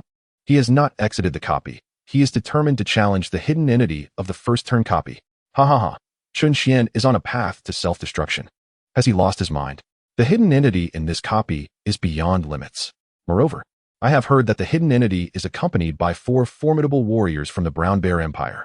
Goodness, the Brown Bear Empire is a nation born for combat. Their innate combat prowess is extraordinary. Your words suggest that Chen Xuan is indeed soaring too high. It's over for him. He is doomed. What a pity for those two delicate beauties. Indeed, Chen Xuan's reckless pursuit of death, accompanied by 2 beautiful maidens, raises concerns for the safety of others. Within the dungeon, such actions could provoke the 4 from the Brown Bear Empire to unleash their primal instincts.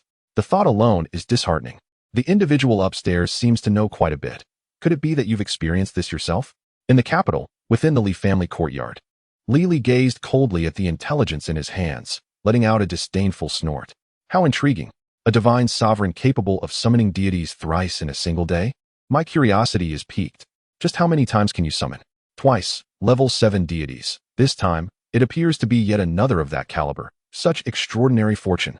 Were it not for your protection by the Emperor, I would indeed seek you out personally, though your strength and talent are unparalleled. It is regrettable that you have become distracted. Now, challenging that elusive hidden entity would save me the trouble of finding someone else.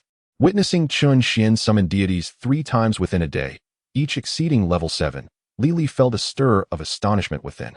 Logically, even among deities of level 7, their numbers are limited, and those of levels 8 and 9 are exceedingly rare. Therefore, to summon a level 7 deity is already an incredible stroke of luck for a divine sovereign. Now, Chen Xuan has astonishingly summoned deities of level 7 or higher 3 times in succession, particularly from the often dismissed Huaxia Pantheon. Summoning thrice in a day already exceeds common understanding. The fact that Chen Xuan has consecutively summoned deities of elevated levels compels one to acknowledge his remarkable luck.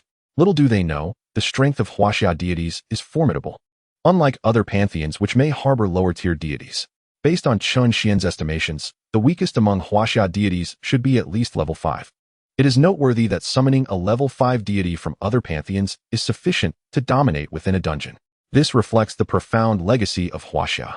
Within the dungeon, Chen Xuan remains oblivious to the reactions of the outside world, singularly focused on defeating the hidden entity to acquire the desired attributes, particularly the attribute elixirs. Once this opportunity passes, he may never again have access to such high-tier attribute elixirs. For others, the inability to consume attribute elixirs may seem a minor disappointment. But for Chen Xuan, it is a devastating loss. After all, he possesses the 3 altars of the sea meeting skill. Tripling attributes is no trivial matter. As the trio made their way toward the hidden entity, Zhao Jinjia regarded Chen Xuan with a perplexed expression. Chen Xuan, I just noticed something. When I attempted to enhance you, it notified me that I had reached the limit. Yet, clearly, your time has long since expired? Chen Xuan chuckled lightly. This is perfectly normal. All enhancements I currently receive can exist permanently. What? Zhao Jinjia gasped, her mouth agape in astonishment. You mean the enhancements I provide will last indefinitely? Subsequently, Zhao Jinjia wrinkled her little nose. Does that mean that after this, you no longer need me and my cousin? Just as Chen Xuan pondered how to explain, Zhao Xiyu offered a gentle smile. Jinjia, perhaps this is the skill of the Thunder Ancestor. Once we exit the dungeon and Chen Xuan concludes his summoning state, the skill's effect will dissipate, and we will still be able to assist him. Chen Xuan, upon hearing this, chose to remain silent, allowing them to believe what they wished. Zhao Jinjia's expression suddenly transformed into one of realization. Chapter 63. A single strike shatters the barrier. The Brown Bear Quartet panics. So that's how it is. I thought from now on, Chen Xuan wouldn't need us anymore. Chen Xuan stroked his chin, contemplating that indeed, he might not need them. However, what reason could there be to refuse the company of beautiful companions? After all, adventuring alongside 2 lovely ladies was no different from tackling the challenges alone. As the trio conversed, they had already arrived at the hidden location, the Blood Demon Tomb. According to the description provided by the cloaked youth, this level 100 secret lay within the tomb. Upon confirming the location and learning that 4 professionals from the Brown Bear Empire were inside, it was clear that he could not take the 2 women along. Thus, he instructed Zhao Jinjia and Zhao Xiyu to remain outside the tomb, as all external threats had retreated, leaving no danger. As for the foes inside, it was preferable for them to be trapped within while he dealt with the hidden challenge alone. With lightning crackling around him, Chen Xuan strode into the dimly lit tomb. Despite his previously demonstrated invincibility, the presence of a level 100 elite and 4 professionals within instilled a sense of trepidation in the 2 women. Illuminated by the electric glow, Chen Xuan gradually advanced into the depths of the tomb. Meanwhile, at the very core of the tomb, a colossal coffin was positioned in the center of the chamber, surrounded by the 4 professionals from the Brown Bear Empire. At this moment, one of the frail men among them spoke. I believe we should hastily evacuate this place. Even formidable figures like Shabi and Deifi Wu were swiftly eliminated by that Chen Xuan. We are no match for him. Having witnessed the swift demise of Shabi and Deifi Wu firsthand, fear gripped their hearts, compelling their immediate instinct to flee. Since the final boss was still present and the evacuation point had not yet appeared, they could only seek refuge in the safest location available. At that time, the hidden site was undoubtedly the most secure. On one hand, the red team would remain oblivious to the hidden location, and on the other hand, even if they were aware, it was unlikely that anyone would dare to challenge the hidden secret. After all, even in regular dungeons, few would attempt to confront a hidden challenge, let alone one that involved an elite foe. However, they soon received news that the Brown Bear Empire's evacuation forces had reported that Chen Xuan had annihilated all the monsters in the Blood Demon Ancient City, and the evacuation point had finally materialized. Now, Chen Xuan has discovered the hidden location and is making his way there. The four individuals are filled with astonishment. Not only has Chen Xuan effortlessly eliminated the formidable duo of Shabi and Dafawu, but he has also vanquished the monsters of the entire Blood Demon Ancient City. It is crucial to note that the final level of the Blood Demon Ancient City is genuinely a level 99 diamond. Chen Xuan has dispatched them with such ease. The news of his approach is akin to a thunderclap. This revelation instills a flicker of trepidation in the heart of the diminutive practitioner from the Brown Bear Empire, prompting thoughts of retreat. However, their captain, a burly young man with a full beard, remains unfazed. Look at your cowardice. You hardly seem like one of us from the Brown Bear Empire. It's merely Chen Xuan. What is there to fear? What if he obliterated a level 99 diamond? We are concealed here. Moreover, this is a super limit level 100 hidden area. What do you fear? The two young men beside him eagerly concurred. Indeed. You are far too timid. This is a super limit hidden area. Besides, we are at level 2. What is there to be afraid of? I am a level 2 oracle, and my brother is a level 2 berserker. When the time comes, I shall augment the hidden powers, and with our combined offensive prowess. I refuse to believe that Chen Xuan can emerge from here alive. This is our final class transition. This brat has caused us to fail our first transition. He must not go unpunished. He must pay the price he deserves. As the group simmered with animosity and complaints, a figure enveloped in lightning appeared within their line of sight. An overwhelming pressure instantly cloaked the entire tomb chamber. The level 2 oracle from the Brown Bear Empire's eyes brightened. Finally, he has arrived. Raising his hand, he conjured a protective barrier, and the four of them combined their strength to lift the coffin's lid. In his view, this protective barrier could withstand dozens of attacks from the hidden realm. Even if Chen Xuan were to be formidable, he could not shatter it. This constituted one of their sources of confidence in confronting Chen Xuan head-on. As the coffin lid was overturned, the ancient blood demon ancestor, who had been slumbering within, stirred from his rest. With a thunderous roar, a massive blood demon surged forth from the coffin, its eyes ablaze with crimson. Surrounding it were countless swirling mists of blood and demonic energy. The four young men from the Brown Bear Empire instantly felt the overwhelming pressure emanating from the blood demon ancestor, causing them to gasp for breath. Truly, the blood demon ancestor is formidable. The intensity of this oppression is beyond measure. Had we not aligned ourselves with the blood demon ancestor, we would likely be torn to shreds by now. Even the previously timid young man, who had feared Chen Xuan, felt his apprehension wane upon witnessing the might of the blood demon ancestor. Indeed, what the elders said was true. This blood demon ancestor is so powerful that even Chen Xuan could not possibly contend with him. Perhaps our chances of victory are quite substantial. As a few individuals reveled in their self-satisfaction, a barely perceptible smile crept upon Chen Xuan's lips. The blood demon ancestor was indeed formidable, a true diamond beyond limits. But it was merely that, formidable. With a low growl, Chen Xuan declared, thunderous might. Empowered by his skills, the potency of his thunderous attack multiplied several-fold. With a simple gesture, a bolt of lightning surged toward the protective barrier. Boom. What appeared to be an indomitable shield in the eyes of the four from the Brown Bear Empire was, at that moment, as fragile as parchment, instantly pierced and torn asunder by the lightning. The oracle of the Brown Bear Empire gazed in horror. How is this possible? That shield could withstand dozens of attacks beyond limits. How could it be shattered by a single strike from Chen Xuan? The expressions of the other three mirrored disbelief. They were acutely aware of the formidable strength of this barrier. Their team had leveraged this skill to gain advantages in countless dungeons, securing numerous kills. Yet, to witness it so effortlessly torn apart was unfathomable. The once unshakable resolve to vanquish their foe now exhibited a crack. Without the protective barrier, a shiver ran through the four, compelling them to hastily retreat behind their hidden refuge. In the absence of the shield, their only source of security lay in their concealed position. Simultaneously, the dissolution of the barrier caused the dual energies from their hidden forms to dissipate, launching their blades of air towards Chen Xuan. Chapter 64. With such a size, can we only hear a crisp sound? Observing the onslaught of skills directed at him, Chen Xuan did not consider evasion. There was no necessity. The dense barrage of thunder and these air blades could not possibly harm him. If he could withstand the assault without injury, why retreat? It simply defied reason.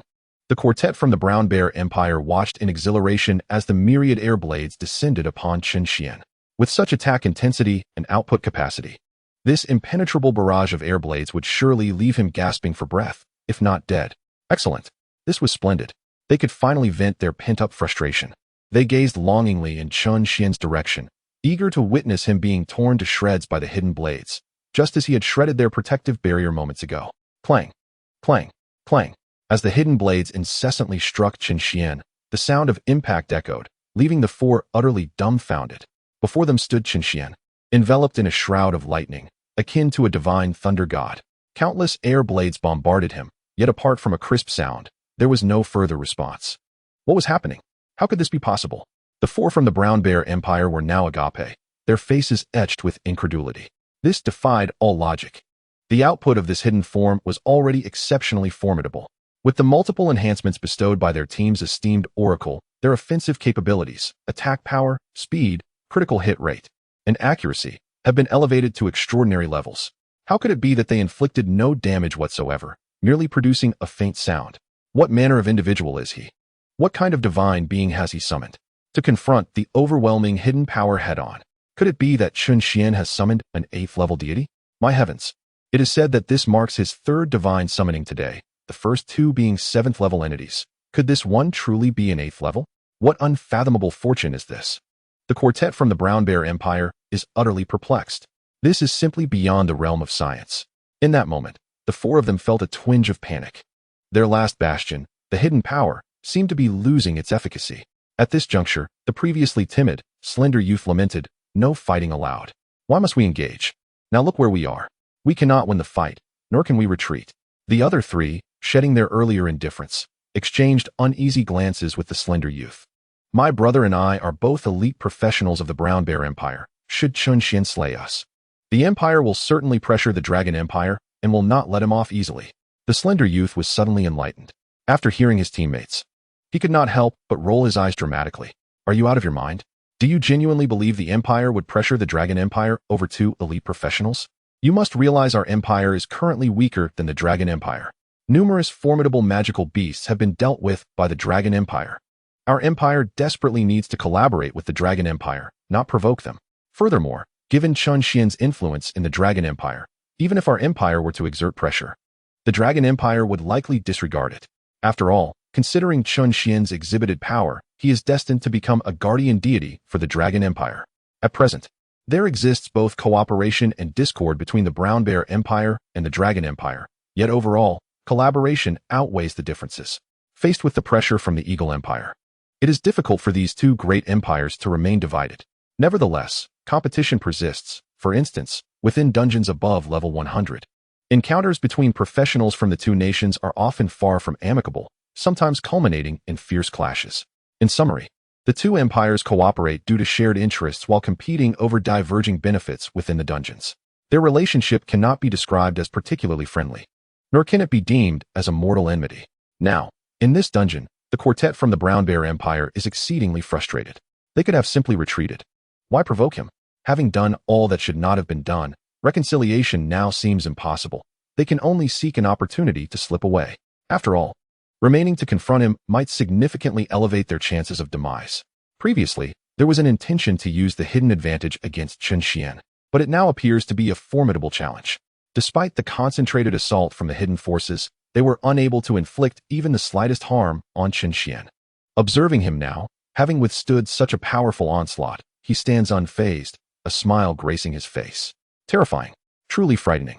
The quartet from the Brown Bear Empire is now solely focused on making their swift escape, prioritizing their survival above all else. Although they may eventually be trapped at level 99, at least they would have preserved their lives. As the four contemplated slipping away during the chaotic clash between Chen Xuan and the hidden forces, the situation took a sudden turn. After enduring a relentless barrage from the hidden adversaries, it was only natural for Chen Xuan to retaliate. Passively absorbing blows was not in his nature. Suddenly, a tempestuous force erupted beneath his feet. Thunderous speed. Zap!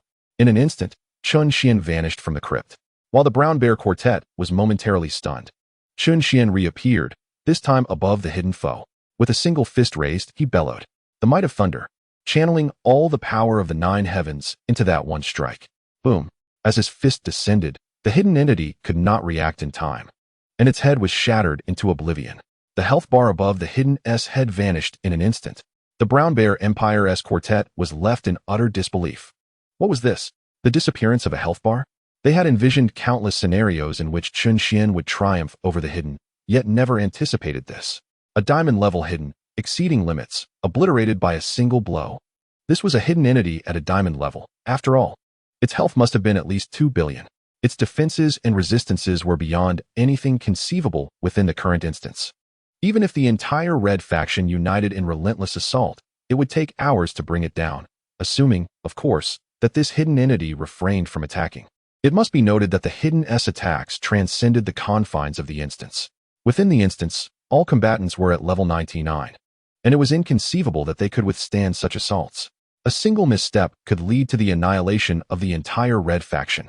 Yet, this young man from the Dragon Empire, Chen Xuan, with just one mere punch had eradicated the diamond-level hidden. The quartet, struggling to maintain their composure amidst trembling bodies, yearned to flee. At this juncture, Chen Xuan surveyed the scattered loot, but chose to disregard it, turning instead to the quaking members of the Brown Bear Empire. Now that he was here, there was no need for them to leave. Chapter 65. You think I, Chen Xuan, am just anyone? The quartet from the Brown Bear Empire was struck as if by lightning, frozen in place. Chen Xuan continued, his tone unhurried. Since you have allied with the hidden to eliminate me, you must have prepared for the possibility of my victory as well. Do you have any final words? Forget it. You remained silent as thunder surged around Chen Xuan, charging towards the 4 individuals. No. Upon witnessing this, the 4 lost their earlier bravado, their faces contorted with terror as they collapsed to the ground, wailing for mercy. Just as Chen Xuan prepared to raise his hand to eliminate them, 3 robust youths from the Brown Bear Empire suddenly sprang to their feet, unleashing a barrage of weapon skills aimed at him. Chen Xuan did not evade. Instead, he pressed down with his palm, and in an instant, countless bolts of lightning enveloped the 3, the acrid scent of charred flesh wafting through the air. At that moment, the frail youth sprawled on the ground. Witnessing his 3 companions transformed into roasted meat, found an unexpected surge of strength and managed to stand. Meanwhile, Zhao Jinxia and Zhao Shiyu, alerted by the commotion from the tomb, rushed in to discover what had transpired. To their astonishment, they beheld the last remaining frail youth of the Brown Bear Empire rising slowly, shedding his upper garment and casting a sultry glance at Chen Xuan. Chen Xuan furrowed his brow, utterly bewildered. What on earth is this tactic? Is it some bizarre skill? Zhao Jinxia and Zhao Shiyu, equally perplexed, stared at the frail youth, unsure of his intentions. Suddenly, the frail youth shyly began to remove his trousers, which was followed by a resounding rip. Chen Xuan raised his hand, unleashing a torrent of lightning that engulfed the frail youth from the Brown Bear Empire. What the hell? You nearly scared me to death. You insolent creature. Do you take me for a fool? Zhao Jinxia and Zhao Shiyu watched the scene unfold, their mouths agape, exchanging glances filled with amusement towards Chen Xuan. How ruthless can you be? He was almost undressing completely. Chen Xuan's expression hardened as he shot Zhao Jinxiao a glare and cleared his throat. Let us clean up this battlefield. Once we're done, we'll head back. Observing the scattered loot on the ground, the 2 women ceased their teasing and eagerly rushed to collect the items. Chen Xuan watched their busy figures, a slight smile gracing his lips. Having 2 beautiful women working for him felt quite delightful. Subsequently, Chen Xuan surveyed the loot with satisfaction. Indeed, the exceptional hidden drops from this initial dungeon were far superior to those from other dungeons. The first-tier attribute elixir was just enough for him to fully enhance his attributes at this stage. His gaze then shifted to another area, and he was momentarily dazzled. Special equipment. Blood Demon Ancestors Waist Guard, Diamond Grade. Skill 1, Infinite Devour. Can absorb other equipment and gain 20 attributes from the absorbed item. Skill 2, Blood Demon Shield. Generates a blood aura shield around the wearer, with durability 10 times the wearer's current life limit. When the shield's durability is damaged, it regenerates at a rate of 10 per second. Skill 3, Damage Enhancement. Increases all damage dealt by the wearer by 100. After reviewing the attributes of the equipment, Chen Xuan instinctively stroked his chin. Was this meant to transform him into a formidable tank? Moreover, the gear possessed additional holes for skill absorption, which was simply extraordinary. It was indeed remarkable for a hidden feature within a first-tier dungeon. This time, the dungeon had yielded a considerable amount of gold, platinum, and diamond equipment. True to his usual practice, Chen Xuan only collected items of gold grade and above. It wasn't a matter of generosity. He simply lacked space to store anything below gold, which he discarded without hesitation. Given the existence of absorption holes, he decided to devour a few more pieces of gear to fill them, for they might as well be utilized rather than left empty. In the future, should he acquire superior items, he could always consume those in exchange.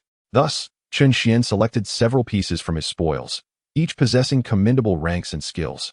For the absorption process, once the absorption was complete, Chen Xuan examined his attributes with satisfaction, nodding approvingly. It was impressive, an increase of 300 in casting range and 500 in skill damage. He was thoroughly pleased.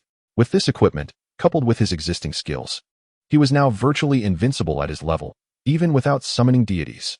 Yet, Chen Xuan did not allow himself to become complacent, for he was merely invincible among his peers. While numerous high-ranked competitors loomed above him, he needed to continue developing cautiously, avoiding recklessness. As for the skill books, Chen Xuan found them entirely useless for himself, selecting only those suitable for Zhao Jianjia and Zhao Shiyu, while recycling the rest. After all, these skill books could not be sold, but recycling them would yield a substantial amount of magic stones. As for other items, after selecting what he needed, he distributed everything else, except for those that were non-tradable or unusable by the two women, to them. Zhao Jianjia was somewhat accustomed to the sight of high-tier items before her, recalling how Chen Xuan had previously done the same in earlier dungeons, albeit with fewer high-tier treasures. However, Zhao Shiyu was utterly incredulous. She knew that aside from the vast amounts of tea she had provided Chen Xuan before entering, her contributions had been negligible during the dungeon run. Her safety had relied entirely on the protection of Zhao Jianjia and Chen Xuan. Now, gazing at the pile of gleaming high-tier items, her heart swelled with emotion. Despite being a young lady from one of the 8 prestigious families of the Divine Dragon Empire, her profession had rendered her invisible to the outside world. Save for her family, even those who approached her did so merely to curry favor with the Zhao family, subjecting her to the harsh realities of life. Yet at this moment, Chen Xuan had not only brought her into the dungeon and completed a first-tier quest, but he had also bestowed upon her this abundance of high-tier items without seeking anything in return. It was an experience she had never felt before. With a gentle gaze, Zhao Shiyu looked at Chen Xuan, her eyes glistening with gratitude. "Thank you, Chen Xuan." Chen Xuan waved his hand, looking somewhat speechless. "What thanks are necessary? None of this equipment is universal or unrestricted. Those skill books are of no use to you either. It seems that nothing here is applicable to you," Zhao Shiyu remarked, caught off guard by Chen Xuan's assertion. Indeed, she realized that not a single item was of use to her. Nevertheless, Zhao Shiyu smiled softly and said, "It appears you are quite right. Therefore, allow me to express gratitude on behalf of Jianjia." Chen Xuan merely scoffed. "There is no need for that. She is already accustomed to it. Isn't that right, Zhao Jianjia?" At that moment, Zhao Jianjia was busy organizing her belongings, a radiant smile gracing her lips. Upon hearing Chen Xuan's words, she paused momentarily, mumbling, "The way you phrase it makes it sound as though I am merely reaping benefits without contribution. Am I not accompanying you into this dungeon? If I cannot utilize it, I shall convert these items into magic stones for you upon exiting the dungeon." Chen Xuan replied with a roll of his eyes. Zhao Shiyu chimed in teasingly, "Jianjia, with so many high-tier items, our Zhao family truly cannot afford them at present. We may have to bind you and hand you over to Chen Xuan as payment." Zhao Jianjia, unwilling to back down, retorted with a pout, Yes, sister. You are correct. Binding me alone may not suffice. I fear we must also bind you." Chen Xuan, standing aside, wore an expression of exasperation. All of these were high-tier items, some being exceptionally rare, extraordinary equipment. Setting aside whether anyone at this level could defeat hidden super-tier entities, even if they could, it would require numerous teams working in unison. Each team would scarcely receive a single item. Do you think that by teaming up with me in this dungeon, you can hoard all the items and experience for yourselves? Even if a single piece of such equipment were to leak out, it would commence at a minimum of 10 billion magic stones, certainly beyond the means of any single family. It would likely require the intervention of the Empire to acquire such treasures. Furthermore, considering the unrestricted equipment I previously bestowed upon Zhao Jianjia, even binding both of you would not suffice. Not enough. After a moment of internal lament, Chen Xuan turned to leave. "Let us go. We must withdraw." Upon seeing Chen Xuan depart, the two women hurriedly followed closely behind him. Upon reaching the entrance of the tomb, Chen Xuan, finding their pace too slow, took hold of their waists, his feet propelling them forward with astonishing speed. In mere seconds, He had transported Zhao Jinjia and Zhao Xiu to the evacuation point. At that moment, the evacuation point was completely deserted. Everyone else had already retreated. Moments later, a notification sound from the dungeon echoed in their ears. Copy closed. Congratulations on completing the first level dungeon. Congratulations on your successful first transition. Congratulations on your level increase to 199. Dungeon rating. Level.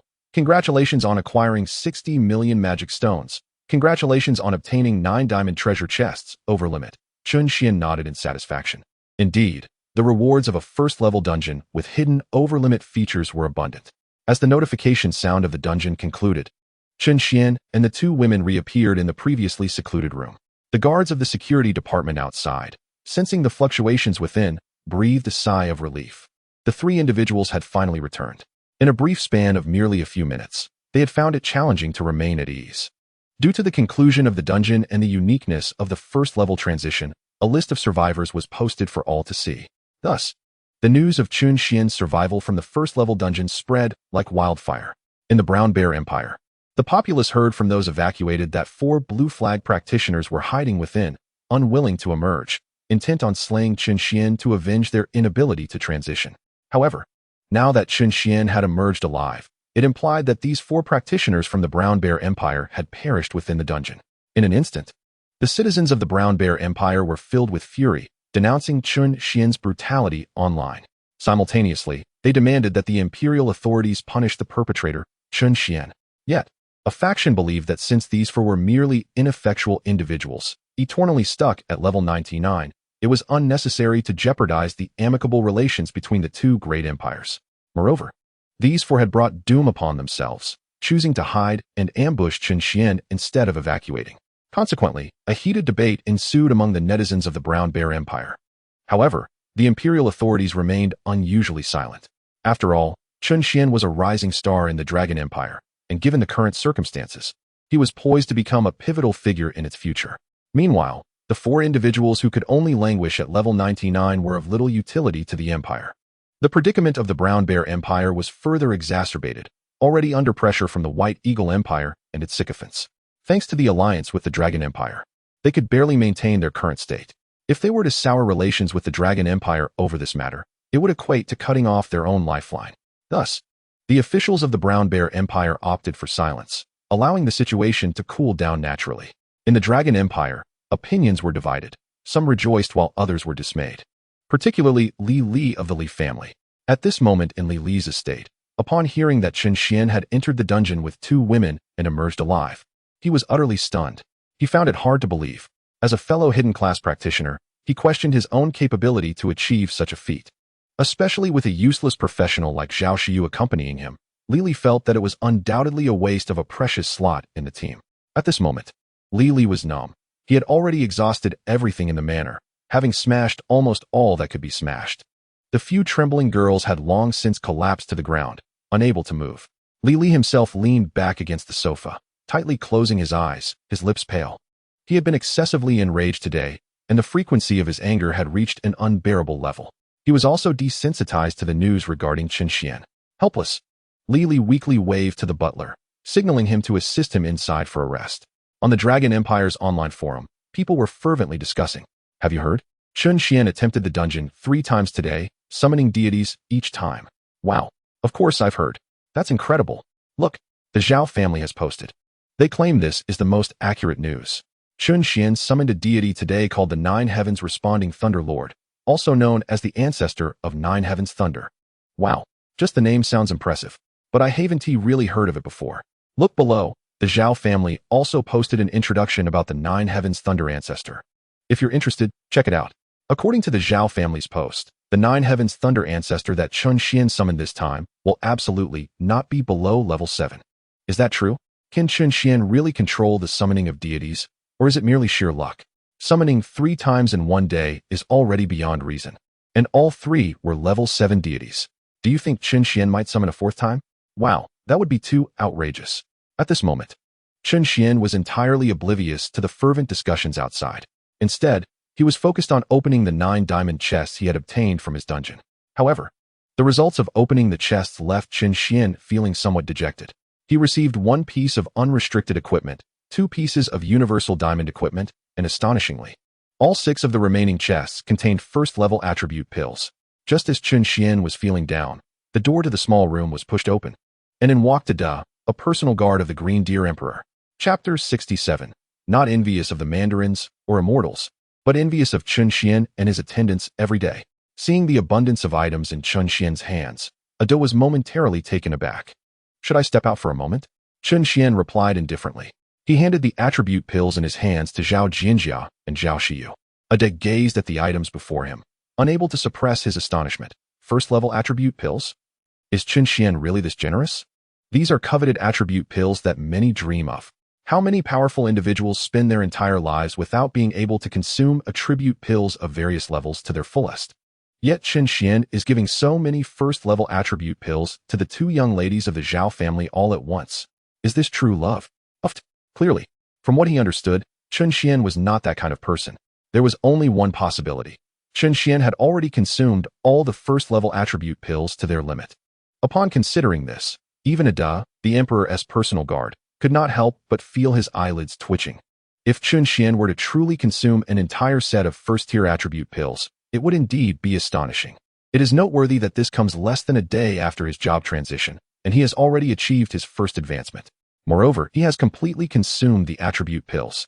This indicates that every dungeon Chen Xuan participated in has nearly yielded attribute pills as hidden drops, and the rewards chests upon completion also contain these pills. Such a phenomenon is unprecedented. Consider that Da himself, having become a close guard of the Qinglu Emperor, possesses extraordinary innate talent and strength.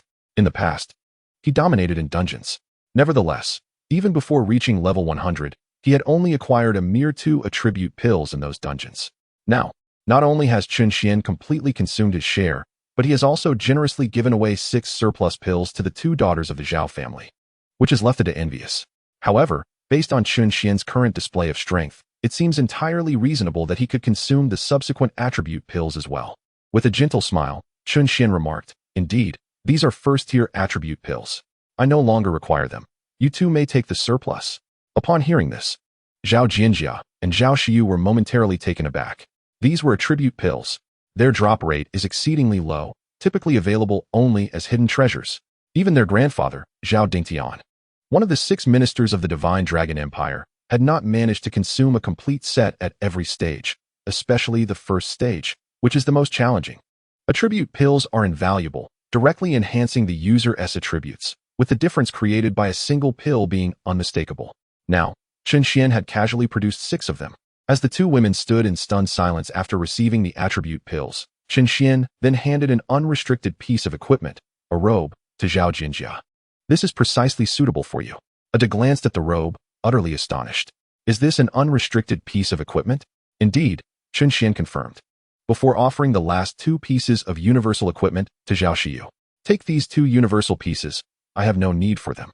Zhao Xiyu was taken aback, unable to react before the 2 pieces of equipment were thrust into her hands.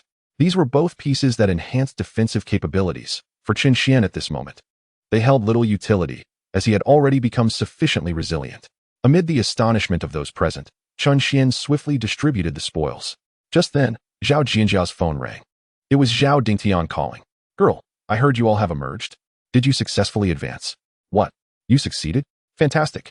Wonderful. What? Each of you consumed 3 attribute pills. Your sister obtained 2 diamond pieces of equipment. You received an unrestricted piece. Why again? You had already acquired 3 before?" After a prolonged silence on the other end of the line, Zhao Dingtian remained quiet for some time. The incessant stream of news left him feeling utterly dazed. Each sister possessed 3 attribute elixirs. He had never experienced such wealth in his youth. Furthermore, the unlimited equipment. His granddaughter had merely accompanied Chen Xuan for a single day and already acquired 4 pieces. Was this meant to leave his old bones buried in the sand? It must be remembered that he was a formidable figure in the Divine Dragon Empire. Before reaching level 500, he had only managed to obtain 5 pieces. Yet now, his granddaughter had already secured 4. This was unlimited equipment. Each piece could accompany a professional for a lifetime. They could evolve without restriction, and their growth attributes far surpassed those of other gear. A complete set of unlimited equipment could enhance a professional's strength by 10-fold or more. This exemplifies the might of unlimited equipment, a feat unattainable by other grades of gear. At that moment, The old man's eyes sparkled as he earnestly spoke to Zhao Jianxiao. Jianxiao, such invaluable treasures are truly remarkable. If these items were placed on the market, they would fetch hundreds of billions of magic stones. Even if our Zhao family were to sell everything we own, we could not afford them. Yet Chen Xuan has given them to you and your sister, guiding you both as you level up. How shall we express our gratitude? Zhao Jianxiao curled her lip. Then what do you suggest we do to show our thanks? Zhao Dingtian's face lit up with joy. Look, Jianxiao, if you two were to become a couple, wouldn't that be the most logical conclusion? Zhao Jianxiao. Chen Xuan? Did you think I couldn't hear you? Zhao Dingtian concluded, abruptly ending the call, delighting in his own amusement. Before long, the whispers about Chen Xuan and Zhao Jianxiao spread like wildfire, inciting envy among many. Was there any justice left in the world? Did the law still hold sway? On her very first day of class change, the young granddaughter of the Zhao family found herself in Chen Xuan's company, swiftly advancing to the 4th tier. On her first day, she already donned 4 pieces of unlimited equipment. On her first day, she had consumed 3 attribute elixirs. Those around her had become so formidable. One could only wonder what level Chen Xuan had attained. While some reveled in joy, others wallowed in despair. The one filled with regret was undoubtedly Lu Ruyan. The current situation shattered her defenses. That little follower should have been her. Those 6 attribute elixirs should have been hers. Those 4 pieces of unlimited equipment should have belonged to her. Now, all of this had slipped through her fingers, and she was unwilling to accept it. Yet, there was still time. There remained one vacant position in Chen Xuan's team. She still had a chance. Thus, Lu Ruyan sat before her vanity, meticulously preparing herself. This time, I must earnestly seek Chen Xuan's forgiveness. On the other hand, after distributing the items, Chen Xuan was not in a hurry to proceed to the next dungeon as he had been before. After all, with the presence of divine skills, he was no longer constrained by time limits. Chapter 68. 4 times a day? Are you joking? Given this, there was no need for him to rush to lift the summoning state, especially since the 9 Heavens Thunder ancestor was incredibly powerful. Subsequently, Chen Xuan concealed the immense phantasm behind him. At this moment, one could hardly discern that Chen Xuan was in a summoning state merely by his appearance. Upon seeing the phantom behind Chen Xuan vanish, everyone assumed that his summoning had concluded. A step forward. Chen Xuan, it appears your summoning time has ended. Coincidentally, the Imperial Academy has arranged a special residence for you. I shall escort you there now. Should you have any needs, do not hesitate to inform me. From now on, all your daily life and safety shall be my responsibility, as per the Emperor's decree. The loot from the 500-level monsters you vanquished has been converted into magic stones, totaling 350 billion, all contained within this card. As he spoke, Ada presented a black card edged in gold. He then inquired, Chen Xuan, do you wish to rest now? At this moment, Zhao Jianxia and Zhao Xiyu also realized that night had fallen, indicating it was indeed time to rest. Zhao Jianxia hesitated for a moment before addressing Chen Xuan. Perhaps you should rest early. We can tackle the dungeon together tomorrow. Chen Xuan was taken aback. Rest? Who mentioned resting? This time, it was Zhao Jianxia's turn to be stunned. The sun has set. Aren't you going to rest? Chen Xuan shrugged. Didn't you say so yourself? You're quite dedicated, starting with 20 hours a day. We've barely scratched the surface. Hearing this, Zhao Jianxia frowned slightly. Indeed, she had initially conveyed such sentiments to Chen Xuan, but now, within a mere day, he had completed his first transformation, an unprecedented feat that might not be replicated. Moreover, since Chen Xuan was no longer in a summoning state, there was no urgency at this moment. Let us leave it for today. The subsequent dungeons are world dungeons where life-threatening dangers lurk at every corner. It's wiser to wait until your summoning is restored. Zhao Xiyu and Ada nodded in agreement. There was no necessity to take risks, especially since Chen Xuan's level far surpassed that of his contemporaries. Others likely hadn't even reached level 50 yet. Chen Xuan surveyed the 3 of them, raising an eyebrow. Well, you do make a valid point. But with my divine summoning state active, do you really think we have anything to fear? Huh. The trio stared blankly, their minds filled with questions. What did you say? Summon a deity? You mean you can summon a deity again? 4 times a day? Are you serious? Chen Xuan burst into laughter. Indeed, summoning deities. However, not 4 times a day, but 7 times a night. If you two do not leave, I shall take you for an experience tonight. Zhao Jianjia and Zhao Xiyu exchanged glances of exasperation at Chen Xuan's words. Ada looked utterly dismayed. Can I really hear this without spending a dime? Zhao Jianjia regarded Chen Xuan with wide-eyed curiosity. You can't possibly summon deities again, can you? Chen Xuan shrugged. Not exactly. But as he spoke, he raised his hand and gently waved it. instantly revealing the previously concealed phantom of the Nine Heavens Thunder ancestor. The oppressive force of thunder filling the entire room. What? The three stared in astonishment at the scene before them. What is happening? Wasn't the summoning state already? Even if it were to be summoned again, it wouldn't guarantee the same deity, would it? Chen Xuan had just claimed it wasn't a new summoning. Then what was this? Zhao Jinjia could no longer contain her curiosity. Chen Xuan, you just mentioned this is not a new summoning? What kind of technique is this? I clearly saw you end the summoning. Chen Xuan smiled faintly. This is my secret, a unique trait of the deities of Huaxia. The three gasped in awe upon hearing this. A unique trait of Huaxia deities. That's incredibly formidable. The ability to summon at will? Does that mean Chen Xuan could be in a state of summoning deities at any moment in the future? A couldn't help but inquire. Chen Xuan, are you implying that in the future, you could almost always be in a state of summoning deities? Chen Xuan nodded. Theoretically, yes, but I still need to continue developing, as my current level is too low to fully harness the powers of the deities. Ada fell silent for a moment. All right, I understand. I will report this matter to His Majesty. He then turned to Zhao Jinjia and Zhao Xiyu. I kindly ask both Ms. Zhao to keep this matter strictly confidential and not to divulge a single word. The two women recognized the gravity of the situation and nodded in agreement. After all, should this information leak, it would be revolutionary for the entire world. At that time, the Dragon Empire might face immense pressure from external forces, and more dangerously, Chen Xuan could find himself besieged by endless assassination attempts. The possibility of an outright war could also arise. Ada continued, I hope that apart from the four of us and His Majesty, this news will not be leaked, even in iota. Chen Xuan nodded. This was also his wish. Although he was invincible among his peers, there were still many high-level powerhouses with top-tier combat capabilities. If foreign forces truly went mad, given his current state, survival was not guaranteed. The individual still requires a period of development. Once their levels, equipment, and skills have all been enhanced, they will truly achieve invincibility. Initially, there was an intention to delve into the dungeon once more, but upon reflection, it seems rather imprudent. Given the current level of attention directed towards oneself, re-entering would inevitably attract the scrutiny of powerful factions worldwide, which would be detrimental to personal growth. Thus, Chen Xuan opted for a more cautious approach.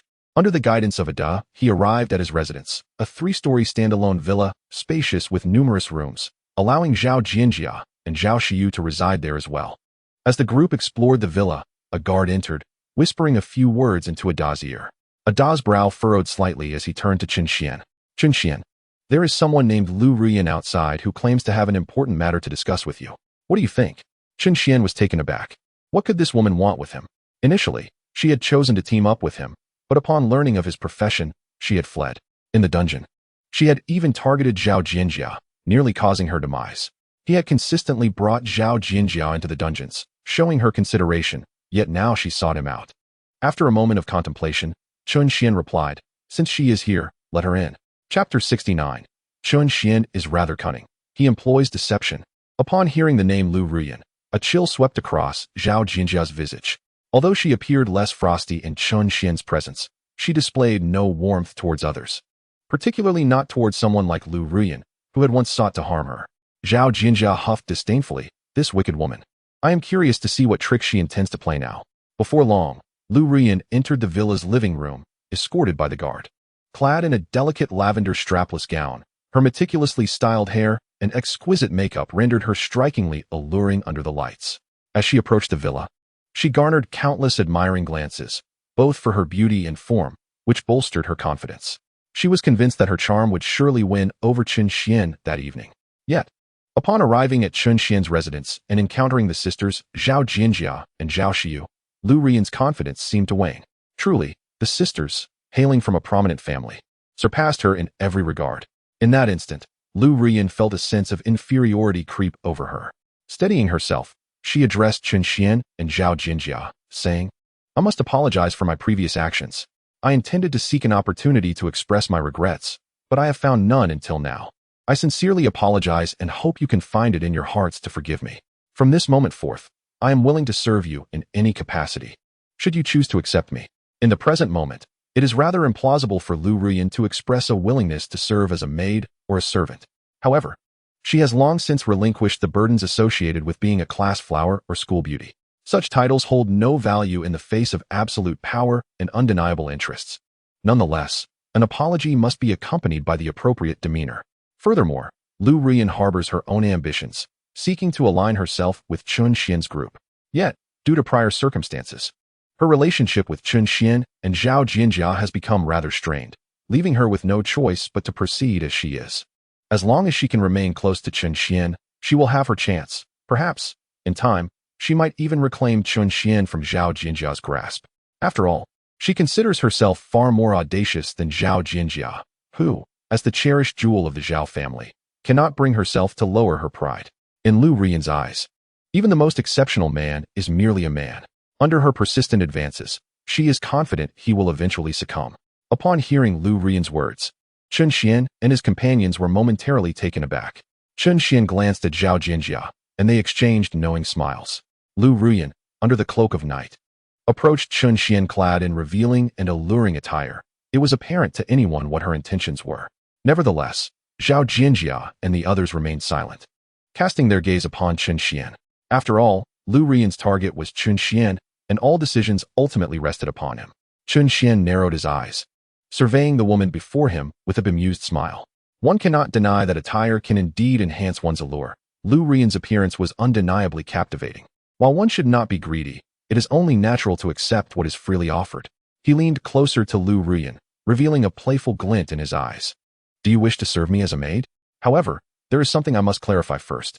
I have exhausted my summoning opportunities for today, and the next invocation of the divine will require a 30-day wait. This means I can summon 3 times a day, with a cooldown period of 1 month. As you can see, my villa is surrounded by many skilled guards. So, tell me, will you stay? Zhao Jinjia and her companions were momentarily taken aback. A month? Wasn't it just? Chen Xuan, it seems, has a mischievous side. He employs cunning. Upon hearing this, Lu Rian was initially startled, but then donned a facade of professional cordiality. I am indifferent to such matters. I truly have come to apologize and atone for my actions, hoping you can find it in your hearts to forgive me. Chen Xuan regarded Lu Rian with a knowing glance. He then leaned closer to her ear and whispered, I accept you. You shall be a maid here, and from now on, the household chores will be your responsibility. Go home, tidy up, and move in tonight. Lu Rian was pleasantly surprised. She had not anticipated such a smooth transition. Humph. Indeed, all men are the same, regardless of their nature. With a face flushed with embarrassment, Lu Rian nodded lightly and departed. As Chen Xuan watched Lu Rian's departing silhouette, a barely perceptible smile graced his lips. Zhao Jinjia and Zhao Shiyu gazed at him, their faces etched with confusion. Did he truly not comprehend the woman's intentions? Yet, the two refrained from voicing their thoughts, recognizing that this was Chen Xuan's affair, not theirs to meddle in. They turned and ascended the stairs, each seeking their own quarters. Adai observed Chen Xuan with a contemplative expression. Alone in his room, Chen Xuan pondered the events that had transpired. Lu Rian was undoubtedly not an ordinary visitor, and he awaited further developments with keen interest. Reclining upon the expansive, plush bed, he felt a wave of emotion wash over him. In this era where the strong reign supreme and power is paramount, possessing formidable strength grants one access to all desires. Conversely, weakness leads only to a struggle for survival.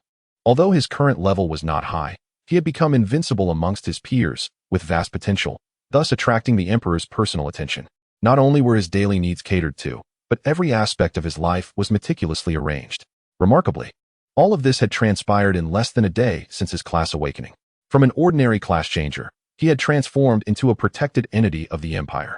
While he held no tangible authority yet, it would not be long before the emperor entrusted him with such power as his level increased.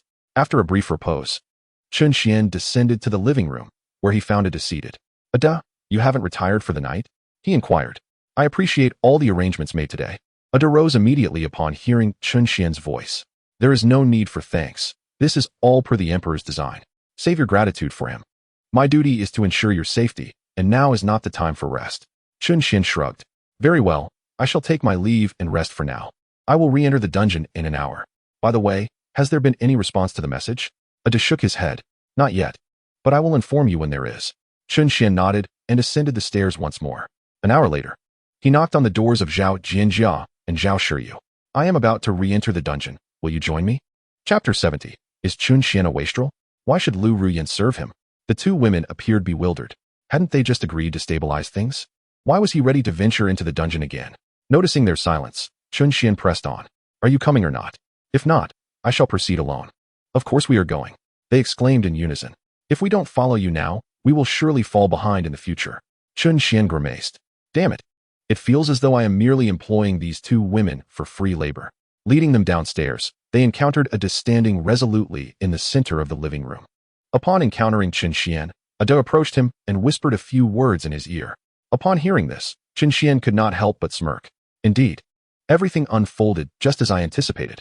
Ada informed Chen Xuan that the news of his ability to summon deities only once a month had reached the Li family in the imperial capital and had begun to circulate among the other 6 prominent families. Remarkably, this information had even leaked overseas. The Li family had commenced internal meetings to deliberate on this matter. The critical secret regarding Chen Xuan's 1-month cooldown for summoning deities was known solely to Lu Rian. The identity of the informant was thus glaringly evident. Chen Xuan chuckled in amusement. How intriguing. Do they truly believe that Lu Rian alone can contend with me? They are courting disaster. The 2 women from the Zhao family, piecing together fragments of conversation alongside Chen Xuan's previous demeanor, had discerned the implications of his words. It was no wonder that Chen Xuan had so readily acquiesced to Lu Rian's request, while she had abandoned her former haughty attitude to beseech him with humility. Such intentions had become clear to the Zhao women, inciting their indignation. Meanwhile, Ada scoffed. Rest assured, our mission is to ensure your absolute safety. Given the current situation, should they take action or if we gather sufficient concrete evidence, none shall escape unscathed. Chen Xuan smiled. Just don't forget to call me along. With that, he turned and ascended the stairs with the 2 women, preparing to enter the next instance. Simultaneously, Lu Rian had returned to the Lu residence. She was currently on the phone with Xing Yue, relaying all the intelligence she had acquired from Chen Xuan. It was astonishing that Chen Xuan possessed such formidable summoning abilities, with a cooldown period extending to a month. After advising Lu Rian on various precautions and matters to document, Xing Yue ended the call, cautioning her against taking any unilateral actions that could jeopardize their plan, warning that the Lu family would face utter ruin should they falter. In Xing Yue's eyes, the Lu family was insignificant, easily eradicated at a whim. Indeed, for the Xing family, one of the 8 great families of the empire, the Lu family in the small town of Fengxue was but a mere trifling obstacle, easily swept away. Lu Rian had initially intended to sincerely repent, recognizing the immense power and capabilities that Chen Xuan exhibited. If she could truly align herself with him, her future would be one of unimpeded success. However, upon hearing Chen Xuan reveal that his cooldown for summoning deities was a full month, a subtle shift occurred within her heart. A deity master, no matter how formidable, could summon deities 3 times in a single day, but what significance did that hold when the cooldown spanned an entire month? In the course of this month, Chen Xuan has been exceedingly weakened, constantly at risk of assassination. Moreover, a month of cooldown signifies that after each summoning of deities, he is rendered unable to enter a dungeon for a full month. Being a high-level practitioner himself, this interval is ample time for any competitor to effortlessly surpass him. Thus, it could be said that Chen Xuan has become utterly inconsequential to his own cause. So why should one remain by his side? Why serve him? Given the circumstances, aligning with Xing Yue would certainly offer a more promising future. Xing Yue is also a high-level practitioner and belongs to the Xing family, one of the 8 prominent families of the empire, far superior in strength compared to the Zhao family. Consequently, Lu Ruoyan decided to contact Xing Yue, divulging all that she had learned from Chen Xuan.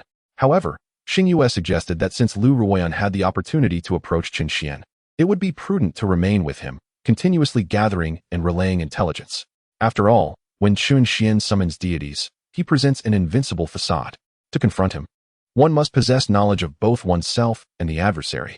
Initially reluctant to return to Chen Xuan, Lu Ruoyan found herself with no alternative but to comply with Xing Yue's request. Resolutely, she collected her belongings and prepared to go to Chen Xuan. Yet, with Chen Xuan now devoid of value to her, there was no longer any need to entice or seduce him. Thus, Lu Ruoyan changed out of her strapless gown into casual attire.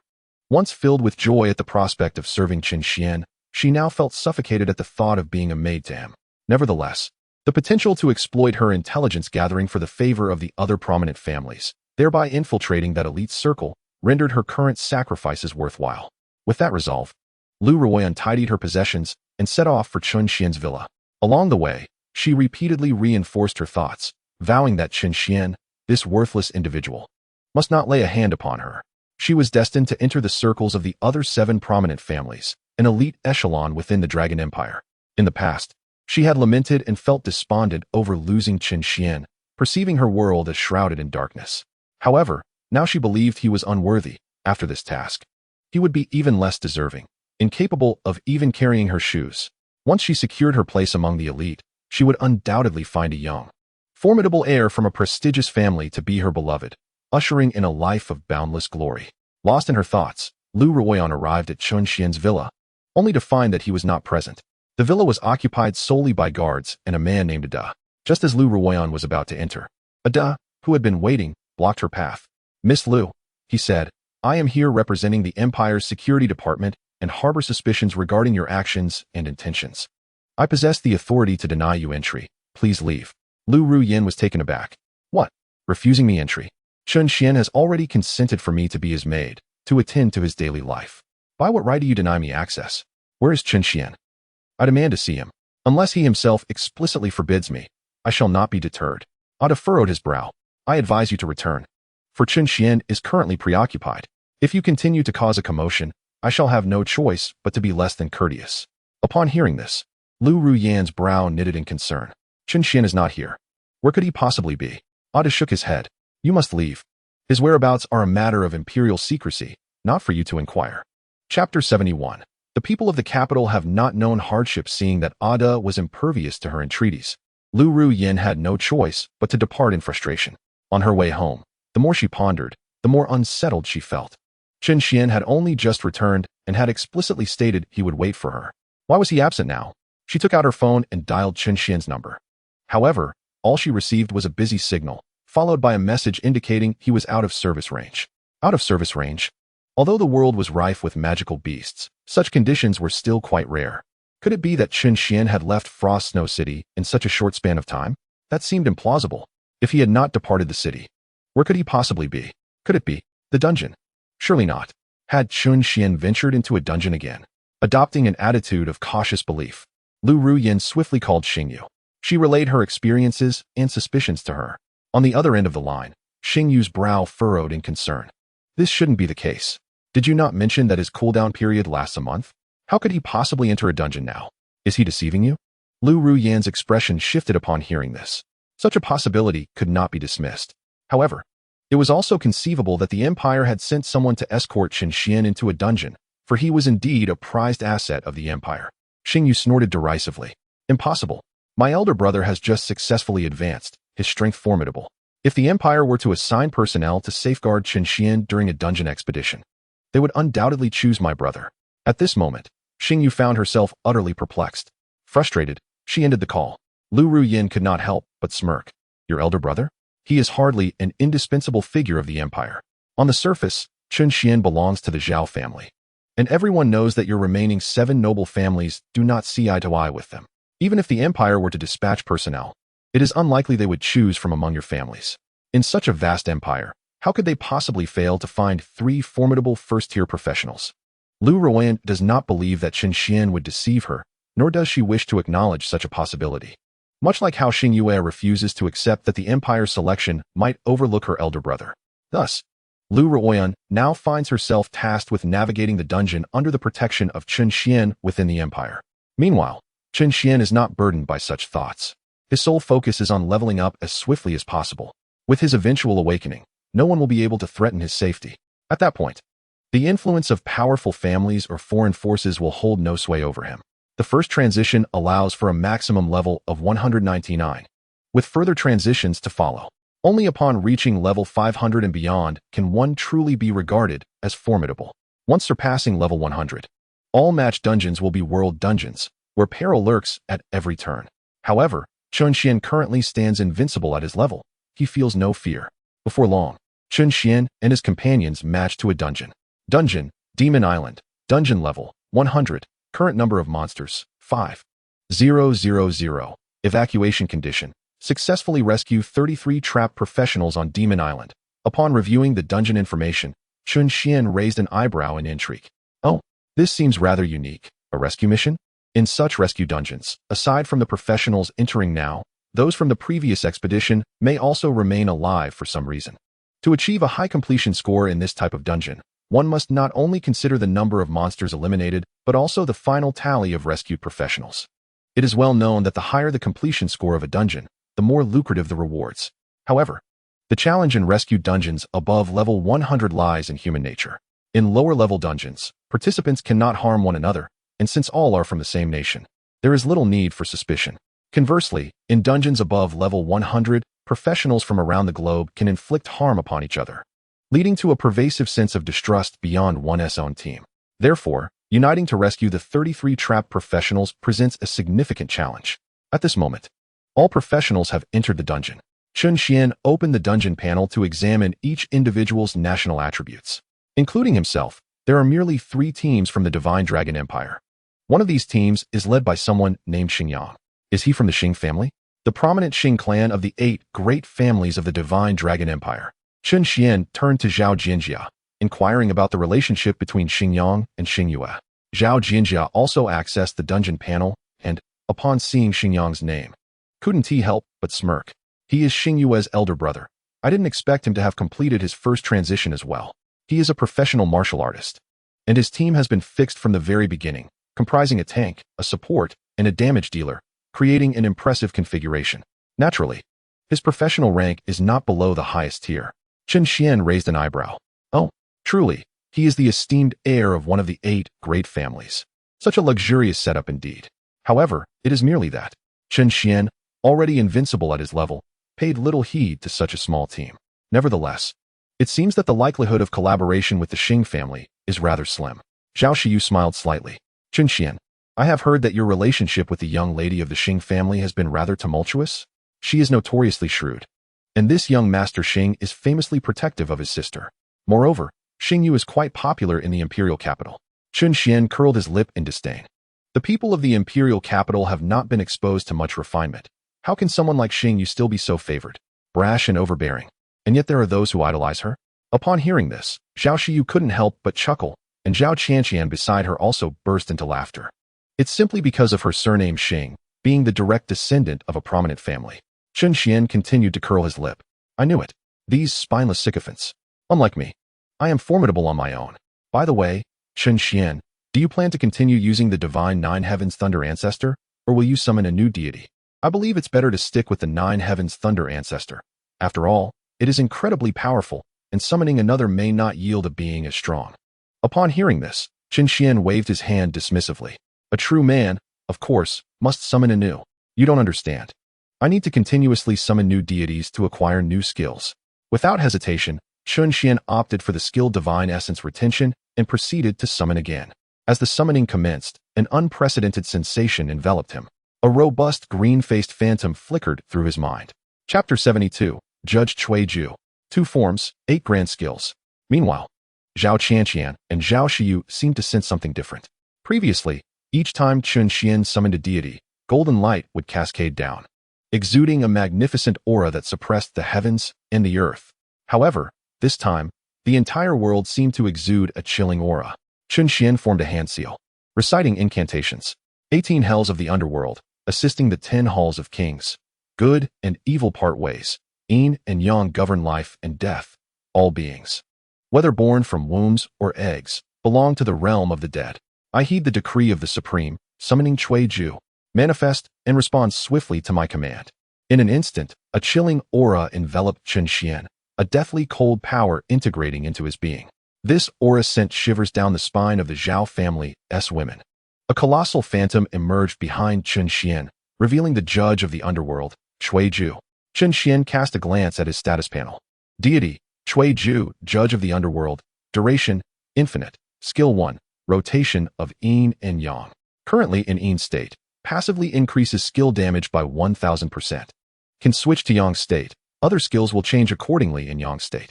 Skill 2, Mastery of Life and Death. In Yin state, applies a soul loss effect on the target, reducing the target's maximum health by 999, an effect that cannot be dispelled or resisted. Skill 3, Collection of 10,000 souls. In Yin state, upon the target's death, collects the target's soul, limited by soul capacity and level. For each additional soul collected, increases one's skill damage by 10%. Skill 4, Judge's Pen. In Yin state, attack power is related to spirit. Each attack inflicts a soul attack that ignores defense and damage reduction. As Chen Xuan gazed upon his panel, He couldn't help but marvel at the fact that Lord Chui possessed 2 states and 8 formidable skills. After examining the skills in Yin state, Chen Xuan switched to Yang state. Skill 1. Rotation of Yin and Yang. Currently in Yang state, passively increases damage mitigation by 999. Can switch to Yin state. Other skills will change accordingly in Yin state. Skill 2. Mastery of Life and Death. In Yang state, applies a revive effect on the target, ensuring the target's health does not fall below 1, preventing death. This effect cannot be dispelled or resisted. Skill 3. Collection of 10,000 souls. In Yang state, upon the target's death, collects the target's soul, limited by soul capacity and level, which can be used to enhance attributes by consuming souls. Skill 4. Book of Life and Death. In Yang state, attack power is related to spirit. Each attack incapacitates the target's ability to inflict damage for a period of time.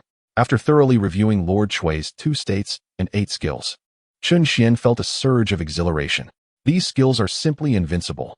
The Yin state serves as an offensive stance, with all skills maximizing damage output to the extreme. The Yang state, conversely, represents a defensive stance, where all skills enhance survivability to the utmost. In Yin state, damage can accumulate to an astonishing 2,000%. Furthermore, the ability to ignore defense and reduce damage coupled with the grotesque skill that directly deducts from maximum health is truly terrifying. It can be said that in Yin state, the damage output reaches its zenith. Any adversary, any creature, becomes nothing more than a paper tiger in this state. In Yang state, the defensive capabilities are maximized, with 999 damage mitigation rendering all harm utterly futile. Coupled with the second skill's locking effect on health, dying becomes an arduous task. The final skill, the Book of Life and Death, is equally outrageous, rendering the opponent incapable of inflicting damage, although the effect lasts only for a brief period. That span is ample time to accomplish numerous feats. Moreover, the seamless transition between Lord Chui's 2 states ensures that there is no moment of vulnerability, not even for a second. As Chen Xuan beheld these 8 extraordinarily powerful skills of Lord Chui, he felt a blend of admiration and frustration. The skill is truly exhilarating to utilize. Yet, the dilemma lies in deciding which skill to retain upon concluding the summoning. The choice is undeniably challenging. Nevertheless, it matters not. I can simply refrain from summoning other deities for the time being and indulge in this pleasure for a while longer. Zhao Jianjia and Zhao Shiyu observed the deity before them, having heard some rumors, yet perceiving him merely as a minor bureaucrat from the underworld. With a brush in one hand and a book in the other, he undoubtedly lacked remarkable prowess. The 2 women sighed in unison. Indeed, Chen Xuan could not possibly summon a powerful deity every time. The strength of the one summoned this time seems to be merely at level 3. After all, how much combat capability could a frail scholar possess? Chen Xuan was already aware of the general perception of Chui Fujuan in this world. Believed to be little different from an ordinary person, merely distinguished by his unique status as a minor scribe in the underworld. Observing the expressions of the 2 women, it appeared that their assessments were accurate. However, this time, Chen Xuan was determined to vindicate Chui Fujuan. A slight smirk appeared on Chen Xuan's lips as he directly bestowed the power of life and death upon Zhao Jinjia. She was taken aback by the sudden skill, sensing a transformation within her body, as if something had been locked away. Although she knew Chen Xuan would not harm her, she could not help but feel a mix of tension and curiosity. Chen Xuan, what is this? She inquired. Chen Xuan merely smiled and instructed her to check her status. Status? Zhao Jinjia responded, her face a picture of confusion. What? My health. I've been locked. Zhao Shiyu exclaimed, bewildered. Locked? What does that mean? Zhao Jinjia's eyes widened in excitement as she explained, it means my life value has been locked at one point. When my life value drops to 1, no matter what damage I sustain, I will not lose any more health. In this state, I cannot die. Oh my goodness. Is this the state that Chen Xuan just bestowed upon you? Indeed, it's astonishing. This state can persist for a full 10 minutes. Upon hearing this, Chen Xuan stroked his chin thoughtfully. 10 minutes, you say? That is quite commendable. Since the skill did not specify a duration, experimentation was essential. Zhao Shiyu was left utterly astonished. Locked health equates to invincibility, and for a whole 10 minutes.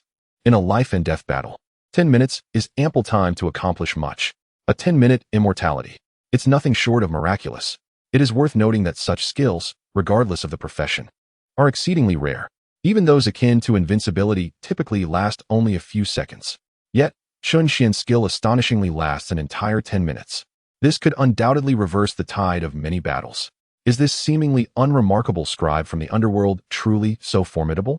Could it be that, akin to the myths surrounding the deities of the ancient Xia civilization, this is merely a fabrication of the populace?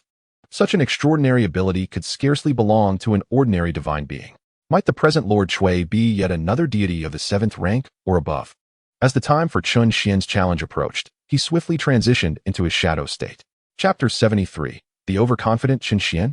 Meanwhile, in the deepest recesses of Demon Island, 33 previously imprisoned professionals languished in separate caves, each hailing from various nations. The last cohort of adventurers who matched the capabilities required for this dungeon had mostly perished in battle, leaving only these 33 trapped souls, reduced to mere slaves of the demons. Each day, they were driven deep into the caverns to toil in the mines. Any sign of dissent met with harsh beatings. They were granted but 2 hours of rest daily, with the remainder spent laboring in the oppressive darkness. Time lost its meaning for them in this abyss, as they had long since succumbed to a state of numb despair. Yet, they dared not resist. To be precise, they had attempted rebellion before, once numbering nearly 39 individuals. During their last uprising, they were brutally suppressed by the demons. Several of their comrades met a gruesome fate, not in battle, but captured and subjected to unspeakable tortures that led to their demise, serving as a chilling example to the others. Those few lingered in agony for 7 to 8 days before succumbing, a tormenting ordeal that left an indelible mark on the survivors, extinguishing any remaining spirit of defiance. However, on this day, the 33 sensed a shift within the dungeon, accompanied by the familiar sound of a prompt. At last, someone had entered the dungeon, triggering a rescue mission. This sparked a glimmer of hope in the eyes of the enslaved professionals. The once stagnant hearts now stirred with the faintest flicker of possibility. Another 100 adventurers had entered the dungeon. Perhaps this time, salvation was within reach, as they were not the current entrants. They could only hear the initial prompt, but could not glean further information or access details about the new adventurers. They could only silently pray for these newcomers to liberate them from their chains. On the other side, Xingyang perused the list of participants and quickly spotted Chen Xuan's name, letting out a derisive scoff. So this is the one who has upset my sister, the Divine Guardian? This young man certainly possesses audacity. Was it not stated that summoning a deity required a month-long interval? How could he so recklessly enter the dungeon? However, this presents a perfect opportunity to teach him a lesson, to make him aware that my sister, Xingyang, is not someone to be trifled with. Beside Xingyang stood a tall and striking priestess, her demeanor notably aloof. She was named Yun Ning, the legitimate daughter of the Yun family, one of the 8 prominent clans of the Divine Dragon Empire. In the imperial capital, her popularity rivaled that of Zhao Jinjia and Zhao Shiyu, marking her as one of the most renowned beauties in the realm. Upon hearing Xingyang's words, a slight frown creased my brow. Chen Xuan has indeed garnered quite a reputation. Yet, as a divine guardian, why would he venture into a dungeon without summoning? Could it be that he has summoned a deity once again? Xingyang waved his hand, gazing at Yun Ning with deep affection. It is impossible. Prior to entering the dungeon, I received reliable information indicating that Chen Xuan can summon a deity 3 times consecutively. But after that, he requires a month-long cooldown before he can summon again. Therefore, it is inconceivable that he has summoned a deity this time. However, he has still brought the 2 sisters from the Zhao family along, which raises eyebrows. Initially, I assumed he was accompanied by someone arranged by the Empire to level up together, allowing him to enter the dungeon even without being in a summoning state. But now it seems otherwise. He is, quite frankly, courting disaster. Indeed, one must not become overly arrogant. Upon hearing Xingyang's words, Yun Ning merely smiled faintly. Let us commence monster hunting. The reliability of your so-called trustworthy information remains to be validated. This dungeon should not harbor any other divine guardians, and no other profession can match the summoning speed of a divine guardian. We shall soon discover whether Chen Xuan is reckless or concealing unfathomable secrets. The rebuttal and skepticism from Yun Ning left Xingyang feeling somewhat uncomfortable, forcing him to muster a strained smile. Haha, rest assured, my information is absolutely reliable. It comes from someone close to Chen Xuan. Just wait and see the spectacle unfold. If anything proves different, Ning, feel free to punish me as you see fit. I, Xingyang, shall accept it. Yun Ning, upon hearing this, furrowed her brow slightly, her tone turning cold. Do not speak so familiarly. We are not that close. Enough with the pleasantries. Let us begin monster hunting. Observing Yun Ning's demeanor, Xingyang remained enamored, promptly nodding in agreement. All right, let us get started. He hefted his massive axe and strode forward, feeling quite pleased with himself. As the legitimate son of the Xing family, Xingyang was a formidable berserker, tall and robust, with a rather generous personality, thus earning him a good reputation in the community. Yet, he found Yun Ning indifferent to his advances, showing no interest whatsoever. Seizing the opportunity of the team formation, he endeavored to win her favor through gallant displays within the dungeon. However, Yun Ning appeared disinterested in him. Her attention fixated on the participant list, her beautiful eyes locked onto Chen Xuan's avatar, seemingly more intrigued by him. Witnessing this scene, Xingyang's frustration escalated. Having already harbored ill feelings towards Chen Xuan due to his sister, now even his goddess was neglecting him in favor of Chen Xuan, which ignited further rage within him. Xingyang clenched his fists tightly. Chen Xuan, you audacious brat. On your very first day of class change, you dare to act so arrogantly. Not only do you bully my sister, but you also entice my goddess. Just you wait. Do not let me cross paths with you. Otherwise, I shall undoubtedly give you a thorough beating. You will learn the true meaning of power, thought Xingyang with fierce determination. However, he never contemplated the idea of ending Chen Xuan's life.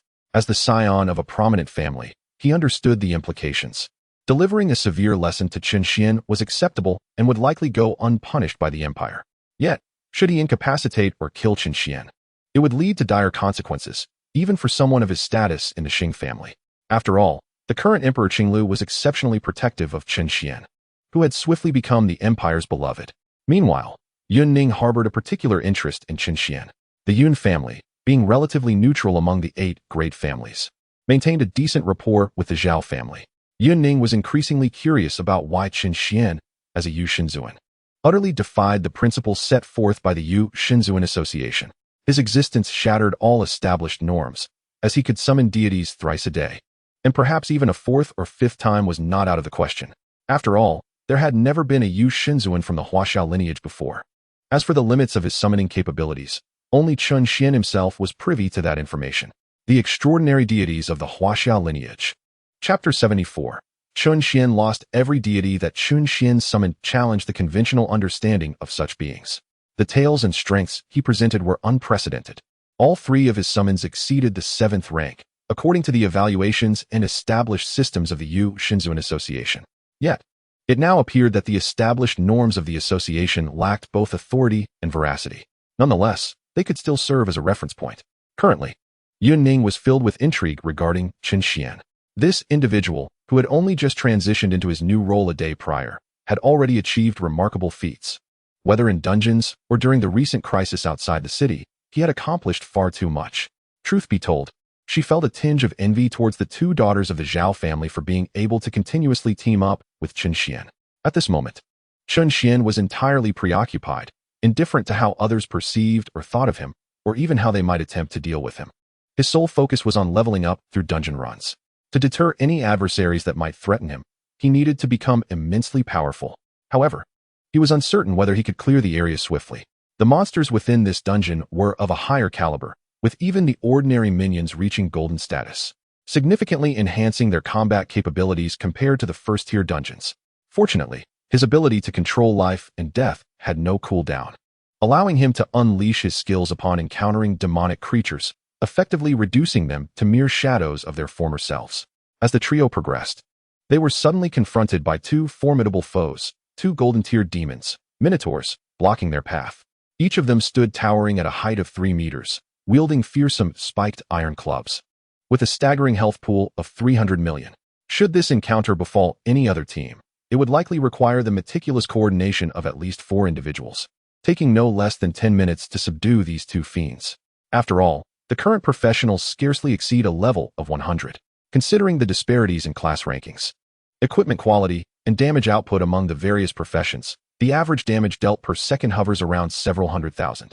Even a fully equipped elite team would struggle to surpass 1 million in damage output per second, necessitating at least 5 minutes for such a task.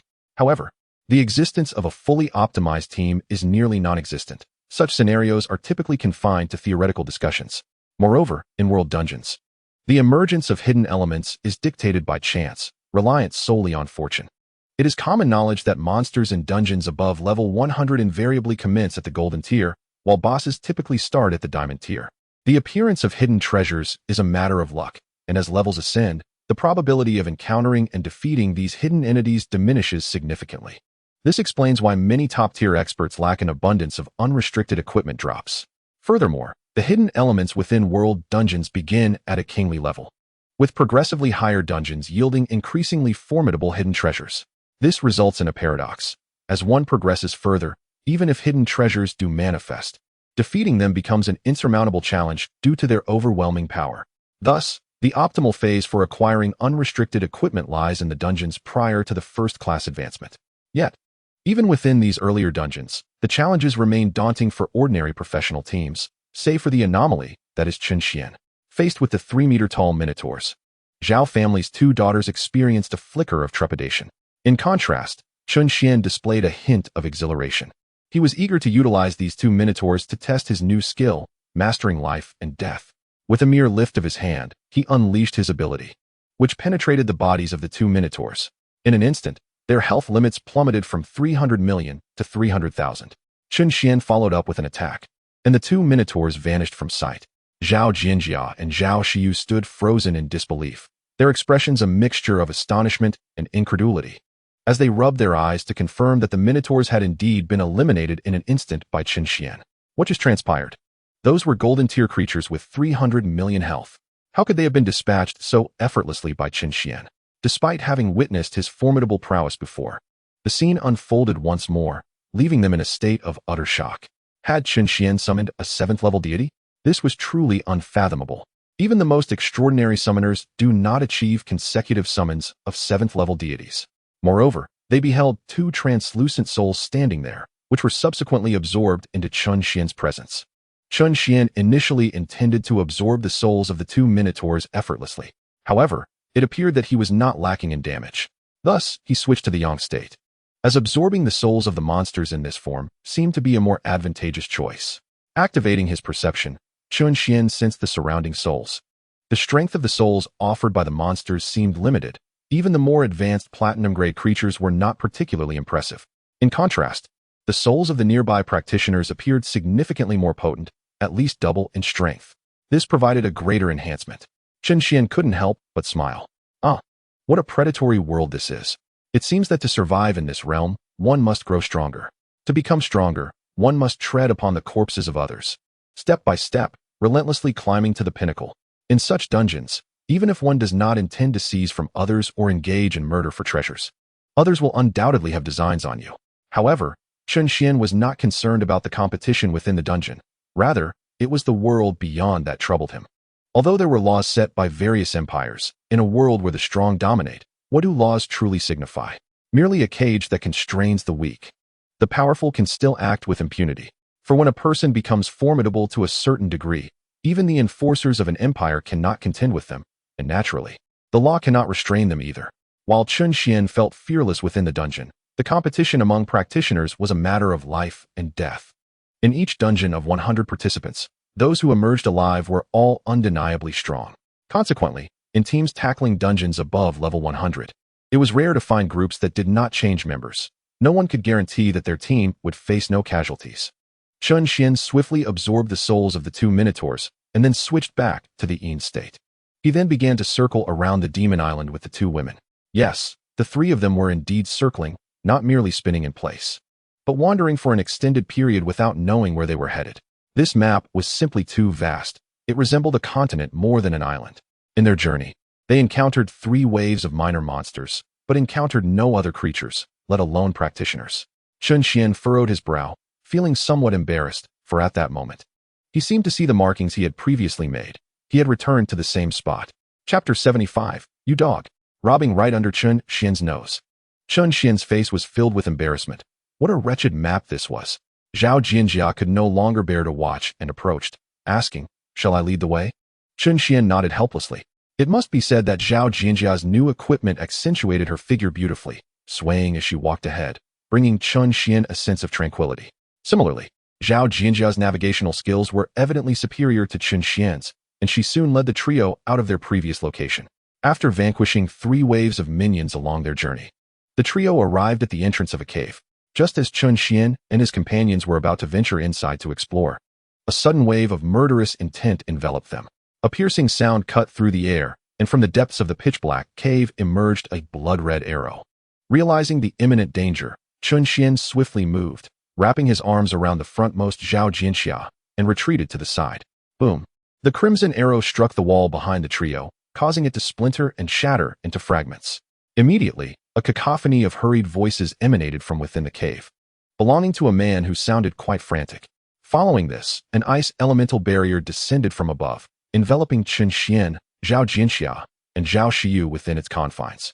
Chen Xuan furrowed his brow in concern, while both Zhao Jianxia and Zhao Xiyu knitted their brows slightly, clearly unable to comprehend the language being spoken. It appeared that a group lay in ambush here, intent on nefarious deeds. How dare they rob in the presence of Chen Xuan? In a fit of indignation, he pinched Zhao Jianxia's waist twice, eliciting an annoyed glance from her in return. Chen Xuan puzzled over the situation, even tucked away in the cave. His extraordinary vision should have allowed him to discern some figures within, yet all he could see was the aftermath of the recent attack, with no sign of the culprits. At that moment, four dark-skinned individuals slowly emerged from the cave. Only when they fully stepped into view did Chen Xuan discern their appearances. The four scrutinized Chen Xuan and his companions, seemingly oblivious to the fame of this illustrious figure. However, this was to be expected, as Chen Xuan had only transitioned into his new role a day prior. How could he possibly be known to all? Moreover, not every practitioner was attuned to global news. Many were more focused on honing their own skills. The quartet before him evidently belonged to that category of individuals who were oblivious to current events. The four continued to appraise Chen Xuan and his companions, their gaze lingering more on Zhao Jianxia and Zhao Xiyu. They then engaged in a lengthy exchange, first displaying disdain and mockery towards Chen Xuan, followed by lewd grins directed at Zhao Jianxia and Zhao Xiyu. Despite the trio's inability to comprehend their words, their expressions made it abundantly clear that these four individuals harbored no benevolent intentions. Confident in their barrier, the four were justified in their assurance. The barrier encasing Chen Xuan and his companions boasted a durability of 1,000,000, requiring a concerted effort from any ordinary practitioner to breach it. However, this barrier only obstructed attacks from within to the outside. It did not prevent assaults from the exterior from reaching inside. In other words, for Chen Xuan to strike at these four assailants, he would first need to dismantle the barrier, while the four could launch their attacks at him without restraint. This was precisely why these individuals felt emboldened in their arrogance. In their eyes, Chen Xuan and his companions were initially trapped by the barrier, and they were outnumbered, with one member being solely a support class, rendering them utterly defenseless against the four of them. They scarcely regarded the trio as a threat. Just as the four were leering at Zhao Jianxia and Zhao Xiyu, Chen Xuan wielded his judge's pen, unleashing four devastating strikes that shattered the barrier and pierced the bodies of the four dark beings. In an instant, their hearts were penetrated. Given Chen Xuan's current damage capacity, the four's health and defensive capabilities were woefully inadequate, leading to their immediate demise as they fell to 0 health in a matter of moments. Subsequently, the souls of the four dark beings were ensnared in place by Chen Xuan. They gazed in horror at their slain forms, utterly astonished. They could hardly fathom that a seemingly frail Huaxiao individual could annihilate them in a single blow, dealing over 1,000,000 points of damage. Had their health not been depleted, that number would likely have been even more terrifying. Chen Xuan showed no mercy. They were in a state of soul form, so their astonishment was unwarranted. He then switched to his yang form, absorbing the souls of the four. However, as he observed the rising figures, Chen Xuan felt a pang of frustration. Why did the soul enhancement value from these human souls mirror that of the monsters in the dungeon? Zhao Jianxia chuckled lightly, pointing out that given they were dark beings, such values were rather typical. Chen Xuan suddenly realized the validity of her words. These dark beings were indeed akin to the monsters found within the dungeon. Before long, the notification of Chen Xuan's kill of the four dark beings resonated throughout the entire dungeon. In world dungeons of level 100 and above, when one practitioner eliminates another, it notifies all participants involved. Chen Xuan, Dragon Empire, has slain Jiao Mao, Dark Being Nation. Chen Xuan, Dragon Empire, slays. The abrupt announcement left all practitioners in the dungeon dumbfounded. Thus began the skirmishes among practitioners. Meanwhile, Xingyang continued his discussion with Yun Ning regarding Chen Xuan. Xingyang firmly believed that Chen Xuan could not have summoned any deities, for as Yun Ning had previously mentioned, if he had, the number of monsters in the dungeon would have diminished exponentially. Yet, it appeared that the decrease was within a reasonable range. Thus, Xingyang was resolute in his belief that Chen Xuan had not summoned any gods, implying that he had ventured into the dungeon with two companions without any divine assistance. Xingyang couldn't help but burst into laughter, deeming Chen Xuan's actions as reckless folly. To descend into a dungeon without summoning any divine aid was tantamount to courting death.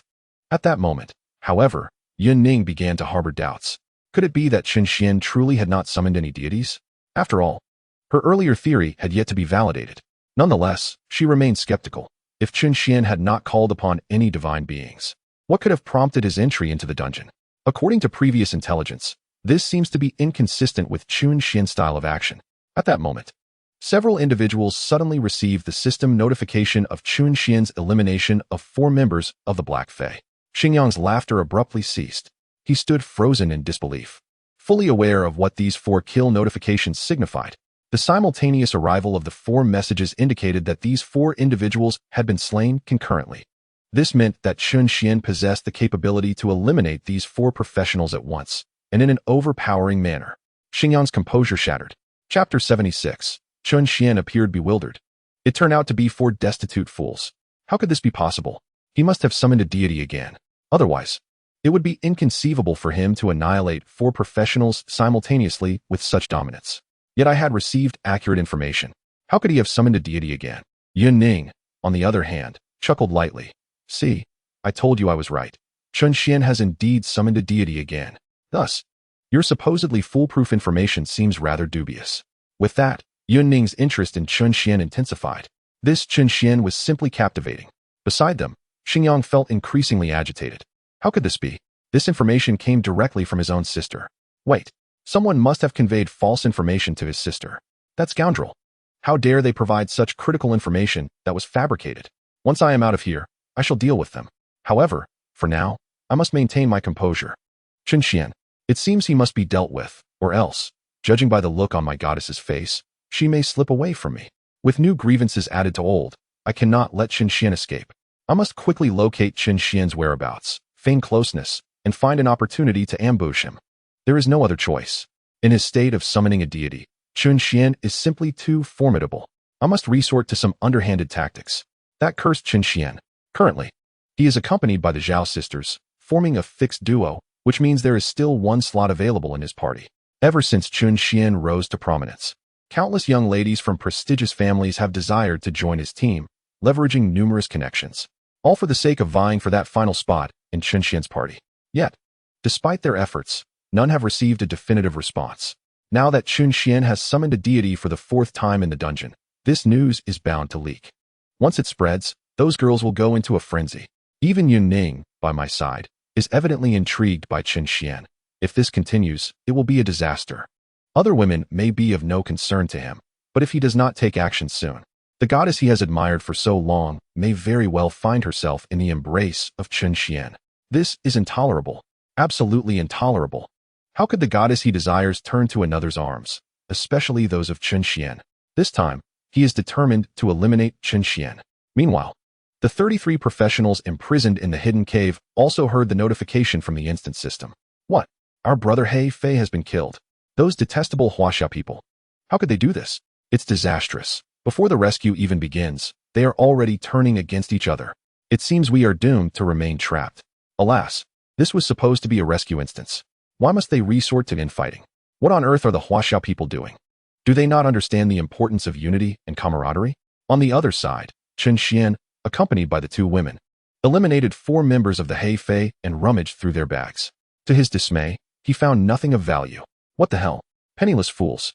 The 4 bags contained barely a few hundred magic stones. This is utterly ridiculous. Chen Xuan shook his head in exasperation and led the 2 women deeper into the demon's lair. When encountering demons, Chen Xuan showed no mercy, swiftly dispatching them and collecting their souls. Afterward, the trio encountered a group from the Bull Country and another from the West 8 Country. Chen Xuan was equally unyielding, adhering to the principle that in a world instance, those not of his kind are bound to harbor ill intentions. He wielded the judge's pen to secure the souls of both factions. Transitioning to a state of absorption, Chen Xuan nodded in satisfaction after collecting the souls. Indeed, these 8 souls provided a far greater enhancement than those from the He Fei, leaving him quite pleased. Throughout their journey, Chen Xuan had already vanquished over 200 monsters and 3 squads of 12 professionals. Zhao Jinjia and Zhao Xiu were left in awe of Chen Xuan's decisive actions. Previously, they had witnessed his resolute handling of monsters, but they were astonished to see him wield the same ruthless tactics against other professionals. However, they did not allow their compassion to cloud their judgment regarding Chen Xuan. After all, in instances above level 100, any professional could be an enemy, potentially taking one's life, especially those from other nations, who often regarded professionals from different countries as prey. Even if Chen Xuan refrained from attacking, there was a significant chance that they would conspire against him from behind. Moreover, it was not uncommon for them to control the situation after eliminating strong opponents, subjecting female professionals to humiliation. In summary, within a national instance, one must never let compassion take precedence, nor should they underestimate other professionals. Otherwise, it could lead to their utter ruin at any moment. As Chen Xuan secured his second kill, the notification from the dungeon system reverberated once more in the ears of other adventurers. Upon hearing the alert, Xingyang furrowed his brow in concern. Just how formidable is Chen Xuan's prowess? The notifications of the slayings from both teams rang out almost simultaneously. This indicates that Chen Xuan likely eliminated those 12 adventurers in an exceedingly brief span. Hiss! Xingyang couldn't help but gasp in astonishment. Terrifying. However, a smirk crept onto Xingyang's face. In such an expansive and intricate terrain of a dungeon, Chen Xuan summoned a deity at such an early stage, and it appeared that the deity's level was considerably high. Yet, one wonders how long he can sustain this power.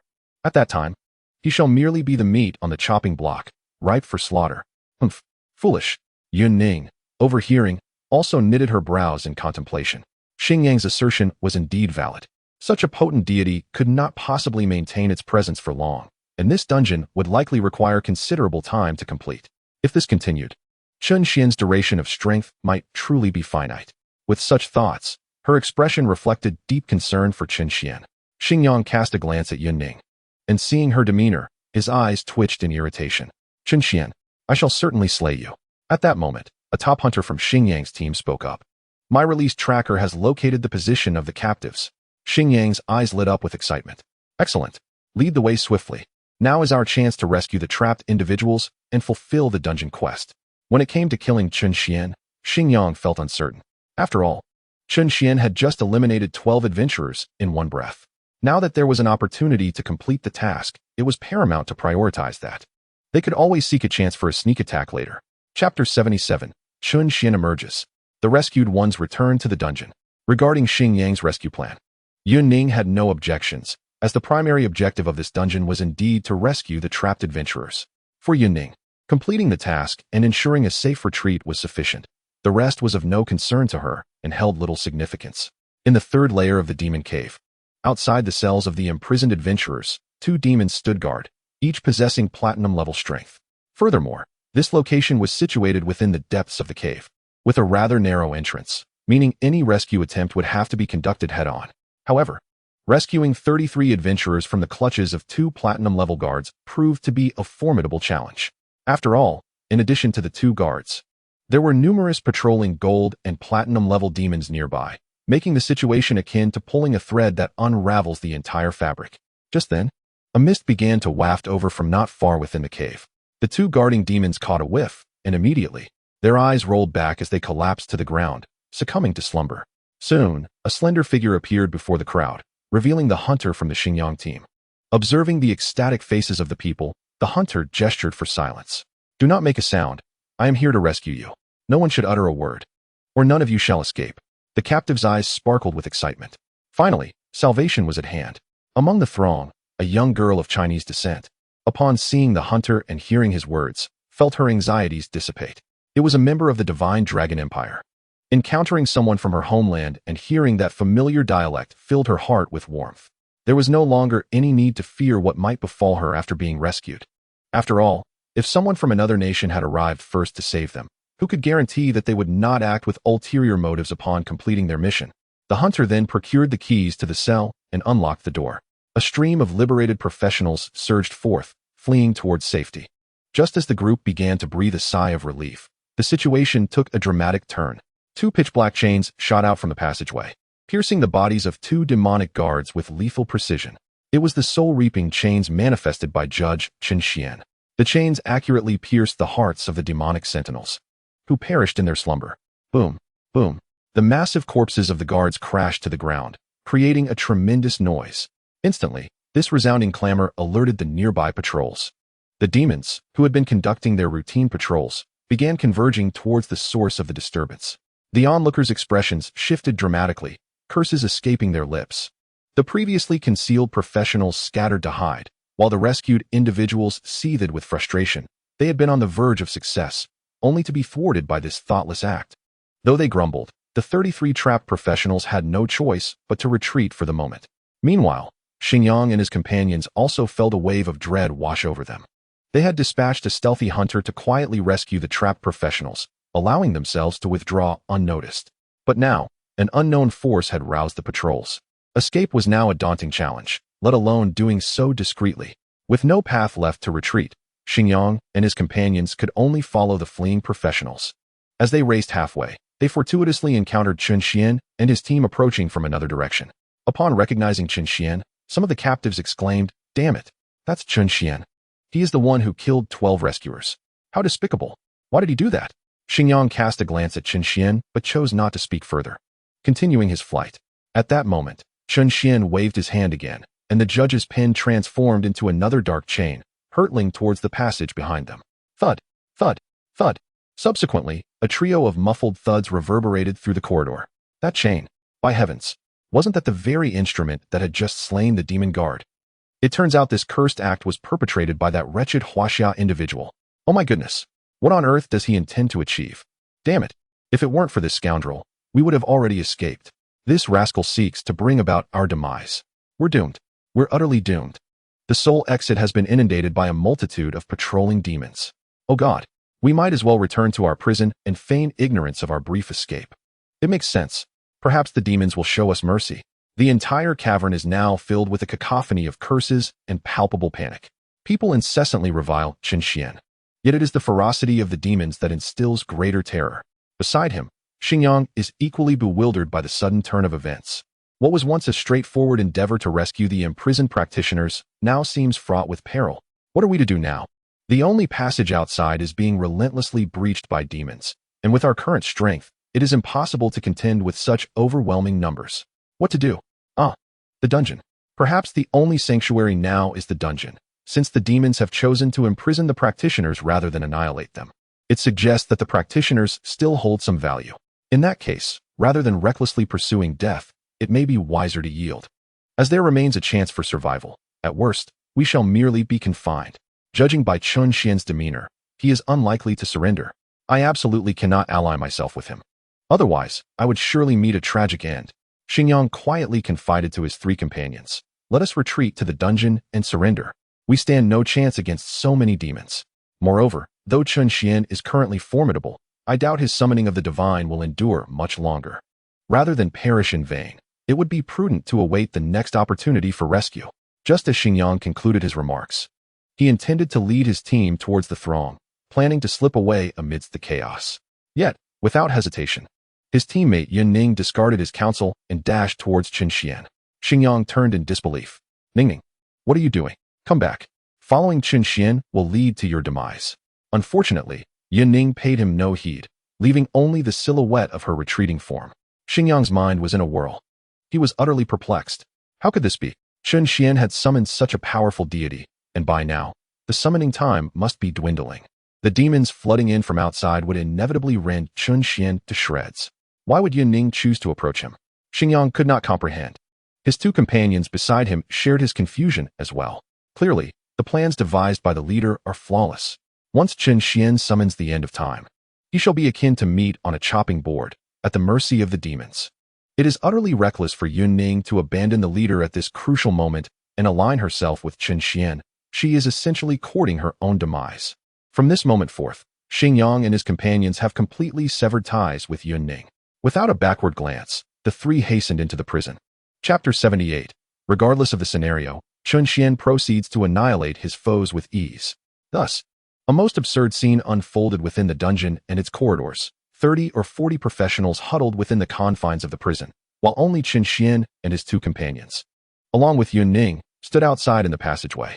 As Yunning approached, Chen Xuan raised a hand, commanding, "Halt." Chen Xuan had no intention of rescuing anyone stealthily like Xingyang. His plan was simple: find the trapped professionals, guard the entrance, and eliminate all the demons within the dungeon. Why bother with subterfuge? Yet, He remained ever vigilant towards the approaching professionals, regardless of their nationalities. In such scenarios, one could never be too cautious, as danger lurked around every corner, ready to strike. Not even the most exquisite beauty could sway him. A woman would only impede his sword-drawing speed. Chen Xuan's unwavering principle was to preemptively sever ties with danger rather than allow it to encroach upon him. Upon observing Chen Xuan's stance, Yunning reluctantly halted, for she noticed the dark, soul-binding chains in his grasp beginning to quiver, poised for attack. Raising her hands high, Yunning regarded Chen Xuan with her beautiful eyes before turning to the Zhao sisters. Sister Shiryu, Jianjia, though I am currently teamed with Xingyang, it no longer holds significance. I harbor no ill intentions towards you. Please, trust me. As you are aware, I am but a humble priest. She emphasized her point by gently shaking her staff. The Zhao sisters were not unfamiliar with Yunning. Zhao Jianjia quietly leaned toward Chen Xuan and whispered, "Her name is Yunning, a member of the Yun family from one of the 8 great clans.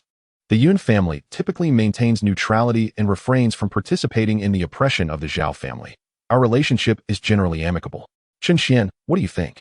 Is it possible?" Chen Xuan raised an eyebrow. "Oh, an acquaintance, you say?" However, given Zhao Jianjia's endorsement, Chen Xuan deemed this individual to be of reasonable character. Embracing her or offering protection would pose no significant burden. It was merely a matter of convenience. He then surveyed the professionals concealed within the dungeon. Aside from the 33 designated for rescue, the remaining professionals, including Xingyang, fell outside Chen Xuan's protective scope. Their fates lay in the hands of chance. Moreover, it seemed that many of those 33 had not refrained from cursing him just moments ago. Very well. Excellent. Splendid.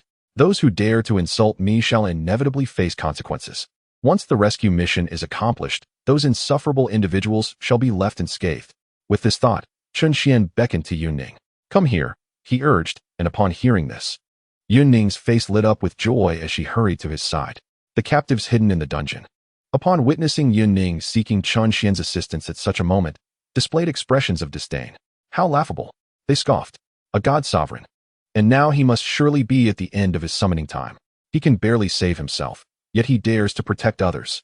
That pretty girl is truly foolish. Oblivious to the situation. When the next wave of demons swarms in, let's see how he manages to save himself. Indeed, we are the wise ones. Hiding here ensures our survival while we await the next rescue. They viewed Chen Xuan merely as a god sovereign on the verge of demise, certain that when the summoning time elapsed, he would be torn to shreds by the demons due to his resistance. It was a pity for the 3 beautiful women by his side, but they brought this upon themselves. At such a critical moment, rather than joining the others in hiding, they chose to remain beside Chen Xuan. A cacophony of curses and derision filled the cell, yet Chen Xuan paid them no heed. With a sidelong glance, he silently noted the features of those who mocked him, intending to settle the score later. Yunning, gleefully scampering to Chen Xuan's rear, nestled beside Zhao Jianjia. Her large eyes filled with curiosity as she scrutinized Chen Xuan. Now, Chen Xuan had garnered considerable fame, and coupled with his striking handsomeness, he was the object of envy among countless young women throughout the Divine Empire. With an open slot in Chen Xuan's team, many girls were keenly vying for the opportunity. Were they not currently in a dungeon, Yunning would have eagerly applied to join, though Chen Xuan might not necessarily agree. Such a rare opportunity that many girls could only dream of was worth pursuing. Nevertheless, for now, Yunning felt content simply to stand behind Chen Xuan. She had her own discernment. Based on her understanding of Chen Xuan's past deeds, he would never engage in actions that threatened his safety. Since he had chosen this path, he must possess ample confidence. Thus, his actions surely bore reason. All she needed was to follow closely behind him. Setting aside whether Chen Xuan could defeat the final boss or even a hidden adversary, completing the mission was certainly within his capabilities. Yunning's expectations for this dungeon were modest. She merely wished for a successful completion. Yet, she evidently underestimated Chen Xuan. Just then, a horde of towering demons, each standing a full 3 meters tall, surged forth from several passageways, brandishing various fearsome weapons as they charged menacingly toward the crowd. Among this horde of demons, the most inferior are the golden ones, yet there are also demons of platinum rank. A multitude of skills was hurled towards Chen Xuan from every direction. In an instant, the entire cave was saturated with magical abilities. The individuals confined within the prison observed the scene before them, trembling in fear. They could not help but feel a sense of relief that they had managed to hide in the dungeon before the demons arrived. Otherwise, they would have been utterly incapable of withstanding such a force. To them, It seemed that Chen Xuan was merely futilely resisting, seeking his own demise. At this moment, Chen Xuan shifted to a yang state, positioning himself in front of Zhao Jianxia and the other two, directly enduring the damage from a demon's skill. He then transitioned to a yin state, the judge's pen swirling in his grasp, unleashing countless black chains that pierced through the thick smoke, impaling the hearts of dozens of demons, resulting in their instantaneous demise. Boom, boom, boom. Dozens of demons collapsed, raising a cloud of dust. As the haze settled, the onlookers in the dungeon were left utterly astonished. What? How could this be possible? Chen Xuan emerged unscathed. Dozens of demons lay lifeless on the ground. The entire cave fell into an eerie silence.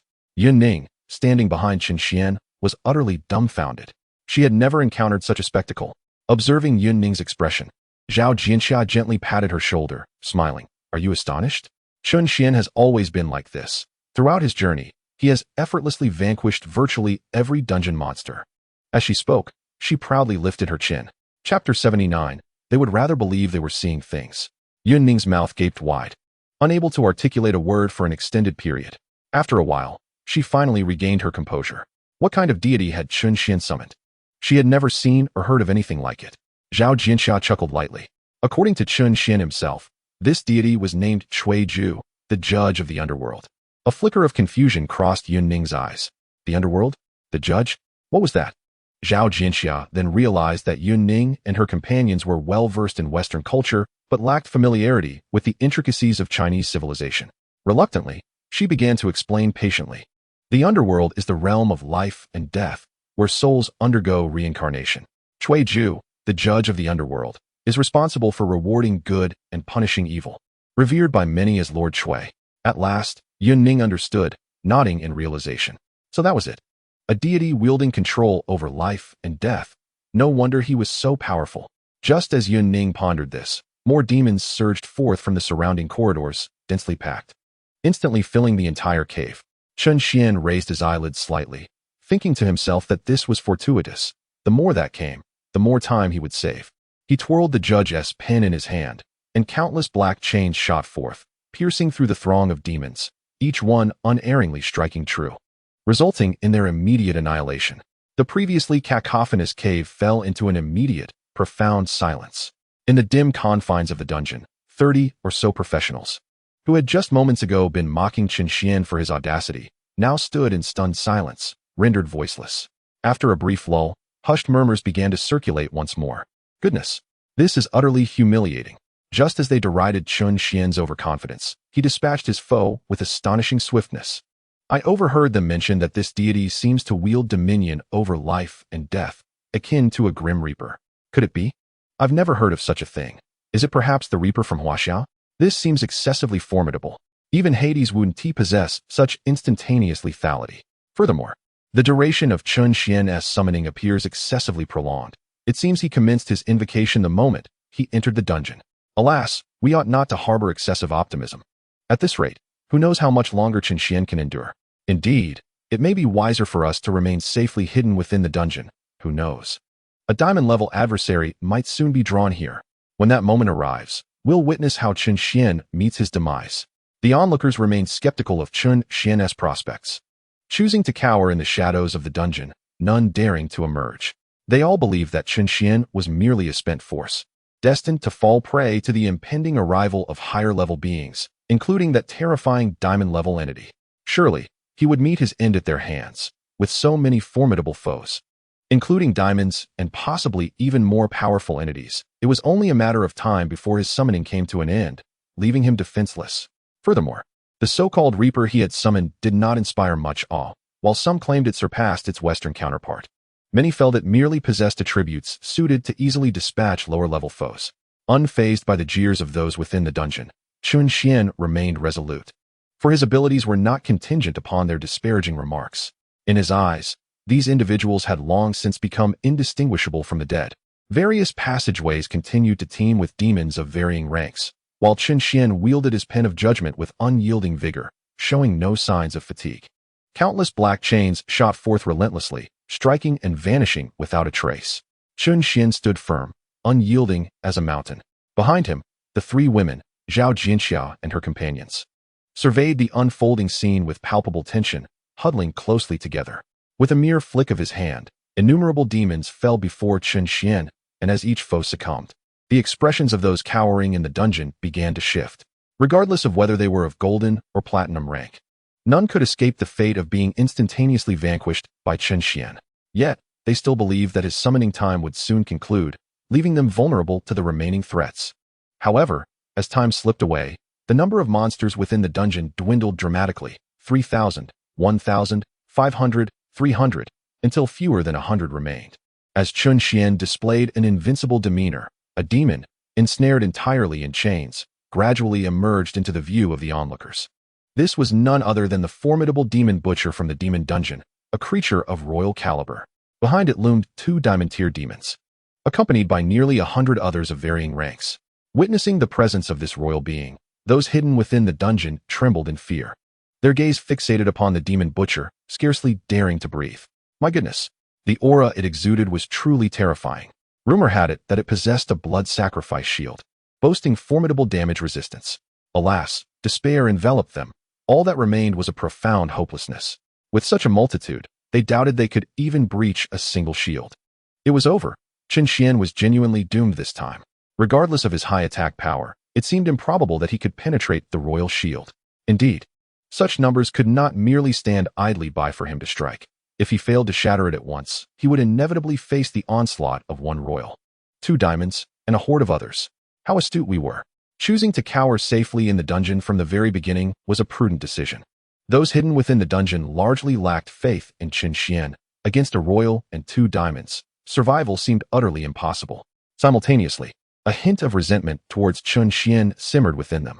Why not simply stay together, awaiting the next rescue, instead of engaging in a futile resistance?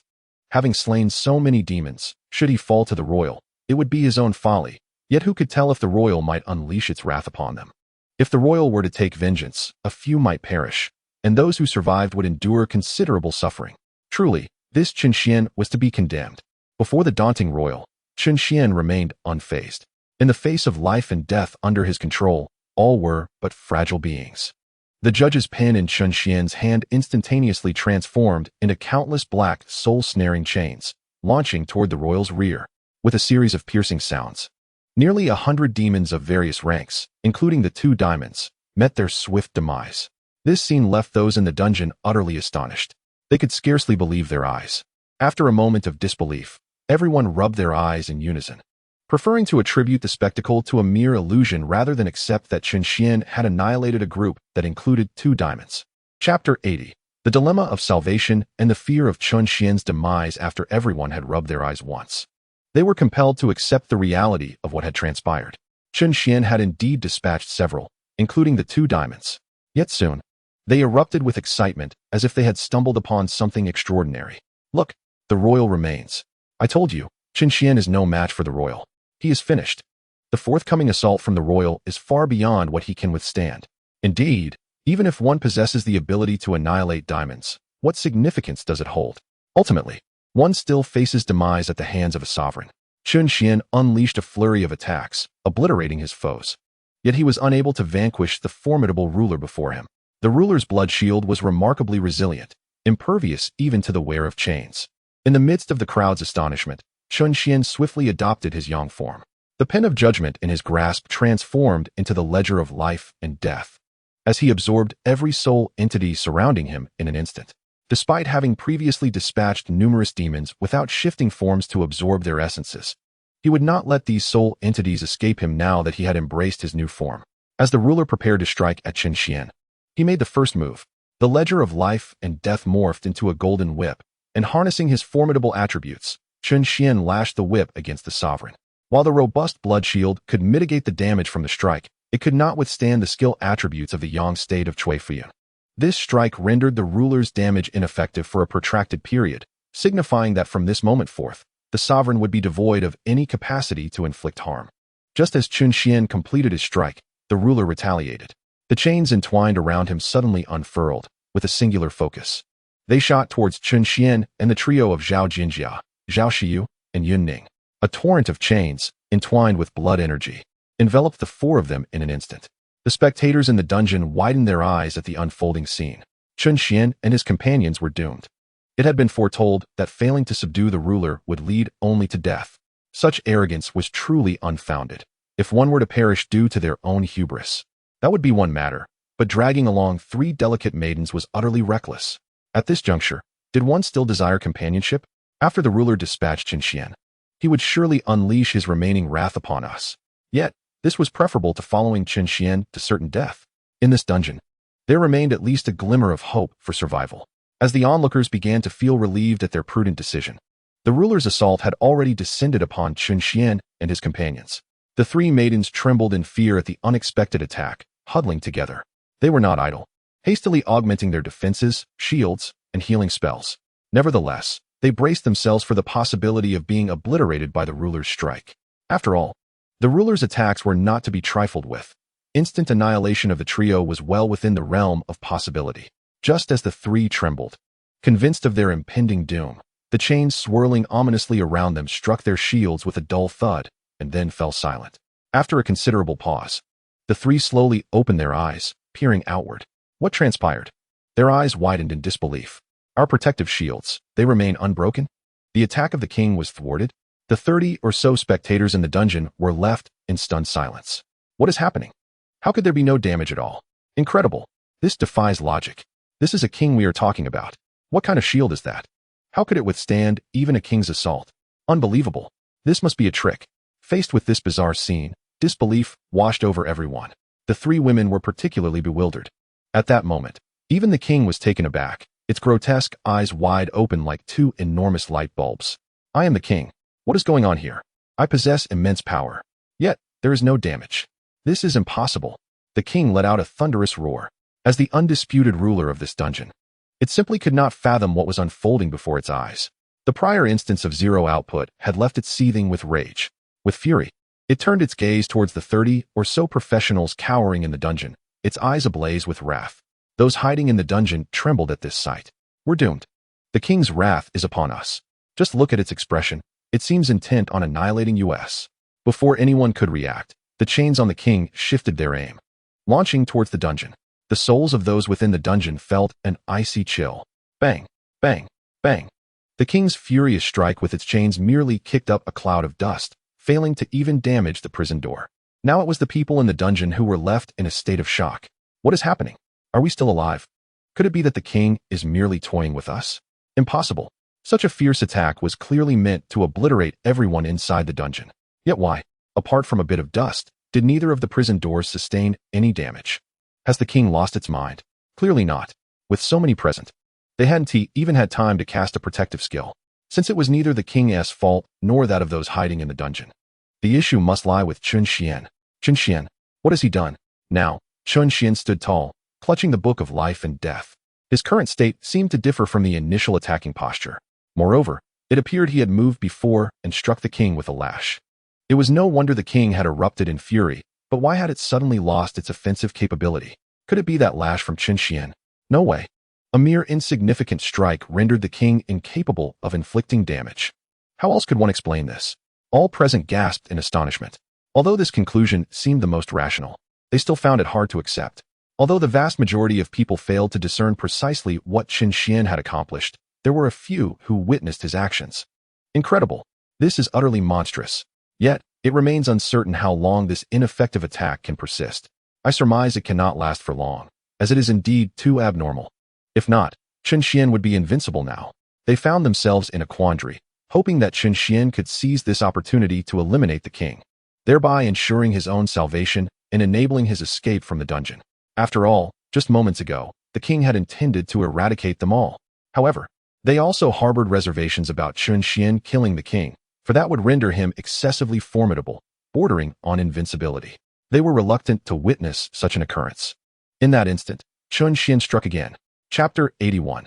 Chen Xuan goes fishing. Chen Xuan stroked his chin. With such a thick blood shield, it appeared exceedingly difficult to breach this defense using mere basic attacks. It seems I have no choice but to employ it. He then raised his hand, and a colossal meteor fireball manifested at the apex of the cavern. This was his equipment's special skill, Starfall. At present, this skill represented Chen Xuan's sole available offensive capability. As for the golden bow and silver pill left behind by the summoned Erlang Shen, they must remain concealed for now. Once revealed, his trump card would also be exposed. Preserving this skill was paramount, essential for his future ascendance to divinity. It is crucial to note that he currently stood merely as an invincible entity among his peers, with a level just over 100. Above him loomed numerous formidable beings exceeding level 500, some far surpassing even that threshold. Those individuals posed a genuine threat to his life. In this tumultuous world, anyone could potentially covet his demise. Thus, when he ultimately ascends to godhood and stands unrivaled, he must never unveil his greatest trump card.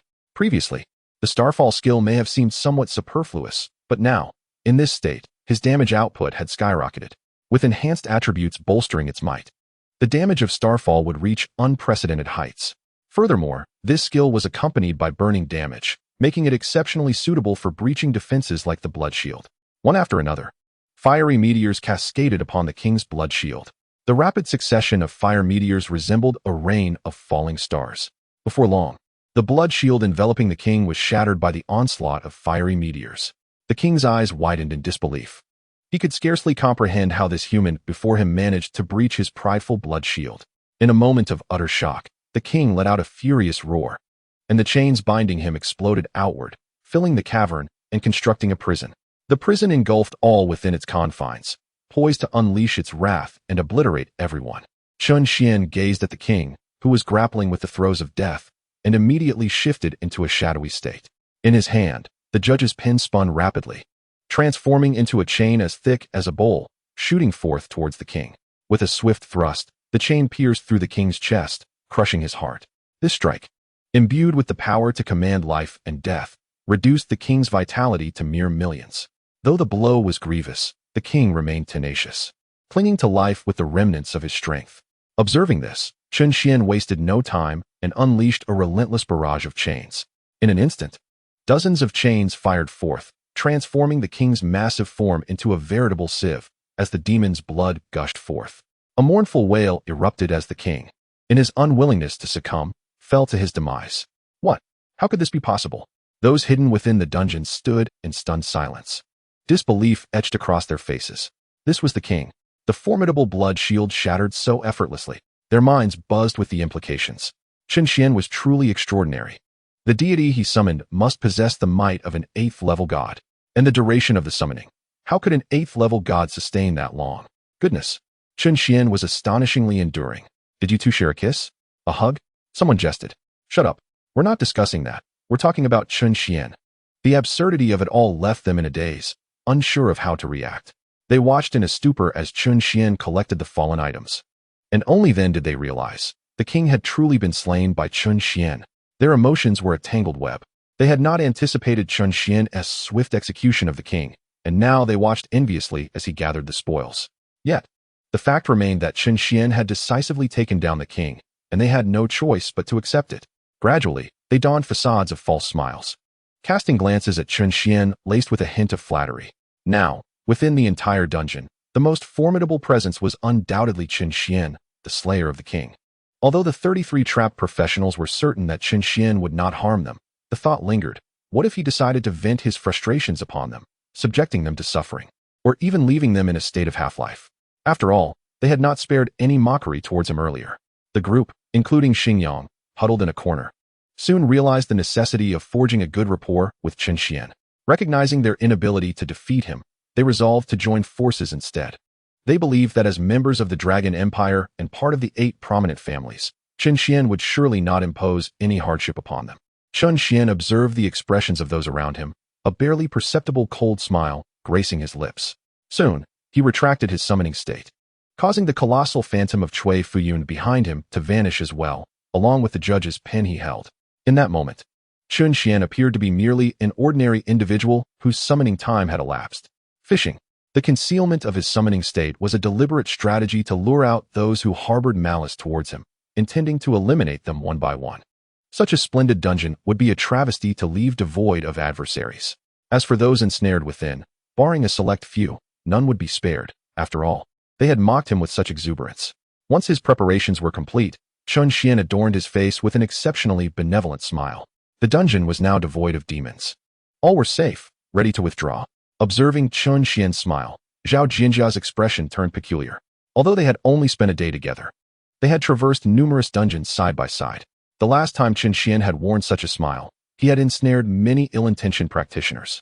Now, with this smile re-emerging, it was likely that many among them would again fall into his trap. As the summoning state dissipated from Chen Xuan, the previously obsequious expressions of those in the dungeon shifted dramatically. His current state signified that he was merely an exceedingly ordinary person, devoid of any utility or threat to them. A moment of hesitation lingered among the crowd, each harboring their own calculations. Ignoring Chen Xuan's warning, Xingyang approached with a beaming smile. Chen Xuan, we're on the same side, aren't we? He said, drawing closer. I sincerely apologize for any offense caused before. I am truly grateful to you this time. Please, do not take it to heart.